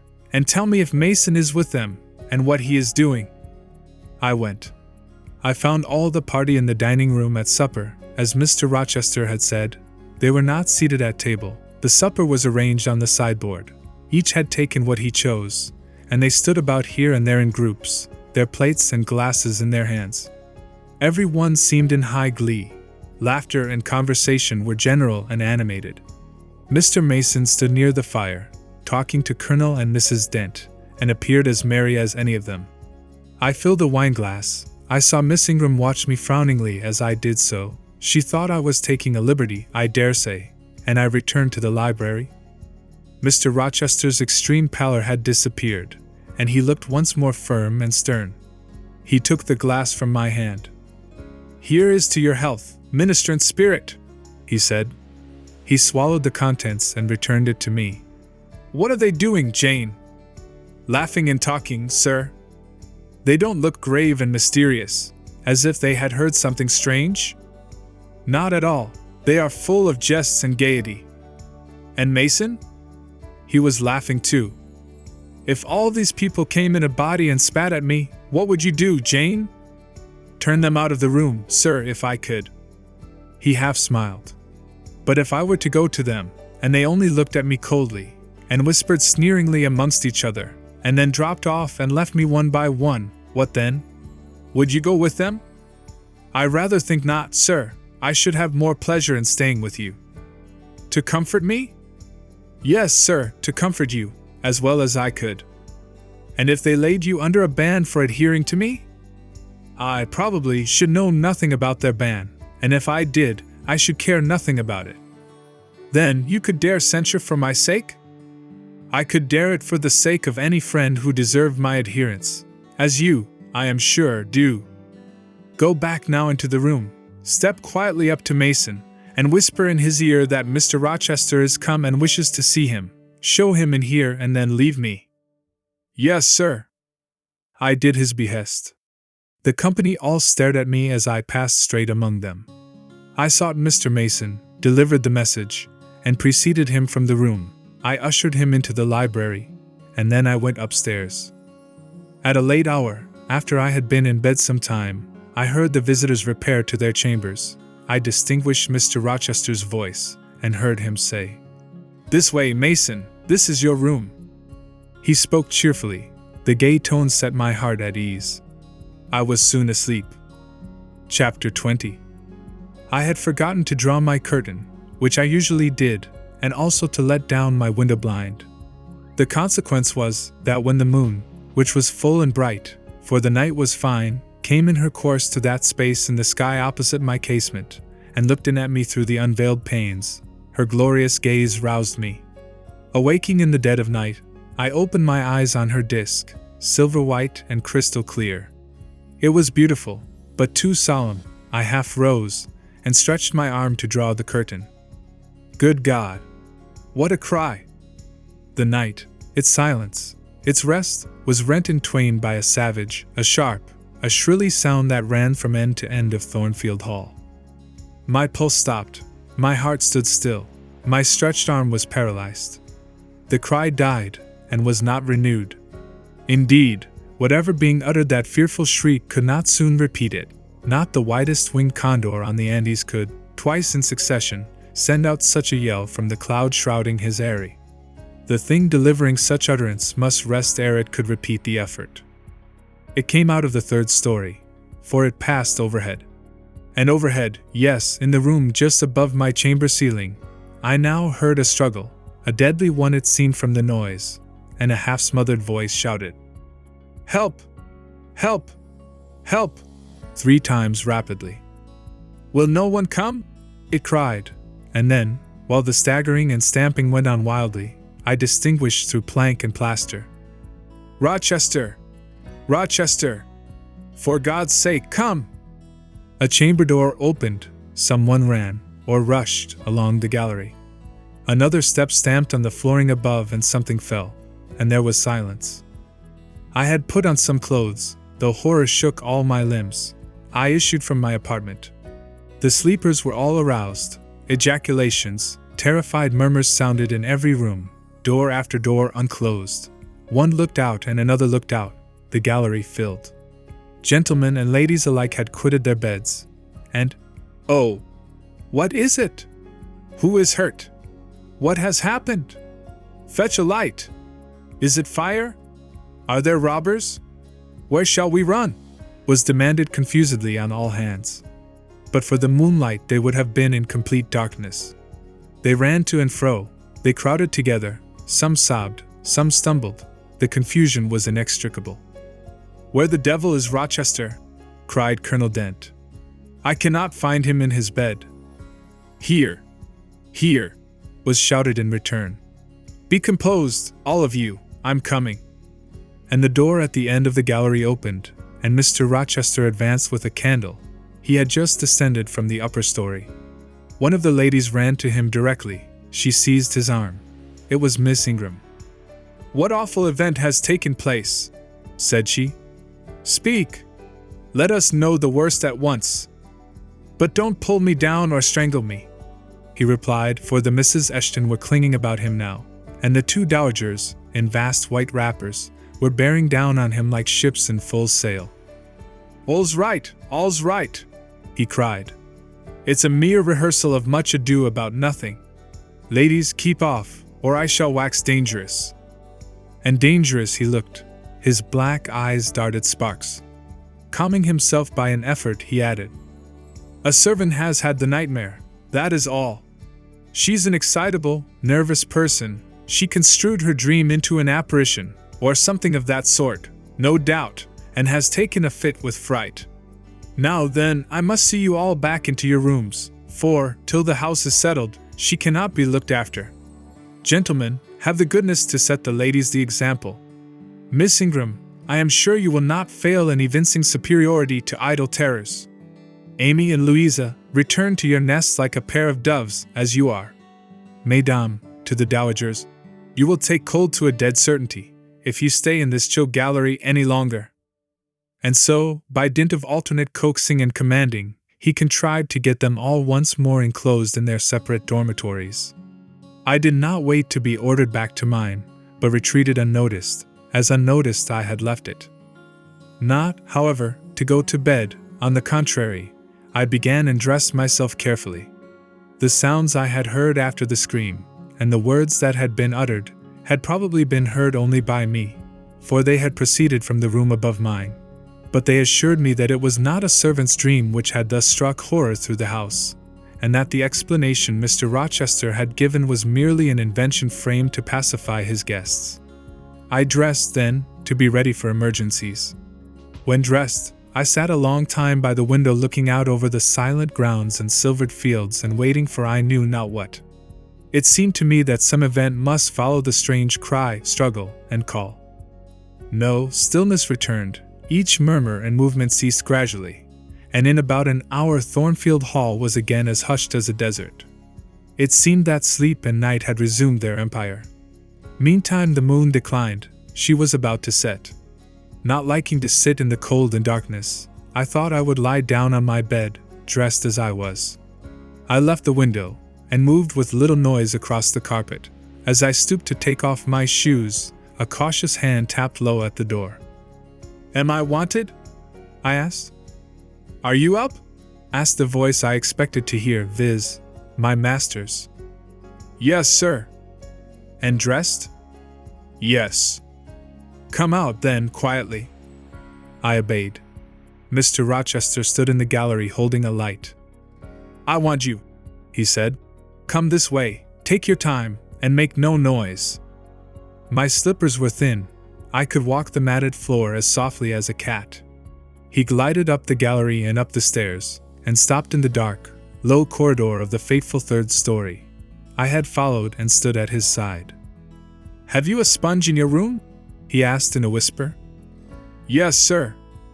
"Have you any salts, volatile salts?" "Yes." "Go back and fetch both."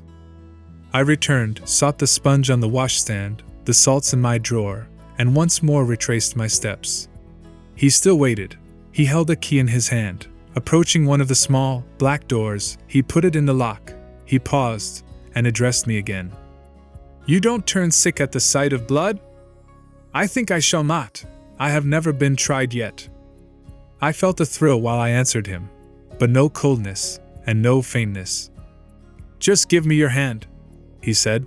"It will not do to risk a fainting fit." I put my fingers into his. "Warm and steady," was his remark. He turned the key and opened the door. I saw a room I remembered to have seen before, the day Mrs. Fairfax showed me over the house. It was hung with tapestry, but the tapestry was now looped up in one part, and there was a door apparent, which had then been concealed. This door was open. A light shone out of the room within. I heard thence a snarling, snatching sound, almost like a dog quarreling. Mr. Rochester, putting down his candle, said to me, "Wait a minute," and he went forward to the inner apartment. A shout of laughter greeted his entrance, noisy at first, and terminating in Grace Poole's own goblin ha. Ha!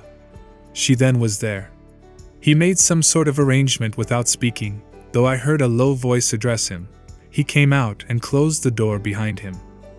"Here, Jane," he said, and I walked round to the other side of a large bed, which with its drawn curtains concealed a considerable portion of the chamber. An easy chair was near the bedhead. A man sat in it, dressed with the exception of his coat. He was still. His head leant back. His eyes were closed. Mr. Rochester held the candle over him. I recognized in his pale and seemingly lifeless face the stranger, Mason. I saw too that his linen on one side, and one arm, was almost soaked in blood. "Hold the candle," said Mr. Rochester, and I took it. He fetched a basin of water from the washstand. "Hold that," said he. I obeyed. He took the sponge, dipped it in, and moistened the corpse-like face. He asked for my smelling bottle, and applied it to the nostrils. Mr. Mason shortly unclosed his eyes. He groaned.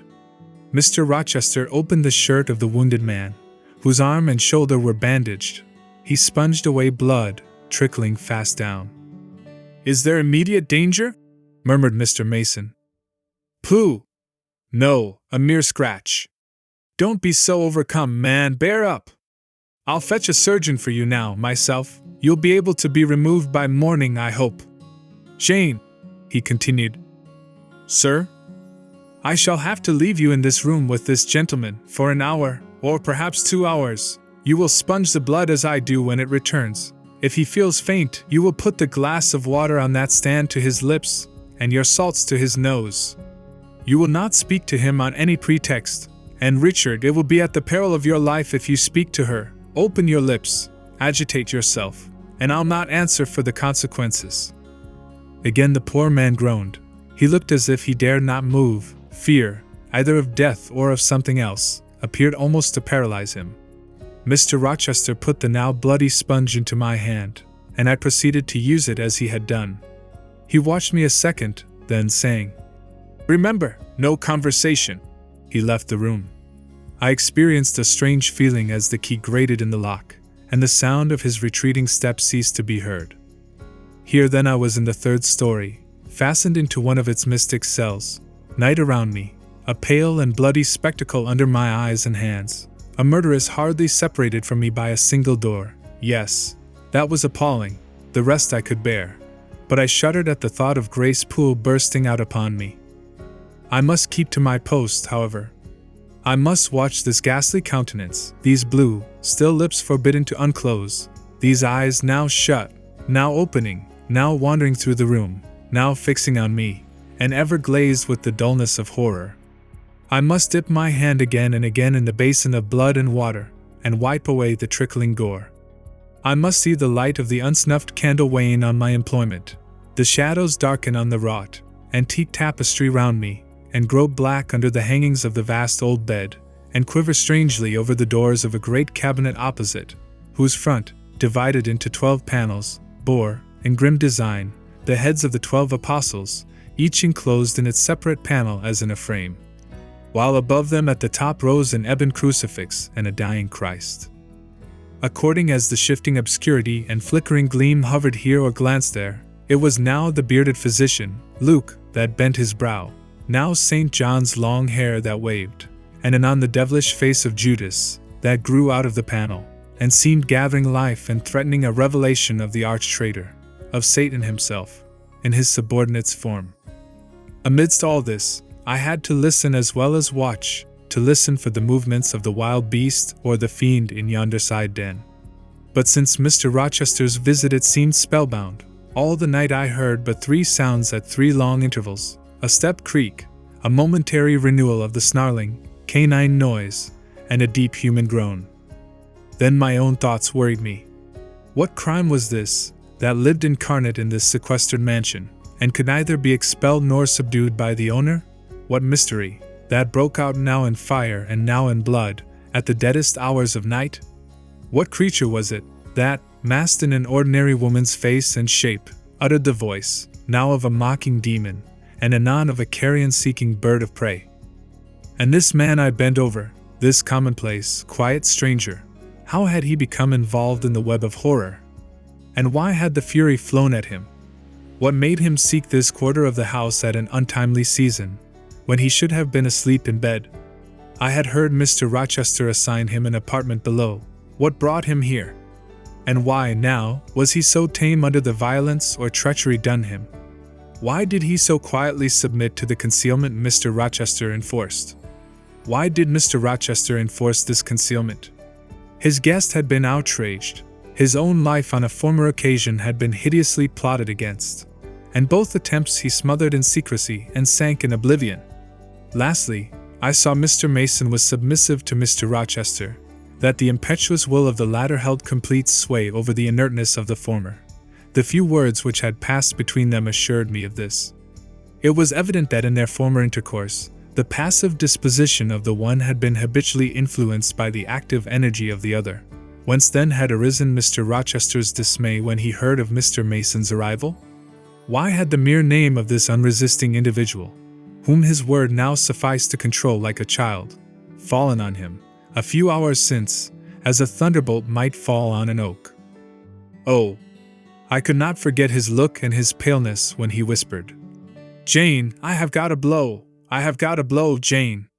I could not forget how the arm had trembled which he rested on my shoulder, and it was no light matter which could thus bow the resolute spirit and thrill the vigorous frame of Fairfax Rochester. "When will he come? When will he come?" I cried inwardly, as the night lingered and lingered, as my bleeding patient drooped, moaned, sickened, and neither day nor aid arrived. I had, again and again, held the water to Mason's white lips, again and again offered him the stimulating salts. My efforts seemed ineffectual. Either bodily or mental suffering, or loss of blood, or all three combined, were fast prostrating his strength. He moaned so, and looked so weak, wild, and lost, I feared he was dying, and I might not even speak to him. The candle, wasted at last, went out. As it expired, I perceived streaks of grey light edging the window curtains. Dawn was then approaching. Presently I heard Pilot bark far below, out of his distant kennel in the courtyard. Hope revived. Nor was it unwarranted. In 5 minutes more the grating key, the yielding lock, warned me my watch was relieved. It could not have lasted more than 2 hours. Many a week has seen shorter. Mr. Rochester entered, and with him the surgeon he had been to fetch. "Now, Carter, be on the alert," he said to this last. "I give you but half an hour for dressing the wound, fastening the bandages, getting the patient downstairs and all." "But is he fit to move, sir?" "No doubt of it. It is nothing serious. He is nervous. His spirits must be kept up. Come, set to work." Mr. Rochester drew back the thick curtain, drew up the Holland blind, let in all the daylight he could, and I was surprised and cheered to see how far dawn was advanced, what rosy streaks were beginning to brighten the east. Then he approached Mason, whom the surgeon was already handling. "Now, my good fellow, how are you?" he asked. "She's done for me, I fear," was the faint reply. "Not a whit, courage. This day fortnight you'll hardly be a pin the worse of it. You've lost a little blood, that's all. Carter, assure him there's no danger." "I can do that conscientiously," said Carter, who had now undone the bandages. "Only I wish I could have got here sooner. He would not have bled so much. But how is this? The flesh on the shoulder is torn as well as cut. This wound was not done with a knife. There have been teeth here." "She bit me," he murmured. "She worried me like a tigress, when Rochester got the knife from her." "You should not have yielded. You should have grappled with her at once," said Mr. Rochester. "But under such circumstances, what could one do?" returned Mason. "Oh, it was frightful," he added, shuddering. "And I did not expect it. She looked so quiet at first." "I warned you," was his friend's answer. "I said, be on your guard when you go near her. Besides, you might have waited till tomorrow, and had me with you. It was mere folly to attempt the interview tonight, and alone. I thought I could have done some good." You thought.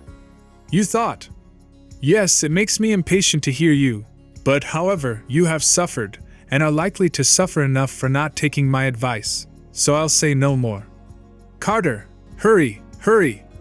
The sun will soon rise, and I must have him off. Directly, sir. The shoulder is just bandaged. I must look to this other wound in the arm. She has had her teeth here too, I think. She sucked the blood. She said she drained my heart, said Mason. I saw Mr. Rochester shudder. A singularly marked expression of disgust, horror, hatred, warped his countenance almost to distortion, but he only said, "Come, be silent, Richard, and never mind her gibberish. Don't repeat it." "I wish I could forget it," was the answer. "You will when you are out of the country. When you get back to Spanish Town, you may think of her as dead and buried, or rather, you need not think of her at all. Impossible to forget this night." "It is not impossible. Have some energy, man. You thought you were as dead as a herring 2 hours since, and you are all alive and talking now. There, Carter has done with you, or nearly so. I'll make you decent in a trice. Jane," he turned to me for the first time since his re-entrance. "Take this key, go down into my bedroom, and walk straight forward into my dressing room. Open the top drawer of the wardrobe and take out a clean shirt and neck handkerchief. Bring them here, and be nimble." I went, sought the repository he had mentioned, found the articles named, and returned with them. "Now," said he, "go to the other side of the bed while I order his toilet. But don't leave the room, you may be wanted again." I retired as directed. "Was anybody stirring below when you went down, Jane?" inquired Mr. Rochester presently. "No, sir, all was very still." "We shall get you off cannily, Dick, and it will be better, both for your sake, and for that of the poor creature in yonder.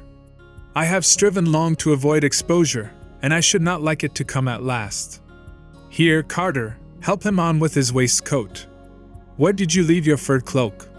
You can't travel a mile without that, I know, in this damned cold climate. In your room, Jane, run down to Mr. Mason's room, the one next mine, and fetch a cloak you will see there." Again I ran, and again returned, bearing an immense mantle lined and edged with fur. "Now I've another errand for you," said my untiring master. "You must away to my room again. What a mercy you are shod with velvet, Jane! A clod-hopping messenger would never do at this juncture. You must open the middle drawer of my toilet table and take out a little phial and a little glass you will find there, quick!" I flew thither and back, bringing the desired vessels. "That's well. Now, doctor, I shall take the liberty of administering a dose myself, on my own responsibility. I got this cordial at Rome, of an Italian charlatan, a fellow you would have kicked, Carter. It is not a thing to be used indiscriminately, but it is good upon occasion, as now, for instance. Jane, a little water." He held up the tiny glass, and I half filled it from the water bottle on the washstand. "That will do, now wet the lip of the phial." I did so. He measured 12 drops of a crimson liquid, and presented it to Mason. "Drink, Richard, it will give you the heart you lack, for an hour or so." "But will it hurt me? Is it inflammatory?" "Drink! Drink! Drink!" Mr. Mason obeyed, because it was evidently useless to resist. He was dressed now. He still looked pale, but he was no longer gory and sullied.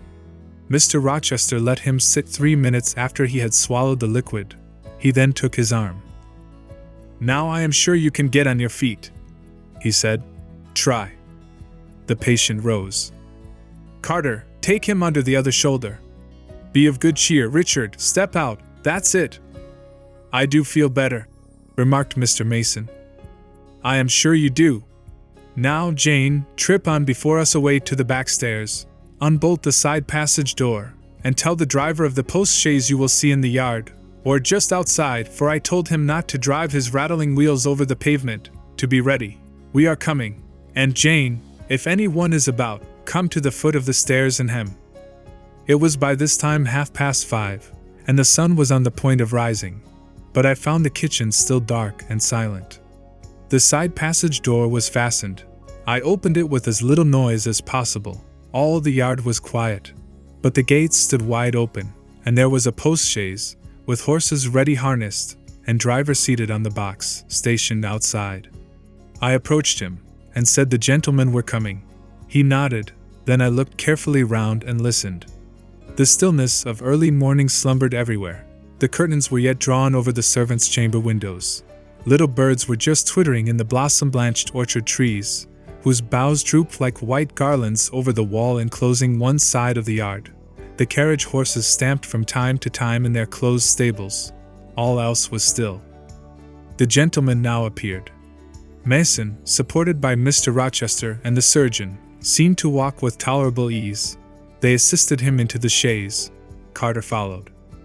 "Take care of him," said Mr. Rochester to the latter, "and keep him at your house till he is quite well. I shall ride over in a day or two to see how he gets on.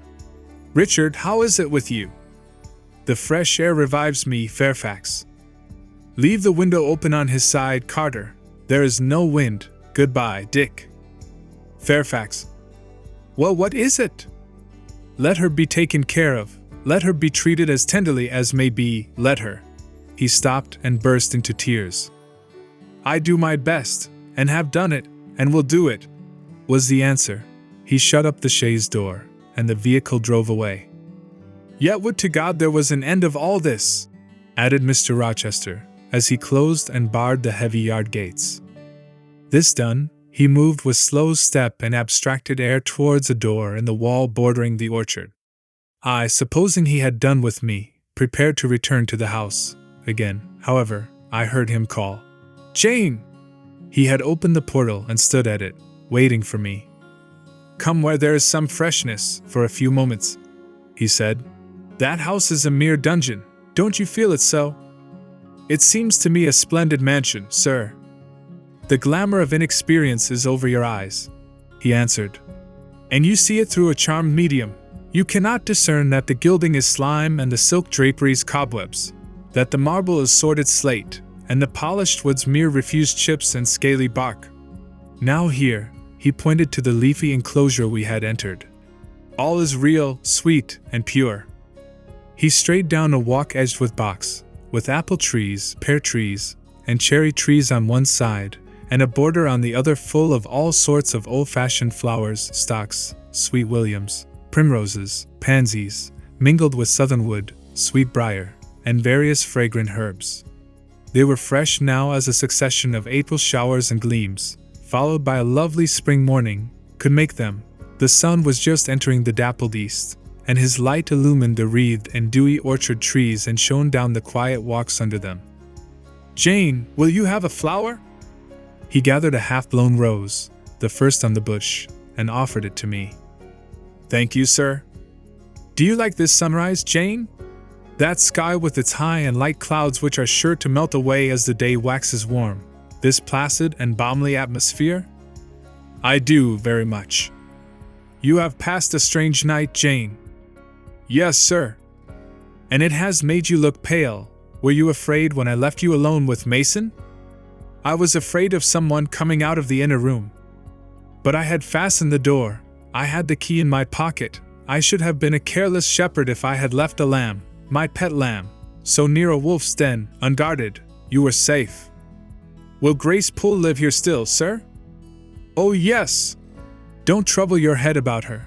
Put the thing out of your thoughts." "Yet it seems to me your life is hardly secure while she stays." "Never fear. I will take care of myself." "Is the danger you apprehended last night gone by now, sir?" "I cannot vouch for that till Mason is out of England, nor even then. To live, for me, Jane, is to stand on a crater crust which may crack and spew fire any day." "But Mr. Mason seems a man easily led." "Your influence, sir, is evidently potent with him. He will never set you at defiance or willfully injure you." "Oh, no! Mason will not defy me, nor, knowing it, will he hurt me, but unintentionally, he might in a moment, by one careless word, deprive me, if not of life, yet forever of happiness. Tell him to be cautious, sir. Let him know what you fear, and show him how to avert the danger." He laughed sardonically, hastily took my hand, and as hastily threw it from him. "If I could do that, simpleton, where would the danger be? Annihilated in a moment. Ever since I have known Mason, I have only had to say to him do that, and the thing has been done. But I cannot give him orders in this case. I cannot say beware of harming me, Richard, for it is imperative that I should keep him ignorant that harm to me is possible. Now you look puzzled, and I will puzzle you further. You are my little friend, are you not? I like to serve you, sir, and to obey you in all that is right." "Precisely, I see you do. I see genuine contentment in your gait and mien, your eye and face, when you are helping me and pleasing me, working for me, and with me, in, as you characteristically say, all that is right, for if I bid you do what you thought wrong, there would be no light-footed running, no neat-handed alacrity, no lively glance and animated complexion. My friend would then turn to me, quiet and pale, and would say, 'No, sir, that is impossible. I cannot do it, because it is wrong,' and would become immutable as a fixed star. Well, you too have power over me, and may injure me, yet I dare not show you where I am vulnerable, lest, faithful and friendly as you are, you should transfix me at once. If you have no more to fear from Mr. Mason than you have from me, sir, you are very safe." "God grant it may be so. Here, Jane, is an arbor. Sit down." The arbor was an arch in the wall, lined with ivy. It contained a rustic seat. Mr. Rochester took it, leaving room, however, for me, but I stood before him. "Sit," he said. "The bench is long enough for two. You don't hesitate to take a place at my side, do you? Is that wrong, Jane?" I answered him by assuming it. To refuse would, I felt, have been unwise. "Now, my little friend, while the sun drinks the dew, while all the flowers in this old garden awake and expand, and the birds fetch their young ones breakfast out of the thornfield, and the early bees do their first spell of work, I'll put a case to you, which you must endeavor to suppose your own. But first, look at me, and tell me you are at ease, and not fearing that I err in detaining you, or that you err in staying." "No, sir, I am content." "Well then, Jane, call to aid your fancy. Suppose you were no longer a girl well reared and disciplined, but a wild boy indulged from childhood upwards. Imagine yourself in a remote foreign land. Conceive that you there commit a capital error, no matter of what nature or from what motives, but one whose consequences must follow you through life and taint all your existence. Mind, I don't say a crime. I am not speaking of shedding of blood or any other guilty act, which might make the perpetrator amenable to the law. My word is error. The results of what you have done become in time to you utterly insupportable. You take measures to obtain relief, unusual measures, but neither unlawful nor culpable. Still you are miserable, for hope has quitted you on the very confines of life. Your sun at noon darkens in an eclipse, which you feel will not leave it till the time of setting. Bitter and base associations have become the sole food of your memory. You wander here and there, seeking rest in exile, happiness and pleasure. I mean in heartless, sensual pleasure, such as dulls intellect and blights feeling. Heart-weary and soul-withered, you come home after years of voluntary banishment. You make a new acquaintance. How or where no matter. You find in this stranger much of the good and bright qualities which you have sought for 20 years, and never before encountered. And they are all fresh, healthy, without soil and without taint. Such society revives, regenerates. You feel better days come back, higher wishes, purer feelings. You desire to recommence your life, and to spend what remains to you of days in a way more worthy of an immortal being. To attain this end, are you justified in overleaping an obstacle of custom, a mere conventional impediment which neither your conscience sanctifies nor your judgment approves?" He paused for an answer, and what was I to say? Oh, for some good spirit to suggest a judicious and satisfactory response. Vain aspiration. The west wind whispered in the ivy round me, but no gentle ariel borrowed its breath as a medium of speech. The birds sang in the treetops, but their song, however sweet, was inarticulate. Again Mr. Rochester propounded his query. "Is the wandering and sinful, but now rest-seeking and repentant, man justified in daring the world's opinion, in order to attach to him forever this gentle, gracious, genial stranger, thereby securing his own peace of mind and regeneration of life?" "Sir," I answered, "a wanderer's repose or a sinner's reformation should never depend on a fellow creature. Men and women die, philosophers falter in wisdom, and Christians in goodness. If anyone you know has suffered and erred, let him look higher than his equals for strength to amend and solace to heal. But the instrument, God, who does the work, ordains the instrument. I have myself, I tell it you without parable, been a worldly, dissipated, restless man, and I believe I have found the instrument for my cure in." He paused. The birds went on caroling, the leaves lightly rustling. I almost wondered they did not check their songs and whispers to catch the suspended revelation. But they would have had to wait many minutes, so long was the silence protracted. At last I looked up at the tardy speaker. He was looking eagerly at me. "Little friend," said he, in quite a changed tone, while his face changed too, losing all its softness and gravity, and becoming harsh and sarcastic. "You have noticed my tender penchant for Miss Ingram. Don't you think if I married her she would regenerate me with a vengeance?" He got up instantly, went quite to the other end of the walk, and when he came back he was humming a tune. Jane, said he, stopping before me. "You are quite pale with your vigils. Don't you curse me for disturbing your rest?" "Curse you? No, sir." "Shake hands in confirmation of the word." "What cold fingers!